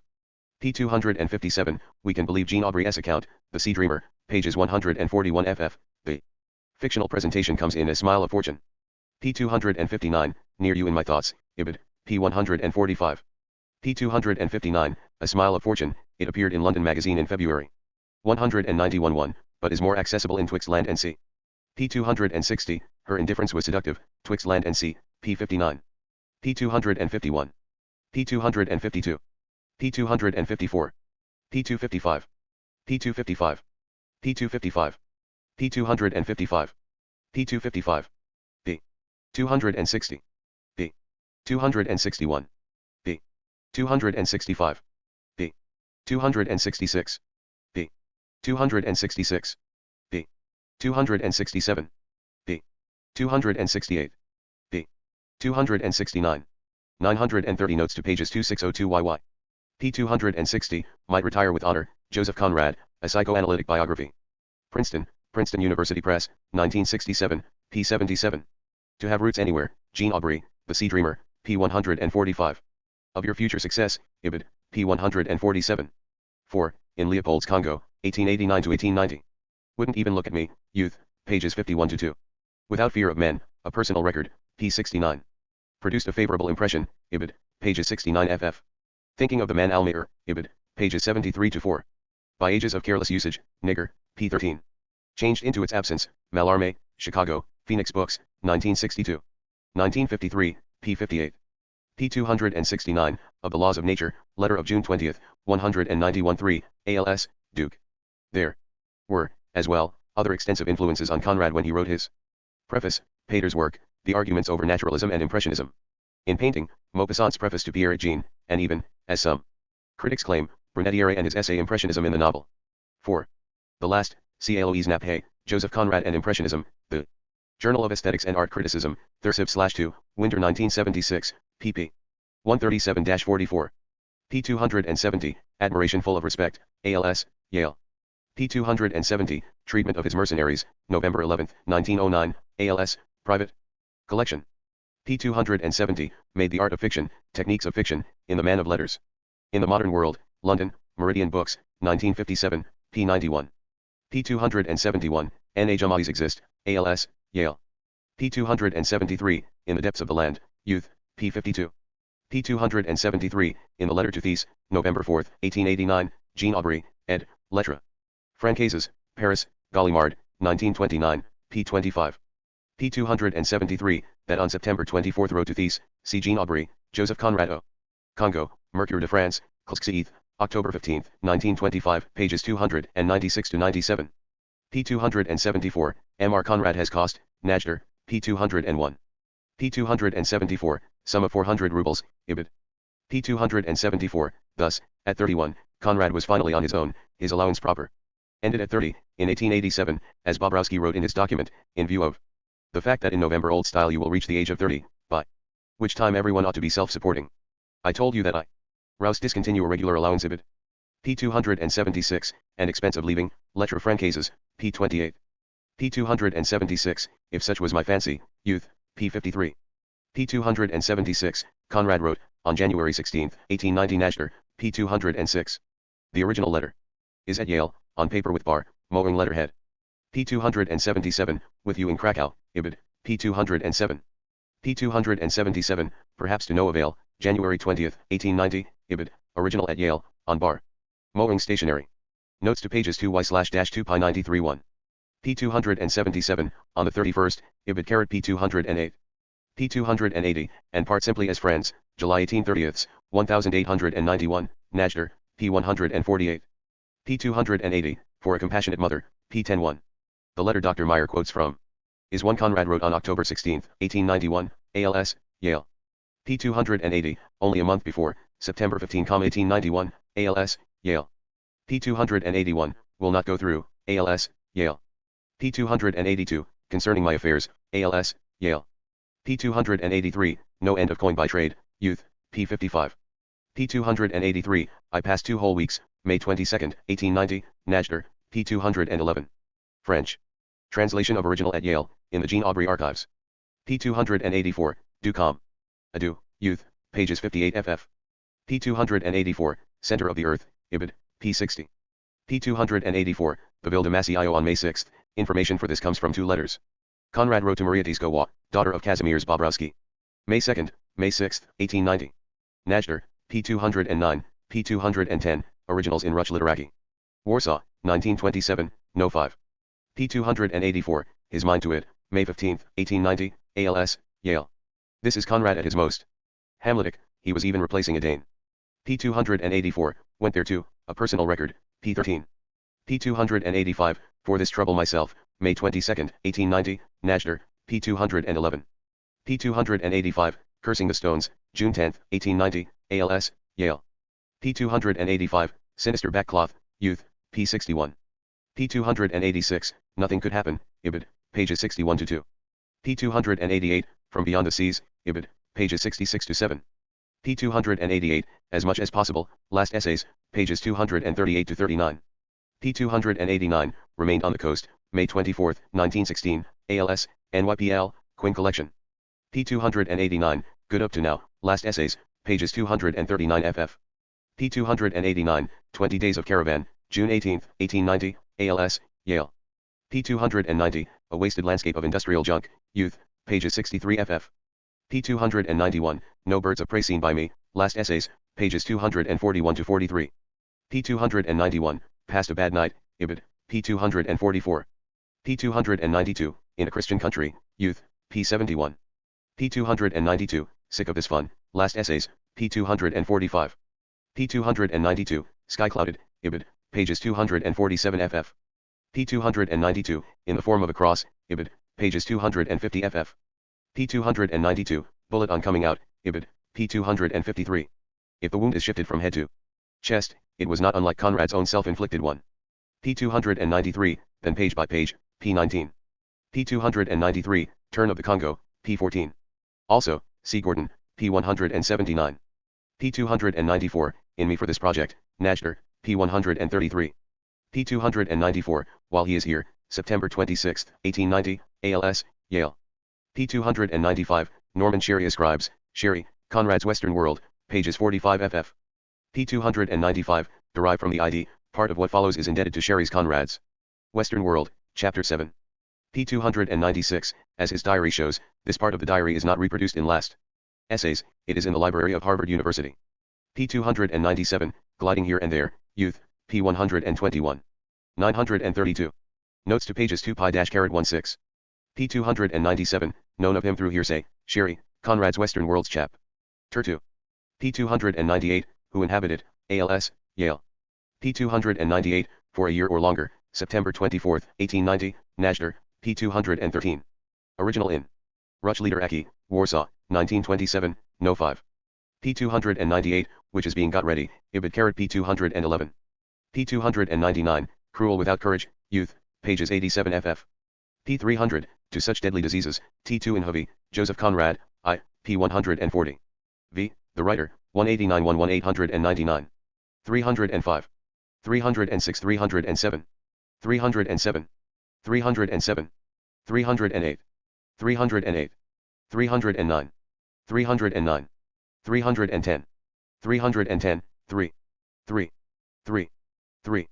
To It in the Future, December 15 27, 1890, Najder, pages 135 ff. And Look Elsewhere, February I, 1891, ALS, Yale. Nor the Language, as he admitted later to Hugh Clifford, in a letter on May 17, 1898, in Jean Aubry, Yo P/J Conrad, I, p. 237. Has gained control over him, Franz Kafka, Illuminations, New York. Skokken Books, 1969-1955, P126. To Well-Made Dolls, October 16, 1891, ALS, Yale. Forget Their Singing, Franz Kafka, The Complete Stories, ed. Nahum. Glatzer, New York, Skocken Books, 197-1, p. 431. It required hydrotherapy. In all, Conrad underwent treatment at Champel. On 4 occasions, in 1891, 1894, 1895, and 1907. Neither more nor less, ALS, Yale. He wrote to Graham, ALS, Dartmouth. And not a human being, Jung, p. 10-1. By a superhuman design, Ibid, pages 95-6. On February 8, on February 17, the 27th ALS, Yale. From Bobrowski's letter, of March 12/24, 1891, Najder, p. 143. On March 30, to Marguerite, ALS, Yale. With the greatest difficulty, Najder, p. 213. Original in Ruchley. Taraki, Warsaw, 1927, No. 5. Only Nightmares, May 10, 1891, ALS, Yale. Decline and Fall, p. 14. Unwise to Bother You, ALS, Yale. More Clarity and Lucidity, Najder, p. 141. Before Having Known It, ALS, Yale. As a Girl of 16, September 6 18, 1892, Najder, p. 165. English Girl, Jessie George, pages 109-10. Over Your Servant, August 26, 1891, ALS, Yale. Of a Waterside Warehouse, p. 14. Me Greatly, My Dear Lad, Najder, pages 150-51. The Population of the City, September 15, 1891, ALS, Yale. According to Descartes, is impossible, October 16, 1891, ALS, Yale. Your Future with Equanimity, October-November 28 9, 1891, Najder. Pages 152 ff.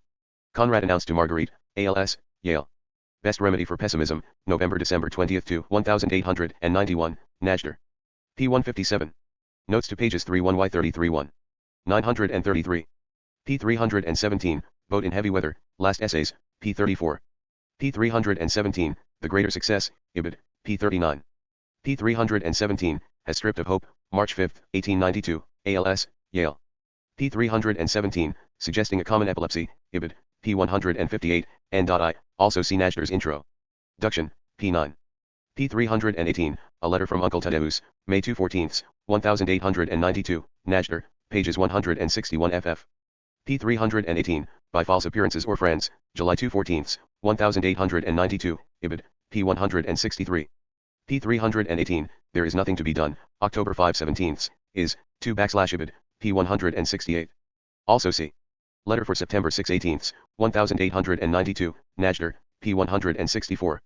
p. 319, To Call Himself a Man, September 4, 1892, ALS, Yale. p. 319, Admit Him to Be Stupid, October 19, 1892, ALS, Yale. p. 319, In a Personal Record, pages 15 ff. p. 320, Come Off the Ship, Ibid, p. 16. p. 321, Yes.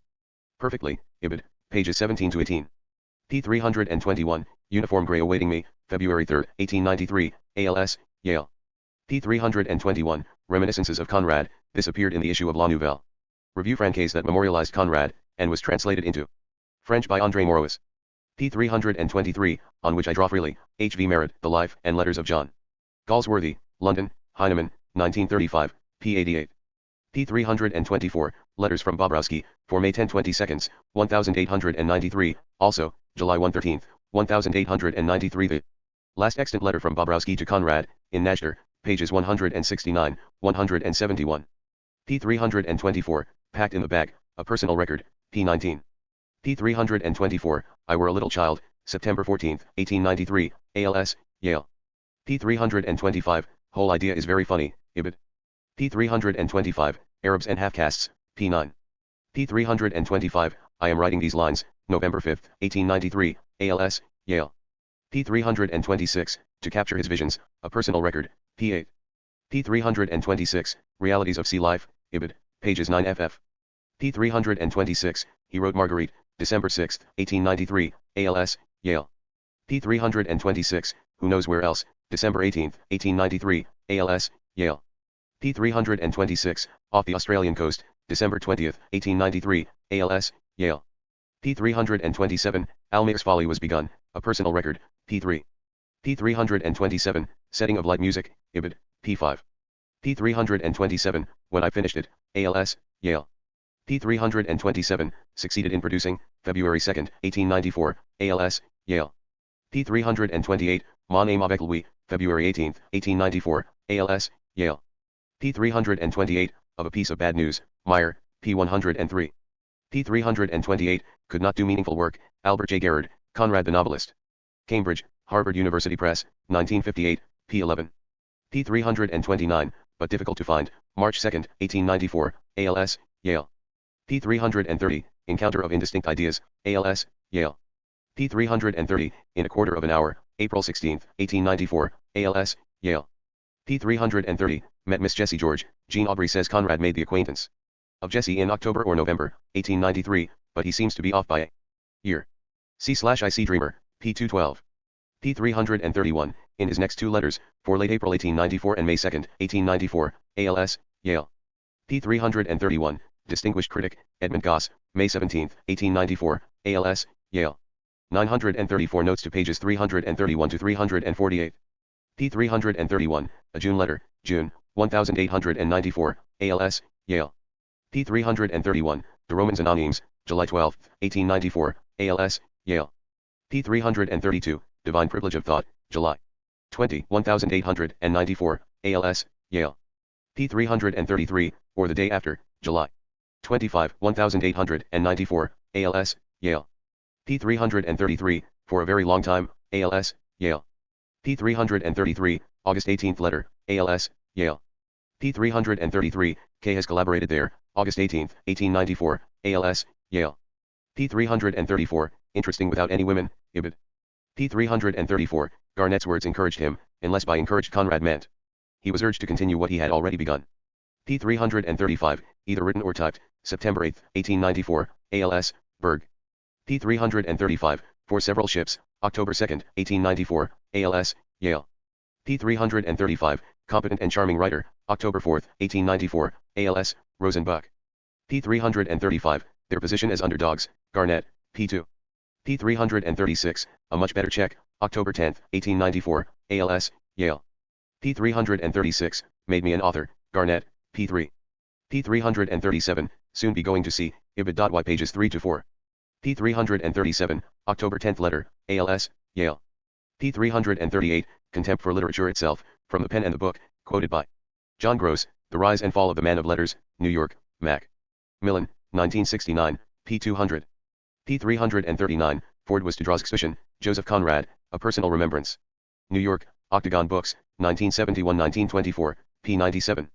P339, to make their acquaintance, Jesse Conrad, Joseph Conrad, as I knew him, New York, Doubleday, 1926, P41. P339, mutual friend, Hope P101. Also, see note to page 331 in which Jean Aubrey speaks of a late 1893 meeting. P340, in some fishing village, Najder, P215. Original is in Pion, Warsaw. 1934, no 50. P341, makes me pull out my hair, October-November 29 5, 1894, ALS, Yale. P342, suicide, still through vanity, Ibid. P342, will be ruined, alas, November 14 or 21, 1894, ALS, Yale. P343, who have true courage, December 6 or 13, 1894, ALS, Yale. P343, that has created them, December 27, 1894, ALS, Yale. P343, he wrote Marguerite, on February 23, 1895, ALS, Yale. P343, his brief letter to Chesson, January 9, 1895, ALS, private collection. P344, which I do not doubt, March 8, 1895, ALS, McGregor, VA. P344, the section in question, An Outcast of the Islands, P135. P344, disguises very deep feeling, March 12, 1895, ALS, Yale. P344, Handful of Blue Earth, March 15, 1895, ALS, Colgate. P345, Paralyzed Thought and Will, April 30, 1895, ALS, Yale. P345, Conrad wrote Garnett, May I, 1895, ALS, Colgate. P347, in the Critic, May 11, 1895. P348, in their own language, February 14, 1901, Najder, P234. Original in the Warsaw National Library. P348, to the voice of my own self, Almayer, p. 179. p. 348, no need for any record, ibid, p. 190. Notes to pages 349 to 366 935. p. 349, both banks of the Pantai, ibid, p. 131. p. 350, with age and dirt, id, pages 199 to 200. p. 350, writing to Edward Noble, October 28, 1895, ALS, Rosenbach. p. 351, Saturday Review, June 15, 1895.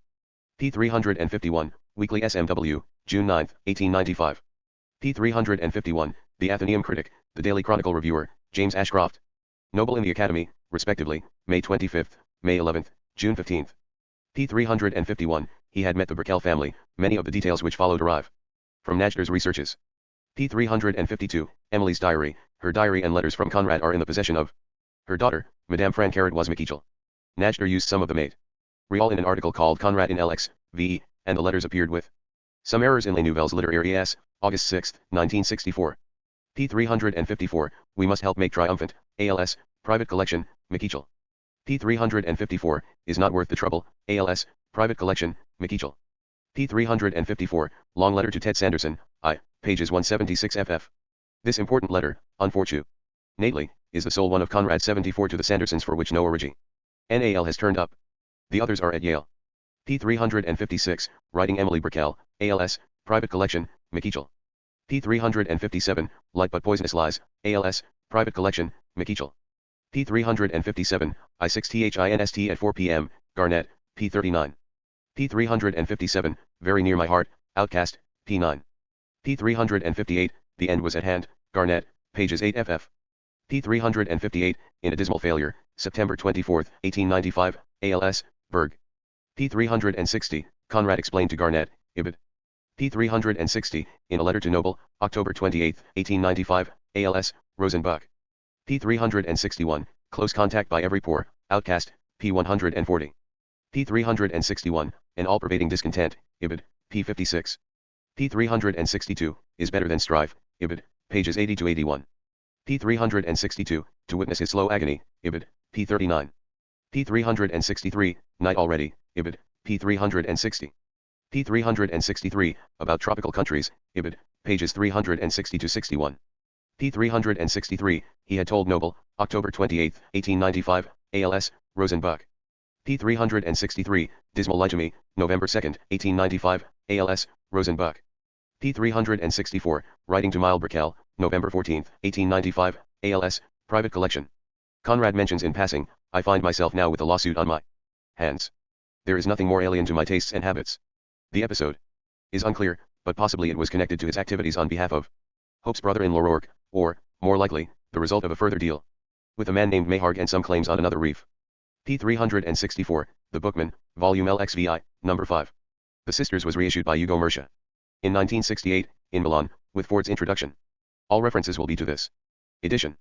p. 365, To Say the Last Word, The Sisters, p. 34.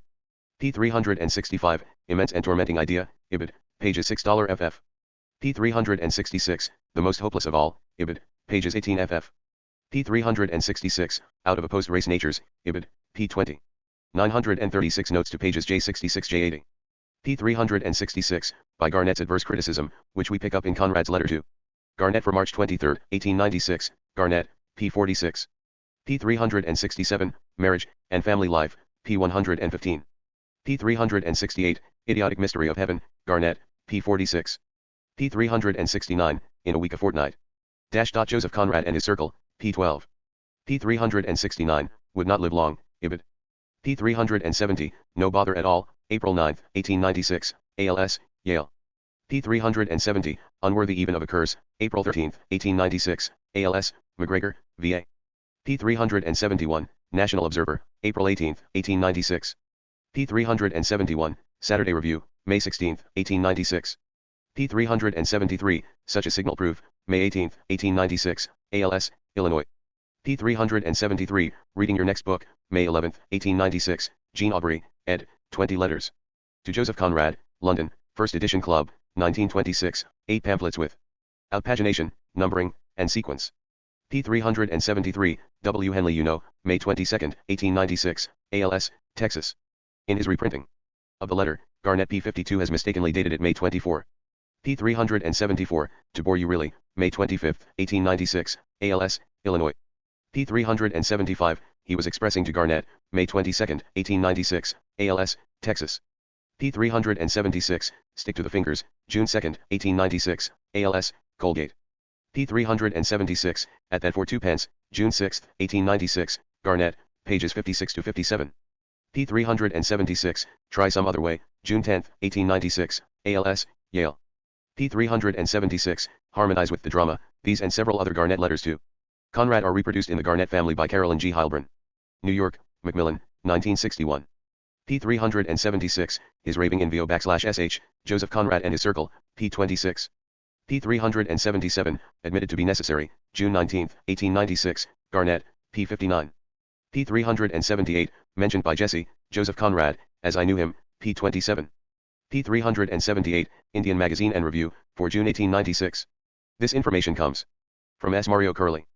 P378, inserted it over every word. July 22, 1896, ALS, Yale.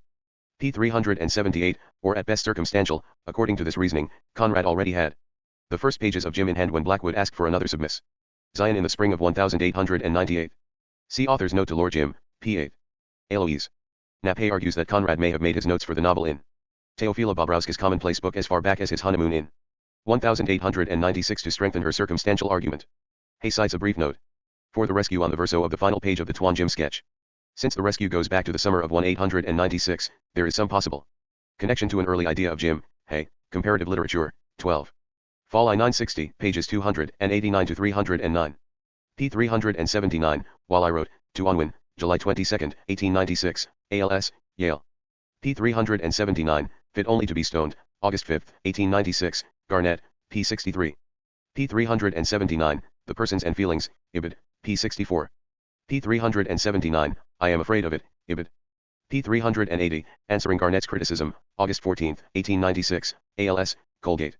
In this letter, Conrad called his friend my literary father. P380, of every artistic endeavor, August 22, 1896, ALS, Berg. Notes to pages JSO 937. P380, Conrad mentions it, to Adolf Krieger, June 28, 1897, private collection. To Unwin, July 2, 1897, ALS, Brotherton. P381, Jerry Bill Rabbit Hutch, Jesse Conrad, Joseph Conrad and his circle. P44. P381, very possibly in mid-June, Gordon speculates on June 10, P226. P381, October 19 letter to Unwin, 1896, ALS, Yale. P381, 6 days later to Garnett, October 25, 1896, Garnett, P72. P382, lived and worked, to Unwin, October 19, 1896, ALS, Yale. P382, burden of my gratitude, ALS, Texas. P382, many critics have written, 2 excellent descriptions of the relationship are available, in Leon Edel's Henry James, The Master 1901-191-6, the chapter called The Master Mariner, Philadelphia, Lippincott, 1972, Ian. What's Conrad, James, and Chant/in Imagined Worlds, Essays on Some English Novels and Novelists in Honor of John Butt, eds May. Nard Mack and Ian Gregor, London, Methuen, 1968. P383, by November I, in a letter to Garnett, November I, 1896, Garnett, P74. P384, he asked Garnett, November 6, 1896, ALS, Berg. P384, cannot be called work, translated by Jacques Barzon, New York. New Directions, 1954, P15. P385, put into a sentence, November 21, 1896, ALS, Yale. P385, trivial enough on the surface, November 29, 1896, ALS, Colgate. P386, reports to Unwin, December 6, 1896, ALS, Yale. P386, Christmas visit to the Kliszczowskis, the grandson of Joseph Spyridon. Kliszczowski, Dr. Jan Spyridon, told me that, according to his father, Conrad spent several months writing a part of the nigger of the Nar. Cissus in the family home in Cathedral Road, Cardiff. This was before his marriage in March 1896. The dating seems unlikely, since Conrad had only a few pages in hand in Brittany on his honeymoon, not the results of several months of application. Possibly, his father had in mind the Christmas of 1896. Much, also, has been written of Conrad's falling out with Joseph Spyridon, see Morph, Polish Shades, pages 90 ff. According to this, Spyridon had asked Conrad why he did not inform the English about Poland's sufferings, and Conrad is reputed to have replied, "Ah, mon ami, que voulez-vous? I would lose my public." The falling out, if it did occur, could not have been too severe, because in Conrad's letters, supplied to me by the family, Conrad was tapping Spiridion for steady loans of £5 to £20. p. 386, he tells the Zagarskis, Najder, p. 217. Original in Droga, Warsaw, 1928. No 6. p. 386, he can tell Onwin, ALS, Colgate.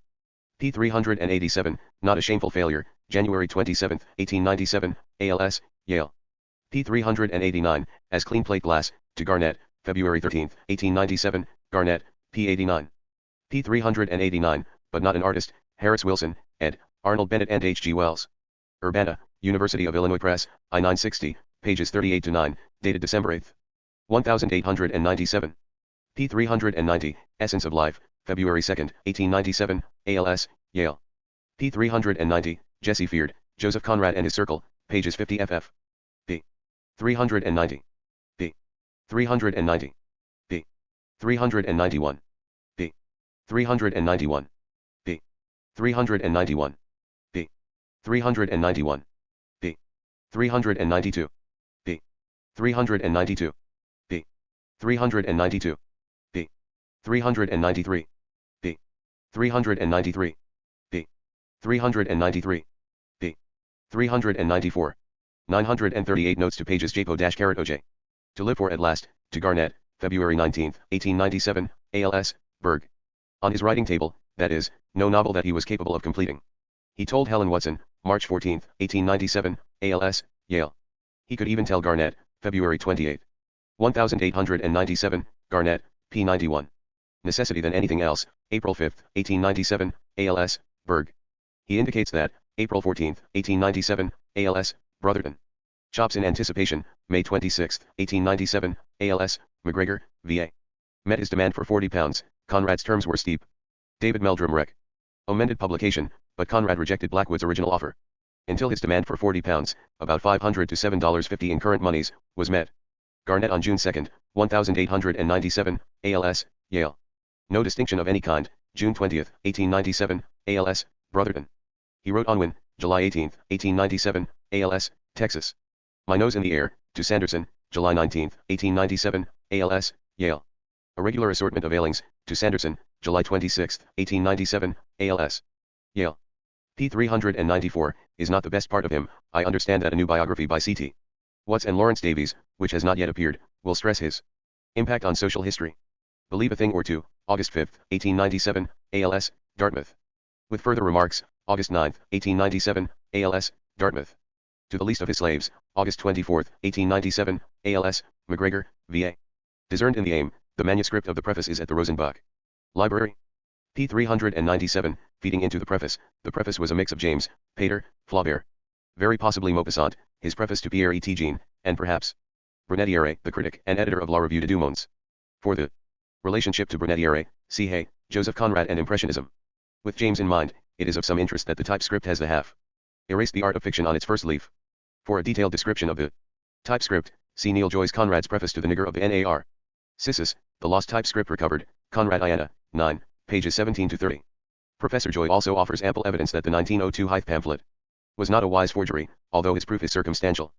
p. 398, Aesthetic Unite into a Whole, The Art of Fiction.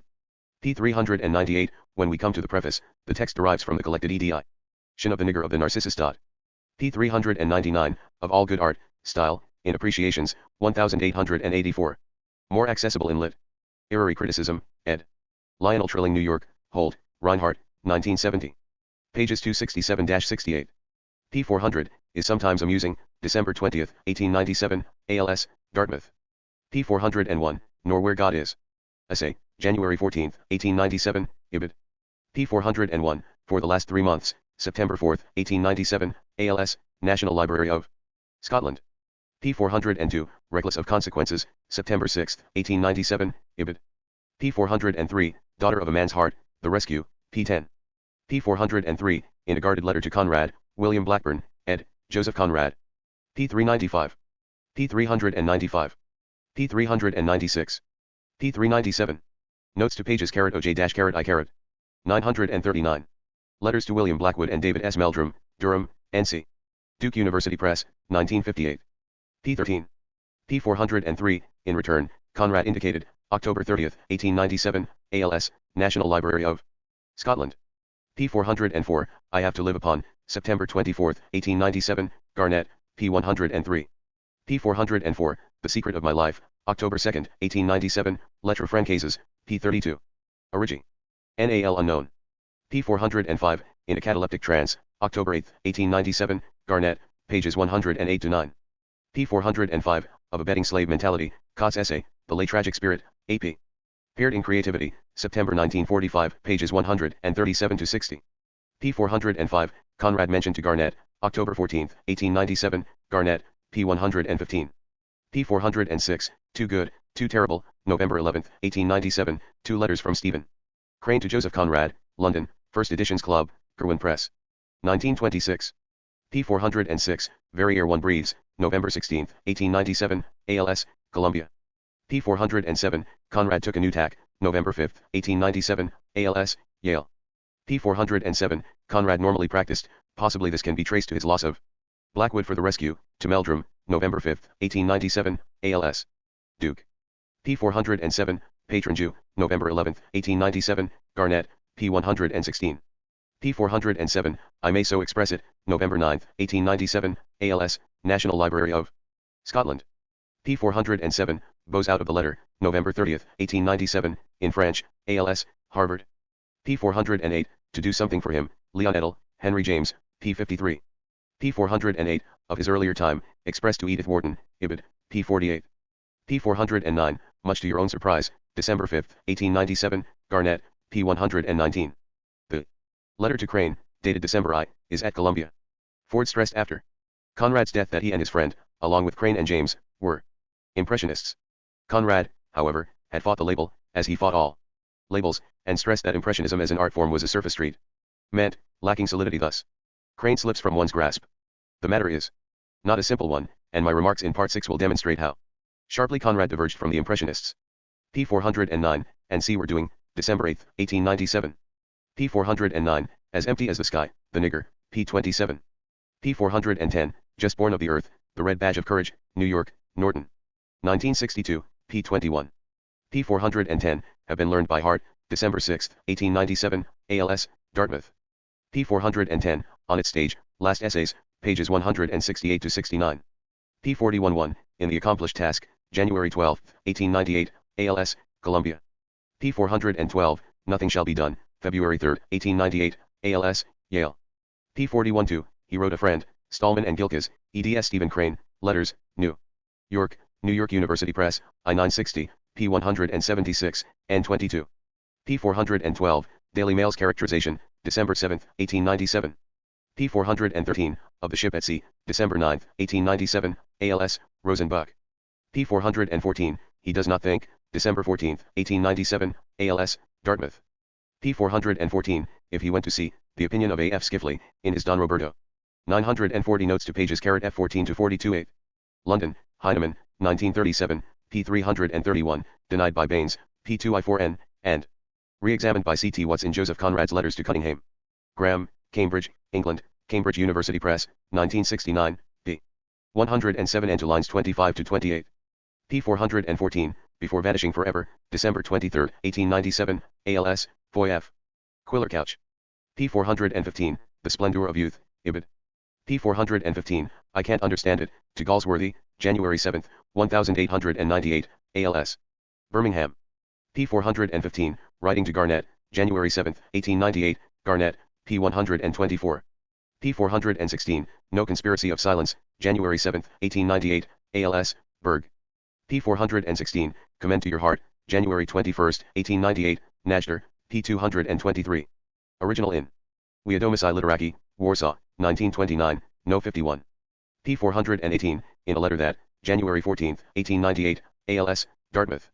p. 418, that receives impressions, Last Diaries, ed. Leon Stillman, New York. Putnam, I-960, p. 45. p. 419, In the Name of God, Sunday, January 23, 1898, ALS, Dartmouth. p. 420, Vain and Floating Appearance, January 31, 1898, ALS, Dartmouth.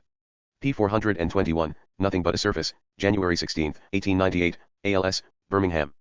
p. 422, Saturday Review, J.S. Nuntai 29, 1898. p. 422, which he wrote for the Outlook, April 2, 1898. Baines p. 472, N88. Mistakenly says it was unprinted. p. 422, Conrad could only scorn, to Sanderson, February 3, 1898, ALS, Yale. p. 422, the slightest consequence, Notes on Life and Letters, pages 20 ff. p. 422, Conrad wrote, in Polish, to Mrs. Aniela Zagerska, February 6, 1898. Najder, p. 224. French translation at Yale. p. 423, he writes to Crane, February 15, 1898, ALS, Columbia. p. 423, My Backbone to be Cotton, February 16, 1898, ALS, Dartmouth. p. 42.3, to make of these notes, the argument / or a play as the basis for their COL. Elaboration comes in a postcard Conrad wrote Crane on Tuesday, February 15, 1898. I am anxious to know what you have done with your idea. For a play. A play to write is no play. p. 424, A Handful of Water, March 29, 1898, Garnett, p. 135. p. 425, Payment Promised by a Fool, Ibid, p. 136. p. 425, And Peace, and Joy, to Helen Watson, April 2, 1898, ALS, Yale. p. 425, Has Been Done, May 18, 1898, Garnett, p. 137. p. 426, Conrad suddenly announced, to Garnett, May 28, 1898, dated May 1898 in Ibid, ALS, Colgate. p. 426, Ford and Conrad met in mid-May. For some of my argument here, I am indebted to Professor Alois Naphay. p. 427, then in a June 7 letter, Garnett has listed this as Tuesday, May 1898. But it is June 7, ALS, Colgate. p. 427, never stops for long, June 28, 1898, ALS, Birmingham. This unpublished letter is a key document in dating the meeting of Conrad and Ford, as having occurred before September. p. 428, was always Oriental, a personal remembrance, pages low 2. p. 428, lost to the world, Skiffley, p. 331. cp 708n. Notes to pages 28 p. 941. p. 428, Nor Sound Nor Soul. Nothing, to Graham, June 15, 1898, ALS. Dartmouth. 429, Another Man Rushed In, July 19, 1898, ALS, Dartmouth. 429, Their Throats, You Know, September 29, 1898, Garnett, p. 142. 429, Complete and Unrestricted, Yaj p. Conrad and His Circle, pages 59 to 60. 430, What More Do You Want, Garnett, pages 143 to 44. 430, Showing Special Gratitude, Conrad employs one of his typical drowning metaphors to describe his affairs. This confounded literature has ruined me entirely. There is a time in the affairs of men when the tide of folly taken at the flood sweeps them to destruction. La Mer Monti Cher Ami, La Mer Monti, November 9, 1898, ALS, Dartmouth. 430, Not Yet in Mind, that is, not in its present length or scope. Conrad had a few vague notes in the Twanjim sketch. 430, Mouse Now and Then, August 10, 1898, ALS, Duke. 430, Yet 10 days later, August 20, 1898, Garnett has only August, ALS. Lily. 431, Of Too Little of It, Chance, p. 310. 431, Write very respectfully to H. G. Wells, on September 6, 1898, ALS, Illy. Noise, Youth had just appeared in Blackwoods. 431, Of Such Untimely Wisdom, August 31, 1898, ALS, Yale. 434, English Language of Today, pages 31 to 2. Also very useful is Richard J. Herndon, The Collaboration of Joseph Conrad with Ford Maddox Ford. Unpublished Stanford University Doctoral Dissertation, 1957. 435, and therefore very dear, to Henley, October 18, 1898, ALS, Morgan. 436, Books They Wrote Together, Meyer, p. 137. 436, Move into Pent Farm, in Reading the Good Soldier, Ford's novel of 191.5. We should not forget the symbiotic closeness of this quartet, extending not only to the collaboration but the sharing of a residence. 436, Conrad told him, October 6, 1898, ALS, Yale. Ford is addressed as Mr. Hoover. The formality at this stage can be explained by the fact that Conrad was still negotiating his tenancy at Pent Farm. 436, Conrad wrote Wells, October 11, 1898, ALS, Illinois. 437, What Cannot Be Attained, to Garnett, October 12, 1898, ALS, Colgate. Garnett's essay appeared in Academy on October 18, 1898, as Mr. Joseph Conrad. 437, The Thing Awfully Cheap, October 12, 1898, ALS, Duke. 437, to his future collaborator, October 20, 1898, ALS, Yale, dated only. Thursday. 438, on December 18, Najder, pages 226-7. French translation at Yale. 438, importuning from Cora for aid, Conrad's letters to Cora, for October 28. 1898, November I, 1898, November 3, 1898, all ALS, Columbia. 438, did attempt to help Crane, see Blackburn, pages 31-33, for Meldrum's at. Attempts to aid Crane without compromising the firm. 439, indicating that he was looking, to Ford, November 12, 1898, ALS, Yale. Dated November 98, Saturday. 439, courting disaster deliberately, November 22, 1898, Jean Aubry Ujib/7. Conrad, I, p. 255. 942 notes to pages *O-*6. p. 440, out of his malaise, my line of argument is that Marlowe was the consequence, primarily, of psychological forces in Conrad and only secondarily, the result of literary influences. Nevertheless, Andrzej Buzza, p. 208. Summarizes a Polish influence that needs repeating, it by no means contradicts my own stress, with Tarnowski suggests that the peculiar narrative technique, involving an intermediary narrator, which Conrad used in youth, Lord Jim, under westernized the old language teacher, chance and elsewhere, derives not from Henry James and Stern as some critics have argued, but from the Polish Gaucheratta or leader. Airy yarn. The Gauchta is a loose, informal narrative, told by a speaker in the manner of someone reminiscing. It is often involved and full of digressions. Little attention is paid to chronology. At first, seemingly important details and fragmentary episodes come to the fore, then gradually a coherent picture emerges. By the time the speaker has finished, every thing has fallen into place. This form of narration, originating from an oral tradition, first appeared in Polish literature during the Romantic period.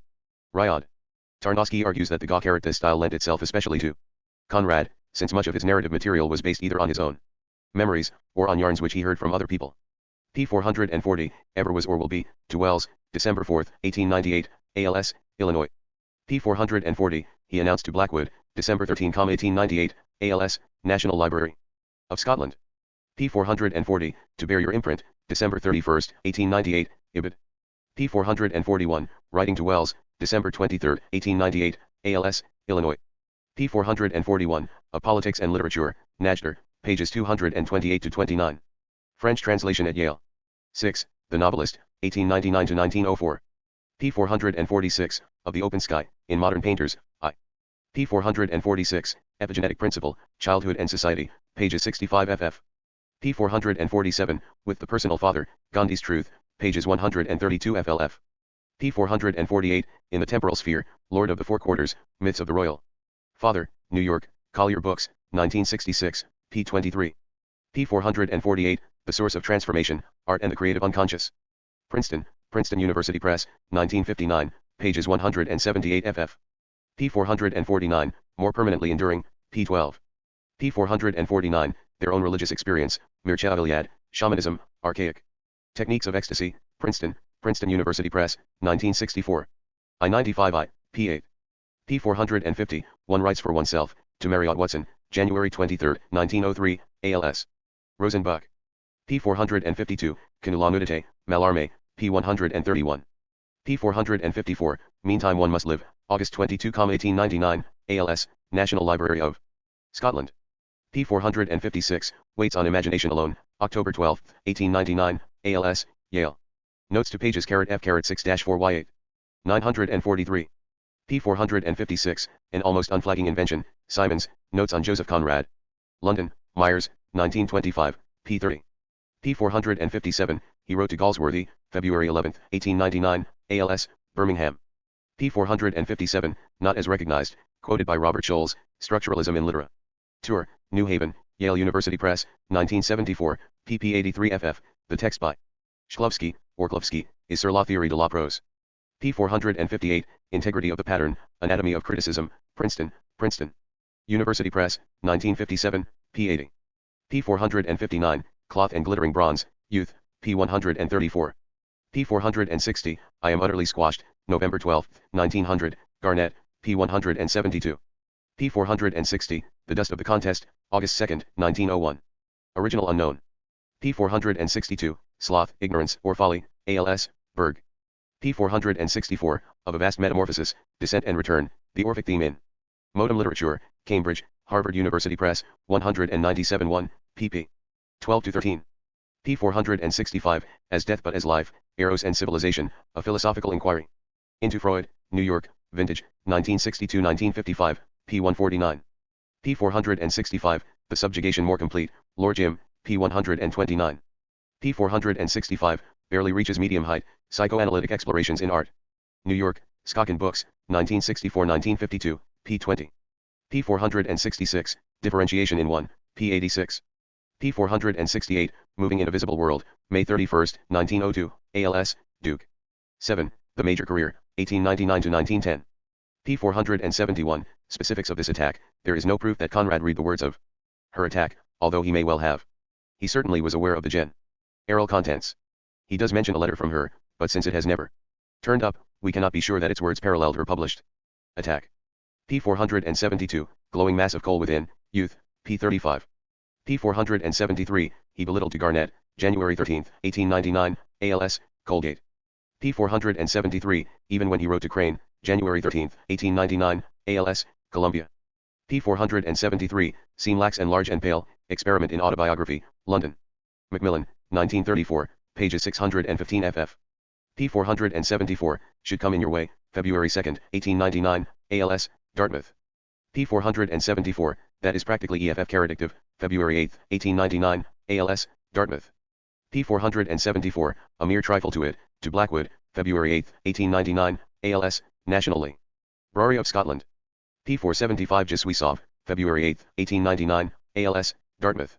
p. 476, A Strong Friendship Upon, February 12, 1899, ALS, National Library of Scotland.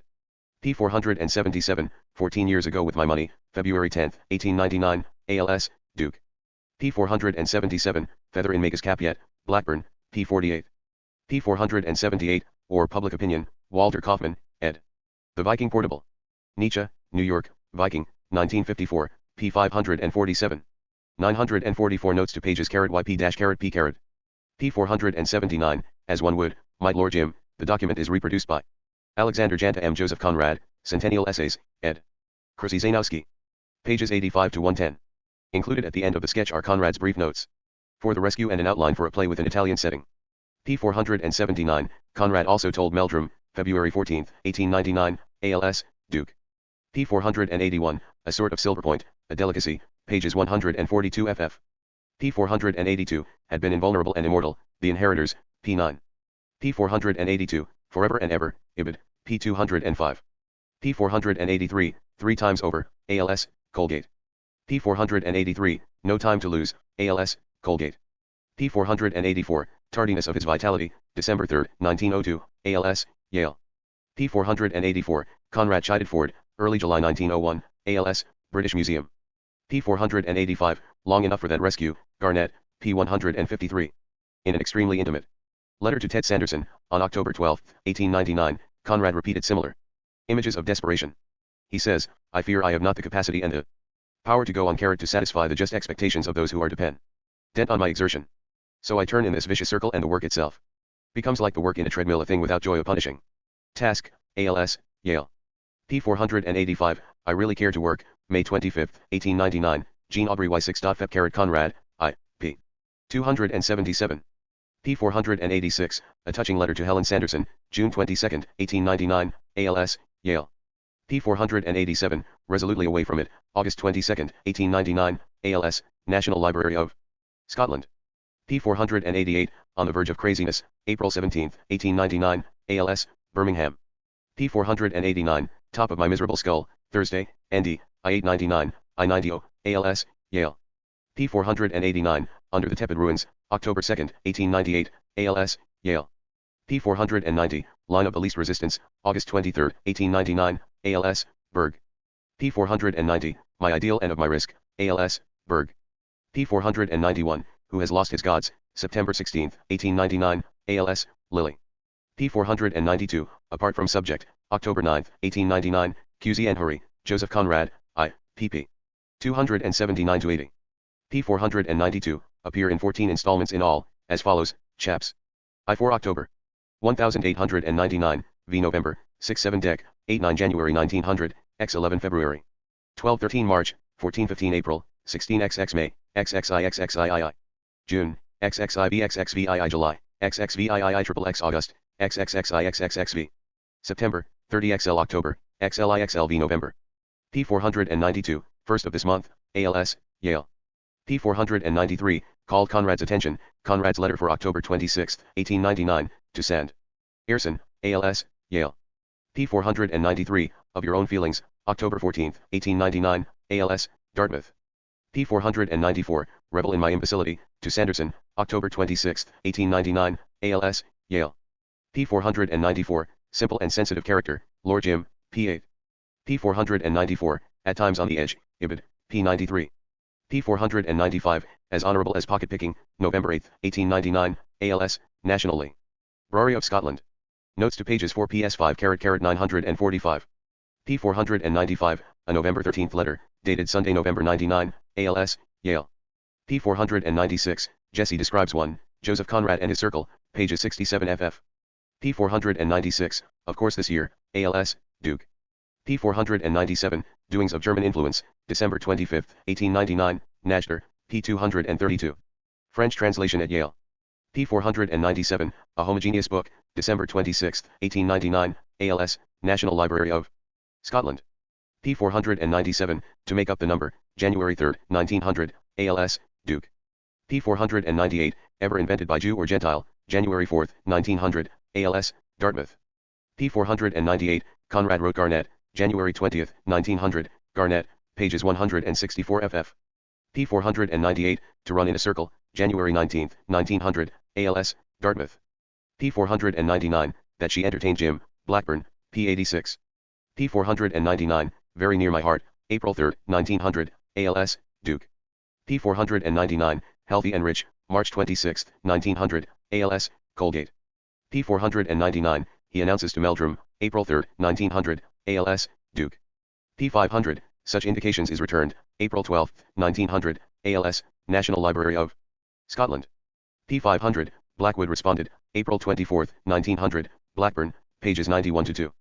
P500, No Eye of Man Rest Again, March 31, 1900, ALS, Yale. P500, I Had Ever Seen, Joseph Conrad and His Circle, P70. P501, Without Influence and Without Means, May 10, 1900, ALS, Columbia. P501, If Possible. No Matter, May 19, 1900, to Meldrum, Blackburn, P94. The original of this letter, which is not at Duke, cannot be traced. P501, I Don't Care, Ibid, P96. P501, which were agreed to, Ibid, pages 96-100. P502, At Seeing Anything Clearly, in French, June 10, 1900, ALS, Yale. P502, He Announced, to Blackwood, ALS, National Library of Scotland. P502, Was on My Way to London, July 20, 1900, ALS, Birmingham. P502, Waking Up from a Nightmare, September 9, 1900, ALS, Yale. P503, Really from Beginning to End, July 18, 1900, ALS, National Library of Scotland. P503, Strictly a Narrative, July 19, 1900, ALS, National Library of Scotland. P504, Out of Me This Tide, to Galsworthy, August 11, 1900, ALS. Birmingham. P504, Keep Clear from Collaboration, /OJ_EP/. Conrad and His Circle, P71. P504, Galsworthy to Meldrum, September I, 1900, ALS, Duke. P505, My Own Life, Typhoon, P8. P505, and Much More Horrible, to Pinker, October 8, 1900, ALS, Berg. P506, In His Quiet Phrasing, November 7, 1900, ALS, National Library of Scotland. P506, Successive Day, and No More, Typhoon, P4. P507, Very Near the Earth, Ibid, P26. P508, Nodding in an Earthquake, Ibid, P74. P509, The Revealing Life, to Garnett, November 12, 1900, Garnett, P172. P509, Popular Apathy or Distaste, October 29, 1900. P510, Mr. Conrad's Idiosyncrasies, December 14, 1900. 946 notes to pages 5/0 to 523. P510, Trembling on Gossamer Threads, May 1901. P510, To Result One Day, Blackburn, P116, Meldrum to Blackwood, to CM. Birth 3, 1900. P510, Into Such an Appeal, to Blackwood, December 13, 1900, ALS, National Library of Scotland. P51-1, to expect in these days, December 19, 1900, Blackburn, P122. P511, into the insurance loan scheme, Blackwood wrote Conrad on December 18, 1900, Ibid YP121. P512, half-scaled at last, May 24, 1901, ALS, National Library of Scotland. P512, 4 months to complete, the manuscript reads Winchelsea, May 1, 91. P512, he asked Pinker, January 18, 1901, ALS, Berg. P513, terribly hungry for food, Typhoon, pages 223-24. P513, the qualities of heroism, Ibid, P234. P514, sake of success, February 14, 1901, Najder, P234. Original in the Warsaw National Library. P514, tell me years afterward, Typhoon, P129. P514, from his future, Ibid, P132. P516, now complete in Ms., June 7, 1901, ALS, Berg. P516, had to borrow £100, Conrad to Ford, July 19, 1901, ALS, Yale. P516, on the Dear Old Harry, June or early July 1901, ALS, British Museum. P516, as a simple demonstration, Romance, P217. P516, 2 went down, Ibid, P223. P517, Sanchez and Don Riego 2, July 4, 1901, ALS, National Library of Scotland. P517, Slingsby, I suppose, to Ford, June or early July 1901, ALS, Yale. P518, I simply can't explain, July 3, 1901, ALS, Berg. P518, Gleaming and Suggestive Method, August 5, 1901, Blackburn, P131. P518, Blackwood informed Conrad, August 15, 1901, Ibid, P132. P519, he wrote a memo, September 6, 1901, Ibid, P134. P519, Channel to Zanzibar, to William Blackwood, August 26, 1901, ALS. National Library of Scotland. P519, really and truly struck, July 19, 1901, ALS, Yale. P519, many circumlocutions declines, to Ford, Wednesday, after August 15. 1901, ALS, Yale. The letter is not dated. P520, through to a joint production, November 10, 1923, TL, Yale. P520, Conrad helped Elsie, on her stories from de Maupassant, 1903, see his long letter of suggestions, October 28, 1901 ND, TL, Yale. Also, October 1902, ALS, Yale. P520, practically my work, November 7, 1901, ALS, Berg. P521, as hard as I know how, June 1901 ND, ALS, Yale. P521, unconscious then or now, to Ford ND, from envelope, July 20, 1902, ALS, Yale. P522, the rest is silence, ALS, Yale. P522, not until November 7, 1901, ALS, National Library of Scotland. P523, freer, less rigorous, November 11, 1901, ALS, Birmingham. Notes to pages -2J-2. 947. 523, at all this time, January 7, 1902, ALS, Duke. 524, the request was rejected, George Blackwood to Conrad, February 3, 1902, Blackburn, P141. 524, Million by a Millionaire, to George Blackwood, February 5, 1902. ALS, Blackwood, Edinburgh, Scotland. 525, Only That Is Fogged, January 6, 1902, ALS, Berg. 525, Of Us at All Ashamed, Ibid. 526, Say 22,000 each, January 16, 1902, ALS, Berg. 526, Last Seen Except in Novels, February 25, 1902, ALS, Berg. 527, Perfectly Safe in Your Hands, February 28, 1902, ALS, Berg. 529, Unless the Devil is in It, March 10, 1902, ALS, Birmingham. 529, Not as Conrad's work specifically, February 28, 1902, ALS, Berg. 529, A First-Rate Story, March 16, 1902, ALS, Berg. 530, Conrad wrote Ford, April 15, 1902, ALS, Yale. 531, Unceasing Doubt and Deception, April 24, 1902, ALS, Yale. 531, Conrad told Pinker, in letters for May I and May 3, 1902, ALS, Berg. 531, on May 31, after the interview, to William Blackwood, May 31, 1902. ALS, Duke. 532, Into the Story Yet, to Conrad, May 23, 1902, Blackburn, p. 148. 534, writing to Galsworthy, June I, 1902, ALS, Birmingham. 534, N.C., for the scene, June 5, 1902, ALS, Blackwood. 535, has become utterly worthless, June 10, 1902, ALS, Colgate. 535, it is deterioration, to Meldrum, Friday, autumn 1902, ALS, Duke. 536, my innumerable scars, June 19, 1902, ALS, Yale. 536, in the remoteness of the sky, romance, p. 419.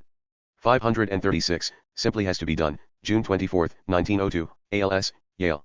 538, he told Garnett, October 17, 1902, Garnett, p. 182. 538, he asks Pinker, November 26, 1902, ALS, Berg. 538, slowly, very slowly, December 4, 1902, ALS, Blackwood. 539, a letter Conrad wrote, November 26, 1902, ALS, Berg. 539, in the Academy, December 6, 1902. 539, since George Eliot, December 19, 1902, Blackburn, p. 172. 539, there's no other word, November 30, 1902, Memories, London, Chap. Man and Hall, 1916, p. 186. 539, with no regard for success, December 12, 1902, ALS, Yale. 539, the poverty of one's thought, December 21, 1902, ALS, Private Collection. 540, ever be found in its text, January 2, 1903, ALS, Yale. 540, Conrad reaffirms, to Pinker, January 19, 1903, ALS, Berg. 540, M.W. Roman de Suez, U/Y8, 1903, ALS, Dartmouth. 541, Dreary Coast of Ben La, July 22, 1923, ALS, Lily. 541, Troubles of a Revolution, Nostromo, pages 7-8. 541, Alias El Diableto, Romance, p. 516. 542, In Good and Evil, p. 9. 542, as Baines demonstrates, p. 296. 542, His Own First Love, pages 13-14. 948 notes to pages S/555. p. 542, with a preface by Graham C. Watts, p. 38, NI, and pages 206 ff. 1 is also grateful for the research of Edgar Wright, in his London University M.A. thesis on Conrad. p. 543, by an Immortal Multitude, January 28, 1903, ALS, Rosenbuck. p. 544, be suddenly laid out, to Galsworthy, February 16, 1903, ALS. Birmingham. p. 544, no value at all, March 17, 1903, ALS, Berg. p. 544, I have no time myself, March 29, 1904, ALS, Berg. p. 545, on March 23, 1903, ALS, Yale. p. 545, 70 thou words after all, March 23, 1903, ALS, Duke. p. 545, in the States by T.D. Watts, to Galsworthy, April 12, 1903, ALS. Birmingham. p. 545, eagerly towards the lips, to Graham, March 19, 1903, ALS. Dartmouth. p. 546, in the Speaker, /int, 6, 1903. p. 346, the Net of Zola, April 30, 1903.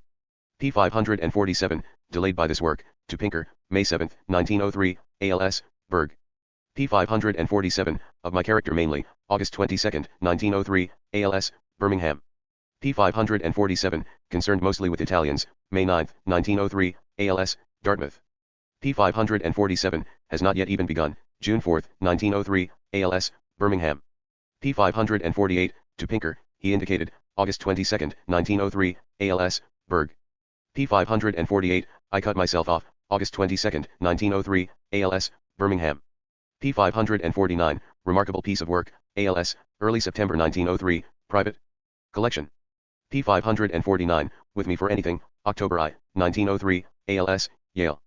p. 549, to put them there, to Ford, N.D., October, 1902-03, ALS, Yale. p. 550, letter to James Barry, ALS, Berg. p. 550, otherwise with the subject, November 8, 1903, Lettres Francaises, p. 54. p. 550, of my writing in English, November 15, 1903, Najder, p. 237. Origi. Nal in Ruchleader Aki, 1927, No. 6. p. 551, my footing in deep waters, November 30, 1903, ALS, Illinois. P551, Lapping About My Lips, November 30, 1903, ALS, Birmingham. P553, Ghastly Tally of Severed Hands, quoted by Brian Inglis, Roger Case. Ment, New York, Harcourt, 1973, P80. P553, It's an Awful Fudge, December 1903, ALS, National Library of Ireland. P553, Cruelties He Had Seen, Joseph Conrad and His Circle, pages 103-4. P553, Possessed of Abundant Knowledge, December 17, 1903, ALS, National Library of Ireland. P554, Appears So to Me Too, December 21, 1903, ALS, National Library of Ireland. P554, Perfectly on Humanitarian Grounds, December 29, 1903, ALS, National Library of Ireland. P554, It Is Not in Me, December 26, 1903, ALS, Dartmouth. P555, Letter to Walasowski, in Polish, December 5, 1903, Najder, P239. Arig. Inal in Ruch Literaki, 1927, No. 6. Notes to pages S5-57-949. P556, Taciturn and Observing Reserve, TPV Weekly, 3, January-October 29. 7 1904. P270. P556, A Concrete and Fateful Shape, Ibid, P658. P557, Ford remarked in later years, Mightier than a sword, L. Extendon, Allen. And Unwin, 1938. P558, Sale of These Pages, Joseph Conrad and Ford Maddox Ford, Unpub. Lish Dissertation, pages 120-22. Professor Arthur Meisner provides an excellent summary of the episode from Ford's point of view in his The Saddest Story, a biography of Ford Maddox Ford, New York, World.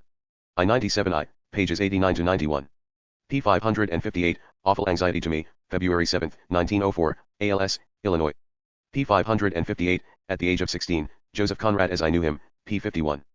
P559, Telling Wells, February 7, 1904, ALS, Illinois. P559 3,000 words in 4 hours, Ibid. P559, In a Frightful Manner, April 5, 1904, ALS, Duke. P560, Have Been Learned by Heart, December 6, 1897, ALS, Dartmouth. P560, Depends on One's Individuality, August 18, 1904, ALS, Lilly. P561, Right Thought in Literature, February 17, 1904, ALS, Berg. P561, Understand a Demi-Mot, April 28, 1905, ALS, Yale. P562, The Writing Mood. Added Weariness, to Galsworthy, June 30, 1905. ALS, Birmingham. P562, Of Helplessness, Perhaps, Mirror, P62. P562, With the Last Century, N.D., February-March 1904, ALS, Berg. P563, He Told Pinker, March 29, 1904, ALS, Berg. P563, Near Enough to Insanity, April 5, 1904, ALS, Birmingham.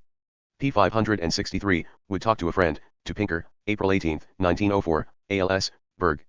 P563, On April 25, ALS, Yale. P563, He Wrote Pauling, May 27, 1904, ALS, Heinemann. P564, Hold Together. Can We, May 29, 1904, ALS, Yale. P564, As a Collaboration with Ford, Meisner, P114. P564, Don Terrible de la Popularite, June 27, 1904, ALS, Harvard. P564, Anything to Each Other, ALS, Yale. P565, For Anybody's Speculation, August 19, 1904, ALS, Yale. P565, His Words to Galsworthy, September 1904, ALS, Polish Library. London. P566, I'm Weary. Weary, September 5, 1904, ALS, Yale. P66, Uniforms and Grandiloquent Phrases, Nostromo, P88. P567, Barrios, Is Our Defender, Ibid, P171. P567, The Word Serves Us Well, Ibid, P189. P567, Of a Pretty Fairy Tale, Ibid, P218. P567, Aim, Ideal, and Watchword, Notes on Life and Letters, P113. P568, Lawlessness of the Land, Nostromo, pages 360 ff. P569, A Very Bad Fit of It, October 24, 1904, ALS, Harvard. P569, What About the Public, ALS, Berg. P570, Are Not Marvelous, November 5, 1904. P570, British Weekly, November 10, 1904. P570, The Spell Is Broken, November 9, 1904. 950 notes to pages 570-8. P 570, in the speaker November 12, 1904. P 570, into significant relation, November 2, 1904. P 570, seriousness in mock heroics, November 19, 1904. P 571, intended to placate Graham, October 31, 1904, ALS, Dartmouth. NOS. Tromo, in fact, keeps down the people so as to advance his own fortunes. As a tool of the silver interests, a Marxist potential to the novel that would have horrified Conrad. P 571, Jesse identifies, /Ajape. Conrad and his circle P 89. P 571, to write of it. Essay, to Ford, November 22, 1904, ALS, Yale. P 572, Insignificant Tides of Reality, Notes on Life and Letters, pages 13 ff. P 572, Of Forms and Sensations, Ibid, P 15. P 572, Doubt in 11 Months, December 15, 1904, ALS, Yale. P 573, My Steam Up I Know, December 21, 1904, ALS, Berg. P 573, The Slices of the Novel, to Pinker, N.D., December 1904, ALS, Berg. P 574, Sheer Want of Intelligence, to Wells, N.D. Wednesday to Friday, ALS, Illinois. P 574, On January 4 and 10, to Pinker, ALS, Berg. P 574, Jesse Has Left a Record, Joseph Conrad and His Circle, pages 91 ff. P 575, Cost Me 40 FRCS or so, January 22, 1905, ALS, Duke. P 575, Is a Mad Thing, January 21, 1905, ALS, Birmingham. P 576, Outline to Pinker, ALS, Berg. P 576, Hack Writer in My Composition, February 5, 1905, ALS, Berg. P 577, Of the Future Thrown in, ALS, British Museum. P 577, De C. Petit Libre, January 29, 1905, ALS, Private Collection. P 578, Not Only Think But Write, April 25, 1905, ALS, Illinois. P 578, Manner and Conversation, /OJ P. Conrad and His Circle, P 97. P 579, Memento Mori at a Feast, March 23, 1905, ALS, Yale. P 580, One Worth Setting Down, May 16, 1905, ALS, Yale. P 581, Reflect on My Character, May 19, 1905, ALS, Yale. P 581, On the Art of Fiction, April 12 to 13, I 5 IALS, Berg. P 581, by May 12, ALS, Berg. P 581, It is Mere Trifling, ALS, Birmingham. P 582, This Writing is Done, April 24, 1905, ALS, Berg. P 582, He appeared to rebel, he was tying his hopes, however, to a chimera, the possible success of his play, as he wrote Mrs. William Rothenstein. The Stage Society offer to perform my little play tomorrow 1 day more in June this year. I think it is really a chance for me, it may lead to the end of all my financial troubles, for if the play produces a good impression I may place the 3 acts I've been carrying in my head for the last 7 years, May I, 1905, ALS, Harvard. P 582, suggested in a May 12 letter, ALS, Berg. P 583, could be given to a man, to Newbold, May 25, 1905, ALS, Private Collection. P 584, not applicable to my case, June I, 1905, ALS, Private Collection. P 584, and I Know the Facts, June 5, 1905, ALS, Private Collection. P 585, the June 9 letter, ALS, Private Collection. P 585, Under the Circumstances, June 16, 1905, ALS, Private Collection. Notes to pages S*Estoy. 951. 585. 586. 586. 587. 587. 588. 588. 588. 589. 590. 590. 590. 590. 590. 590. 590. 591. 591. 591. 592. 593. 593. 593. 594. 594. 594. 595. 595. 596. 597. 597. 598. 598. 598. 598. 598. 599. 600. 600. 600. 600. 600. 601. To appeal to Norman Douglas, June 21, 1905, ALS, Texas. Invited Ford and Elsie, June 24, 27, 1905, copy at Cornell. Report to Galsworthy, June 30, 1905, ALS, Birmingham. The sensations of his readers, notes on life and letters, p6. Of its being made so, Ibid, p9. That came to an end, Ford, return to yesterday, New York, live right. 932, p112. Same taste in cooking, a set of 6, p76. At its own expense, Ibid, p78. By the end of the year, September 20, 1905, ALS, Berg. Of some patient listener, Mirror, p183. A 3,000 words utterance, September 21, 1905, ALS, Birmingham. Book form on this side, October 6, 1905, ALS, Berg. He mentions to Pinker, Ibid. If not rather more, October 18, 1905, ALS, Texas. And no permanent profit, November 25-27, 1905, ALS, Illinois. Or say distinctiveness, October 20, 1905, ALS, Berg. To the point of savagery, October 20, 1905, ALS, Illinois. And meditated with care, October 22, 1905, TL, Yale.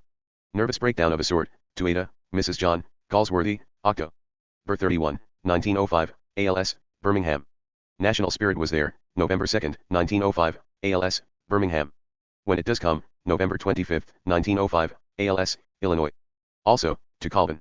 December 26, 1905, ALS, Duke. I stand in fear of, 1905, ALS, Polish Library, London. No remedy for that, ALS, Birmingham.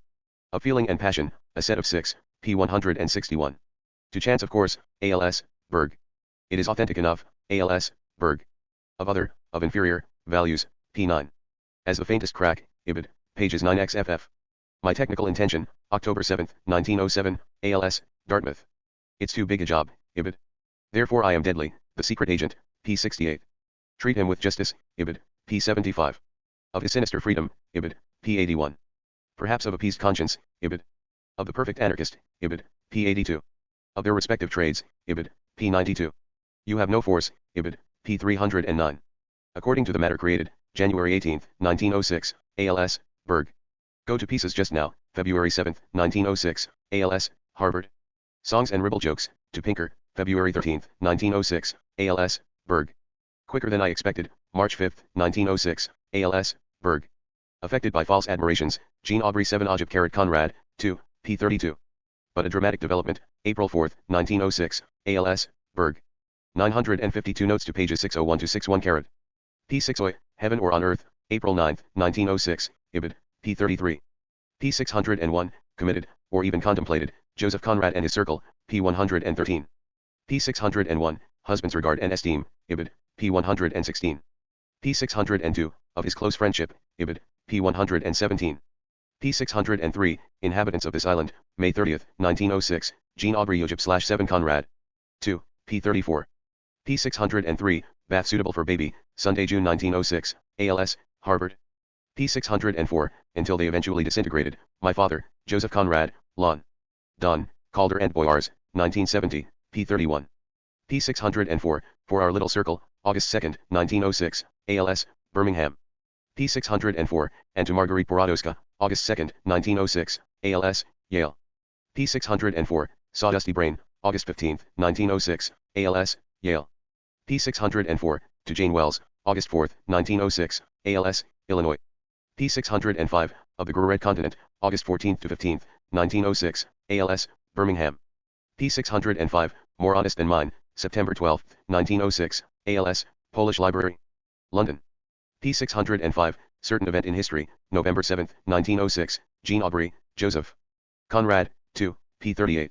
See also Sherry's Conrad's Western World, p229.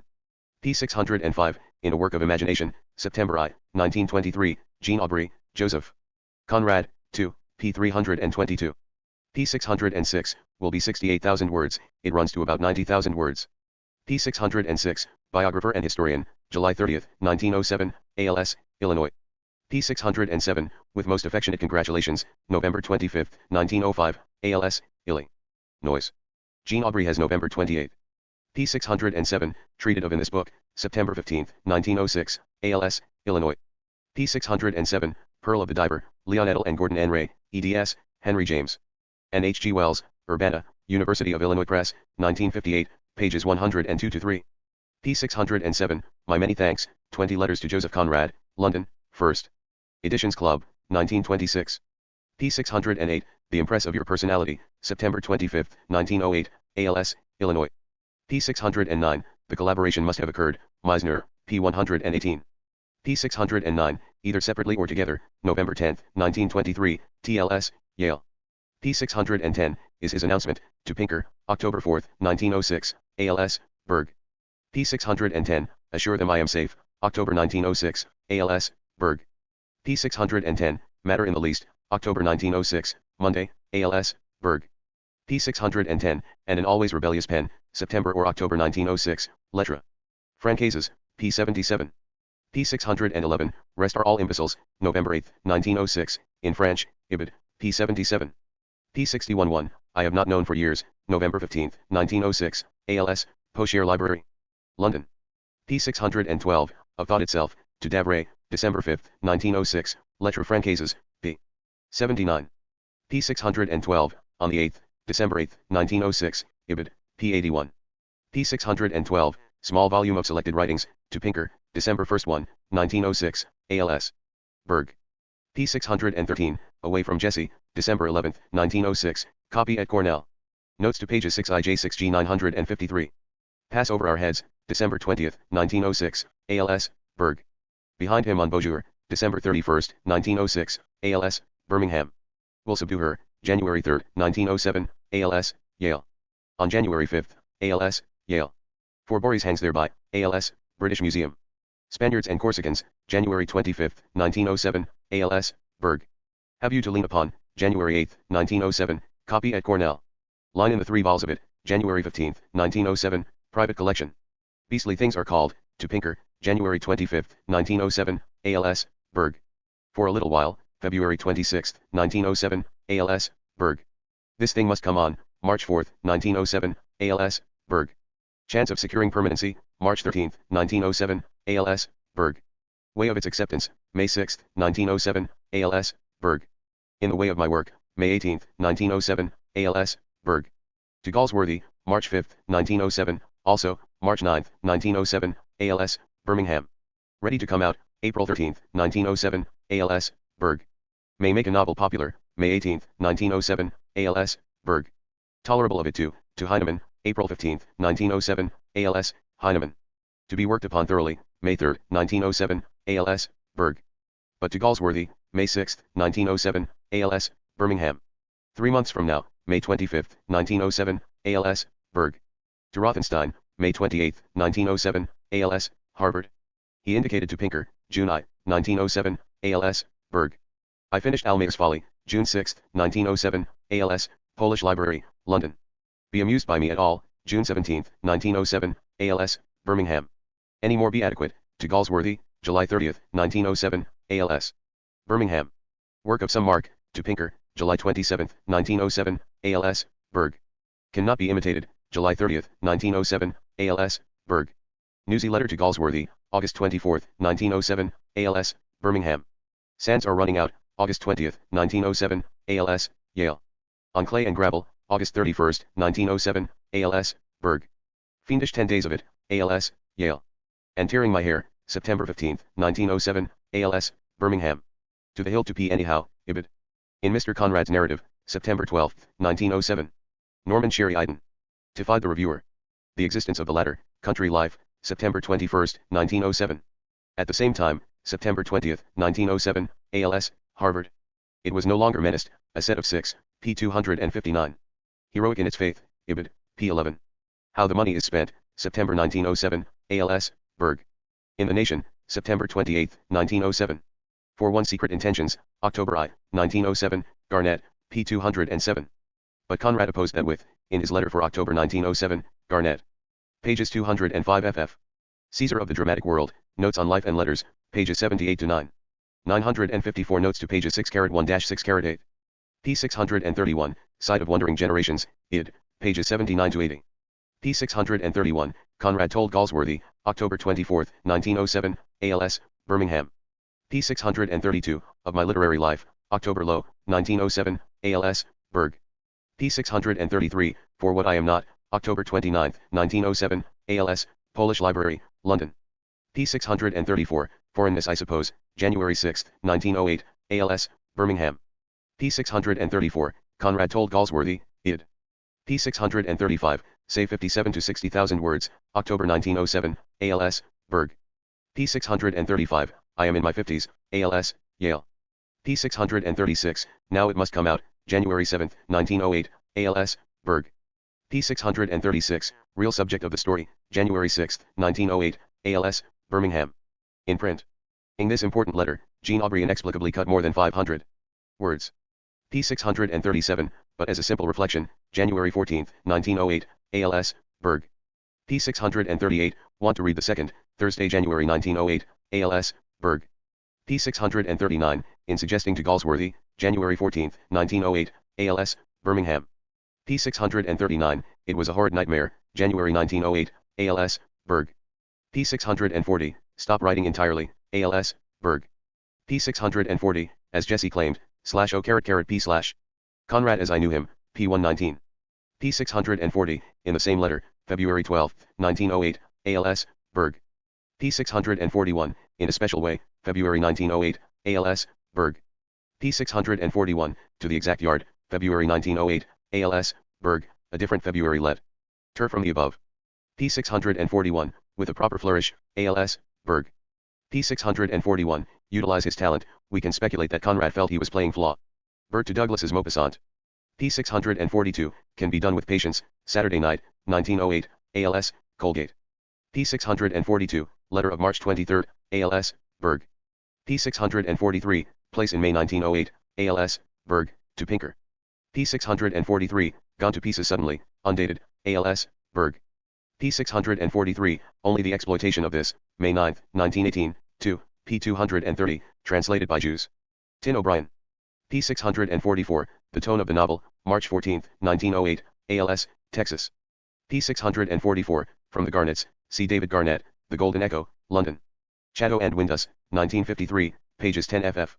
P644, Conrad complained to Wells, March 27, 1908, ALS, Illinois. P645, then this one, Ibid. P645, Inventions Dead, March 31, 1908, copy at Cornell. Conrad adds, and yet the imagination works dans Levite. It's a most cruel torture. P645, on April 21, ALS, Berg. P645, brief note to Cora, April 27, 1908, ALS, Columbia. P645, investigation or a punishment, under Western eyes, P25. P645, Natalie, or Natalia, Halden, Conrad first introduces her, P100, as Natalie, caressingly Nataka, and later refers to her as Natalia. P646, Officials Against a Nation, under Western eyes, P133. P646, Definition of Revolutionary Success, Ibid, pages 134 to 35. P647, is sufficiently justified, April 1908, ALS, Berg. P648, to write them in English, August 10, 1908, Daily News. Notes to pages D-P-Dio 955. P649, Think et al., Our Prisoners, August 12, 1908, Daily Telegraph. P649, in a way more humiliating, Sunday night, August 1908, ALS. Birmingham. P649, With a Language and a Country, Garnett, P212. P650, Of Tender, Critical Malice, Nation, August 22, 1908. P650, What on Earth Is That, to Garnett, August 28, 1908, ALS, Yale. P651, Of a Pole Named Witold Quailwick, Joseph Conrad in Cardiff, Ruch. Literaki, 7, No. 8, 1932. Further, even if the remark were accurately reported, matters of tone are crucial. Conrad could have intended irony, or even self-contempt at not having any public to begin with. P651, in his letter of August 20, 1908, copy at Princeton, or August 29, in Jean Aubrey. P652, He is Nowhere, Monday, N.D., August 1908, Jean Aubrey, Joseph. Conrad, 2, P73. P653, Entrance of Violet Hunt, see Violet Hunt's The Flurried Years, Douglas. Goldring South Lodge, Meisner's The Saddest Story, especially the last. Pages 141 ff. P654, which I extracted from him, Ford, returned to yesterday, P191. P654, in these changed times, October 13, 1923, TLS, Yale. P655, Summers at this date, September 25, 1908, ALS, Illinois.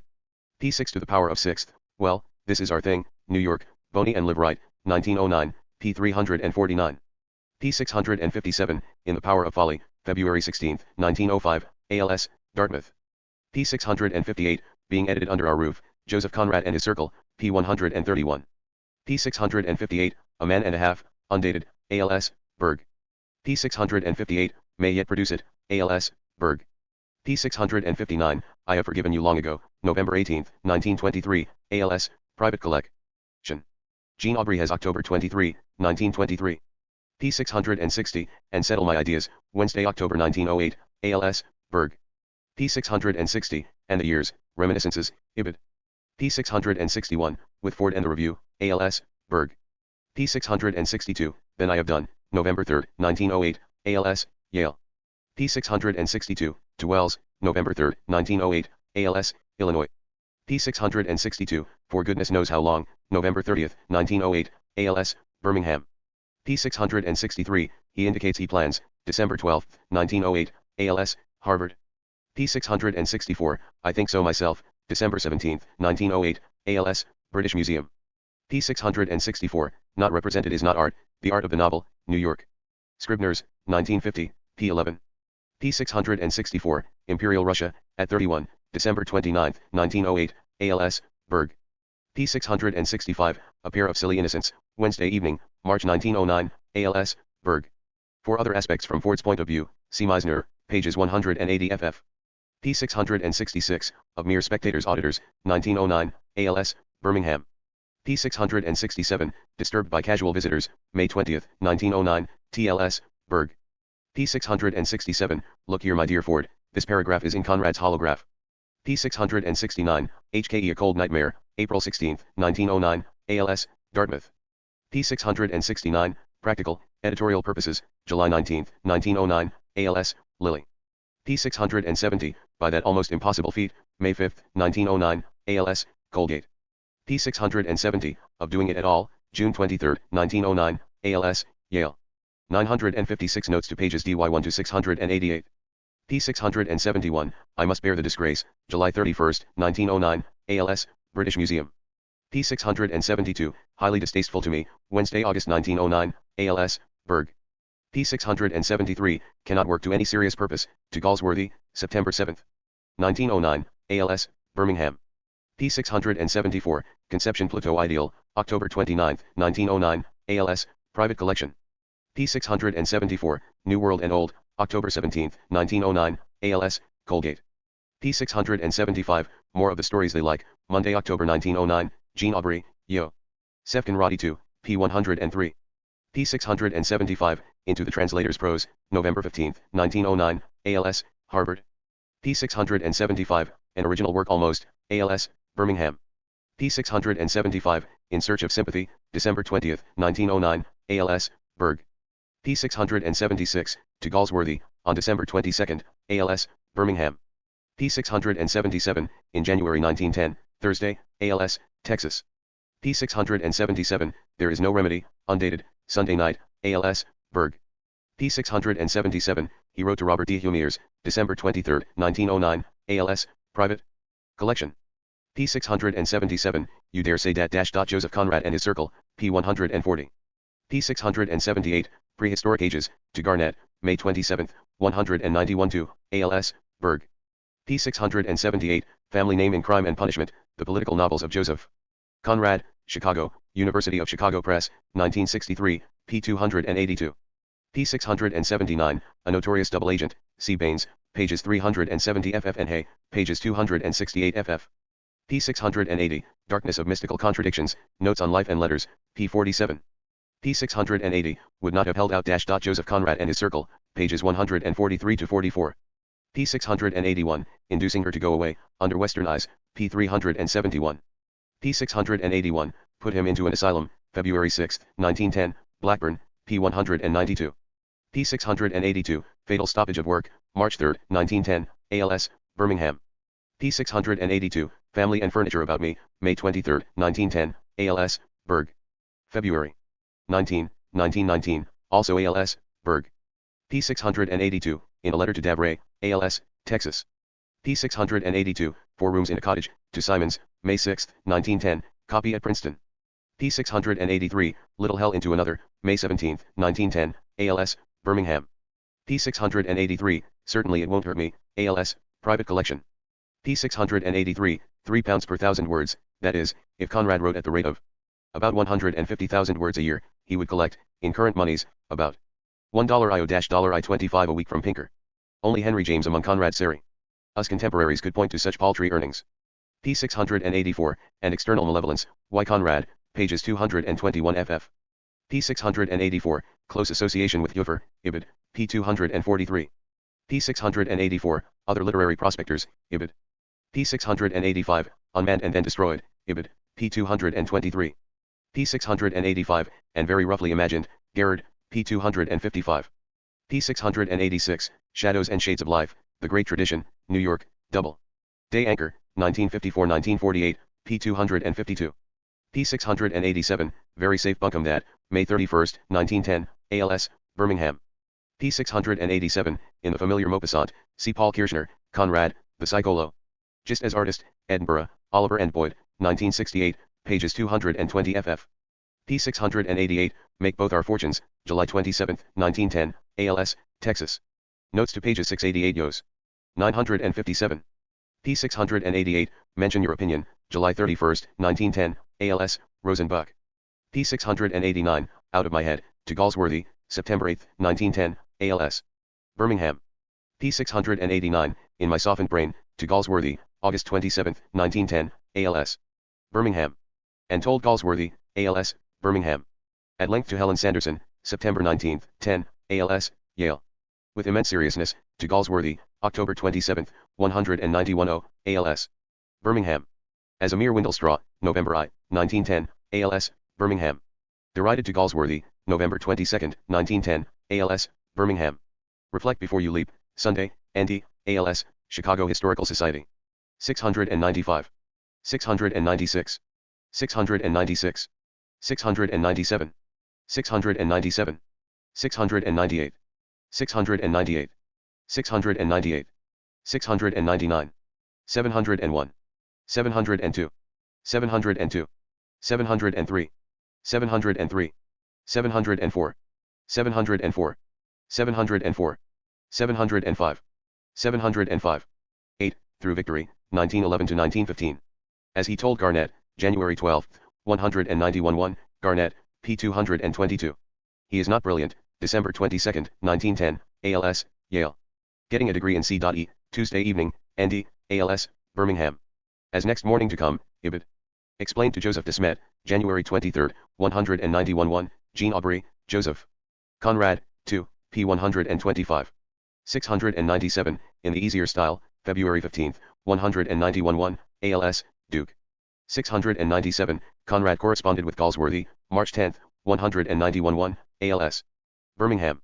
697, his web in a gale, March 29, 191 1, ALS, Berg. 697, bottom of written things, March 12, 191 1, ALS, Lilly. Garnett omitted this section in his printing of the letter.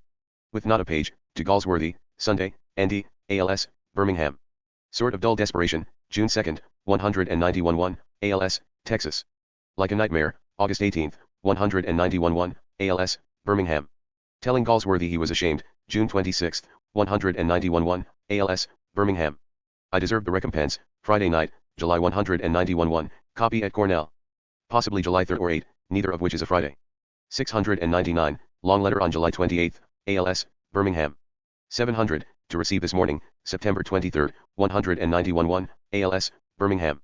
701, killed the Scribner's man, July 29 or 30, 191 1, ALS, private collection. The letter is undated, Garnett has July 29, but the envelope is postmarked the 30th. With touching consistency, August 4, 191 1, ALS, Yale. As a sort of curiosity, August 24, 191 1, ALS, NYPL. Wrote again on September 25, ALS, NYPL. Fit state to judge them, October 15, 191 1, ALS, Birmingham. By an irresponsible chatterer, Ibid. Propounded in the earlier work, October 12, 191 1. Special Triumph Lies, Nation, October 21, 191 1.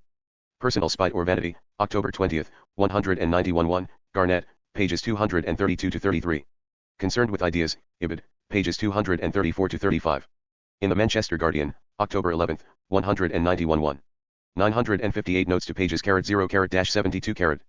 P705, he was stable, something of a drifter and an adventurer, Curie was stable. In his relationship to the Conrads. P706, of the Westminster Gazette, October 14th, 191-1. P706, ill to now and then, October 27th, 191-1, ALS, Colgate. P706, marked lightly in crayon, November 26th, 191-1, Lettre Française Y. P.IIO. P707, and Their Own Day, The English Review, March 191-2. P707, felt distinctly poorer for it, December 21st, 191-1, ALS, Berg. P709, a 1914 journal entry, 2, P63, translated by Justin O'Brien. P709, but without ease, 3, P94. P709, efface that act, ill, pages 94-5. P709, to efface their mark, 3, P123. P711, he told Quinn, ALS, NYPL. P712, finished in a fortnight, February 19th, 191-2, ALS, British Museum. P712, he totaled, for Galsworthy March 27th, 191-2, ALS, Birmingham. P712, Conrad wrote Elsie, March 27th, 191-2, copy at Cornell. P713, lowest side of craftsmanship, March 28th, 191-2, ALS, Berg.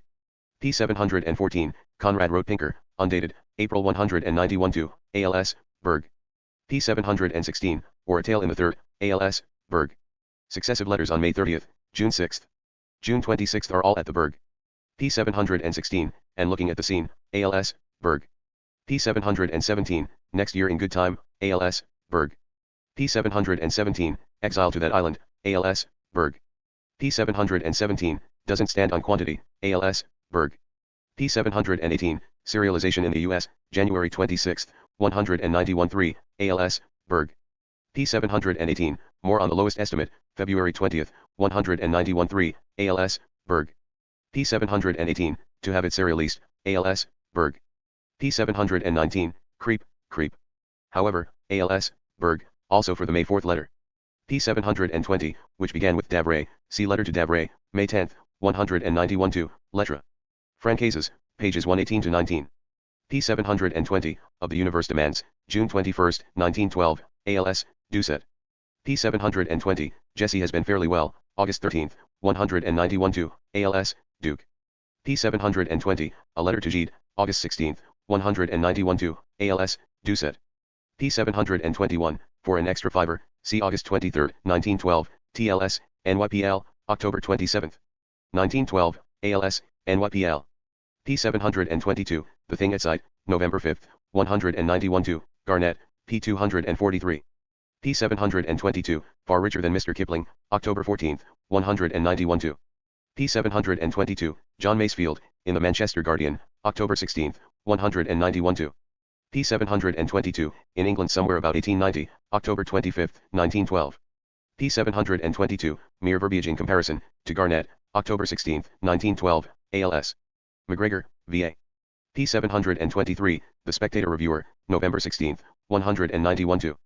P723, Some of Us Have of Your Work, November 22nd, 191-2, 20 letters to Joseph Conrad.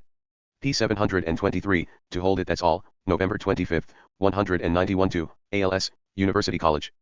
P724, then an assistant at Doubleday, see Joseph Conrad, a footnote to Pub. Lishing History, The Atlantic, February 1958, pages 63-7. Notes to pages Y_I. 959. P725, the latter responded, ALS, Yale. P725, has been ever done before, December 8th, 191-2, ALS, NYPL. P726, just could remember dimly, Ibid. P726, Conrad wrote one of his worst stories, in December 191-2. P726, Conrad reported that his debts, to Quinn, ALS, NYPL. P726, he told Quinn, March 16th, 191-3, ALS, NYPL. P726, properly speaking, is non-existent, March 21st, 1913, ALS, Yale.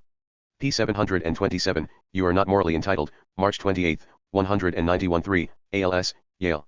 P728, Conrad Ford, ALS, British Museum. P728, for the New York Times, February 2, 191-3. P728, Conrad was of his party, Professor Dale Randall, in his Joseph Conrad. And Warrington Dawson, The Record of a Friendship, Durham, NC. Duke University Press, 1968, provides many of the details. P729, and the Clear Light of Truth, Randall, pages 70-1. P729, Conrad began his response, June 20, 191-3, ALS, Duke.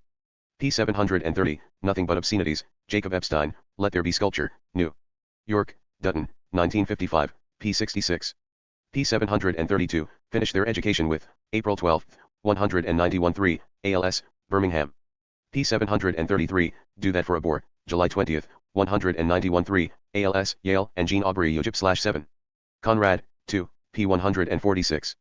P734, Highly Finished of My Stories, August 24, 191-3, Ibid, P149. P734, postponed to January 1914, some copies were published in 191-3 in order to establish copyright. P734, Never Be Written Now I Guess, Sunday, June 1913, ALS, Berg. Jean Aubrey, in error, has June 2.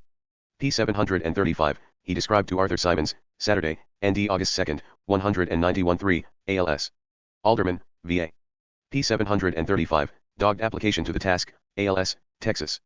P736, was preceded by a letter, September 4, 191-3, ALS, Russell. P736, in his pessimism, almost juvenile, the letters of D.H. Lawrence. London, Heinemann, 1932, P235. P737, Among Ordinary Affairs, Portraits from Memory, New York, Simon and Schuster, 1956, pages 87, 89. P737, But No Great Change, October 23, 1922, TLS, Russell. P738, at this particular juncture, September 12, 191-3, ALS, Berg. P739, for the first time in my life, February 7, 1914, ALS, Russell. P739, matter of a week or so, ALS, Berg.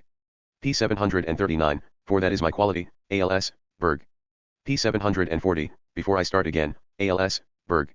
P740, 5 years at odd times, ALS, Berg. P740, when I get the proof, ALS, Berg. P740, he ever knew, not many, Wednesday, ND, 191-3, ALS, private collection. P741, chance tolerable. I don't, ALS, Dartmouth. P741, some sympathy in the press, the entire episode is well related by Ran. Dahl, pages 40-46. P742, half strangled for years, chance, P119. 960 notes to pages Y-2 YS. P742, end of the experience, Ibid, P117. P742, too little of it, id, P310.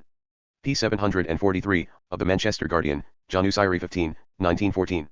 P745, within some mystic impulse, in a letter of October 1916 to Lady Otto. Line Morel, Aldous Huxley said, with chance in mind, that Conrad's presentation of life is like being under the influence of a drug. Robert Gathorne Hardy, ed., Otto Line at Garsington, London, Faber and Faber. 1974 P.SS. P746, a man who would pretend, May 24, 1916, ALS, NYPL. P746, writing in the Nation, ZN/I2ITY24, 1914. P746, Bennett wrote in praise, on January 18, 1914, the journal entry is for January 24, 1924. P747, follow up a first success, February 17, 1914, ALS, Duke. P747, make for your doorstep, February 17, 1914, ALS, Texas. P747, distasteful to me, to Garnett, February 23, 1914, ALS, Berg. P747, type of the island story, to Pinker, May 29, 1914, ALS, Berg. P747, is sold I don't know, March 19, 1914, ALS, Birmingham. P748, was the most difficult, ALS, Berg. P749, We Will Stay Alive, interview reprinted in Mrs. Maria D. Brauska's Sketches on Conrad, Warsaw, Poland, Państwowy Instytut Wida. Nigzy, 1959. P750, Other Merit of the Book, April 1914, Richard Curie, ed., Conrad to a friend, I selected letters from Joseph Conrad to Richard Curie. New York, Crosby, Gage, 1928, p. 19. P750, once she wrote me a letter, Quoted by Joseph Joseph Conrad. Translated from Polish into French by Pierre Dumeril, Paris, Malfra. 1939, p. 38. p. 750, is rather remarkable, to Galsworthy, May 5, 191-4, ALS, Birmingham. p. 750, bar to either, Boris Conrad, p. 70. p. 751, been convulsed with laughter, Ibid, p. 84. p. 752, new meaning to life, within the tides, p. 35. p. 753, is drawing close, July 22, 1914, ALS, Yale. p. 754, the duties of Korea, July 25, 1914, ALS, Birmingham. p. 755, on the Grey Pavement, First News, which appeared in Reveille, O. Gust 191-8, reprinted in Notes on Life and Letters, pages 177-78. p. 755, to lead to moral annihilation, Ibid, p. 178. p. 755, to Galsworthy, Conrad wrote, August I, 1914, ALS, Polish Library. London. p. 756, to be formally recognized, Notes on Life and Letters, pages 138-39. p. 756, Conrad wrote Pinker, ALS, Berg. p. 757, in Poland Revisited, it appeared in 4 issues of the Daily News in 191-5, March 29 and 31, April 6 and 9, then was reprinted in Notes on Life and Letters. It would also appear in Edith Wharton's The Book of the Homeless, 191-6, and as a pamphlet printed for private circulation, 25 copies only, by Thomas Wise. p. 758, without sights, without sounds, Notes on Life and Letters, pages 163-64. p. 758, and with great fluency, p. 97. Notes to pages YSYSC 961. To attend school in Krakow, Polish Academy of Sciences. Beyond the Great Square, Notes on Life and Letters, p. 167. Towards the Florian Gate, Ibid, pages 169 ff. With Sentiment and Emotion, p. 133. Affected by the Lines, Seymour, The Polish Shades, pages 100 ff. To Bed for 5 Days, November 15, 1914, ALS, Polish Library, London. To Miss the Target, p. 96. No Relief on the Contrary, January 28, 191-5, Jean Aubry, Joseph. Conrad, 2, p. 167. Its Mastery of Despair, Victory, pages 196 ff. Ourselves but not inimically, Victory Ms., pages 3-4, Texas MS. With His People in Sweden, Ms., pages 89-90, Victory, p. 33. Loudness of the Phrase, Ms., pages 496-97. Not Irritated Are Seduced, September 30, 191-5. Whose Doom is So Sure, September 24, 191-5. Horror of the Matter, October 2, 191-5. Curie's copy of the novel, Curie, The Last 12 Years of Joseph. Conrad, London, Sampson, Low, Marston, 1928, p. 94. Try to Write It Up, February 25, 191-5, ALS, Dartmouth. 16 volumes in print, March 9, 191-5, ALS, Texas. On Putting It Out, March 13, 191-5, ALS, Texas. To Sit Doing Nothing, Friday, ND, mid-1915, ALS, Birmingham. To James, on July 24, ALS, Yale. To Ford on August 1 2, copy at Cornell. Momentous Events of the Time, August 17, 191-5, ALS, Private Collection. Symbolic, Profound, and Comic, ALS, British Museum. To John Quinn, December 24, 191-5, ALS, NYPL. A Sort of Autobiography, Ibid. Become Paralyzed for Days, Sunday, ND, 191-5, ALS, Berg. 9, Final Things, 1916-1924. Period of Mature Life, The Shadow Line, p. 8. To Be Ashamed of, Ibid, p. 9. As the Grace of God, Ibid, p. 62. Immense Forces of the World, Ibid, p. 76. Ransom is only indicated, February 27, 191-7, ALS, Yale. Fidelity and of Love, The Shadow Line, p. 40. As He Told Calvin, April 2, 191-7, ALS, Yale. A Nature Without Life, Tales of Hearsay, p. 20. My Mind Not a Little, February 27, 1916, ALS, NYPL. Curie reported that Conrad, Curie, last 12 years, p. 136. Were still at school, ALS, Birmingham. Of a Material Collaboration, to Saxton, March 18, 191-6, ALS, Private Collection. 962 Notes to pages Y82-YP4. p. 782, in Discernment, in Comprehension, April 10, 1916, ALS, Alderman, VA. p. 782, as Something Larger, May 19, 1916, TL, NYPL, Quinn Collection. p. 783, Constantly Altogether Idiomatic, May 19, 1916, ALS, Doucet. p. 783, J.A.I. Raison d'Insister, June 8, 1916, Jean Aubry copy, Yale. P783, in a book called Youth, Michael Holroyd, Lytton Strachey, New York. Holt, Reinhardt, 1967, I, p. 316. P783, a translation must be, 2, p. 191. P783, for the well done job, 2, p. 193, January 18, 191-7. P784, debit to his account, July 4, 191-6, ALS, private collection. P784, whom he described, to Curie, August 20, 1916, ALS, Lily. P785, great affection for her, to Pinker, 1916, ALS, Berg. P785, as much as to me, July 15, 1916, ALS, NYPL. P785, with perfect comprehension, July 16, 1916, ALS, Yale. P786, and, perhaps, of art, Wednesday, ND, August 16 1916, ALS, Berg. P786, to be thought of, undated, ALS, Colgate. P787, it was not visible yet, May 24, 1916, ALS, NYPL. P787, one of her invitations to visit, she had also tried to get Conrad to inter vene in the casement affair, but his English patriotism preempted any other considerations. See letters to Quinn, July 15, 1916, ALS, NYPL. And to Lady Adeline Morel, August 10, 191-6, ALS, Texas. P788, Complete and Ineradicable Incompatibility, Notes on Life and Letters. Pages 135-36. P788, Sir George Russell Clerk, Najder, P260, N2, corrected Conrad's spell. Ing of Clark. For this episode, see Conrad's letter, first to Richard Curie, August 20, 1916, ALS, Lily, then to reading August 21, 191-6. Najder, P260. The original of the letter to reading in French, is in the Library of the Polish Academy of Sciences in Kornik. P789, in the Volga today, August 31, 1916, Jean Aubry, Yojib/7 Conrad, 2. Pages 174-5. Except for the 9 letters to Saint-Eman printed in Jean Aubry, this potentially valuable correspondence has not turned up. It was very probably more extensive than 9 letters. P790, in her traces. C. ALS, Yale. P790, on these matters generally, September 14, 1916, ALS, Yale. P790, between Conrad and myself, Buzza, pages 82-3.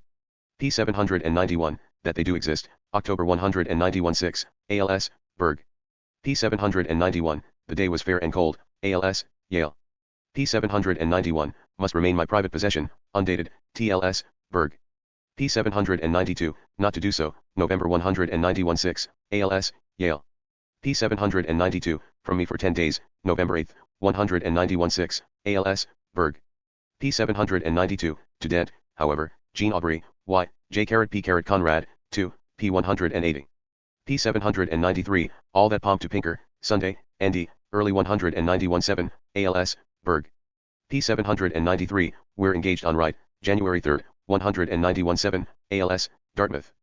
P793, in his letters, for example, to Hastings, January 22 and January 25, 191-7, ALS, Colgate. P793, he planned a story, to Pinker, August 15, 191-7, ALS, Berg. P793, or annoy him anymore, February 12, 191-7, ALS, NYPL. P794, Mon Activite Artistici, March 18, 191-7, ALS, Yale. Notes to pages YP-810 963. P794, War as Games Attitude, see chapter I of Paul Fussell's excellent The Great War and Modem Memory, New York and London, Oxford University. Sidey Press, 1975. P794, for a time at least, March 19, 191-7, ALS, Dent. P795, for some reason or other, Malay Mail, September 2, 1924, obtained. Through Norman Sherry. P795, Congreve with a young lady, Easter Monday, 191-7, T2IV Hurry, Joseph. Conrad, 2, P 188. P795, he insisted, nevertheless, to Howe, April 20, 191-7, ALS, Berg. P796, Masters and Teachers, April 21, 1917, Jean Aubry Yojib Conrad, 2, p. 189. P796, and it remains so still, to Quinn, May 6, 191-7, ALS, NYPL. P797, El Monde Est, May 18, 191-7, ALS, Texas. Very poorly reprinted. By Jean Aubry. p. 797, Mental and Emotional Reaction, as described to Alfred Thomas Saunders, June 14, 191-7, ALS, Public Library of South Australia. Conrad wrote, "After all, I am a writer of fiction, and it is not what actually happened, but the manner of presenting it that settles the literary and even the moral value of my work. My little volume of autobiography, of course, is absolutely genuine. The rest is a more or less close approximation to facts and suggestions. What I claim as true are my mental and emotional reactions to life, to men, to their affairs and their passions as I have seen them. I have in that sense kept always true to myself." p. 798, As if from fear, ALS, Doucet. p. 799, Americans After the War, August 9, 191-7, ALS, Haverford. p. 802, On the Stage, August 15, 191-7, ALS, Berg. p. 803, And for Giving In, to Garnett, October 30, 191-2, The Letters of D.H. Lawrence, p. 66. p. 804, Of Enormous Hidden Power, December 14, 1922, TLS, Yale. p. 805, For the Mirror of the Sea, December 31, 191-7, ALS, Yale. p. 805, He Called Himself, to Galsworthy, December 31, 191-7, ALS. Birmingham. p. 805, He Found the Navy Thinking, to Helen Sanderson, ND, 191-7, ALS, Yale. p. 806, Am Not Likely to, Now, Sunday, ND, 191-7, ALS, Texas. p. 807, Which Must Be Immensely Comforting, February 6, 191-8, TLS, NYPL. p. 808, No More Than Illusions, Ibid. p. 808, Outline He Provided, February 18, 191-8, Jean Aubrey, /OJ_P/ Conrad, 2. p. 200. p. 808, Donna Rita, Woman, J. Middleton Murray, ed. Novels and Novelists. Boston, Beacon Press, 1959, p. 62. p. 809, On the 27th of April, ALS, Boston Public Library. p. 809, Conrad Told Walpole, ALS, Texas. p. 809, Gift of the Gods, April 28, 1918, ALS, Doucet. p. 809, To Respond at Length, May 4, 1918, Jean Aubrey EP/7 Conrad, 2, p. 204. Unfortunately, the original of this important letter remains unknown. p. 810, in responding that he was very pleased, May 6, 191-8, TL and ALS. Rosenbach. 964 notes to pages 810-8-2. p. 810, he told Garnett, May 16, 191-8, Garnett, pages 258-59. p. 811, to die in their company, to Walpole, June 7, 191-8, TLS, Texas. p. 811, be lost forever, June 11, 191-8, TL and ALS, Syracuse. p. 812, he told Hastings, June 26, 1918, ALS, Colgate. p. 812, Conrad wrote a series of letters, they are at Yale. p. 814, Conrad rejected the idea, September 25, 191-8, ALS, Berg.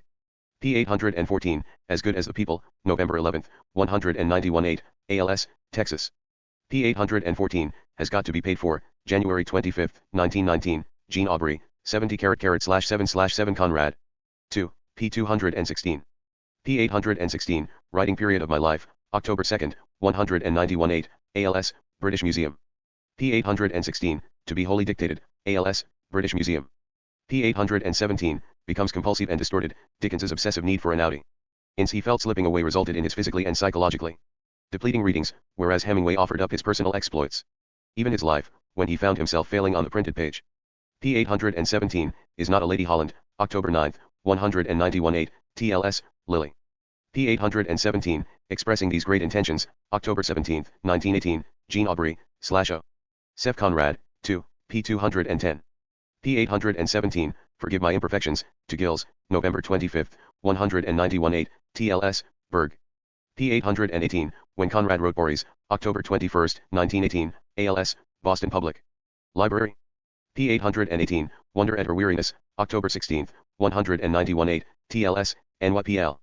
p. 819, If I Do Manage It, to Rothenstein, October 24, 191-8, ALS, Harvard. p. 820, It Is In Now, December 31, 191-8, TLS, Berg. p. 820, Personal Art Exists, December 21, 1918, Jean Aubrey, Joseph Conrad. 2, pages 213 ff. p. 821, Conrad wrote to the editor, December 12, 1918, copy at Yale. p. 822, he told Pinker, January 30, 1919, ALS, Berg. p. 823, Parts of Jones and Ricardo, to Hastings, February 27, 191-9, ALS. Colgate. P. 823, Bigger Thing of the Two, February 19, 1919, ALS, Berg. P. 824, Pay My Tailor's Bill, March 29, 191-9, ALS, Colgate. P. 824, He Disobeys Your Injunction, April 10, 1919, TLS, NYPL. P. 825, A Bigger Thing in Every Way, May 3, 1919, TLS, NYPL. P. 825, and More Mysterious Characters, May 10, 191-9. Theodore G. Earsam. Identified the reviewer. P. 825, in the Morning Post, August 6, 1919. P. 826, and Insecurely Told, August 7, 1919. P. 826, To Become Insubstantial, August 6, 1919. P. 828, Exhaustion and Some Despair, to Quinn, May 26, 1919, ALS, NYPL. P. 828, Anything Be More Legitimate, July 7, 191-9, ALS, Private Collection. P. 829, to Quinn, Conrad Stressed, May 26, 1919, TLS, NYPL. P. 830, Enthusiastic About That Scheme, July 31, 1919, TLS, NYPL.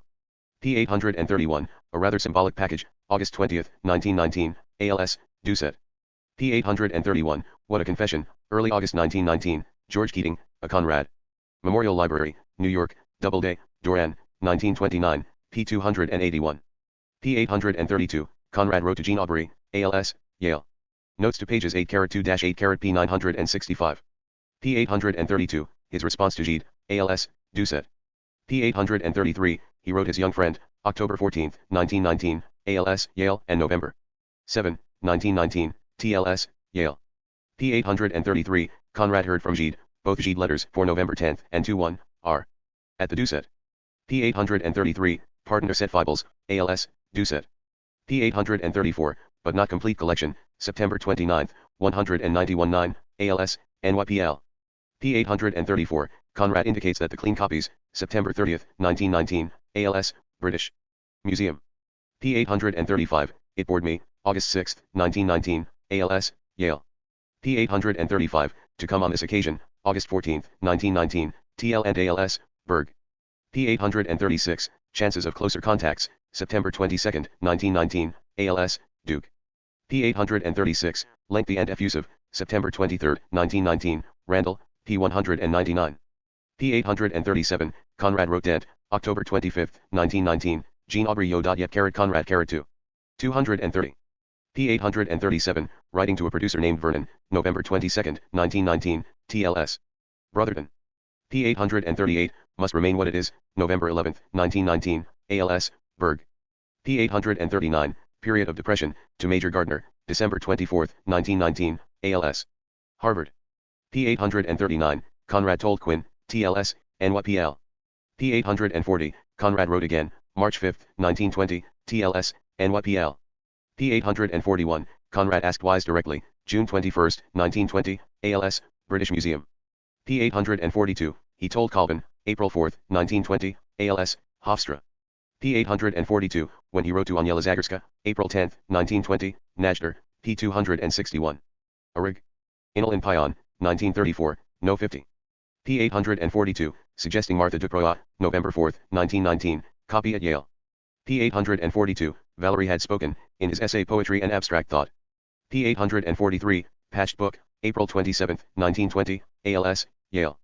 P. 843, Of Conrad's Cable Style, to Wise, May 20, 1920, ALS, British Museum. P. 843, As He Reported It to Walpole, June 14, 1920, ALS, Texas.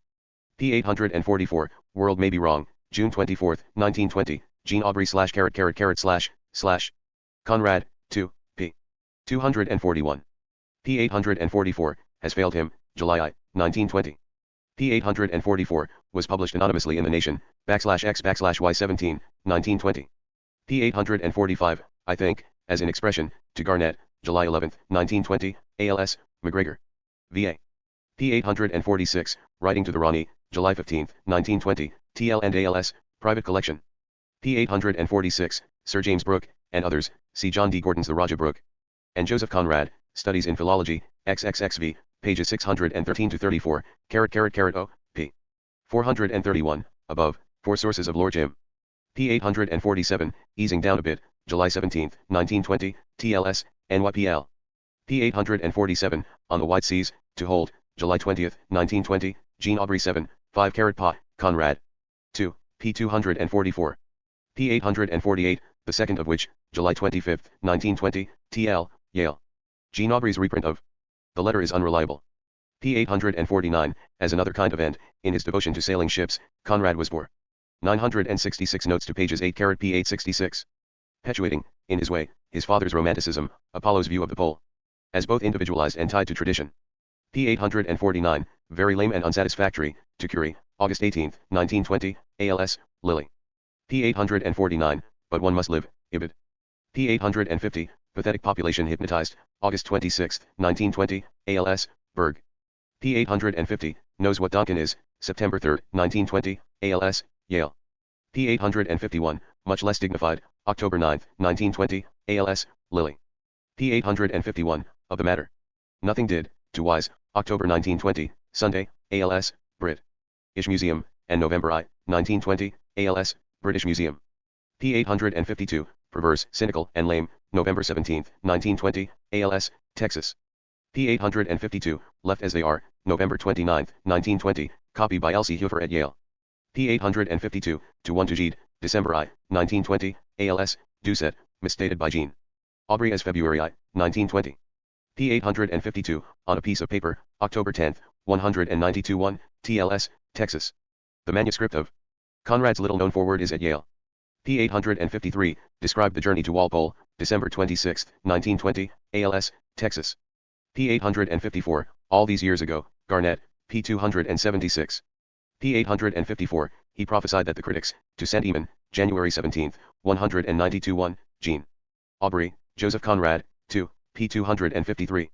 P854, with punctuality and dispatch, January 30, 192-1, ALS, Berg.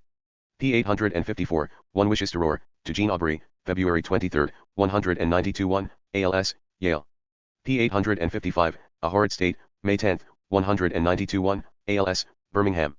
P855, Paris to Napoleon, The Sea Dreamer, pages 279-80.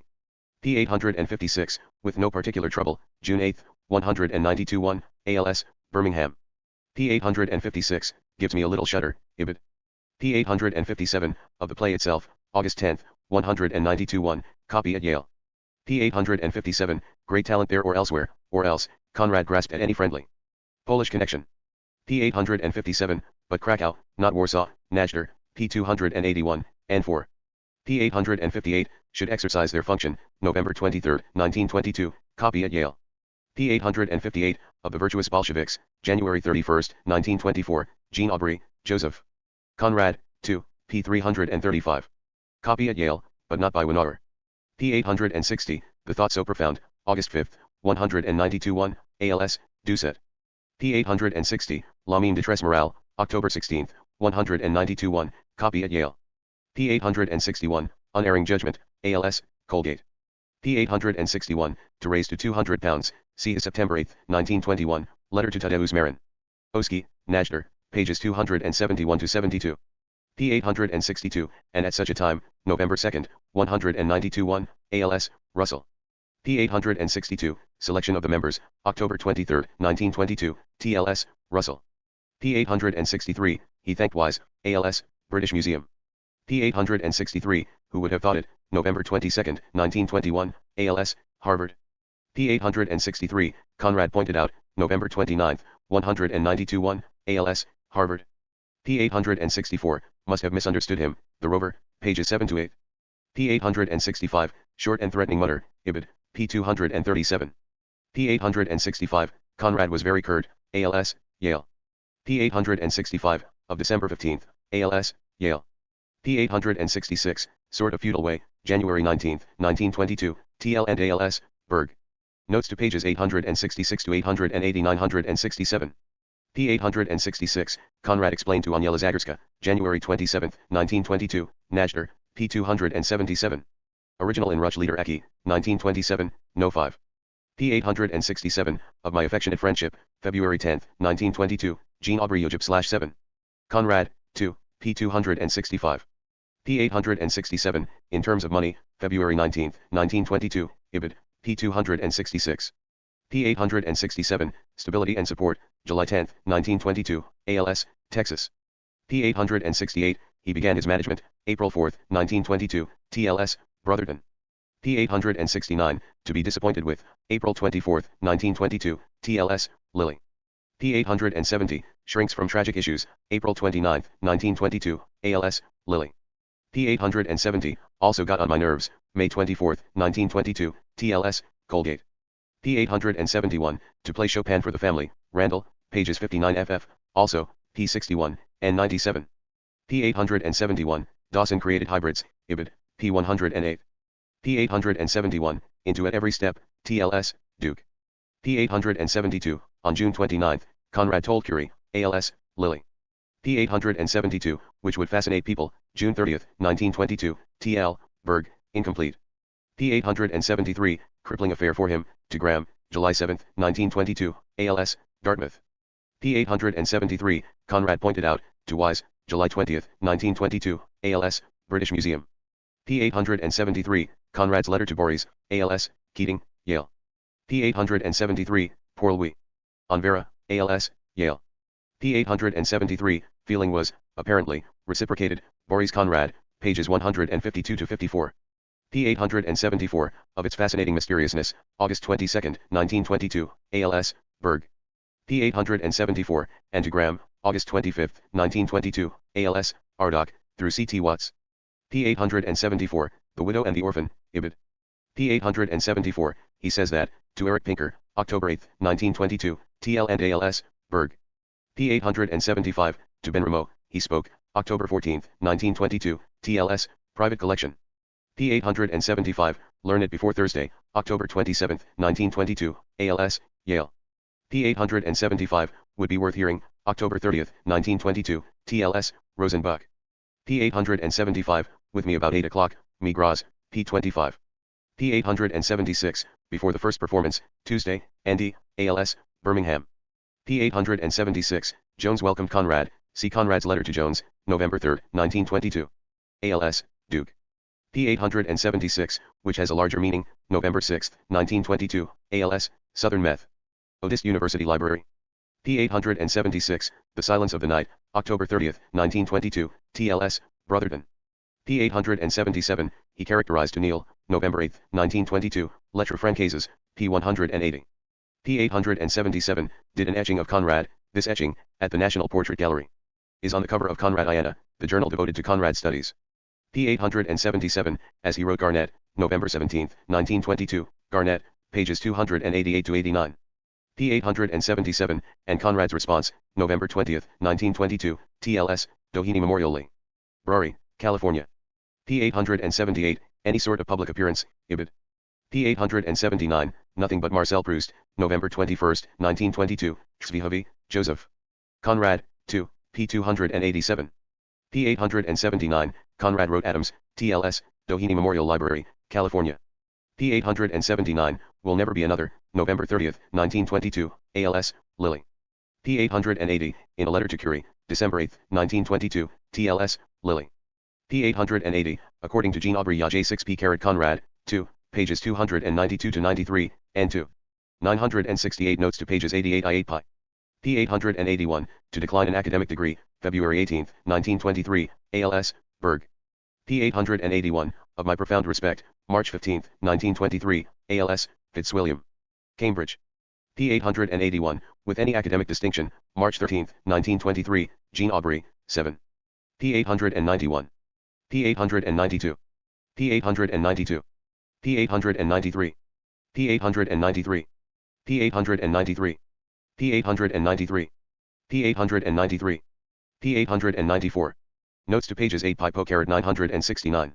To share for a little while, last essays, pages 42-43. A Spark of the Sacred Fire, Ibid, p. 31. On his gift as a great novelist, to Curie, July 14, 1923, TLS, Lily. Varied Effects of Perspective, Ibid. In a letter to Curie, July 20, 1923, ALS, Lily.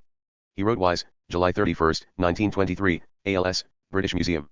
So he noted to Calvin, ALS, Yale. Decades after his death, July 17, 1923, Curie, p. 152. Conrad's response to the proposal, to Gardner, October 8, 1923, ALS. Harvard. p. 894, and as rather, to Curie, September 20, 1923, ALS, Lilly.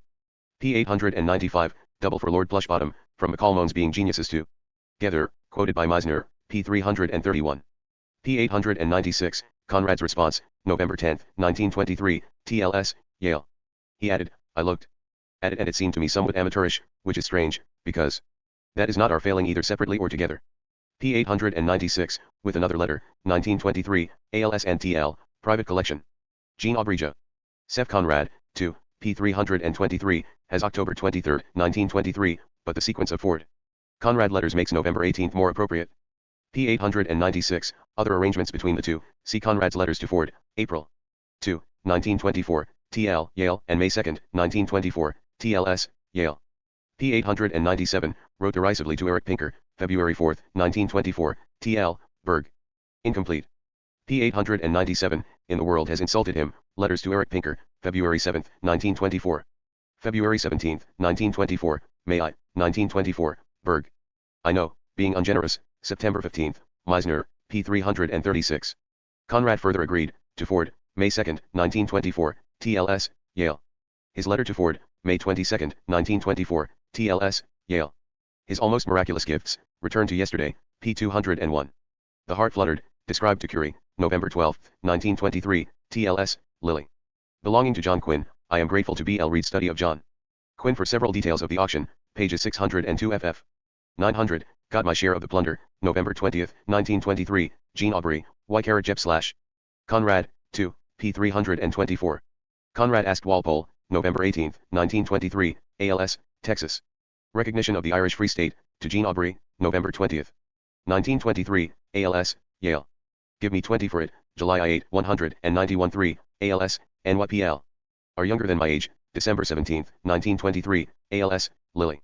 You are an aristocrat, November 21, 1923, ALS, Berg. Fournoir de Mapis, December 28, 1922, ALS, Doucet. In the New Statesman, December 15, 1923. Of the Land and Sea, December 6, 1923. People and the Events, December 4, 1923, TLS, Yale. Potentially Greater Thing, Ibid. Vibrating in the Air, to Doubleday, December 6, 1923, Jean Aubrey, /O. Seth Conrad, 2, p. 328. p. 903, Conrad told Graham, December 12, 1923, ALS, Dartmouth. 897. 898. 898. 898. 899. 899. p. 901. p. 901. p. 901. p. 901. p. 902. p. 902. p. 902. p. 902. p. 902. p. 903. p. 903. 970 notes to pages Pop. p. 904, he speaks of fighting, to Bennett, January 2, 1924, ALS, University Col. Leg, London. p. 904, Conrad told Doubleday, January 7, 1924, Jean Aubrey 70. Feb. Conrad, 2. p. 331. p. 905, point of a composition, January 29, 1924, leaf insert in Visiax. Mirror of Conrad, London, Werner Laurie, 1955. p. 905, he had received several inquiries, see, for example, his letters to Charles Chaussee, Jean Aubrey, 7, 9J EP Conrad, 2, p. 336, to Henry Seidel Canby. Ibid, p. 341. p. 905, The Shade of Solitary Thought, Last Essays, p. 205. p. 905, he promised Eric Pinker, February 3, 1924, Jean Aubrey 7 Ajib Conrad. N, p. 337. p. 905, with a story from another, February 7, 1924, Ibid, p. 337. p. 906, Weird and Exhausting, to Galsworthy, February 22, 1924, ALS. Birmingham. p. 906, Filth and Obscenities, p. 66. p. 906, I Am Played Out, p. 91. p. 906, Jesse Has Left, Joseph Conrad and His Circle, p. 236. p. 906, or The Collaborated Works, April 27, 1924, TLS, Yale. p. 907, He Told Curie, March 25, 1924, ALS, Lilly. p. 907, to Elbridge Adams, March 26, 1924, Jean Aubrey, Joseph Conrad, 2. p. 341. p. 907, when Conrad responded, June 28, 1924, Najder, p. 299. Original in Ruchlieder Aki, 1926, No. 7. p. 907, it was a DVTZM, Joseph Conrad and his Circle, p. 263. p. 908, KJE Ladois, May 30, 1924, ALS, Doucet. p. 908, told Mrs. Doubleday, Jean Aubry, /OJ // Conrad, 2, p. 345. p. 909, and apparently the most selfish, July 8, 1924, ALS, Yale. p. 909, Curie is the witness, the last 12 years, pages 197 ff. Bibliography. Conrad's works. Magazine publication of short stories is given in parentheses. Almayer's Folly, 1895. An Outcast of the Islands, 1896. The Nigger of the Narcissus, 1897. Published in the United States as Children of the Sea, A Tale of the Forecastle. Tales of Unrest, 1898, Contents, The Idiots, 1896, Carrion, 1897, The Law. Goon, 1897, An Outpost of Progress, 1897, The Return, 1898. Lord Jim, A Tale, 1900. The Inheritors, An Extravagant Story, with Ford Madox Guilford, 1901. Youth, A Narrative and Two Other Stories, 1902, Contents, Youth, 1898. Heart of Darkness, 1899, The End of the Tether, 1902. Typhoon, 1902. Typhoon and Other Stories, 1903, Contents, Amy Foster, 1901, Typhoon. 1902, Tomorrow, 1902, Falk, 1903. Romance, with Ford Madox Guilford, 1903. Nostromo, A Tale of the Seaboard, 1904. The Mirror of the Sea, Memories and Impressions, 1906. The Secret Agent, A Simple Tale, 1907. A Set of Six, 1908, Contents, An Anarchist, 1906, The Brute, 1906, Casper. Ruiz, 1906, The Informer, 1906, The Duel, 1908, Tu Conde, 1908. A Personal Record. Also known as Some Reminiscences, 1908, 191-2. Under Western Eyes, A Novel, 191-1. Twixt Land and Sea, Tales, 191-2, Contents, The Secret Sharer, 1910, A Smile. A Fortune, 191-1, Freya of the Seven Isles, 191-2. Chance, A Tale in Two Parts, 191-3 1914. One Day More, A Play in One Act, 191-3, Adaptation of Tomorrow. Victory, An Island Tale, 191-5. Within the Tides, 1915, Contents, The Partner, 191-1, The Inn of the Two Witches, 191-3, Because of the Dollars, 1914, The Planter of Melita. 1914. The Shadow Line, A Confession, 191-7. The Arrow of Gold, A Story Between Two Notes, 191-9. The Rescue, A Romance of the Shallows, 1920. 971. 972 Bibliography. Notes on Life and Letters, 192-1. The Secret Agent, Drama in 4 Acts, 1921, Adaptation of the Novel. The Rover, 1923. Laughing Ann, A Play, 1923, Adaptation of Because of the Dollars. The Nature of a Crime, with Ford Madox Guilford, 1924, written in 1908. Suspense, A Napoleonic Novel, 1925, incomplete. Tales of Hearsay, 1925, Contents, The Black Maid, 1908, Prince Roman, 191-1. The Tale, 191-7, The Warrior's Soul, 191-7. Last Essays, 1926. The Sisters, 1928, written in 1896, incomplete. Editions of Conrad's Letters. A complete edition is in preparation, to be edited by Frederick R. Karl. 5 letters by Joseph Conrad to Edward Noble in ISPJ. London, privately. Printed, 1925. Joseph Conrad's Letters to his wife. London, privately printed, 1927. Joseph Conrad, Life and Letters. Edited by G. Jean Aubry. 2 volumes Garden City. New York, Doubleday, 1927. Conrad to a Friend, 150 Selected Letters from Joseph Conrad to Richard Curie. Edited by Richard Curie. New York, Crosby, Gage, 1928. Letters from Joseph Conrad, I8p-IP2. Edited by Edward Garnett. Indianapolis. Bob's Merrill, 1928. Lettres Françaises. Edited by G. Jean Aubry. Paris, Gallimard, 1929. Letters of Joseph Conrad to Marguerite Porodowska, Ispoevja.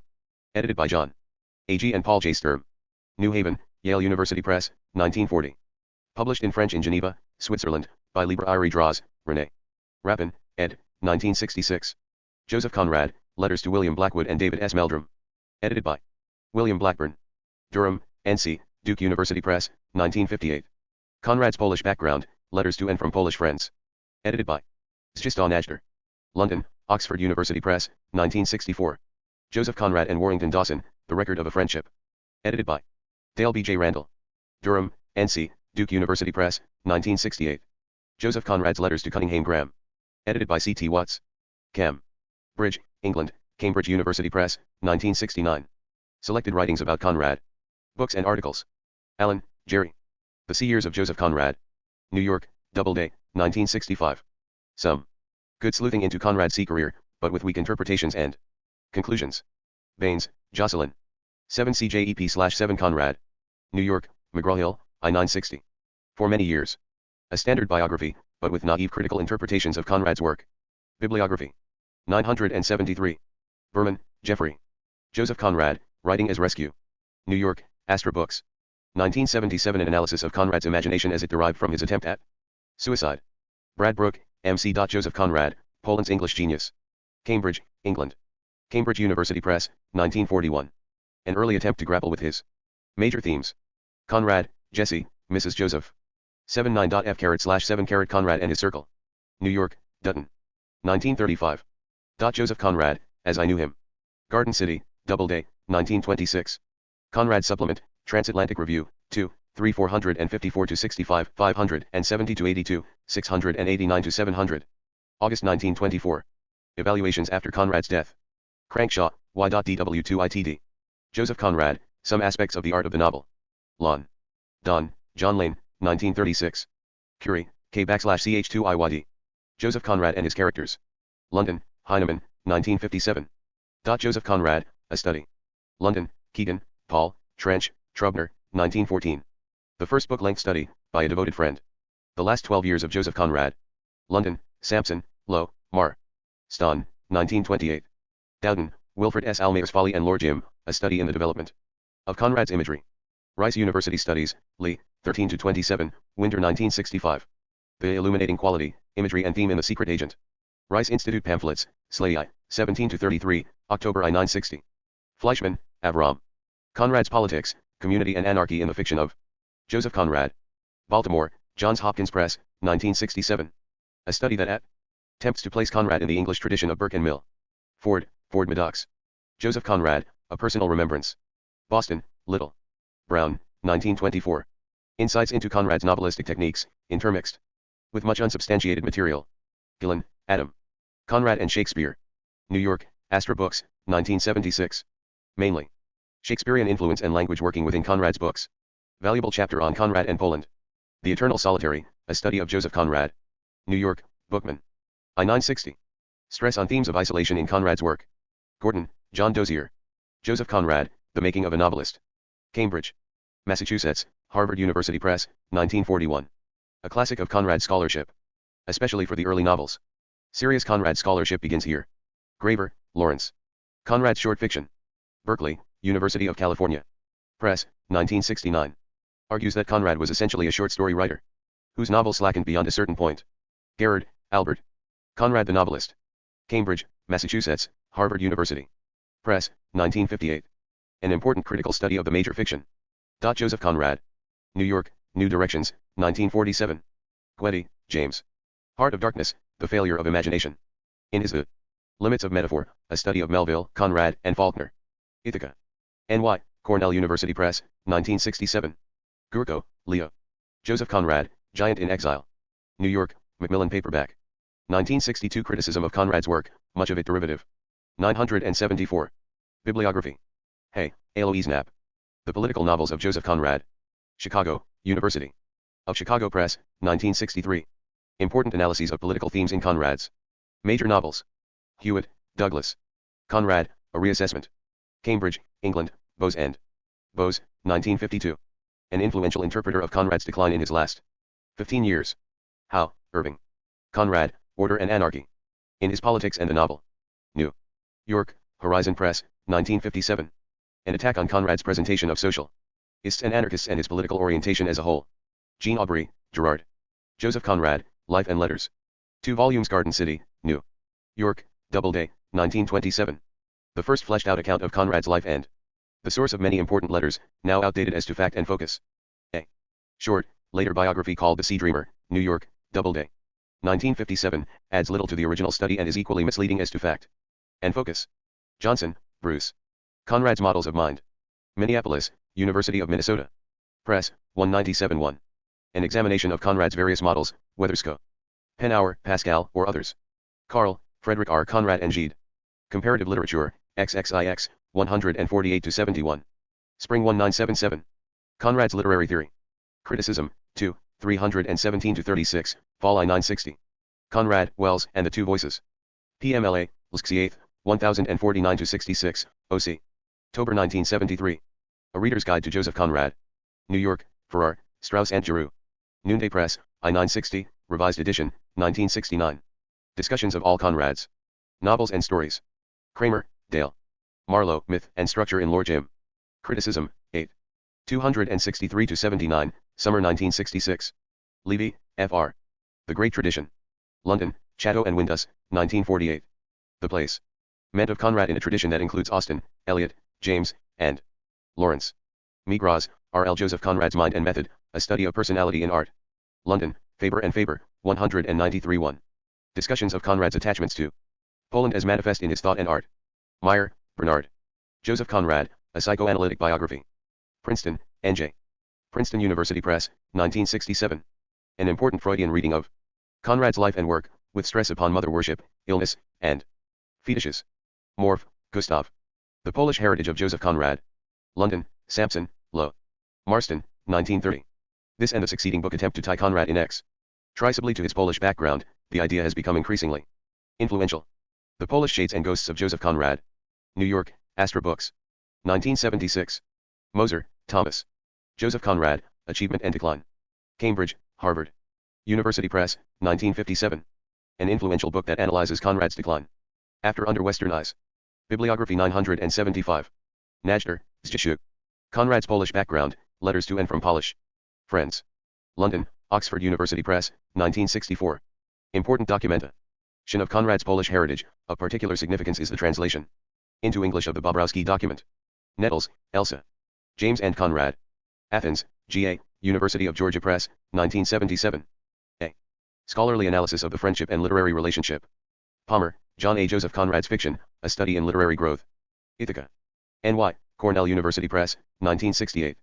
The chapter Achievement and Decline, a bibliographical note is of importance. Peary, John Oliver. Action, Vision, or Voice, The Moral Dilemmas in Conrad's Tale-Telling. Modern Fiction Studies, X, 3-14, Spring 1964. Reading J. H. Conrad and His Contemporaries. London, Minerva Publishing. Co., 194-1. Some Interesting Stories, which may or may not be true. Rosenfield, Claire. Paradise of Snakes, An Archetypal Analysis of Conrad's Polity. Cal Novels. Chicago, University of Chicago Press, 1967. Mainly Jungian. Analyses of Nostromo, The Secret Agent, and Under Western Eyes. Sherry, Norman. Conrad, The Critical Heritage. London, Routledge and Keegan. Paul, 1973. A valuable collection of reviews and comments on Conrad's works by contemporaries. Conrad's Eastern World. Cambridge, England, Cambridge University Press, 1966. Solid documentation of Conrad's early sailing career and its influence on his fiction. Conrad's Western World. Cambridge, England, Cambridge University Press, 197-1. Some very intelligent sleuthing into the sources of Heart of Darkness, Nostromo, The Secret Agent, and related stories. Tanner, Tony. Butterflies and Beetles Conrad's Two Truths. Chicago Review, 6, 123-40, Winter-Spring 1963. Nightmare and Complacency, Razumov and the Western Eye. Critical. Quarterly, 4, 197-214, Autumn 1962. Thorburn, David. Conrad's Romanticism. New Haven, Con, Yale University Press, 1974. Discussions of Conrad in relationship to romantic adventure. Fiction of the later 19th century. Van Gant, Dorothy. On Lord Jim. In Her the English Novel, Form and Function. New York, Reinhardt, 1953. Warren, Robert Penn Introduction to Nostromo. Modern Library Edition. New York, Random House, 1951. Reprinted from Sewanee Review, Licks. 363-91, Summer 1951. An important reading that should be compared with Van Gant's. Watt, Ian. Conrad Criticism and the Nigger of the Narcissus. 19th Century Fiction, 12, 257-83, March 1958. Joseph Conrad, Alienation and Commitment. In the English Mind. Edited by H. S. Davies and George Watson. Cambridge, England, Cam. Bridge University Press, 1964. Wiley, Paul. Conrad's Measure of Man Madison, University of Wisconsin Press. 1954. Young, Vernon. Joseph Conrad, Outline for a Reconsideration. Hudson Review. 2, 5-19, Spring 1949. 976 Bibliography. Zabel, Morton Darwin. Conrad. Various Essays in Craft and Character in Modern Fiction. New York, Viking, 1957. Important Studies of Conrad in the Revival of Interest in His Work in the 1940s and 1950s. Collections of Essays. Karl, Frederick R., ed. Joseph Conrad, A Collection of Criticism. New York. McGraw-Hill, 1975. Essays on the Major Fiction. Krzyzanowski, Ludwig, ed. Joseph Conrad, Centennial Essays. New York, The Polish Institute of Arts and Sciences in America, I-960. Lehman, John, ed. The London Magazine, 4, 1121-49, November 1957. Mudrick, Marvin, ed. Conrad, A Collection of Critical Essays. Englewood Cliffs. N.J., Prentice Hall, 1966. A valuable but eccentric presentation of Conrad. Stallman, Robert Worcester, ed. The Art of Joseph Conrad, A Critical Symposium. East Lansing, Michigan State University Press, I-960. A solid and representative selection of criticism. Anthologies. Zabel, Morton Darwin, ed. Updated by Frederick R. Karl. The Portable. Conrad. New York, Viking Press, 1947, 1969. Selections from Conrad's work, including novels, stories, letters, and personal writings, with a long introduction, commentary, and bibliography. Index. Abbey of Ponteny, Meetings at 720. Aubin Blanchi, 1, Mallarmé, 414-15. Academy, 351, 425-6, 437, 472, 476, 509, 539. Academy of Letters, 58 on. Action Francaise, Eliot and 783. Adams, Elbridge, 877-9, 881, 889, 907. Admiral Guinea, Henley and Stevenson. 560. Admirals All, Newbold, 584. Ottawa, Conrad on, 306, 325-7, 329-30. Adventure in the Night, Dawson, 871. Africa, Africans, 285-8, 290, 297n, 473. Conrad and, 105-6, IO6n, 109, 118, 273-5. 283n, 284-6, 288, 290-1, 296, 297n, 298. 298n, 311, see also Congo, Stanley and 274-5, 275. African International Association, 286. Agamemnon's Tomb, Stoici, 76 on. Alain Fomir, Henry, 783, 78-3n. Alaska, 201. Albany, Duchess of, 849. Aldington, Conrad's 2, 645, 652-4, 659, 665. Conrad's Leave, 673, 682, Visitors 2, 674-5, 687. Alexander I, 40-1. Alexander II, 43-5, 679n. Alfonso XII, 132, 161. Allen, Grant, Conrad on, 441. Allen, Jerry, 170, I7 on, 217, 22 on. Almatadma, Lawrence, 586. Almayer's Folly, 4, 19, 76, 88, 115, 165, 200. 234-5, 237, 239, 243, 243n, 244-50, 252. 262, 270-3, 279, 281, 284, 288, 290-1, 293. 296, 299-300, 305-8, 310-12, 314, 318-19. 324-9, 333, 335, 339, 341, 347, 347n, 351. 352n, 353, 361-2, 369, 371-2, 374, 385, 387. 390, 406, 455, 517, 548, 563, 618, 621, 661. 781, 810, 866, 903, dedication in, 85-6, and Vidar, 240-1, start of, 244-5, 265-7, Loss of, 293, 293n, 300, 324, 661, first reader. Of, 319 to 21, 323, author's note to, 327 to 8. Completion of, 329 to 31, rewriting of, 330 to 1. 357, submission and acceptance of, 330 to 7. French translation of, 333, 335 to 6, 341, 344. 353 to 4, publication of, 337, 342 to 5, 352 n. Preface to, 343, 842, 882, in Polish, 345. 423, 842, 881 to 2, reviews of, 346 to 7, 349. 351 to 2, 377, 555, discussed, 348 to 50, Quinn. And, 702 to 3, 712, and collected edition. 781,824. Altar of the Dead, the, James, 480. Altic, Richard, 186. Alvar, Madam, 886. Ambassadors Theatre, 858, 875 to 6. America, Americans, Conrad and, 195, 199. 735, 747 n, 781 to 2, 799, and First World War, 781 to 2, 795 to 6, 813 to 14, Conrad Market. In, 840 to 1, Conrad 2, 850, 878 to 81, 883 to 4. 886 to 7, 902. American, the, James, Preface to, 663 to 4. Amsterdam, description of, 237 to 9. Amy Foster, Conrad, 338, 393, 522 to 12. 545, 650, 734, discussion of, 513 to 15, 5I4N. Anarchist, N, Conrad, 577, 586, 593 to 4. 601, 619, 635, discussion of, 593 to 4, Quinn. And, 839. Ancient Mariner, the, Coleridge, 778 n. Anderson Galleries, auction at, 899 to 900.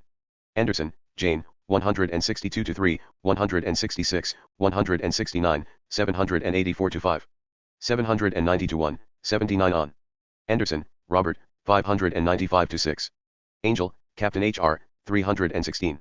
Animula, Elliot, 595 n. And Veronica, Wells, 655 to 6. Anna Annie, Frost, 205 to 6, 206 n, 209. Apocalypse Now, 849 n. Apollo and Korsaniowski's, Joseph Conrad's. Father, Milosh, 5 in. Appeasers, 25 to 6, 30, 40, 45. Appleton, D. & Co., 392, 732. Appreciations with an essay on style, c. Style. 977. 978. Index. Araby Maid, 674. Arnold, Matthew, 486, 782. Around the World Under Sail in the 80s, Brooking, I8 and I82N.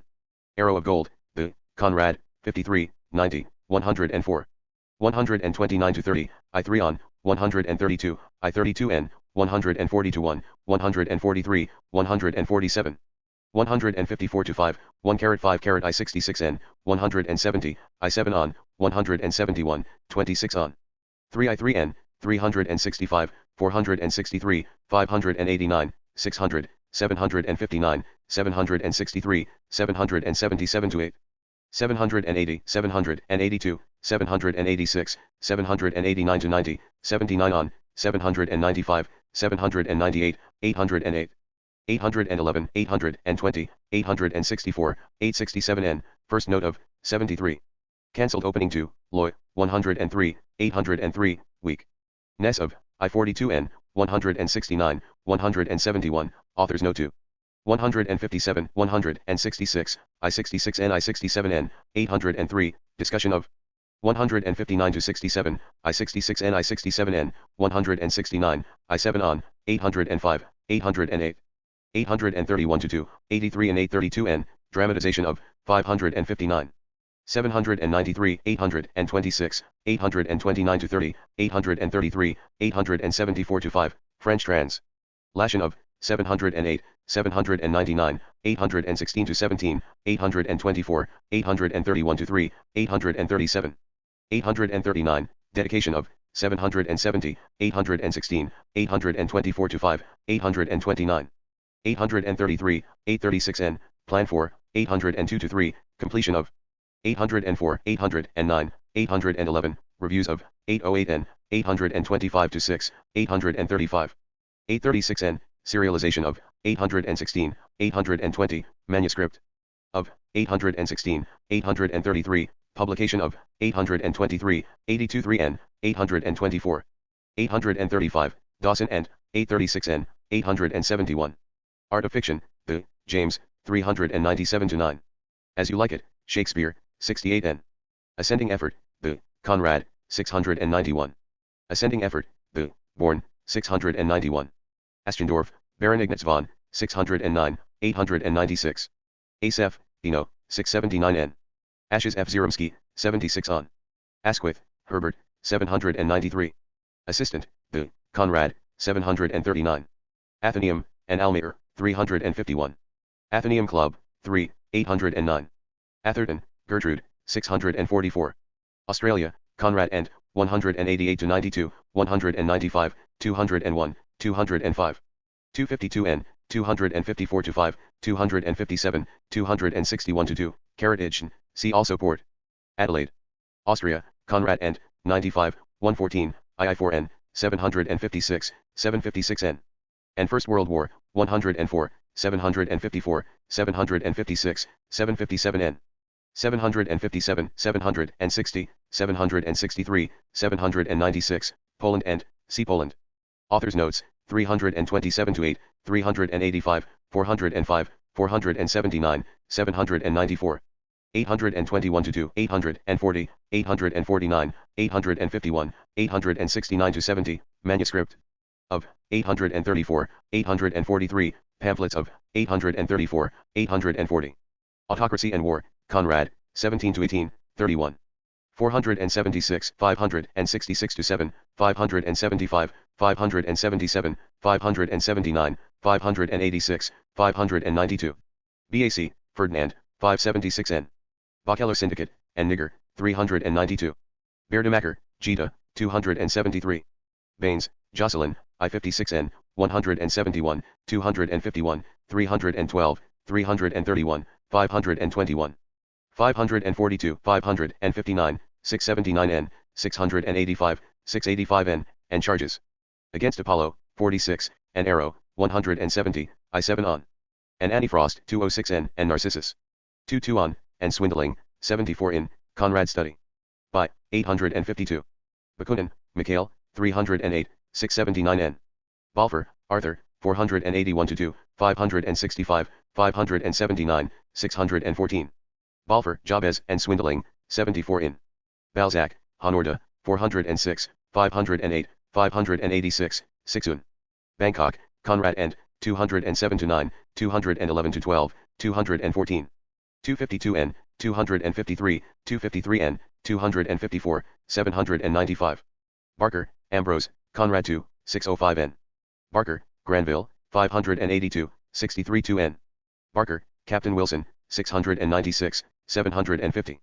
Barr, Mowing, 214, 225, 225N, 233N, 273 to 4. 314. Berry, CDO, and Nostromo, 570.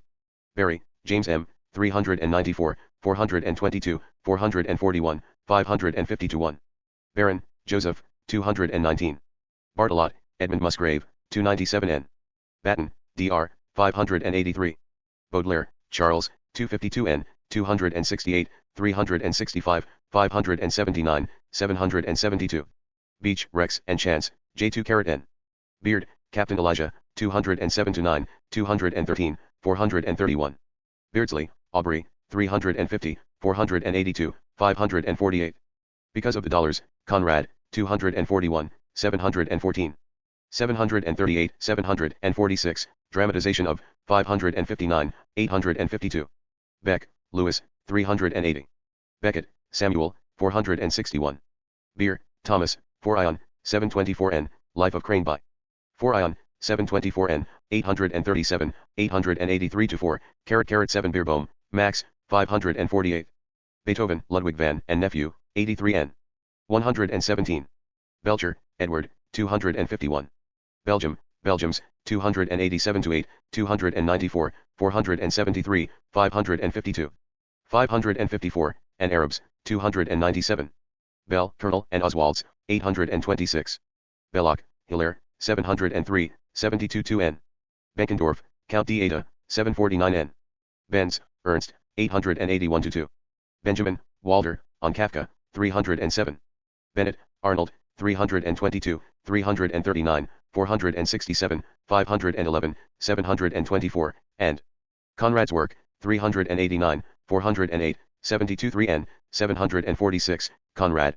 2, 457, 72 3n, and Pinker, 488, 582, and N. English Review, 654 5, 57 59 I Virginia. Wolf End, 723, 744, death of, 912. Bennett, Gordon, 689, 692, 698. Benramo, J. Harry, and Secret Agent Play. 751, 858, 865, 874 5, 876 n. Benson, Th, and Almayer, 344. Bureau and Bureau River, 247 51, 248 n, 272. Berdykef, 17, I7n, 38, 57. Berenson, Bernard, Conrad and, 863, 867. Beresford, Charles William, 835. Berg, C. Dollars. Burglar, Edmund, and Gambling, 174 n. Bergson, Henry, 452, 743 n. Besant, Annie, 396. Besant, Walter, on Writers, 338. Biblioteca Warszawska, 49 n. Best Stories of 1 to the power of 24th, the, 909. Bielinski, Marion, 762. Index 979. Bismarck, Otto von, 210, Joe Carrot n. Blackmate, the, Conrad, 224, 234 to 6.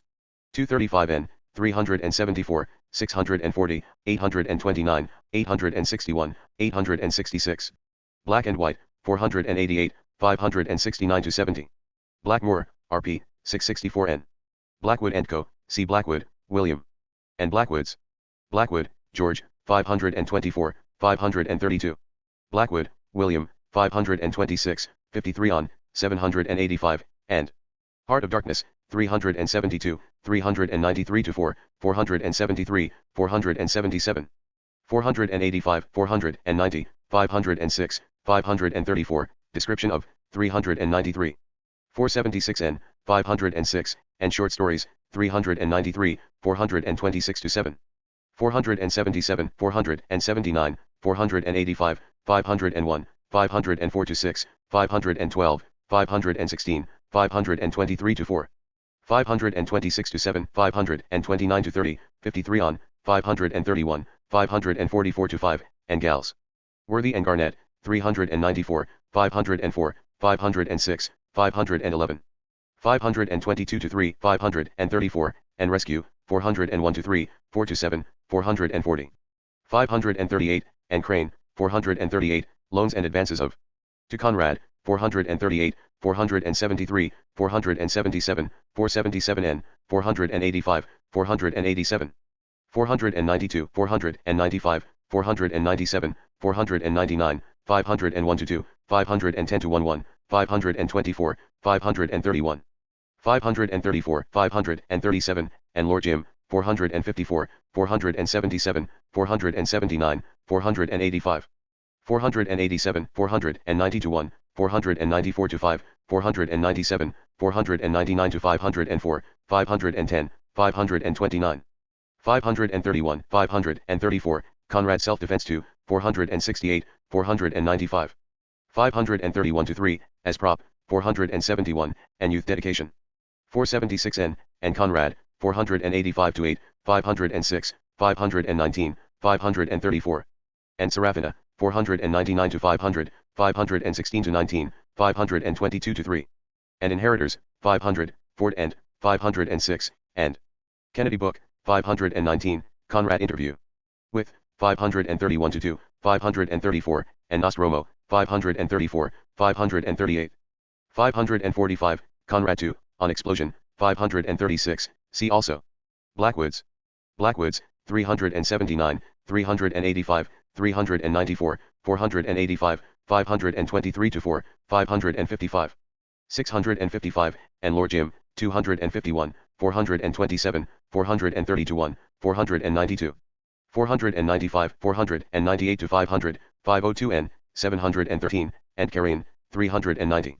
392, 612, description of, 393, Berry End. 394, and Heart of Darkness, 440 to 1, thou. Sant number of, 440, 473, and end of. Tether, 505, 53 on, 531, 536 to 8, and short. Stories, 505 to 6, and Mirror of the Sea, 505. 523 to 4, 533, end of connection with, 505 to 6. 533 to 4, and Falk, 524, and Prey, 700. See also Blackwood, William. Blake, Captain and Mrs., 222 to 3, 230. Blanc, Marie-Therese, 344. Blanco, Antonio Guzman, 145. Blasco Ibanez, Vicente, 883 to 4. Bleak House, Dickens, 131, 606 to 7. Bloomsbury, 735, 749, 844, 850. Blue Peter, the article in, 891, 894. Blunt, Ellen and John, 17 on. Blythe Brothers, 257. Bobrowska, Ava, C. Korzenioska, Ava. Bobrowska, Josephat, cousin, 69, 82 n, 204. Bobrowska, Teofila, aunt, 26. Bobrowska, Teofila, grandmother, 36, 58. 60, 70, 77, 80, 84, 93, 96 to 7, 112, 117 to 18. 148, 150, 478, album of, 478 to 9, 802. Bobrowski family, I7N, 24N, 25, 27, 35, 35N. 41, 54, 54N, 55N, 155, 174, 199, 229, 23 on. 244,367,497 to 8,615,794. Bobrowski, Joseph, grandfather, 17, 23, 35 to 6. 478,498 Bobrowski, Kazimierz, uncle, 26, 35, 54N. 55, 55N, 62, 146, 149, 152, 157, children of. 149, 215, 225N, 231, 317N, 318, and Rivers. Dale Affair, 2I7N, death of, 225N, 231 to 2. Bobrowski, Michael, uncle, 26. Bobrowski, Mitchus, 70, 317N. Bobrowski, Miko J, Nikahai, Nicholas, 27. 40, 69, 102, 513, 635, Conrad on, 58 to 9. Bobrowski, Stanishuk, 26, 51 to 2, 57, 318. Bobrowski, Stefan, I7N, 24N, 26, 54, 54N, 63N. Bobrowski, Tadeus, 16, 20, 26 to 7, 30, 35, 50. 58, 69 to 70, 72 to 3, 80, 83N, no, 117 to 18, 120. 128, 133, 152 to 3, 158, I6I, 171, I74N, 174. 176, 197, 201, 204 to 7, 206N, 207N, 275 to 9. 319, 3I9N, 322, 404 to 5, 417, 422, 478, 487. 498, 514, 616, 757, 758N, 853, and Politics. And Philosophy, 15, 42, 54, 63, 63N, 84 to 5. 87 to 8, 94, 132, 210 to 11, 229, 23 on, full name. Of, 2 on, letters of, to Conrad, 23 to 4, 24N. 54N, 55N, 65N, 70, 81, 83 to 5, 87, in, 126. 136, 139, 146, 148 to 55, 173 to 4, 183 to 5, 189. 192 to 6, 199, 200, 204N, 207N, 215 to 17. 225N, 228 to 34, 23 on, 233N, 240, 272, 280. 294, 300, 305, 3ni6, 3i6n, 3i7n, 318, 324. 907, and Korsaniowski's, NAL-CZ, 23 to 4. 24n, 33, 54n, 55n, 82n, 83 to 5, 88, 92, 100. 126, 136, 139, 151, 155, 199, 200, 206, 262.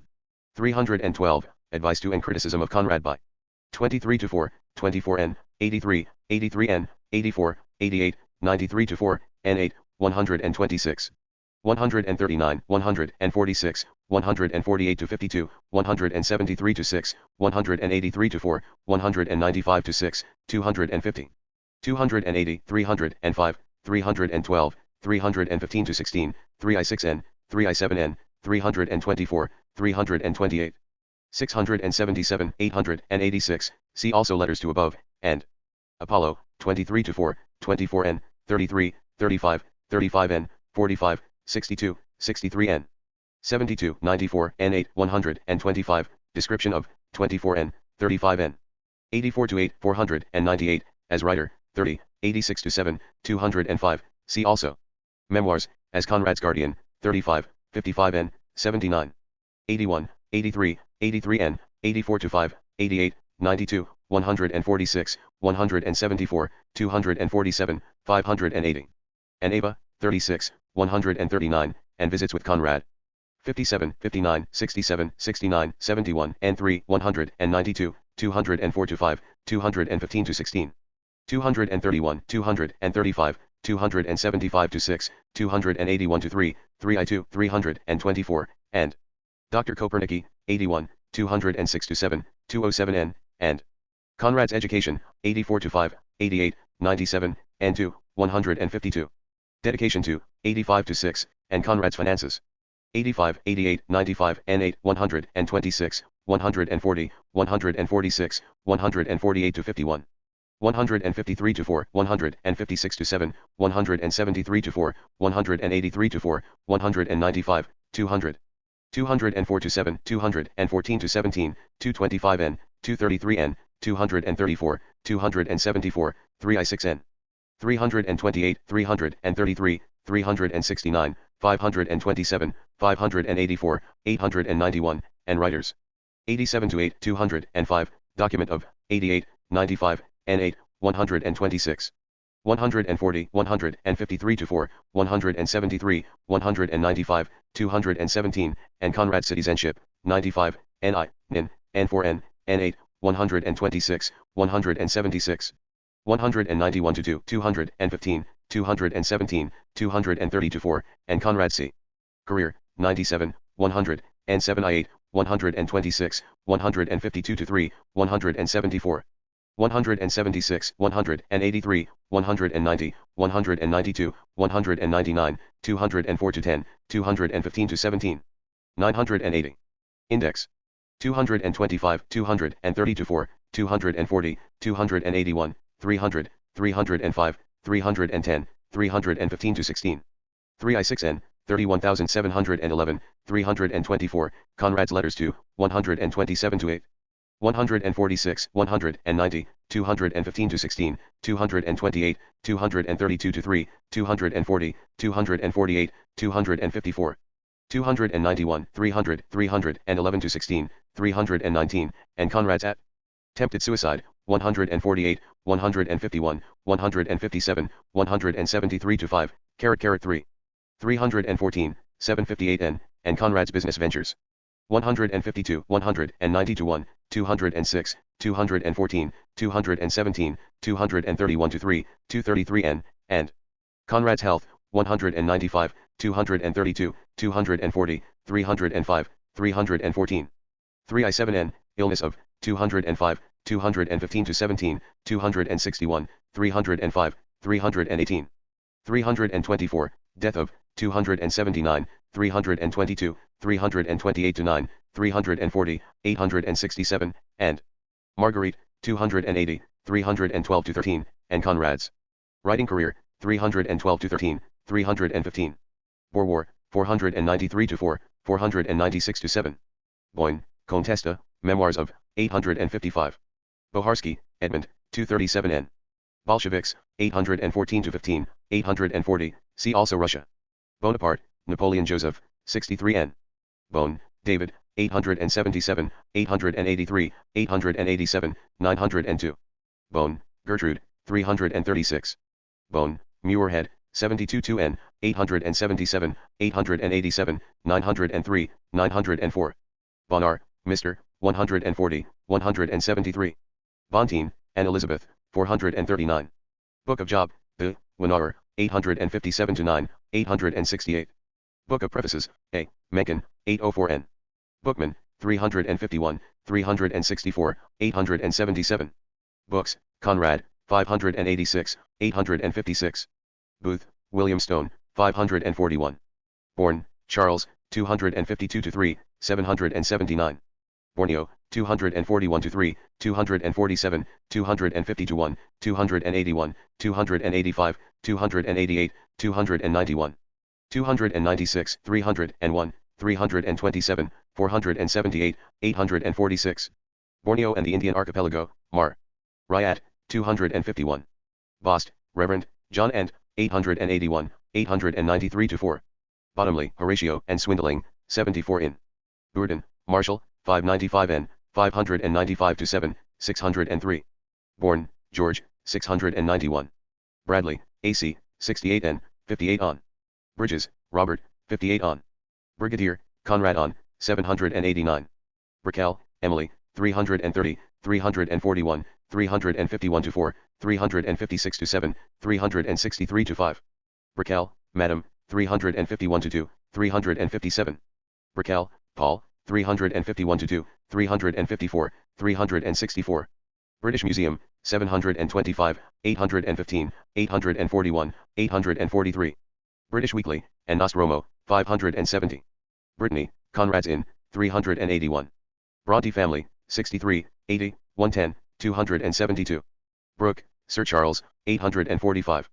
Brooke, Sir James, 109, 251, 845-6. Brooke, Mrs., visits Conrad's, 378. Brooke, Ronnie Margaret, 845-6. Brooke, Rupert, 655. Brookiana, 846n. Brooking, 18 in. Brown, Catherine Maddox, 432. Brown, Ford Maddox and Family, 432, 434. 437, 481, 55 on, 785, Biography of, 434, Play. About, 785, 802. Brownrigg, Sir Douglas, 790. Bruce, James, 108. Bruges, Conrad's and Ford's 2, 502-3. Brunetiere, M. Ferdinand, 335, 339, 344. Bruno, Baroness Janina 10-1, 404-5. Brussels, Conrad and, 276-7, 280, 282-4. 283n, 300, 330, 344. Brute, B, Conrad, 525, 572, 586, 594, 601, 619, 635. Buchan, John, 495, 570. Buchanan, Robert, 730. Buffon, Georgista, 360, 399n. Bulls, Charles, 278-80, 352. Burke, Edmund, 568n. Burke, Kenneth, 86, 219, 224n. Burne-Jones, Edward, 5i2n, 845. Buzyczynski, Konstantin, 9 on, 760. Buzyczynski, Stefan, 38, 43, 51, 72, 152, 758n. 760, Apollo Manuscripts 2, 77, as Conrad's. Guardian, 79-80, 82, Tadeus Letters 2. 152-3, 156-7, I56n, 173, 176, 190-1, 758n. Conrad Letter 2, 223. Byron, George Gordon, Lord, 45, 88, 103-4. Café Batul, 153, 161. Cayas d'André Walter, Lay, Gide, 709. Kane, Hall, 441, 630, 643, 691. Calcutta, 223-5, 230. Calderon, Pedro, 362n, 364. Cambridge Russell Group, 749. Cambridge University, and degree, 881. Camus, Albert, 497. Canby, Henry Seidel, 881. Candida, Shaw, 586. Capel House, Conrad's 2, 645, 673-4, carat 2. 687-8, 762, 792, 808, Douglas 2, 674, Vizzy. Tours 2, 698, 701, 706, 708, 708n, 712, 7I2n. 721-2, 724, 735-6, 735n, 740, 784-5, 811. 871, 884, Conrad's Leave, 821-2. Capes, Harriet, 532, 604, 624, 690, 696, 750. 853. Coppery, 573-82, 576n, 585, 600, 612.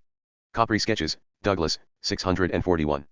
Captains Courageous, Kipling, 422, 651. Cardiff, 222, 224, 230, 232, 265, 386. Carlists, 114, 130, 132, 140, 143, I-43n, 152. 154, 158, 160-1, I-6 in, 163, I-7 on, 171-2. 275, 808, 832. Carlyle, Thomas, 82, 5 I2n. Casement, Roger, 286-9, 289n, 298n, 386. 432, 552-6, 556n, 565, 786-7. Cass WS Magazine, Conde in, 619 Castle Line, 428. Gather, Willa, 666-7, 672. Catholicism, Korsaniowski's and, 23, Poland. And, 32, 41-2, Conrad and, 44n, 53, 126. Index. 981. 309, 436, 535-6, 760, 894-5, Elsie Hufer. And, 663. Caves du Vatican, Lay, Gide, 708, 720, 798. 860. Cecil, Lady Gwendolyn, 849. Celine, Louis Ferdinand, 285n. Censorship, in Poland, 42, 56, 91, 210, 630. Conrad and, 91, I-65n, 630-1, 63n, 63-2n. Garnett and, 630, 63n, 63-2n. Century, and Freya, 701. Cherio, Dr., 576, 583, 612. Certain aspects of the Admirable Inquiry. Titanic, Conrad, 715. Cervantes, Miguelda, 267. Cervoni, Caesar, 142-3, 158-9. Cervoni, Dominic, 135, 141-2, I-42n, 153. 157-61, 167, I-7 on, 171, I-72n, 245, 541, 589. 770, 811, 828, 855. Ceylon Observer, 795. Chaffee, General Edna, wife of, 438. Tchaikovsky, Nikolai, 668. Chamberlain, Joseph, 226, 481. Champollion Baines, 293, 307, 311-12, 330. 333-34 I-345-6, 351, 352n, 353, 364, 353. 364, 616, 618, 620-1, 623-4. Chance, Conrad, 52, 52n, 107-8, 198, I-98n. Tuon, 218, 426, 431, 451, 538, 545, 558, 568. 573, 581-2, 586, 589-90, 592-4, 601, 604.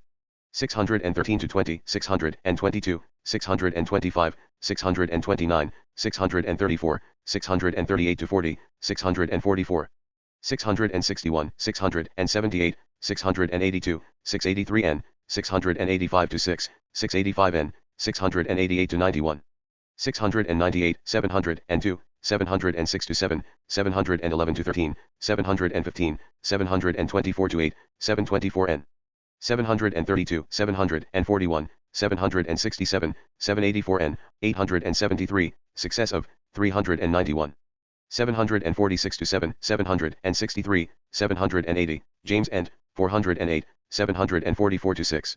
772, source of, 429, 545, 74 in, discussion. Of, 581 to 2, 713 to 14, 741 to 374 in, 743, prob. Lemsworth, 735, 697 to 9, dedication of, 689. Completion of, 706, 71 1 to 12, 724, and serial. Isation, 706, 711 to 15, 71 to n, 719, 739, and Quinn, 711, 719, 72 in, revision of, 712, 715. 719, 726, 743, divisions of, 713, Methuen. And, 726 to 7, 747 n, first chapter of, 734, pub. Location of, 734, 738, 740, 747, reviews of. 740, 743 to 6, French translation of, 859 n. Charles, Bonnie Prince, 132. Chaucer, Daniel, Ford pseudonym, 353 n. Chekhov, Anton, 57. Cherksov, Prince, 668. Chernikov, 57, 60, 63, 66, 68, 70 to 1.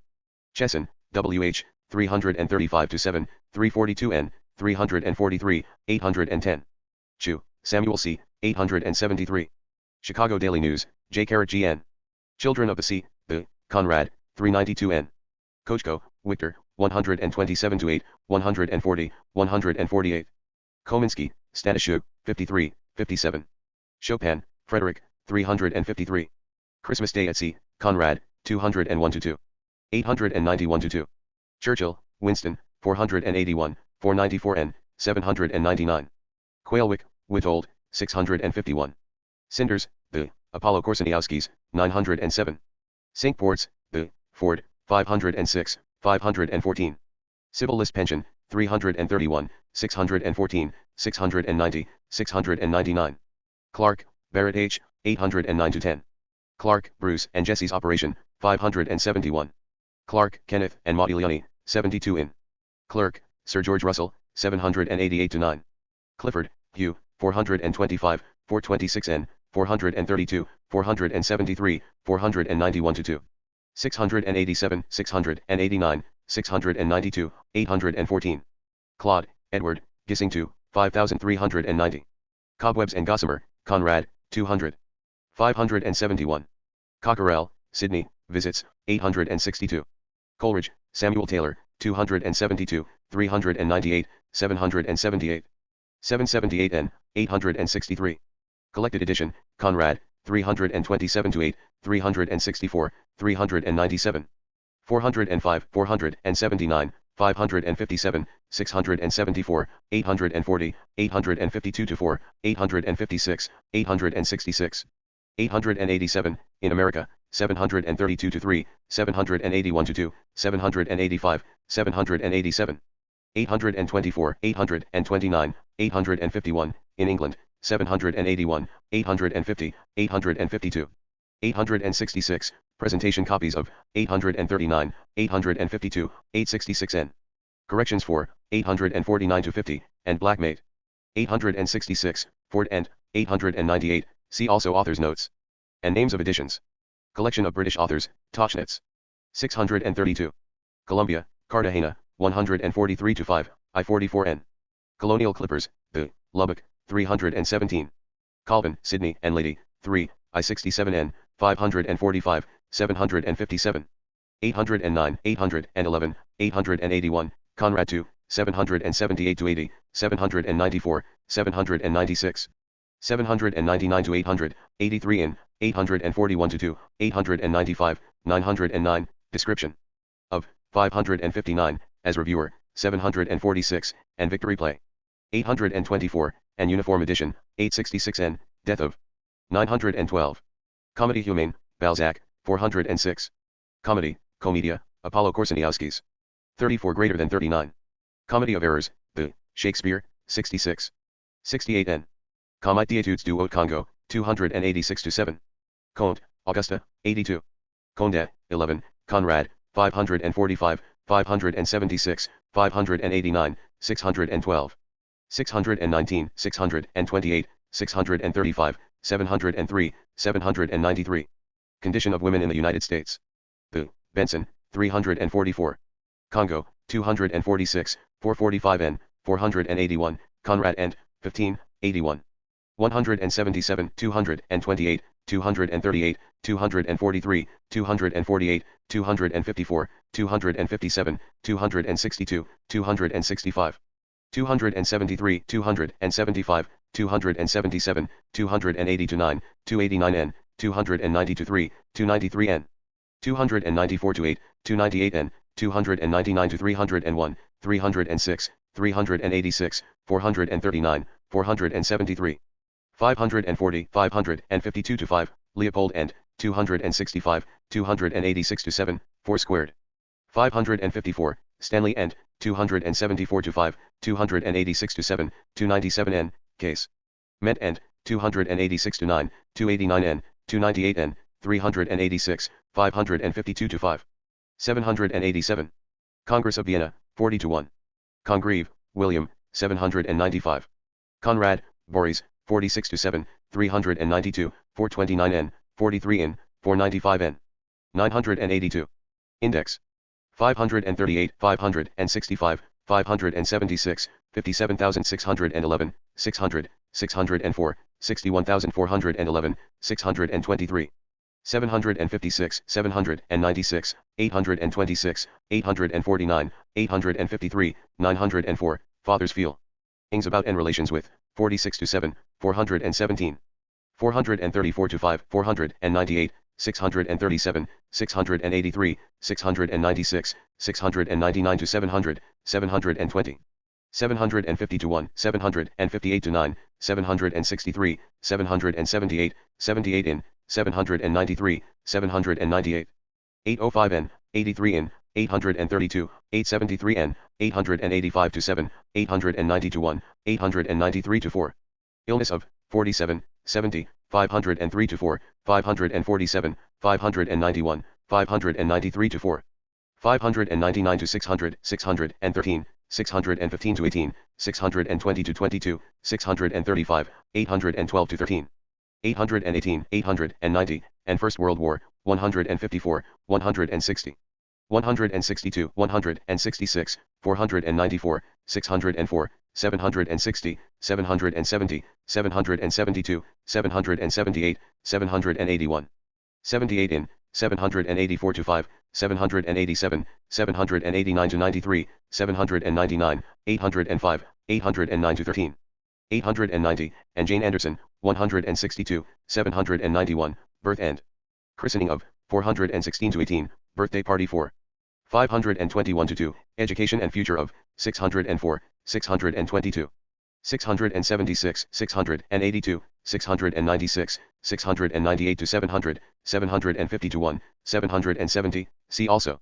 Career of, below, and Capel House, 682, and Variety Show, 750-1, and Poland visit. 754-5, 757-9, 761-2, and Father's Land. Gauges, 758, 762, 873n, description of Father. By, 761-2, dedication to, 770, 777-8, 792. Conrad 2, 784, 809, 811, 818, 873n, 888. Marriage of, 832, 885-6, 890-1, career of. 858, 863, 873-4, 884, 891, and uniform.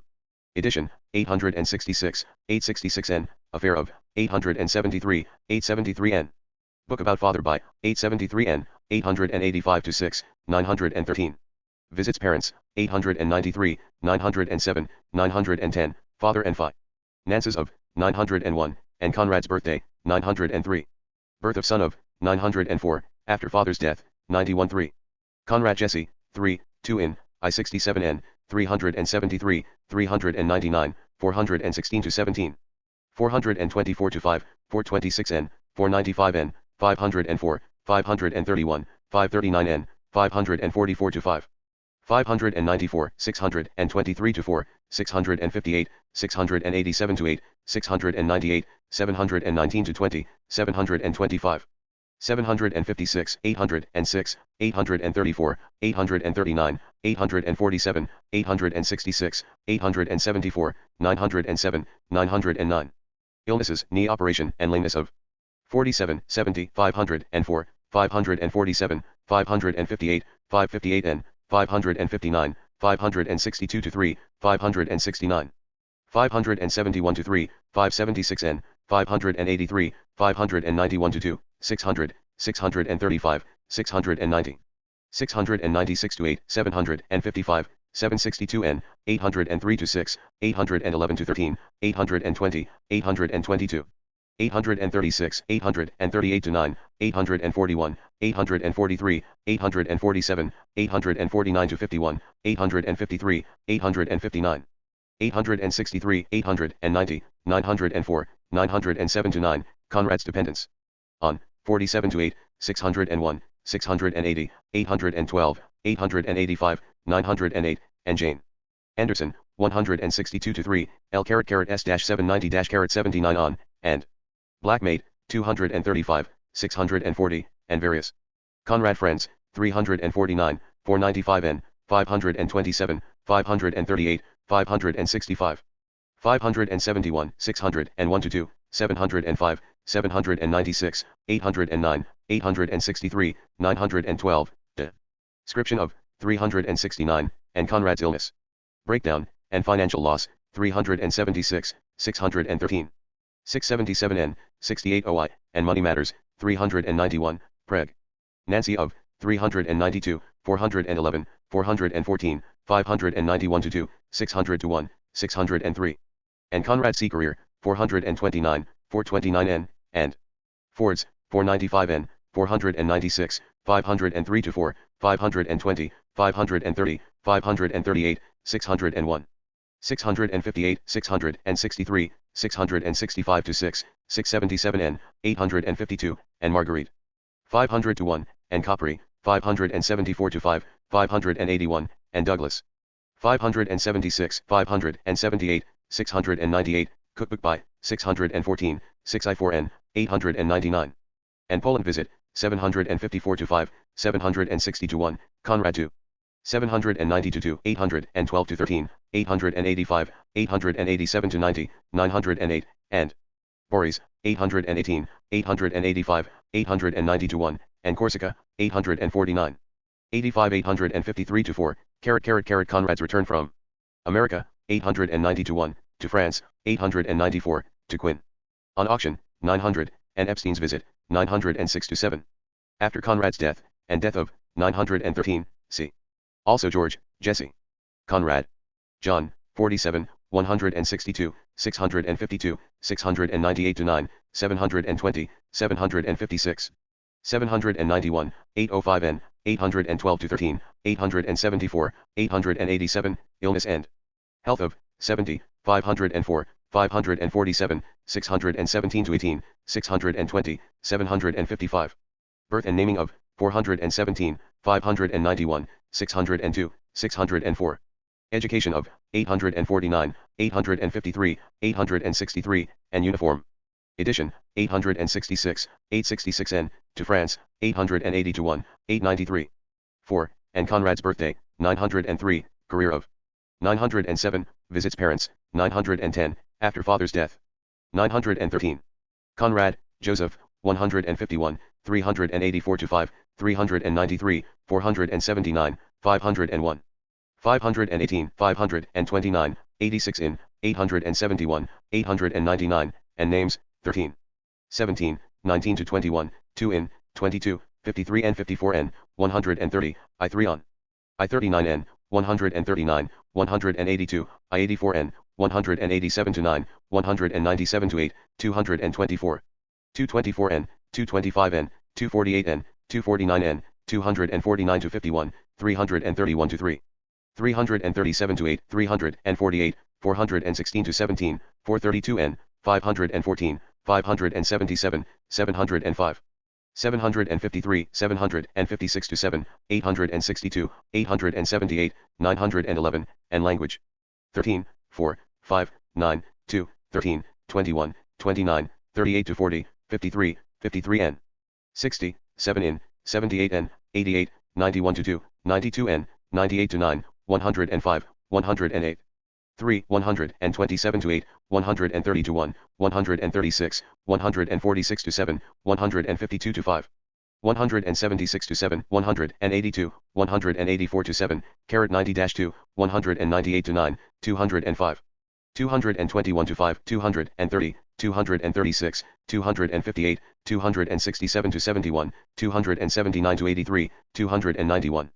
307, 309, 321, 327, 338, 343 to 4, 348 to 50, 353. 357, 376, 387. 401, 405 feet 433 inches. 433N, 434. 434.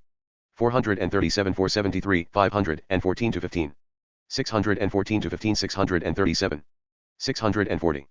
648 to 50, 649N, 661, 681, 68 in, 697, 708, 744. 753, 758. 758N, 759, 762, 800, 842 to 3, 860 to 1. 873N, 878, 882, Political and Philosophical. Beliefs of, 1415, 4, 10 to 15, 19 to 20, 26 to 9, 49. 49N, 5 on, 51, 54, 56, 78N, 79, 83, 140 to 1. 143 to 4, 176, 223 to 30, 227N, 228N, 310, 328. 342 to 3, 355. 368, 390, 394 to 6, 400 to 1, 405N. 419 to 21, 42-8N, 474 to 5, 475N, 476, 476N, 486. 542 to 3, 551 to 2, 555, 566 to 8, 568N, 577, 587. 596, 599, 626, 631, 645 to 7, 678, 737 to 8, 749N. 750, 755, 760, 794. 794, 796, 807, 809 to 10. 817, 850, 877 to 8, 887 to 8, 908, and old age, 3. 787, 791, 797, 800, 807 to 8, 817, 819 to 20, 835. 843, 847, 859, 870, 884, 890 to 1, 897, and ill. Ness and depression, 3, 22, 46 to 8, 51 to 2, 5 in. 57, 62 to 3, 68 to 72, 88, 92 to 4, 96 to 7, 104. 111 to 12, 121, 152, 194 to 5, 200, 217, 225N. 232, 239 to 41, 250, 280, 284 to 5, 292, 293N. 293 to 8, 297N, 300, 305 to 7, 310 to 12, 314 to 15. 3I7N, 318 to 19, 321, 324, 328, 328N, 333, 337.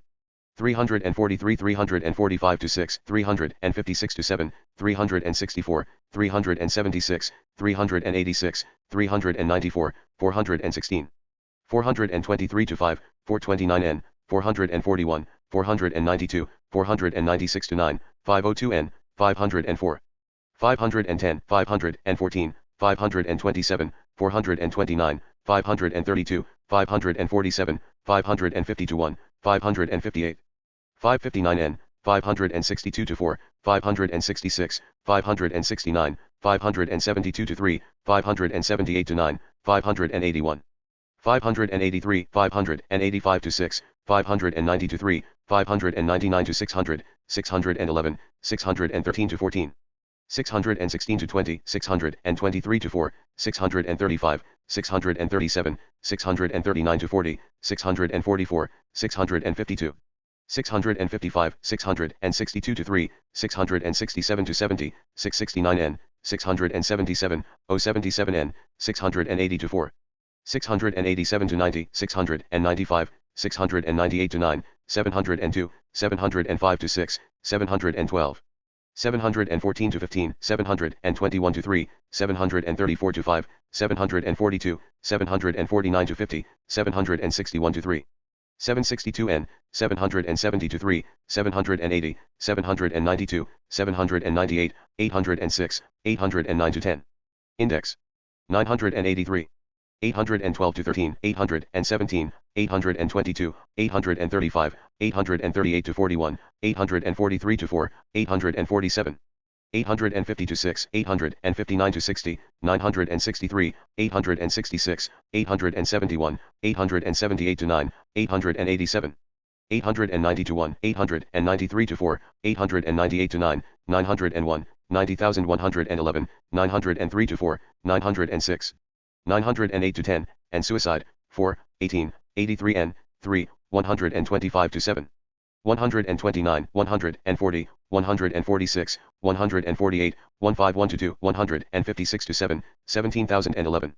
172 to 4, 17,411, I-75n, 175, 191, 193, 200, 203.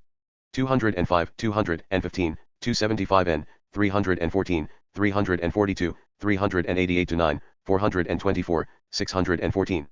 751, 75,811, finances of, advances and pay. Ments 2, 4, 9, 2, 14, 38, 47, 85, 118, 127. 140, 146, 148 to 51, 153 to 7, 173 to 5, I-74n. 183 to 4, 95 200 to 1, 204 to 7, 214 to 17, 2 I-7n. 225, 225n, 234, 240, 252n, 273 to 4, 282, 3 I-6n. 318, 328 to 9, 331, 333 to 6, 338 to 9, 345, 354 to 6. 368 to 70, 376 to 9, 381, 383 to 5, 390 to 2, 407 to 8. 414, 423 to 7, 430 to 1, 462, 471, 473, 476 to 7. 477n, 479 to 80, 485 to 90, 492, 495, 497, 498n. 499 to 504, 506, 510, 515 to 18, 524 to 31, 534 to 5. 535, 537. 540, 544 to 5, 547, 559, 5-2-6, 571. 573 to 5, 576n, 579 to 85, 590 to 1, 594, 600 to 1. 608n, 611, 6i4n, 620, 622 to 5, 629, 632. 634 to 9, 644, 647, 664, 670, 675, 677, 682 to 4. 688 to 90, 692, 696, 698, 701 to 3, 706, 711 to 12. 716, 718 to 19, 72 in, 725 to 8, 748, 755, 757. 762 to 3, 780, 786, 805, 8i6n, 824n, 826. 833 to 5, 837, 839 to 41, 843, 849, 851, 853, 859. 86 in, 863, 870, 873, 879 to 80, 884, 897, c. Also under Bobrowski and Pinker, death of 4, 280, 512, 527, 531, 827, 840, 860 to 1, 898. 910, criticism of 9 to 12, 20, 3 in, 78 n, 405 n.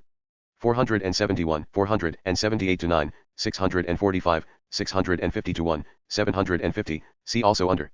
Bobrowski, and Apollo, 10, 19, 29, 30, 3 in. 32 to 4, 36 n, 38 to 9, 45 to 6, 48 to 9, 49 n, 50, 52, 62. 64 to 71, 73 to 9, 78 n, 81 to 2, 117, 121, 125, 142. I-42 n, 176, 183, 191, 223 n, 228, 228 n, 244.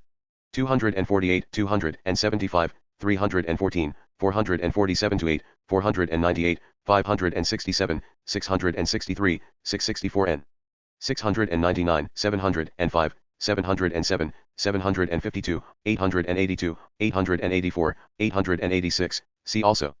Korsaniowski's Apollo and Heritage and Family Ties, 11, 20, 22 to 7, 29 to 31, 33 to 4, 39 to 41, 52 to 3, 65 n, 125, 175, 197, 199, 207.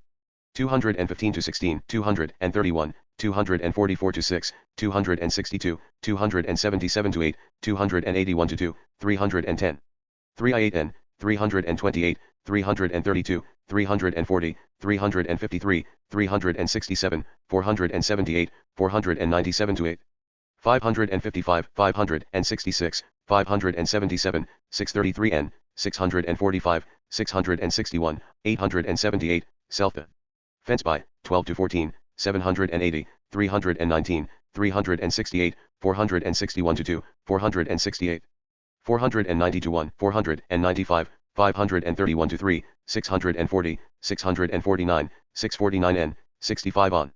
676 to 7, 727, 732 to 3, 749 n, 878, and reading. 13, 60, 66 to 8, 68 n, 73, 75 to 6, 78 n, 79, 88, 100.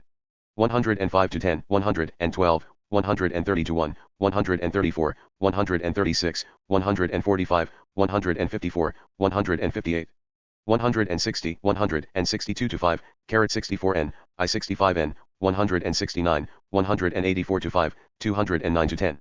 212 to 13, 226 to 7, 236 to 7, 246, 249 to 51, 255. 266 to 7, 269, 272, 275, 299, 317, 334, 339. 347, 351. 353, 362 n, 373 to 4, 398, 399 n, 406.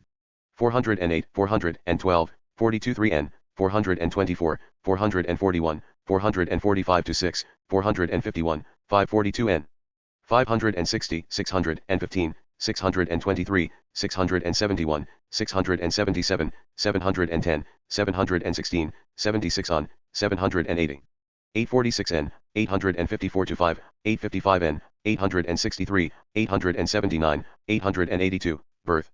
Childhood, and youth of, 16 to 17, I7 n, 18 to 20. 22, 25, 34, 37 to 8, 44, 44 n, 47 to 50, 5 on, 52 to 3. 57 to 8, 60 to 3, 69 to 71, 75 to 81, 85, 88, 97, 100. 105, 107, 143, 197, 203 to 4, 244 to 7, 281, 288. 300, 314, 324, 328, 365 to 6, 376, 436, 543. 545, 579, 585, 635, 645, 664n, 681, 689. 742 to 3, 755, 757, 759 to 60, 791, 864, 884 to 5. See also Heritage, above, and Ava, 19, 35 to 7. 46, 60, 78, 102, I64n, 176, 248, 447, 663. 885, and Naturalization, 2 in, 83, 95, in. 24n, 118, 126, 176, 191 to 2, 195. 215 to 16, 224 to 5, 230 to 4, 241, and Exile, 26, 40. 46 to 7, 49, 51, 53, 57 to 8, 67, 300, 300, and 7 to 8. Guardians of, 30, 35, 38, 47, 63, 79 to 82, 85. 97, 107, 120, 206, 247, 314, 417, 886, c. Also under Bobrowski, Marriage and Family. Life of, 36, 38, 47, 121, 330, 332, 340 to 1, 346.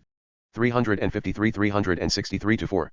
367, 3670, 368 to 70, 374 to 6, 387. 390, 424 to 5, 429n, 432, 461, 488, 491, 500 to 1. 503 to 4, 520, 527, 539n, 565 to 6, 576n, 577 to 9. 585, 591 to 3, 603 to 4, 613, 616, 618, 620 to 2. 624, 634, 637, 674, 683, 690, 696, 720. 725 to 6, 753 to 4, 756 to 7, 791, 812, 841, 863. 885 to 6, 890 to 1, 913, and Sons, 38, 46 to 7, 121. 153, 162, 332, 416 to 18, 424 to 5, 429n, 53n. 488, 491, 496, 498, 503 to 4, 527, 576n, 585. 591 to 3, 604, 615 to 17, 620 to 1, 637, 650, 676. 682 to 3, 696 to 9, 720, 732, 747, 756, 763, 778. 78 in, 784 to 5, 791 to 3, 798 to 9, 803, 805, 805 n. 809 to 11, 813, 83 in, 832, 863, 866, 873 to 4. 873 n, 880, 885 to 7, 890 to 1, 893 to 4, 901, 907. See also under sons' names, first letter of.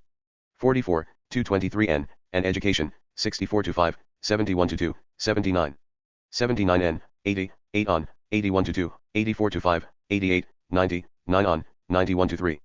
96 to 7, Loy, 111 to 12, 152 to 3, 848, and Cures. 80, 88, 93, 307, 311 to 12, 333, 345 to 6, 563. 616, 620, 850, and Trip Abroad, 97 to 100, 98 n. And Women and Romance, 100 to 4, 157 to 68. I63n, I65n, 169, I7 on, 218, 258 to 60, 26 on. 276 to 80, 285, 312 to 14, 31 3n, 325, 330, 340 to 1. 345 to 6, 351 to 3, 352n, 353n, 356 to 7, 359n, 363. 365 to 7, 367n, 369 to 70, 374 to 5, 404 to 5, 436. 482, 515, 542, 546, 683N, 685 to 6, 704N, 743. 752N, 767 to 8, 804N, 831 to 2, 83N, 844, and Maps, 105 to 6, IO6N, 108 to 9, gambling. 125, 157, 173, I74N, I75N, 176, 206, Description of, 133 to 4, 76, 2I6N, 255 to 6. 322 to 3, 336 to 7, 436 to 7, 472 and 473 N, 543. 761 to 2, 906, and smuggling and gun run. Ning, 140, 152, 154, 156 to 9, 161, I6 in, 163. 169, 171, I72N, 176, 275, 589, 832, and busy. Ness Ventures, 152, 190 to 1, 195 to 6, 206, 209. 214, 217, 231 to 3, 233N, 236, 273 to 4, 312, 314. 343, 354 to 7, 376 to 7, 1, 0 and whaling. Below, and dual, 157, 161, 169, I7 on, and whaling, 201, 20 in, 214, 224, 225, 225 N. 230 to 1, 236, 356 to 7, 411, notebook, journal. And diary of, 248, 287 to 96, 473, 553, and uncle's death, 328 to 9, 867, and society and literary circles, 720, 72 and 72 to N, 735, 748 to 9, 984. Index. 78,311, 850, and academic degrees, 881 to 2, Fu. Narrow of, 910 to 11, tombstone of, 91 friends. Of, see under their names, homes of, see. Names of places, see also other Conrads. George, Jesse, and under items through. Out, see also separate entries below, see. Career and writing career. Conrad, Joseph, see career of, 3 to 4, 12 to 14, 8. 21, 23, 47, 49 to 50, 60, 66 to 7, 76, 82, 86, 88 to 9. 96 to 7, 98 and 99 to 101, 104 to 6, 110 to 12, 117. 120 to 1, 125, 127 to 30, 137 to 8, I39 N, 139 to 48. 152 to 9, 172, I72 N, 174, 176 to 8, 181 to 225. I97 N, 2 Oin, 247, 250 to 8, 252 N, 253 N, 261. 265 to 7, 270, 272 to 4, 276, 282, 284 to 5. 293 to 301, 298 N, 306, 310 to 12, 314 to 27, 3I6N. 3I7N, 329, 332, 334 to 5, 337, 339, 341 to 3, 353. 356, 362, 364 to 5, 367N, 368, 380, 387 to 8. 414 to 15, 428 to 30, 445 to 7, 472, 488 to 9, 519. 541, 543. 551, 55 and 555, 577, 661, 674 to 5. 696, 836, 847 to 8, 848 and 891 to 2, and command. Master Mariner, Captain, 4, 18, 83, 106. 183, 192, 204, 214, 230, 233 to 4, 236 to 7, 24. 242, 250 to 9, 252 N, 253 N, 26 on, 261, 273, 276. 284, 289, 293, 297 to 9, 298 N, 300, 306, 3i6n. 320 to 1, 324 to 6, 328 to 9, 334, 429 to 30, 451, 555. 584, 687n, 688, 778 to 9, as chief mate, 18. 222, 236 to 41, 250, 306, 316 to 23, as steward. 130, 141, as apprentice and able seaman. 130, 138, 188, 192, and examination for SEC. On mate, 183, 192, 195 to 9, I-98N, 202, as second mate, 189, 197, 200, 207 to 9, 211, 214, 217, 2I7N, 220, 306, 325 to 7, 329, and chief. Mate's examination, 197, 204 to 5, 207, 209. 214 to 16, 220 to 2, 236, 276, 376, 461, 543, and Master's examination, 197, 214, 221, 224 to 5, 230 to 6, 273, 335, 376, 461, 543, see also. Names of ships.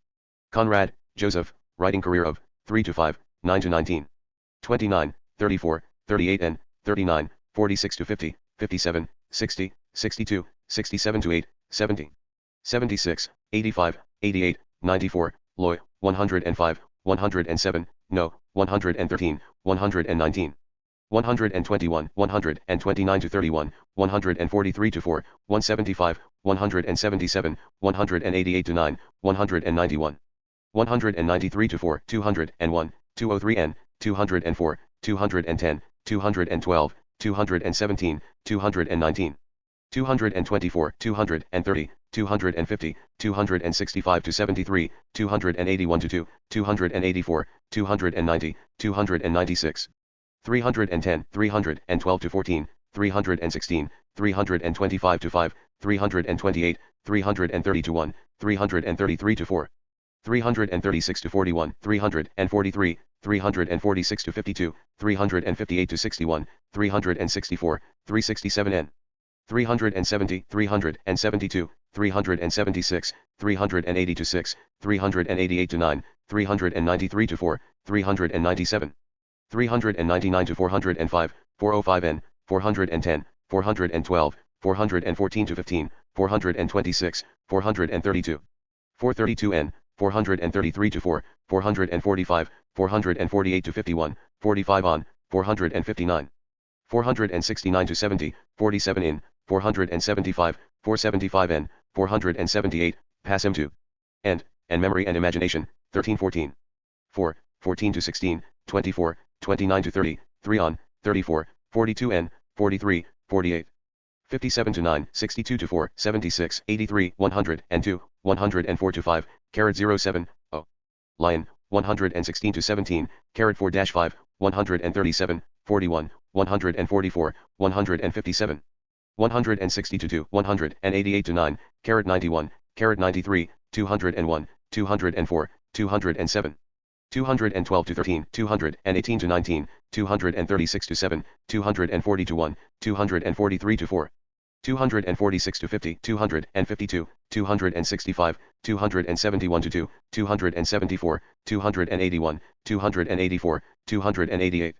295 to 6, 297 n, 310, 314, 316 to 17, 324 to 8. 342 to 3, 347 to 9, 347 n, 356, 358, 360, 362, 364.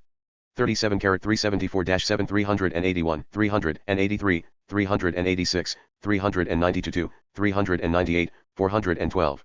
423 to 5, 430, 439 to 41, 445 to 51, 453 to 68, 473. 477 n, 478, 487, 491 to 3, 497, 505, 527, 540.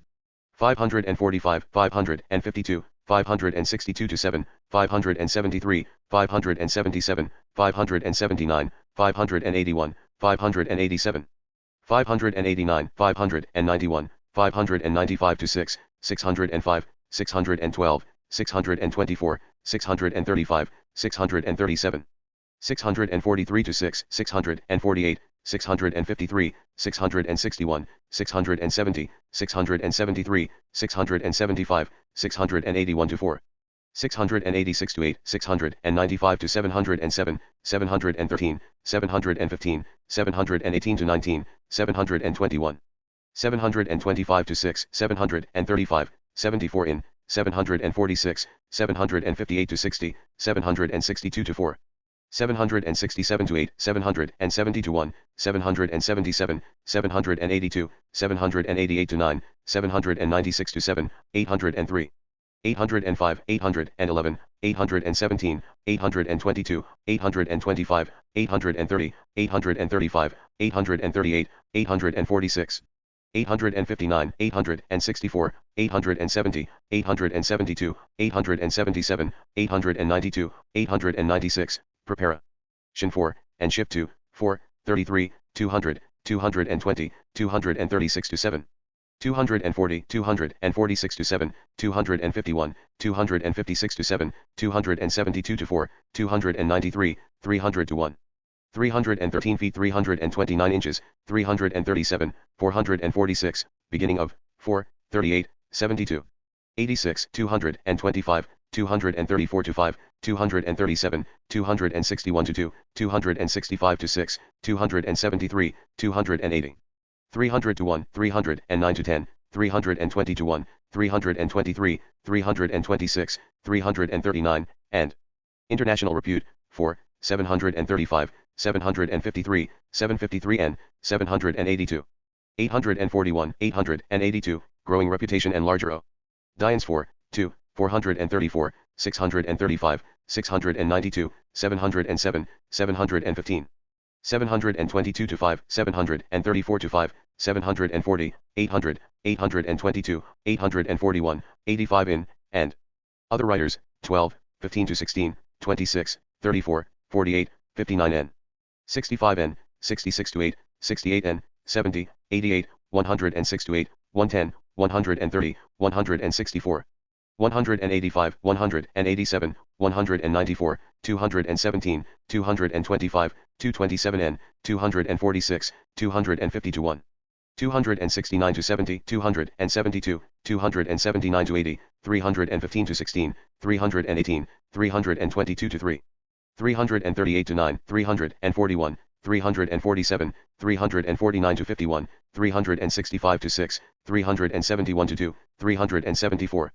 378, 380 to 3, 385 to 6, 392 to 401, 399 n, 405 to 6, 408 to 10, 418, 421 to 2, 425 to 7, 441, 451, 456 to 7, 468, 472 to 3, 473 n, 480 to 1, 483 to 5, 491, 508. 511 to 13, 520 to 1, 525, 532 to 3, 546 to 7, 550, 558. 573, 585 to 7, 606 to 7, 615, 622, 627, 630. 63 and 632 n, 633 to 4, 641 to 2, 655 to 7, 678 to 80. 687 n, 691, 697, 704, 706 to 8, 708 n, 722 to 3. 730, 73 n, 783 n, 788, 793 to 5, 804 n, 837, 856. 863, 879 to 80, 879 n, 882, 906, see also and. Reading, below, and names of writers, com. Petition for Sailors, 234, 236 to 7, and short. Stories, 248, 374 to 5, 387 to 83, 386, 390 to 3, 477. 479 to 80, 485, 487, 491 to 2, 497, 501, 504 to 6, 512, 516, 518, 523 to 4, 535, 545 to 6, 581 to 2, 586, 590, 601, 604, 613, 618 to 19, 629, 635 to 6, 682, 688 to 9, 7, 714, 7171, 719, 726, 734, 771, 792, 829, 861, 905, 905 N, grants, pen, Zions, and awards to, 331, 408, 472, 476.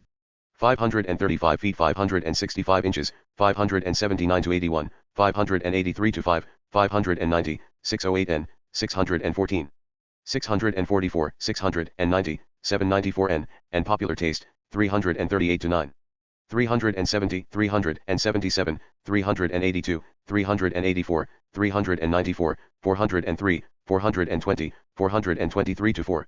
437, 463, 486, 508 to 9, 522 to 4, 549, 559, 589, 617, 628, 631, 691, 725 to 6, 732 to 3, 820, 869 to 70, and agents and publishers, 345, 381 to 5, 403, 407, 485 to 6, 488, 490, 529, 53 on.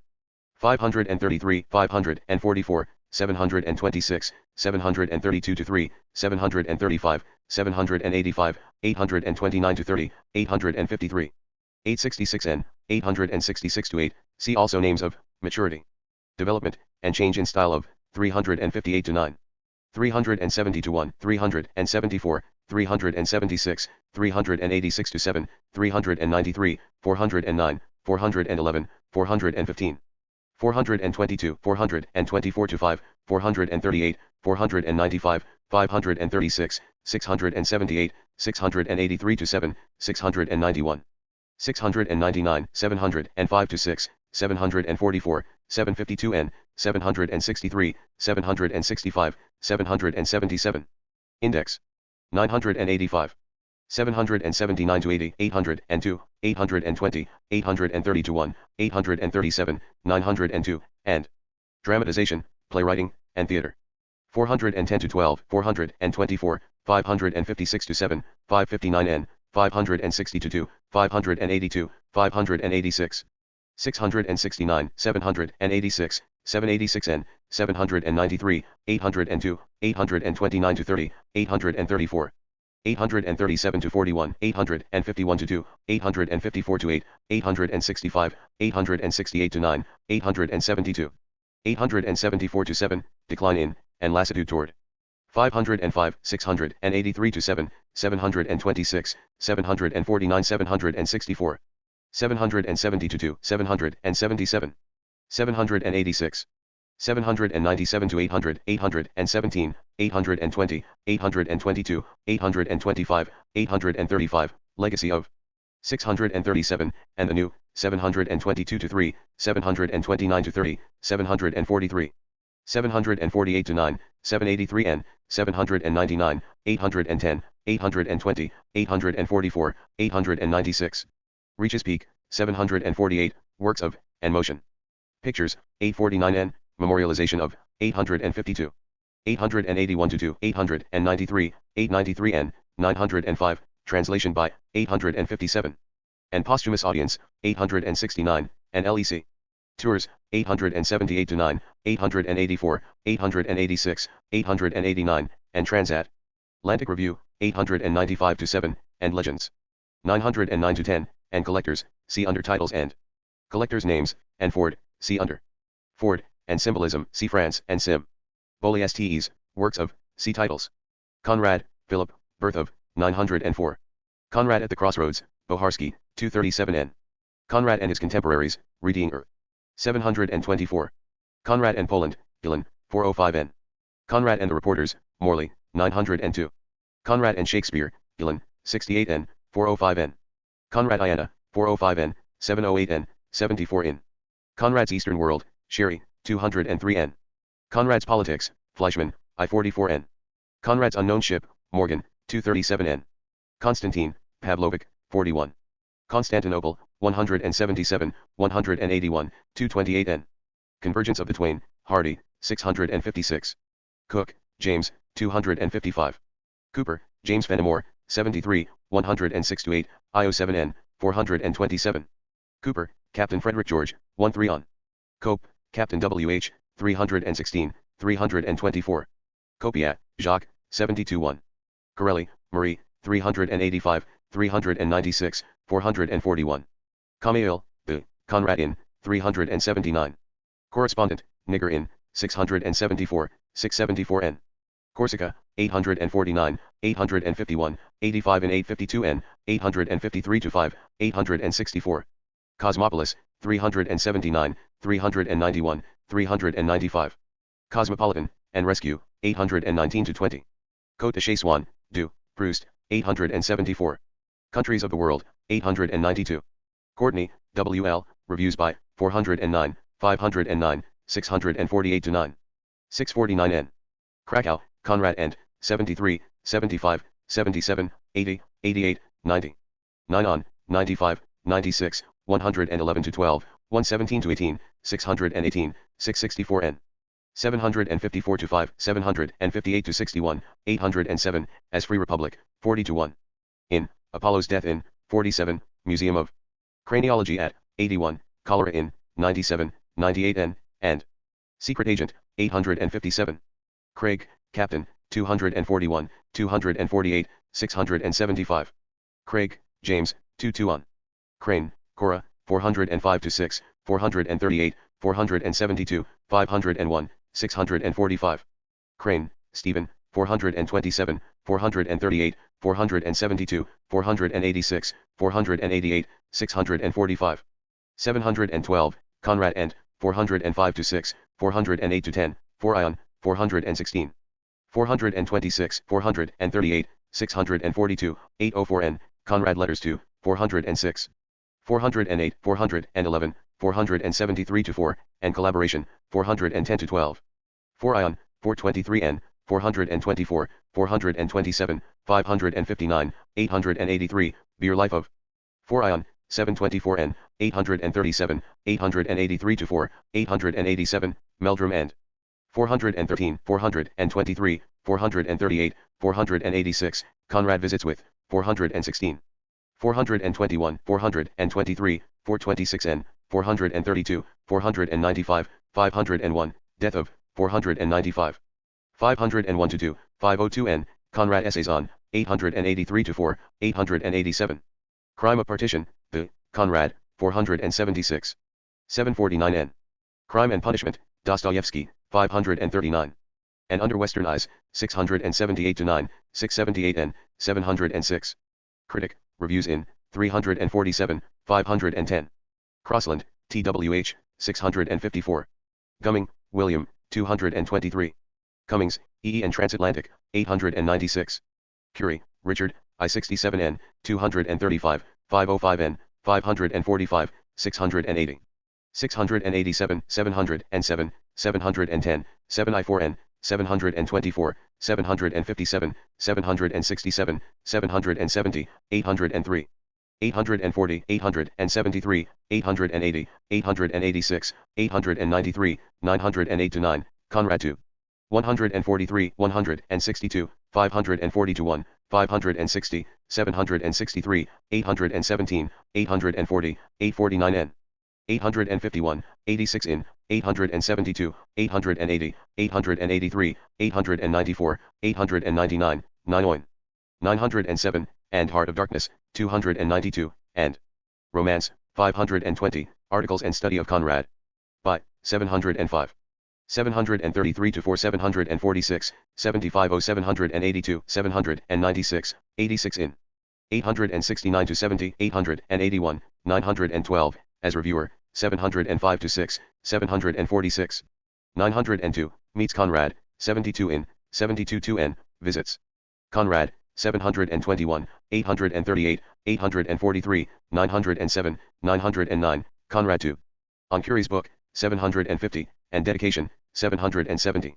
816, 824-5, 829, 836n, and Conrad Ern. Ings, 780, to Africa, 788, 829, to Burma. 843, and Last Essays, S.SN, sees Conrad off.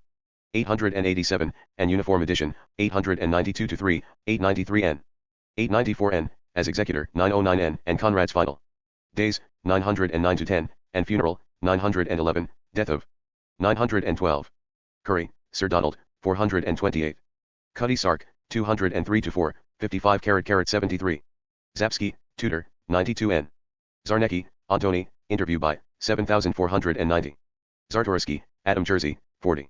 D. Browski, Marion, 748n, 749n, 756n. Daily Chronicle, on J. Edda, 203n, reviews in 351, 371, Conrad article 4, 813. Daily Mail, 785, reviews in 412, 434 and 435n. 902, Conrad pieces 4, 562, 630, 63 in, 691. 813, 891-2. Daily News, London, ND Jeddah, 203n, re. Views in, 371, 509-10, 648-9, 649n, 722. 769, 771, Ford End, 654, Conrad piece in. 724, 770, 773. Daily Telegraph, reviews in, 409, 509, 570. 648-9, 649n. Daimler Co., Boris with, 873-4, 880, 884, 891. Dannemora Prison, letter from, 784. 986. Index. D'Annunzio, Gabrielle, Simons and, 422. 422n, 651, Conrad and work of, 63n, 632n.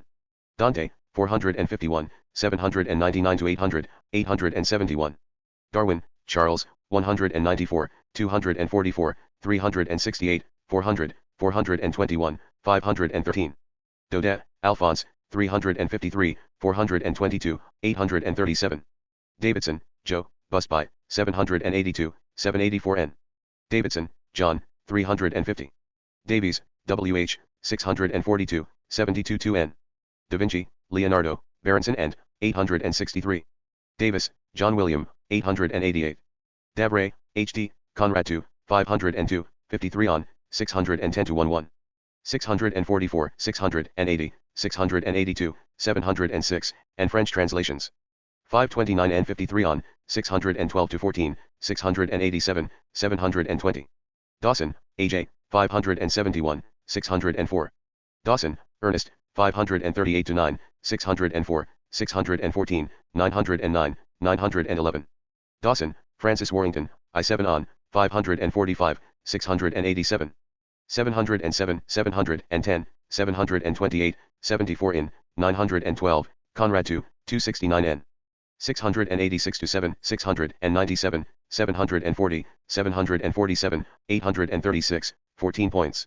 Of, 686, 691, 728-30, Conrad and, 728n. 728-30, 871, visits Conrad, 740, and Arrow, 836n, 871, Conrad and work of 871, death of 912.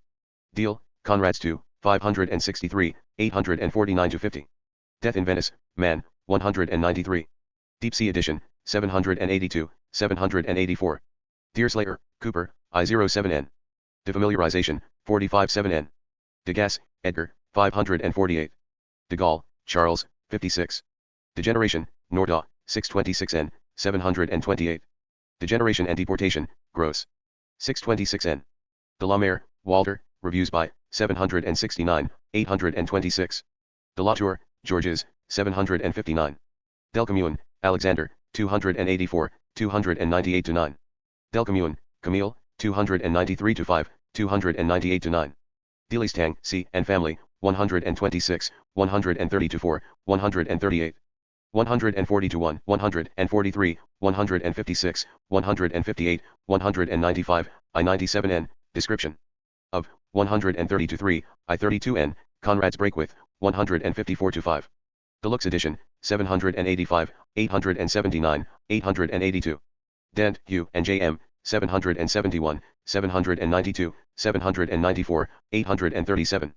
843, 849, and dollars, 718, 734, contract. With, 726, and Rescue and Arrow, 823, 844.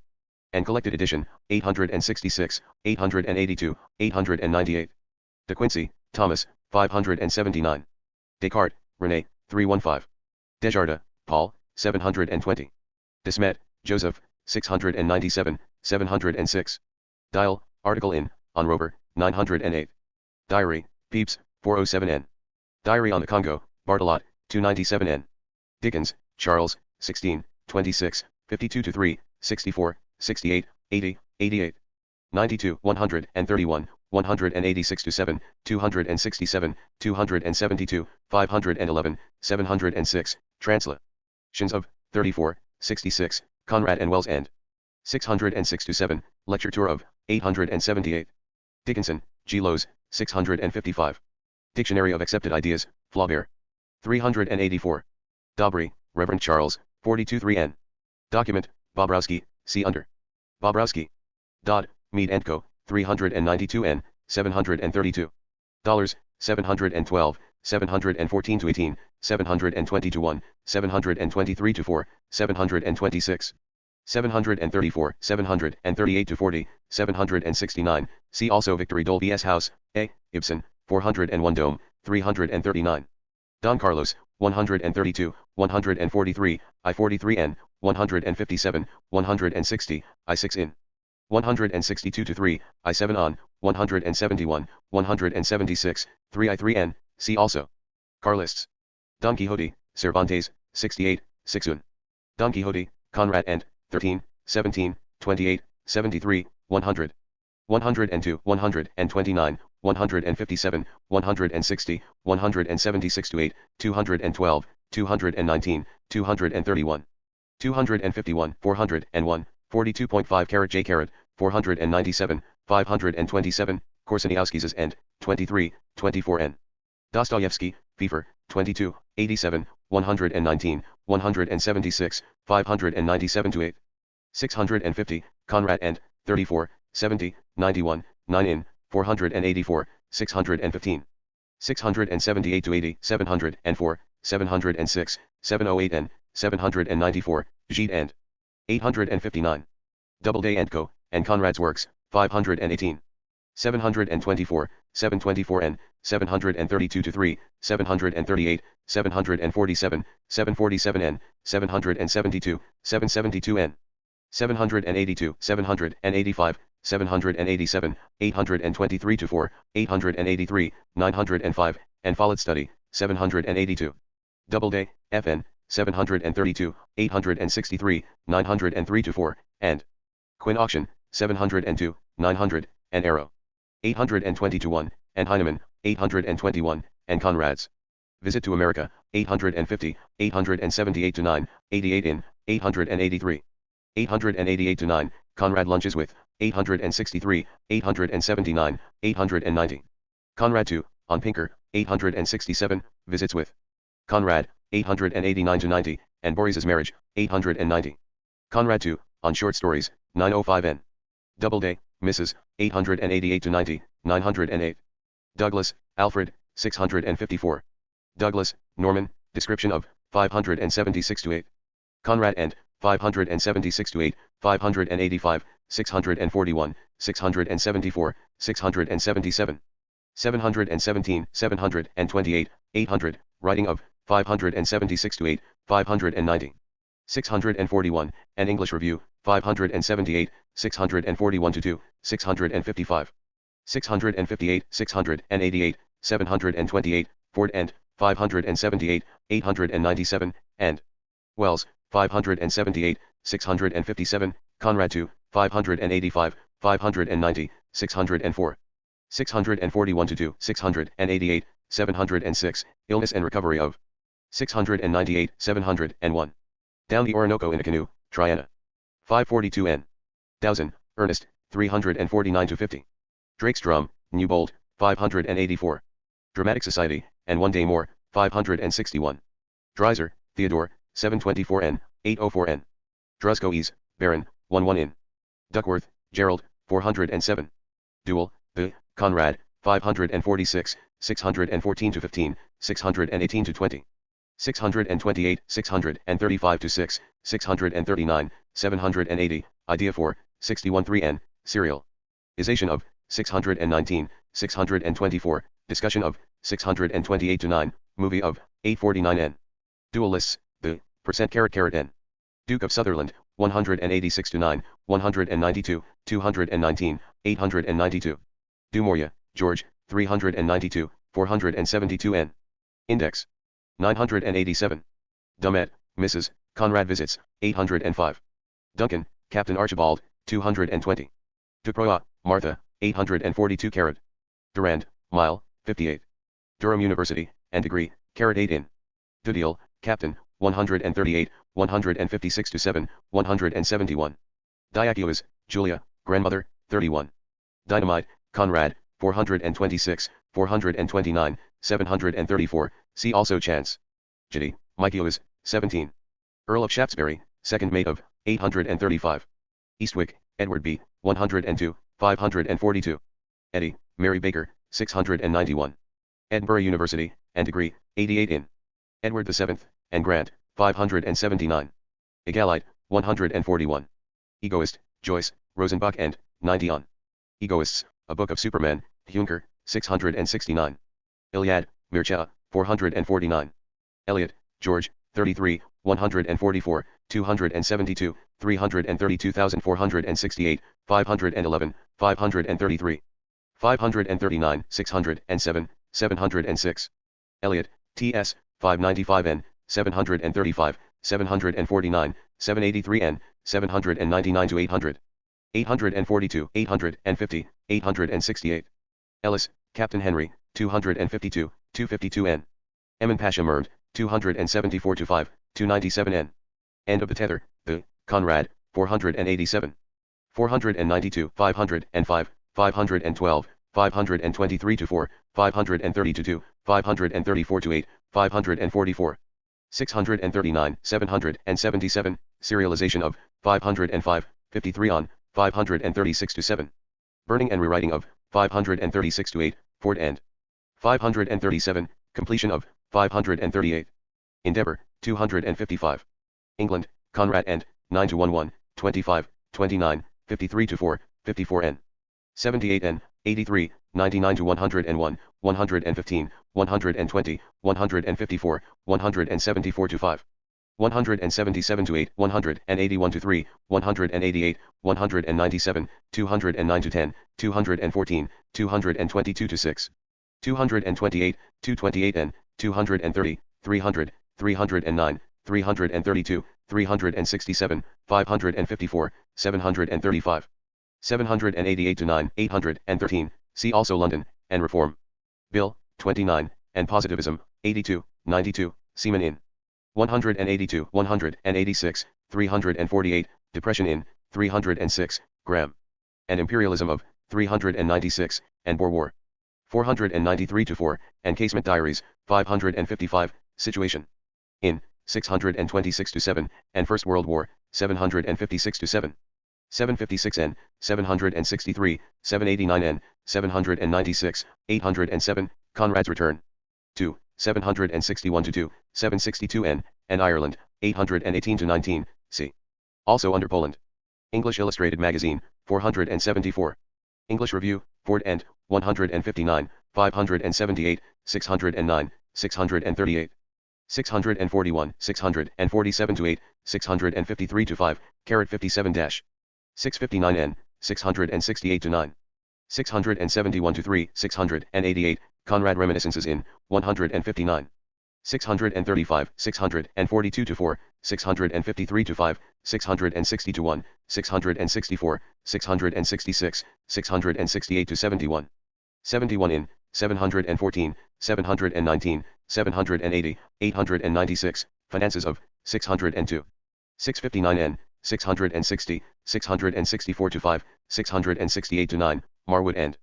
602, 642, 647, 654, 659N, 784, and nature of a crime, 609, 896, Ford and Conrad end. 609, 638 to 9, 641, 644, 647 to 8, 653 to 5, 657 to 9. 659N, 664 to 5, 668 to 9, 671 to 2, contributors to 641 to 2, 654 to 5, 65 7 659N, 895, Manifesto 4. 647 to 8, meetings over, 655, 657 to 9, 662. Change of ownership of, 655, 668, 671 to 3. 688, Conrad works in, 682, 688, 690. 715 to 16, 779 to 80, 792, Conrad and, 688, 699. 713 to 14, 784, 896, Ford article on Conrad in. 707, and Chance, 713 to 14, and Dawson. Story, 728, Douglas and, C. Douglas. Norman.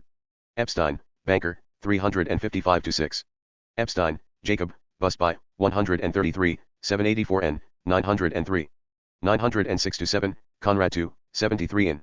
Equitable division, C. Typhoon. Erickson, Eric, 5 on, 61, 120, 197, 446, and Fa. Their son relationships, 49 to 51, and Gandhi. 447. Eros and Civilization, Marcuse, 464. Error in the Fourth Dimension, and, Kip. Ling, 481. Escaris, Alexander, 195. Escaris, Captain, 142, 152 to 3, 155 to 6. Europa, Conrad on, 192 to 6. Evans, C.S., and Collected Edition, 850. Evans, Sir Francis, 428 to 9. Evening with Conrad, N, 749 N. Evening Standard, 185, 222, 591, 722. Everett, Essay, and Arrow, 808.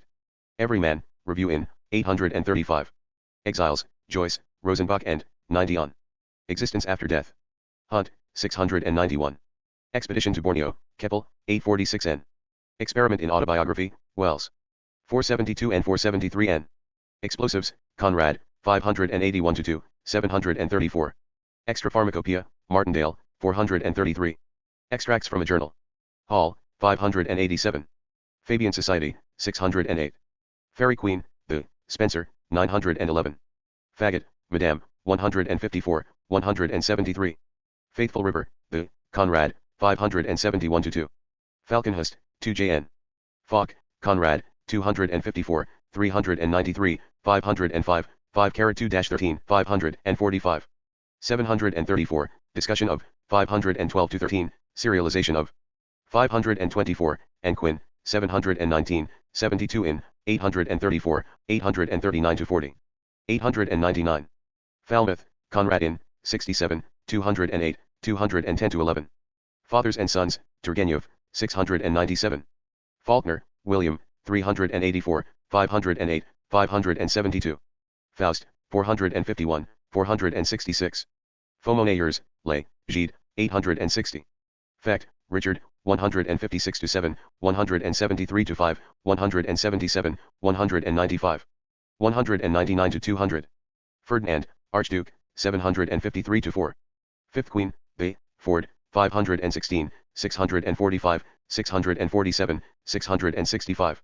Figaro, Ellie, 140, 269, 355, 728 N. Finnegan's Wake, Joyce, 14, 895. 988. Index.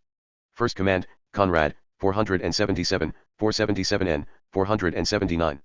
497, 504, 770, see also Shadowline. First Fleet Family, A, Beck and Jeffrey, 380.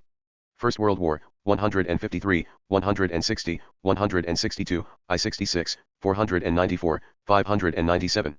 626, 754 to 64, 756 n, 770 to 1, 793, 795 to 6, 806, 813, outbreak of, 748, 753 to 5, Conrad and 754 to 64, 756 n, 770 to 2, 772 n, 780 to 1, 787, 789.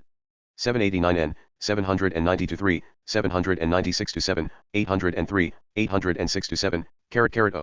813 to 15, 865, Armistice, 813 to 14, see also. Under Conrad, Boris, and names of countries. Fisher of Men, A. Galsworthy, 642. 5 White Mice, Crane, Conrad and, 712. Flaubert, Gustave, 351, 383, 384 n, 384, 397. 422, 484, 549, 652, 697, 880, Conrad and 16, 70, 107, 270 to 1, 280, 316, 318, 326 to 7. 376, 378, 385, 398, 399 n, 400, 451, 480, 615. 669, 677 to 8, 697 n. Fleischmann, Avram, I-44 n, 568 n. Fleming, Victor, and Lord Jim, 849. Fleshley School of Poetry, The, Buchanan. 730. Fleurs du Mal, Les, Baudelaire, 268. Florida, Rekov, 293, 295. Flying Dutchman, Conrad and, 135, 222. 253 to 4,513,863. Folkestone, Conrad's at, 162 to 3. Follett, Wilson, and Conrad's work, 782. For the Sake of Money, Korsaniowski's, 39. Ford, Elsie, C. Hufer, Elsie. Ford, Maddox, 322, 339, 418, 472, 506. 511, 530 to 1, 538, 545, 590, 608, 613, 6I4N. 712, 722, 784, 799 to 800, 845, 889, 897. Conrad's dependence on, 15, 85N, 391, 41-1. 432, 434N, 471, 524, 530, 545, 548 to 9, 615. 638, 653, 684, 687, 705, Conrad dictation to 15, 452, 544, 549, 569, 620, 638, Calabria. With 132, 160, 363, 386 to 7, 411, 42 3N. 424, 426 to 7, 427 and 428 n, 430 to 3, 433 and 434 n. 434 to 41, 451 to 2, 461, 480 to 5, 48 in, 488 to 90. 495 to 6, 499 to 500, 503 to 6, 512, 516 to 21, 52 on. 523 to 4, 526, 529 to 30, 535, 537 to 41, 545 to 6. 548 to 50, 55 on, 558 n, 559 n, 561 to 2, 564, 606. 608 to 9, 638, 668, 673, 707, 785, 802, 896. 905 to 6, 906 n, 909, and Conrad's marriage. 353 n, and change of name, 353 n, 432, 432 n. Break and row with Conrad, 353 n, 549 to 50. 576, 601 to 2, 606, 608, 624 to 5, 53 55 6591. 663, 666 to 72, 67 in, 673, 675 to 6, 683, 714. 7I4N, study of Conrad by, 364, 707, and Conrad works, 364 to 6, 540, 544, 548, 557. 558N, 563 to 6, 573, 620, 712, Conrad's Inn. Deadness 2, 391, 424, 516, 564, 573. 624 to 5, 727 to 8, 865, Conrad meets, 426. 426 n, parents and grandparents of, 432 to 3. Description of, 432 to 6, 434 n, early career of. 433 to 6, Conrad correspondence with, 431. 436 to 9, 473, 489. 495 to 6, 5-6-17, 519 to 22. 530 to 1, 535 to 7, 545, 548 to 50, 563 to 4, 571, 577. 612 to 13, 640, 645, 647, 658 to 9, 664 to 71, 697. 699, 707, 727 to 8, 772 to 2, 772 n, 787, 792, 865. 895 to 8, personal problems of, 438, 530 to 1. 559 n, 608 to 9, 59 7 carat. 898, see also and. Violet Hunt, below, and Hufer, Elsie. Visits with Conrad, 473, 495 n, 496, 500. 518, 523, 525, 530, 603, 712, 7I2 n, and in. Heritors, 480 to 4, 48 in, 48 3 n, and women. 482, 586, see also and Violet Hunt, below. Illness of, 496, 521, 523 to 4, 559 n, 566, 666. Collection of letters of, 5I2n, and Pinker. 5I2n, 566, 613, 671 to 2, and 1 day more. Opening, 586, and Torch, 588, and Green. Witch bomb incident, 595 to 6, and Marwood. 601 to 2, 665 to 6, 727 to 8, 784, and Violet Hunt. 602, 653, 655, 663, 663 n, 668, 672, 683. 71 2 n, 7I4 n, 772, 772 n, to America, 605. 898, re-establishes relations with Conrad. 683 to 40, 647 to 8, 652 to 3, 663, 772, 895 to 8, and Conrad reminiscences, 653 to 5, 660 to 1, 664, 669 to 71, 712, and Transatlantic Review. 654, 895 to 8, and Willa Gather, 667, Conrad. Attacks, 677, Circle of, and Conrad, 735, 748. And First World War, 787, 792, and Col. Lect edition, 897 to 8, late career and death. Of, 912, and Elsie, see Hufer, Elsie, and English Review, see under English Review. And Jesse, see under Conrad, Jesse, see also. Titles of books. Forster, E.M., 548, 783 n, 844, 881. Fortnightly, 44, 586, 592. Fortnightly Review, 627. Four Horsemen of the Apocalypse, the Blasco Ibanez, 883. Fowley, Wallace, 269, 451 to 2. Fox Pictures and Nostromo, S.Gn. Fox, Dr. 47, 898 to 9, 90 in, 904, 910. France, 29, 60, 62, 82, Conrad and, 4, 60, 62.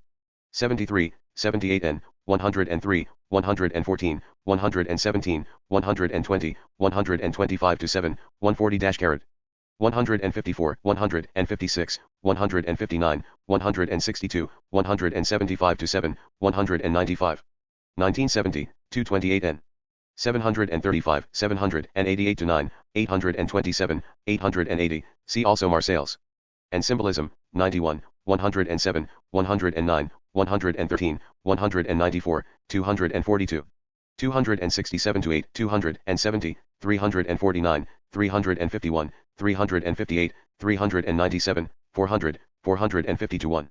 As haven for Poles, 105, 113, 117, and First World War, 763, 789 n, 796. France, Anatole, 334, 339, 654, 837. Francis, John, 203. Fraser, James George, 28. Freeman's Worship, A. Russell, 65 n. Freisleben, Johannes, 283. French Revolution, 29, 87. Fresh Air Art Society, 686, 728. Fritigny, Sculptor, 140, 161. Freud, Sigmund, 14, 50, 76, 118, 203, 286. Index. 989. 449, 452, 467, 831, Conrad and 307, 657. 676 n. Freya of the Seven Isles, Conrad, 546. 675, 688, 695, 695 n, 697, 723, 704 n, 711. From the Four Winds, Galsworthy, 421. Froude, Captain, 325 to 6. Fry, Northrop, 458. Fullerton, Morton, 845. Gachet, Marguerite, 278. Galitzine, Prince, 664 n. Gallimard, Contract with, 906 n. Galsworthy, Ada, 592, 604, 613 to 14, 623, 700. 761. Galsworthy, John, 11 to 12, 277, 323, 335, 362 n. 416, 421, 467, 511, 544, 603 to 4, 392, 4071, 421, 428 n. 433 n, 481, 545, 578, 586, 611, 644, 654. 722 n, 733, 736, 784, 810, 850, 853, 874, 902. Conrad 2, 23, 32 n, 38 n, 43, 9 n, 98 n. 344 to 5, 358 to 60, 368 to 71, 373, 375, 377, 379. 381, 383 to 4, 386, 392, 404 to 5, 407, 411.